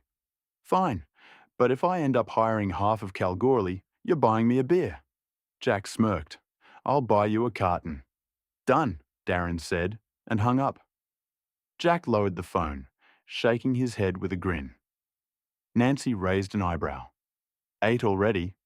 Yep. She leaned back in her chair, impressed. This is happening faster than I expected. Jack nodded, eyes bright with purpose. Good, because Canada's moving fast too. Nancy smiled. Then we keep pace. Jack looked out the office window, imagining the crews, the flights, the Yukon snow, the Leonora heat, the runway, the command center, the future. StrataForge is about to get a whole lot bigger. The Kalgoorlie yard was alive with noise. RC rigs humming, water carts reversing, new recruits trying to look confident, while Big Kev and Jacob watched them like hawks. Kev had the clipboard. Jacob had the patience. The recruits had no idea how intense this training day was about to be. Most of the boys were solid, eager, respectful, switched on. But one stood out for the wrong reasons. The ex-Army guy. He was fit, disciplined, quiet. But he didn't move unless someone told him to. Kev noticed it immediately. Oi, Kev said quietly to Jacob. Watch this. He pointed at a stack of sample bags that needed moving. Every other recruit jumped in. The ex-Army guy just stood there, waiting. Jacob frowned. He's not lazy. He's waiting for orders. Kev nodded. Yeah, and that's the problem. Later that afternoon, Kev found Darren in the yard, leaning against the ute with a coffee. How'd they go? Darren asked. Kev handed him the clipboard. All good. Most of them are bloody excellent. But that Army bloke, mate, he won't do a thing unless he's told. Not one thing. Darren raised an eyebrow. Serious? Kev nodded firmly. He's trained to wait for orders. That's fine in the Army. But out here, we need initiative. We need blokes who see a job and do it. He'll slow the whole crew down. He has to go. Darren didn't argue, didn't hesitate, didn't second guess. He trusted Kev's judgment more than anyone's. "All right," Darren said. "If that's your call, it's the right one." Kev nodded once, satisfied. "Good, because the rest of these boys, they're weapons. They'll do well." Darren exhaled, relieved. "Right, I'll sort it. Jack will want the best of the best heading to Canada." Kev smirked. "Then we're on track." Darren found him behind the workshop, packing away gear after training. Kev stood a few steps back, present but not looming. Darren kept his tone steady. "Mate, can we have a quick word?" The ex-army guy nodded. "Sure." Darren didn't drag it out. "Thanks for coming in and giving it a go today. You're disciplined, you listen well, and you've got good experience behind you." A small pause, respectful. "But for this kind of work, we need blokes who act without being told. Out here, initiative keeps the crew moving and keeps everyone safe. Kev's given me his assessment, and I trust his judgment." The man nodded slowly, already understanding. "So, I'm not the right fit," he said quietly. Darren shook his hand firmly. "Not for this role, but you handled yourself well. No hard feelings. We appreciate your time." The ex-army guy nodded once, professional to the end. "Thanks for the opportunity." He walked off with his head up. No anger, no scene. Just a man accepting a decision with dignity. Kev exhaled. "Good call," he said. Darren nodded. "Yeah, right call." And with that, they moved on, ready to focus on the recruits who were the right fit for the massive job ahead. The morning sun poured through the Perth office windows as Jack walked in with a coffee in one hand and his laptop under the other. Nancy was already at her desk, reviewing the joint operations notes from the meeting with James. Jack didn't even sit down. "Nance, we need to inspect Whitehorse." She looked up immediately. "You're thinking sooner, rather than later?" Jack nodded. "Yeah, James has given me heaps of info on the mine sites, but I was looking at real estate too." Nancy raised an eyebrow. "Real estate?" Jack spun the laptop around and hit play on the video. The screen showed sweeping drone footage of a massive property. Rolling cleared fields, 2 large homes, 2 workshops, a barn, and the Yukon River cutting along the edge of the land. A proper northern frontier. Nancy leaned in. "Jack, this is huge." 190 acres, Jack said. 110 acres already cleared and seeded. 2 houses, a barn, and look at the open space. He pointed at the aerial shot. "We could have an airstrip on it." Nancy blinked. "An actual airstrip? On private land?" Jack nodded. "Yep, enough room for a proper gravel strip. We could service Vancouver, Dawson City, Thunder Bay, even run rotations straight from here." Nancy watched the footage again, slower this time. "And the river access," she murmured. "That's logistics gold." Jack smirked. "Exactly." He paused the video on a wide shot of the cleared fields. "And look at this," he said. "We could even farm on it at some point. Livestock, whatever. The listing says it's already producing hay." Nancy sat back, stunned. "This isn't just a house," she said. "This is a base." Jack nodded. "A northern hub, a proper StrataForge foothold in the Yukon." She folded her arms, thinking. "Jack, this changes everything. If we own land like this, with an airstrip, workshops, housing, cleared acreage, we're not just operating in the Yukon, we're establishing in the Yukon." Jack smiled. "That's the idea." Nancy exhaled slowly, the weight of the opportunity settling in. "We need to see it in person." Jack nodded. "We will. You, me, James. We'll fly up, inspect the sites, inspect this property, and map out the long-term plan." Nancy looked at the paused video again. The fields, the river, the sheer scale of it. "This could be our Canadian Leonora." Jack grinned. "Exactly." Jack called James, ready to tell him something big is moving. "James, it's Jack. We need to inspect Whitehorse." James asked Jack, "You're thinking sooner rather than later?" "Yeah, you sent me the mine site info, but I've been looking at property too. There's a place up north. Big acreage, 2 houses, 2 shops, river access. We could put an airstrip on it. James replied. You're serious? Very. It could be our Yukon base.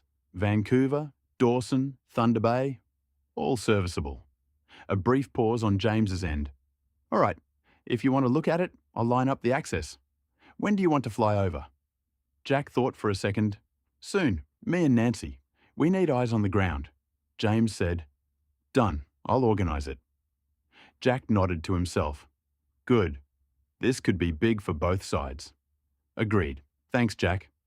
The call ended, short, decisive, and setting the next phase in motion.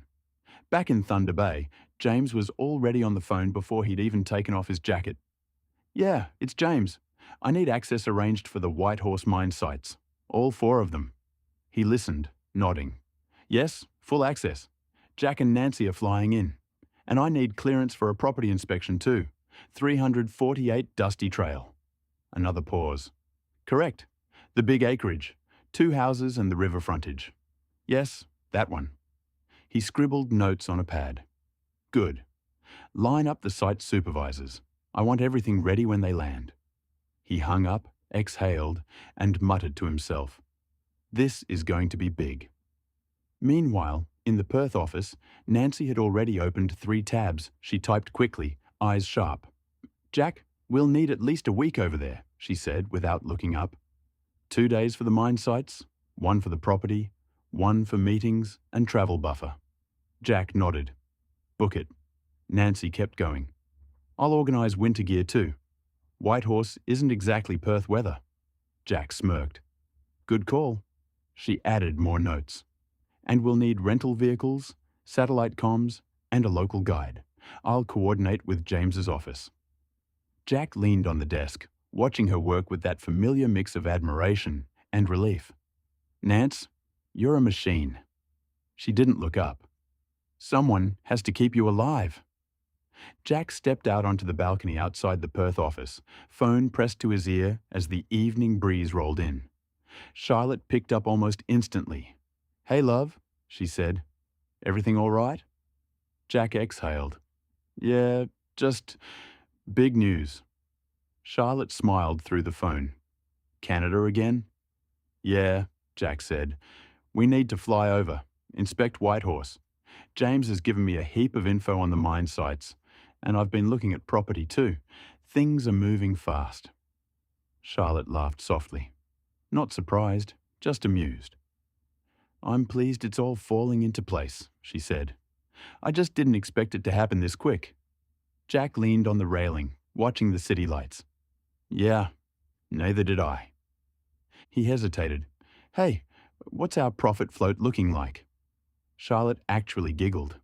That warm, teasing laugh she only used with him.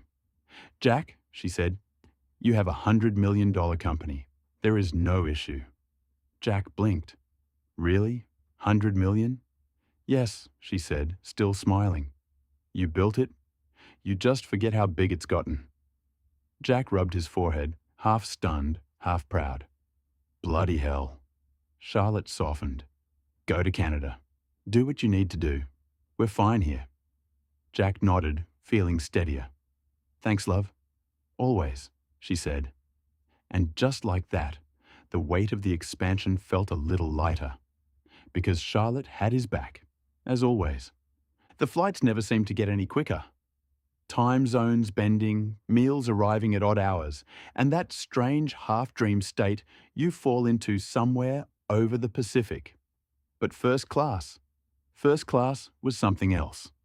Jack stretched out in the wide leather seat, watching the clouds drift beneath the wing. Nancy sat across the aisle, laptop open, already reviewing the Yukon site maps. Hot towels, actual cutlery, food that didn't taste like it came from a vending machine, and enough legroom to run a small meeting. Jack smirked to himself. Charlotte was right, he muttered. This company really is huge. The moment they stepped off the plane, the air hit them, crisp, clean, and full of pine. The bite was gone, replaced by a cool freshness that smelled like thawed earth and new growth. James met them at the baggage area, already in a light jacket. "Welcome to the Yukon," he said. "You caught the tail end of the melt?" Nancy laughed. "We packed half of Perth anyway."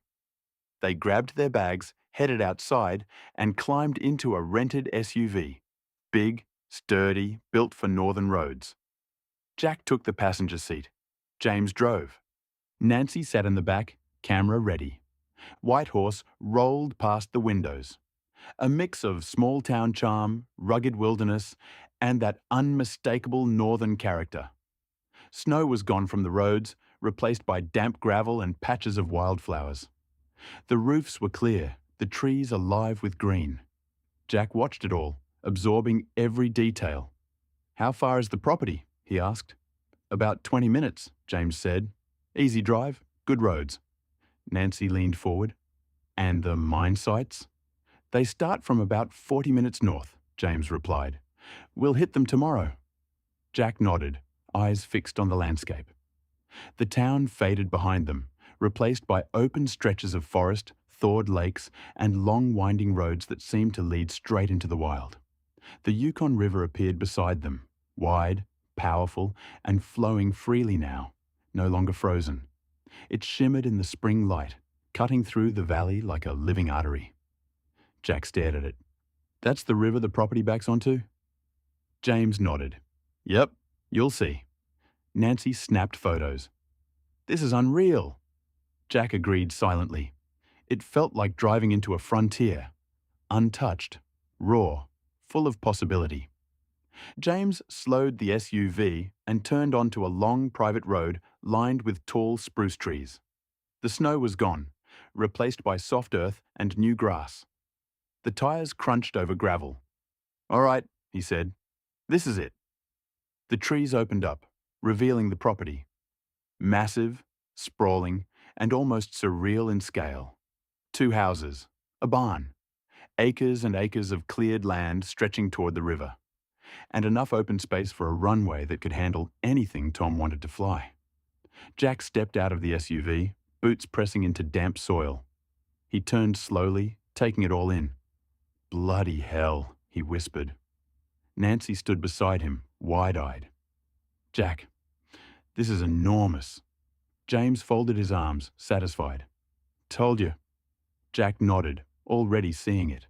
A northern base, a runway, workshops, crews rotating through, a foothold in the Yukon, a future.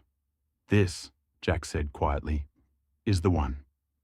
They stepped out of the SUV into soft, damp soil. The snow was gone, replaced by fresh grass and the scent of thawed pine. The sun was high, casting long shadows across the open land. Jack looked around slowly. 2 houses, a barn, a wide clearing that stretched all the way to the river. "This is perfect," he said. James nodded. "Let's walk it." They started with the runway. James led them to the flattest stretch, a long, natural corridor between the trees, already cleared and leveled by previous owners. Jack paced it out, counting steps, checking slope, wind direction, and approach angles. Nancy took notes, snapped photos, and marked GPS points. "This could handle a twin engine," Jack said. "Maybe even a short-haul jet." James grinned. "Tom's going to love it." Jack nodded.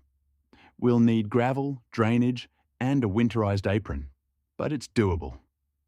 Next, they walked the southern edge, where the barn stood and the land rose slightly. "This is where the workshops go," Jack said. "One for mechanical, one for survey gear, maybe a third for storage." Nancy pointed to a nearby rise. "Crew housing could go there. Good drainage, nice view." James agreed. "We've got power access, water, and fibre nearby. The town's only 20 minutes out." Jack smiled. "This is better than I hoped." They ended at the riverbank, wide, green, and flowing strong. Jack crouched, touched the water, and looked across the valley. "This is the kind of place you build a legacy." Nancy stood beside him. "We're going to need a name for it." Jack thought for a moment. "The Dusty Trail." James nodded. "Has a ring to it." Jack stood, surveying the land one last time. "Let's make it happen." They stepped up onto the wide patio and into the main home. And Jack stopped dead. Bloody hell! The foyer opened into a massive living room, sunlight pouring through the windows, bouncing off the timber floors. The spring light made everything feel warm and open. Nancy wandered ahead, taking it all in. "This is huge," James grinned. "Almost 4,000 square feet, all on one level, plus a loft." Jack walked slowly through the living room, running his hand along the stone fireplace. "This is a headquarters," he said quietly. "Not just a house." They moved through the dining room, then into the kitchen, modern, bright, and built for feeding a crew. Nancy opened cupboards, checked the pantry, inspected the appliances. "This could handle rotations," she said. "Easily." Down the hall, they passed the primary bedroom, then 3 more. All large, all bright, all with views of the green fields outside. The family room stopped them again. 40 feet long, almost a hall by itself. Jack whistled. "We could run briefings in here." James nodded. "Or training, or meetings, or all 3. They walked across the yard to the secondary log dwelling. Nancy stepped inside and smiled immediately. "This is perfect for long-term staff, or visiting engineers." Jack nodded. "Or a Canadian manager once we hire one. The log walls, the open layout, the warmth of the place. It felt like a home, not a cabin." Future field storage or livestock. Next was the other barn, built for livestock, but Jack saw something else. Survey gear, quads, drones, snow machines in winter. James laughed. "You're already redesigning it." Jack shrugged. "It's what I do." They walked into the 1,600 square feet heated shop.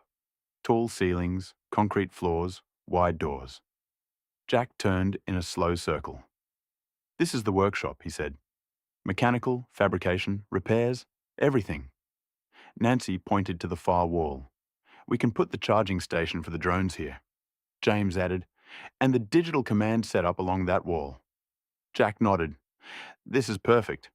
Finally, they reached the unheated 300 square metre storage/workshop. Cavernous, echoing, and full of potential. Jack stepped inside and just stared. "This is where the Canadian operation lives." Nancy walked the length of it, counting steps. "We could store rigs, vac gear, pallets, consumables, everything." James folded his arms. "You've got the space, and the land, and the river." Jack nodded slowly. "This is the base. This is the dusty trail." They'd finished walking the property, the spring air warm on their backs, the river glinting through the trees. Jack stood on the patio, hands on his hips, still absorbing the sheer scale of it all. "This is the one," he said again, almost to himself. James nodded. "Then let's get it." He pulled out his phone, already scrolling through contacts. Jack raised an eyebrow. "You know the agent?" James smirked. "Whitehorse isn't that big, mate." Nancy laughed. "Of course he does." They stepped back into the massive living room. Sunlight pouring through the windows, warming the timber floors. James paced slowly, taking in the space with a different eye now. Not as a visitor, but as a buyer. He dialed. "Hey, Felix? Yeah, it's James. I'm at Dusty Trail right now." Jack and Nancy exchanged a look. James walked toward the dining room windows, staring out at the green fields. "Yep, with the Australians. Yes, those ones." He listened for a moment, then nodded. "Look, the place is impressive, but we both know it's been on the market a while. Spring or not, rural properties this size don't move fast." Jack mouthed. "He's good." Nancy grinned. James continued, voice steady, friendly, but firm. "Here's the thing. They're serious buyers, cash-backed, no financing delays. They want to move quickly, but they're not paying tourist prices." Jack snorted quietly. Nancy elbowed him. James kept going. "Yeah, I know what the list price is, and I know what the last offer was. And I also know the seller's been carrying this place through winter." He paused, letting that land. "Exactly." They moved through the 3-bay heated shop while James kept talking, his voice echoing off the concrete. "Look, Felix, You and I both know the value is in the land and the outbuildings. The house is big, sure, but it needs updates. The log home needs work. The barn's fine, but the big shop needs insulation.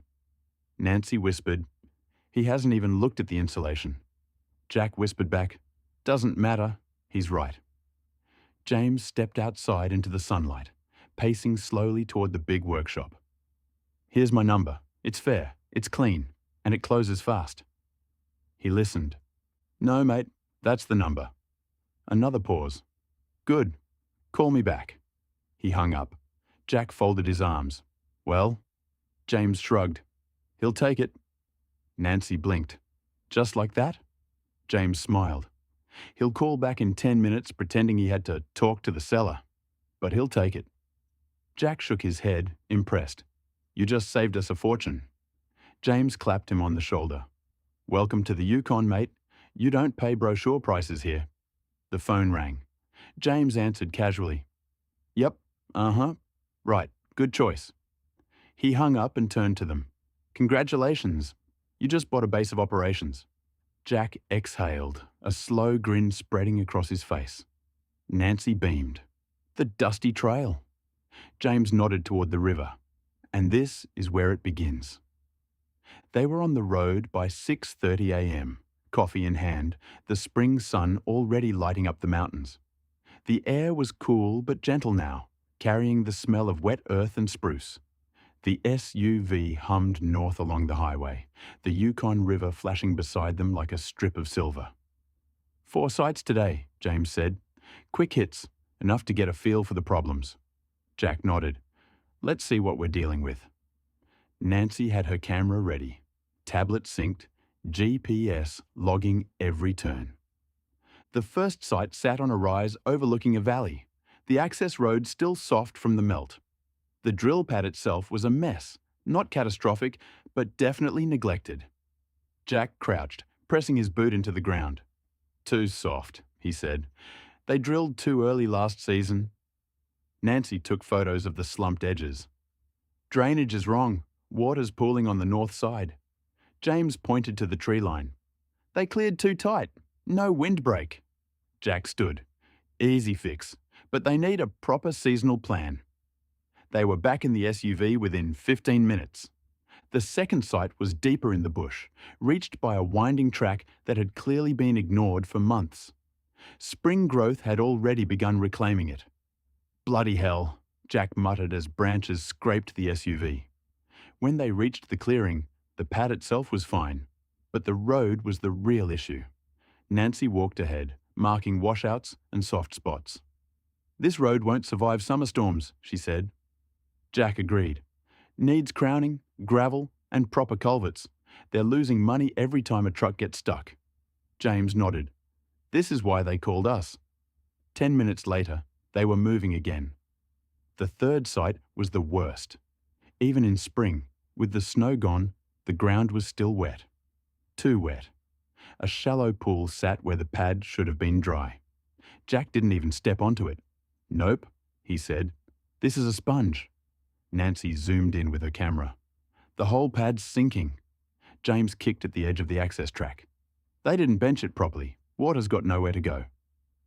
Jack pointed toward a natural slope. "We cut a trench there, redirect flow, rebuild the pad with proper compaction. This one's a full redo." Nancy nodded. "This is the one we show in the report. Before and after potential." Jack smirked. "Yeah, this is the hero job." The last site surprised them. The access road was solid. The pad was level. Drainage was clean. The surrounding forest had been cleared properly. Jack walked the perimeter, hands in pockets. "Well," he said, "someone here knew what they were doing." Nancy took a slow panoramic shot. "This is what the others should look like." James grinned. "This one was done by a contractor from Dawson. Old school guy, knows the land." Jack nodded. "We'll use this as the benchmark." They stood for a moment, looking out over the valley, green, open, and full of potential. By late afternoon, they were back on the highway, the sun dipping behind the mountains. Nancy was already drafting notes.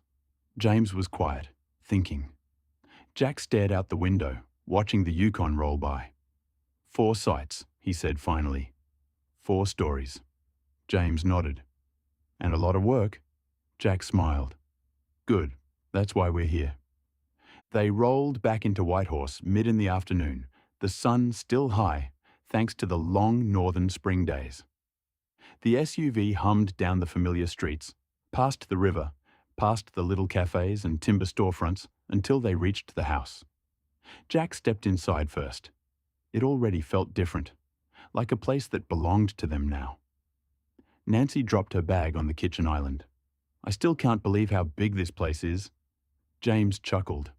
Wait until you see it in summer. You'll never want to leave. Jack pulled out his phone, intending to check messages, and froze. The new StrataForge digital interface lit up the screen, clean, modern, and perfectly synced. He tapped through the dashboards. Crew locations, job progress, equipment logs, Kalgoorlie updates. Everything was there. And the biggest surprise, the Kalgoorlie crew were using it like they'd been born with it. Jack scrolled through the updates, eyebrows rising. Bloody hell, they've adapted already. Nancy leaned over his shoulder. Big Kev's uploaded 3 site reports. Sean done the drainage checks. Dylan's flagged 2 hazards. James smirked. Told you they'd take to it. Jack shook his head, impressed. They're flying. They didn't stay long, just enough time to repack, recharge, and grab a quick meal. By evening, they were back at the airport, boarding the flight east. Another long haul, but Jack barely noticed. He kept flicking through the digital interface, watching the Kalgoorlie crew work like a well-oiled machine. This changes everything, he murmured. Nancy nodded. It's the missing piece. James added, and Thunder Bay's about to see it firsthand.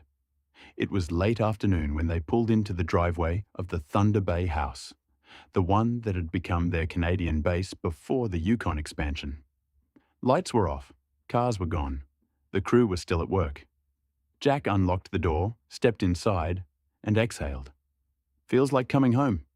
Nancy smiled. A second home. James dropped his bags. They'll be back any minute. And right on cue, the sound of a truck outside, then another. Doors slammed, boots hit gravel, voices carried. The front door swung open.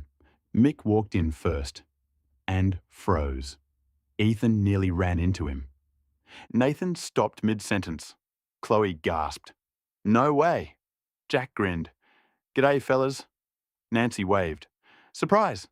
James leaned against the counter, arms folded, enjoying the moment. Mick shook his head. You're kidding. You're actually here. Ethan laughed. We thought you were still in the Yukon. Nathan stepped forward, eyes wide. How was it? Big? Cold? Massive? Chloe added, Did you buy it? Tell me you bought it. Jack exchanged a look with Nancy and James. Then he nodded. We bought it. The room erupted. Cheers, swearing, disbelief, excitement. Mick grabbed Jack in a bear hug. Ethan high-fived Nancy. Chloe nearly bounced out of her boots. Nathan just stood there, stunned. Chapter 16. Making New Ground. The kitchen in the Thunder Bay house had always been the unofficial meeting room. Big table, mismatched chairs, coffee that tasted like diesel, and enough space for everyone to lean in and talk shop. Jack dropped his notebook on the table. Nancy opened her laptop. James poured coffee like he owned the place. Mick, Ethan, Nathan, and Chloe sat around them, still buzzing from the surprise of seeing the 3 walk through the door. Jack didn't waste time. All right, he said, leaning forward, elbows on the table. We've bought the Dusty Trail property. Mick grinned. Knew it. Nathan shook his head. That place is massive. Jack tapped the table twice. The room settled.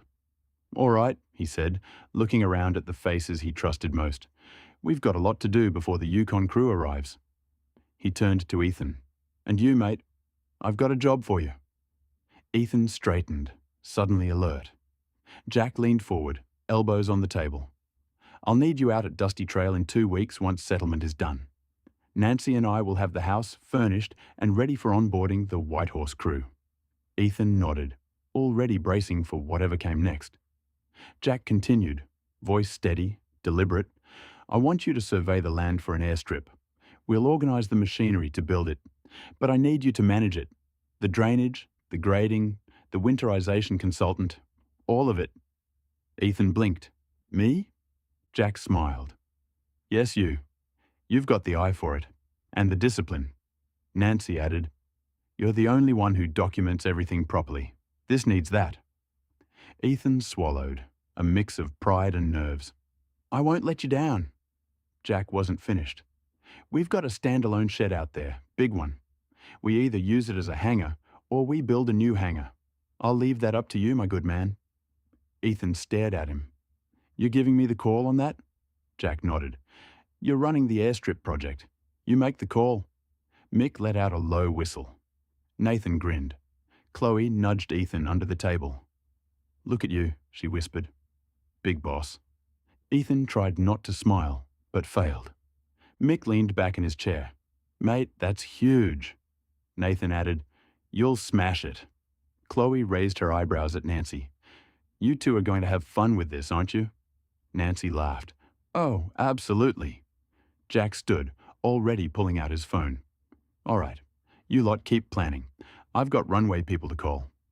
He walked toward the living room window, dialing as he went. Yeah, it's Jack. I need a runway crew up at Dusty Trail. Yes, full length. Spring build. We'll need gravel, grading, compaction, the works. He paused, listening. Good. Send me your availability. He hung up, immediately calling the next number. Behind him, the team kept talking, excited, buzzing, energized. Ethan sat quietly for a moment, absorbing the weight of what Jack had just handed him. A runway, a hangar, drainage, winterization, a northern base, his project and his responsibility. His chance to look up at the others. All right, he said, voice steady. Let's get to work. The next 2 weeks flew by in a blur. Settlement day arrived before Jack even had time to process the scale of what they were doing. Charlotte transferred the amount, clean, decisive, no hesitation. She believed in the vision as much as he did. The Dusty Trail was officially theirs. Jack had spent the last fortnight glued to his laptop, ordering almost everything online from Thunder Bay. Beds, couches, office desks and kitchen gear, the rest would come later. Every day, another delivery truck rolled up the driveway. Nancy had been in Thunder Bay for the onboarding of the new Whitehorse crew, calm, sharp, and in full operations mode, before flying back to Perth to handle the next wave of admin and Shire reporting. The house was coming together. The base was taking shape. The future was becoming real. Jack checked the digital dashboard every morning, usually before he even had coffee. And every morning, it surprised him. Darren now had more staff. 2 more contracts had landed. The Kalgoorlie crew were adapting to the new interface like they'd been born with it. Big Kev and his crew were training the newcomers, properly, thoroughly, the StrataForge way. Jack felt a quiet pride settle in his chest. The system worked.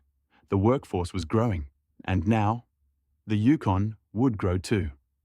2 weeks vanished in a blur of deliveries, paperwork, and planning. Settlement cleared. Charlotte transferred the funds without hesitation. Clean, fast, absolute. The Dusty Trail was officially StrataForge territory. Jack and Ethan drove into town that afternoon, the spring sun warm on the dash. The Yukon felt different now. Not foreign, not temporary. It felt like a frontier they were claiming. Jack pulled into the dealership, stepped out, and pointed at 2 dual-cab utes sitting side by side. That one and that one. Ethan blinked. Both? Jack nodded. We're going to need more. This is going to be a big operation.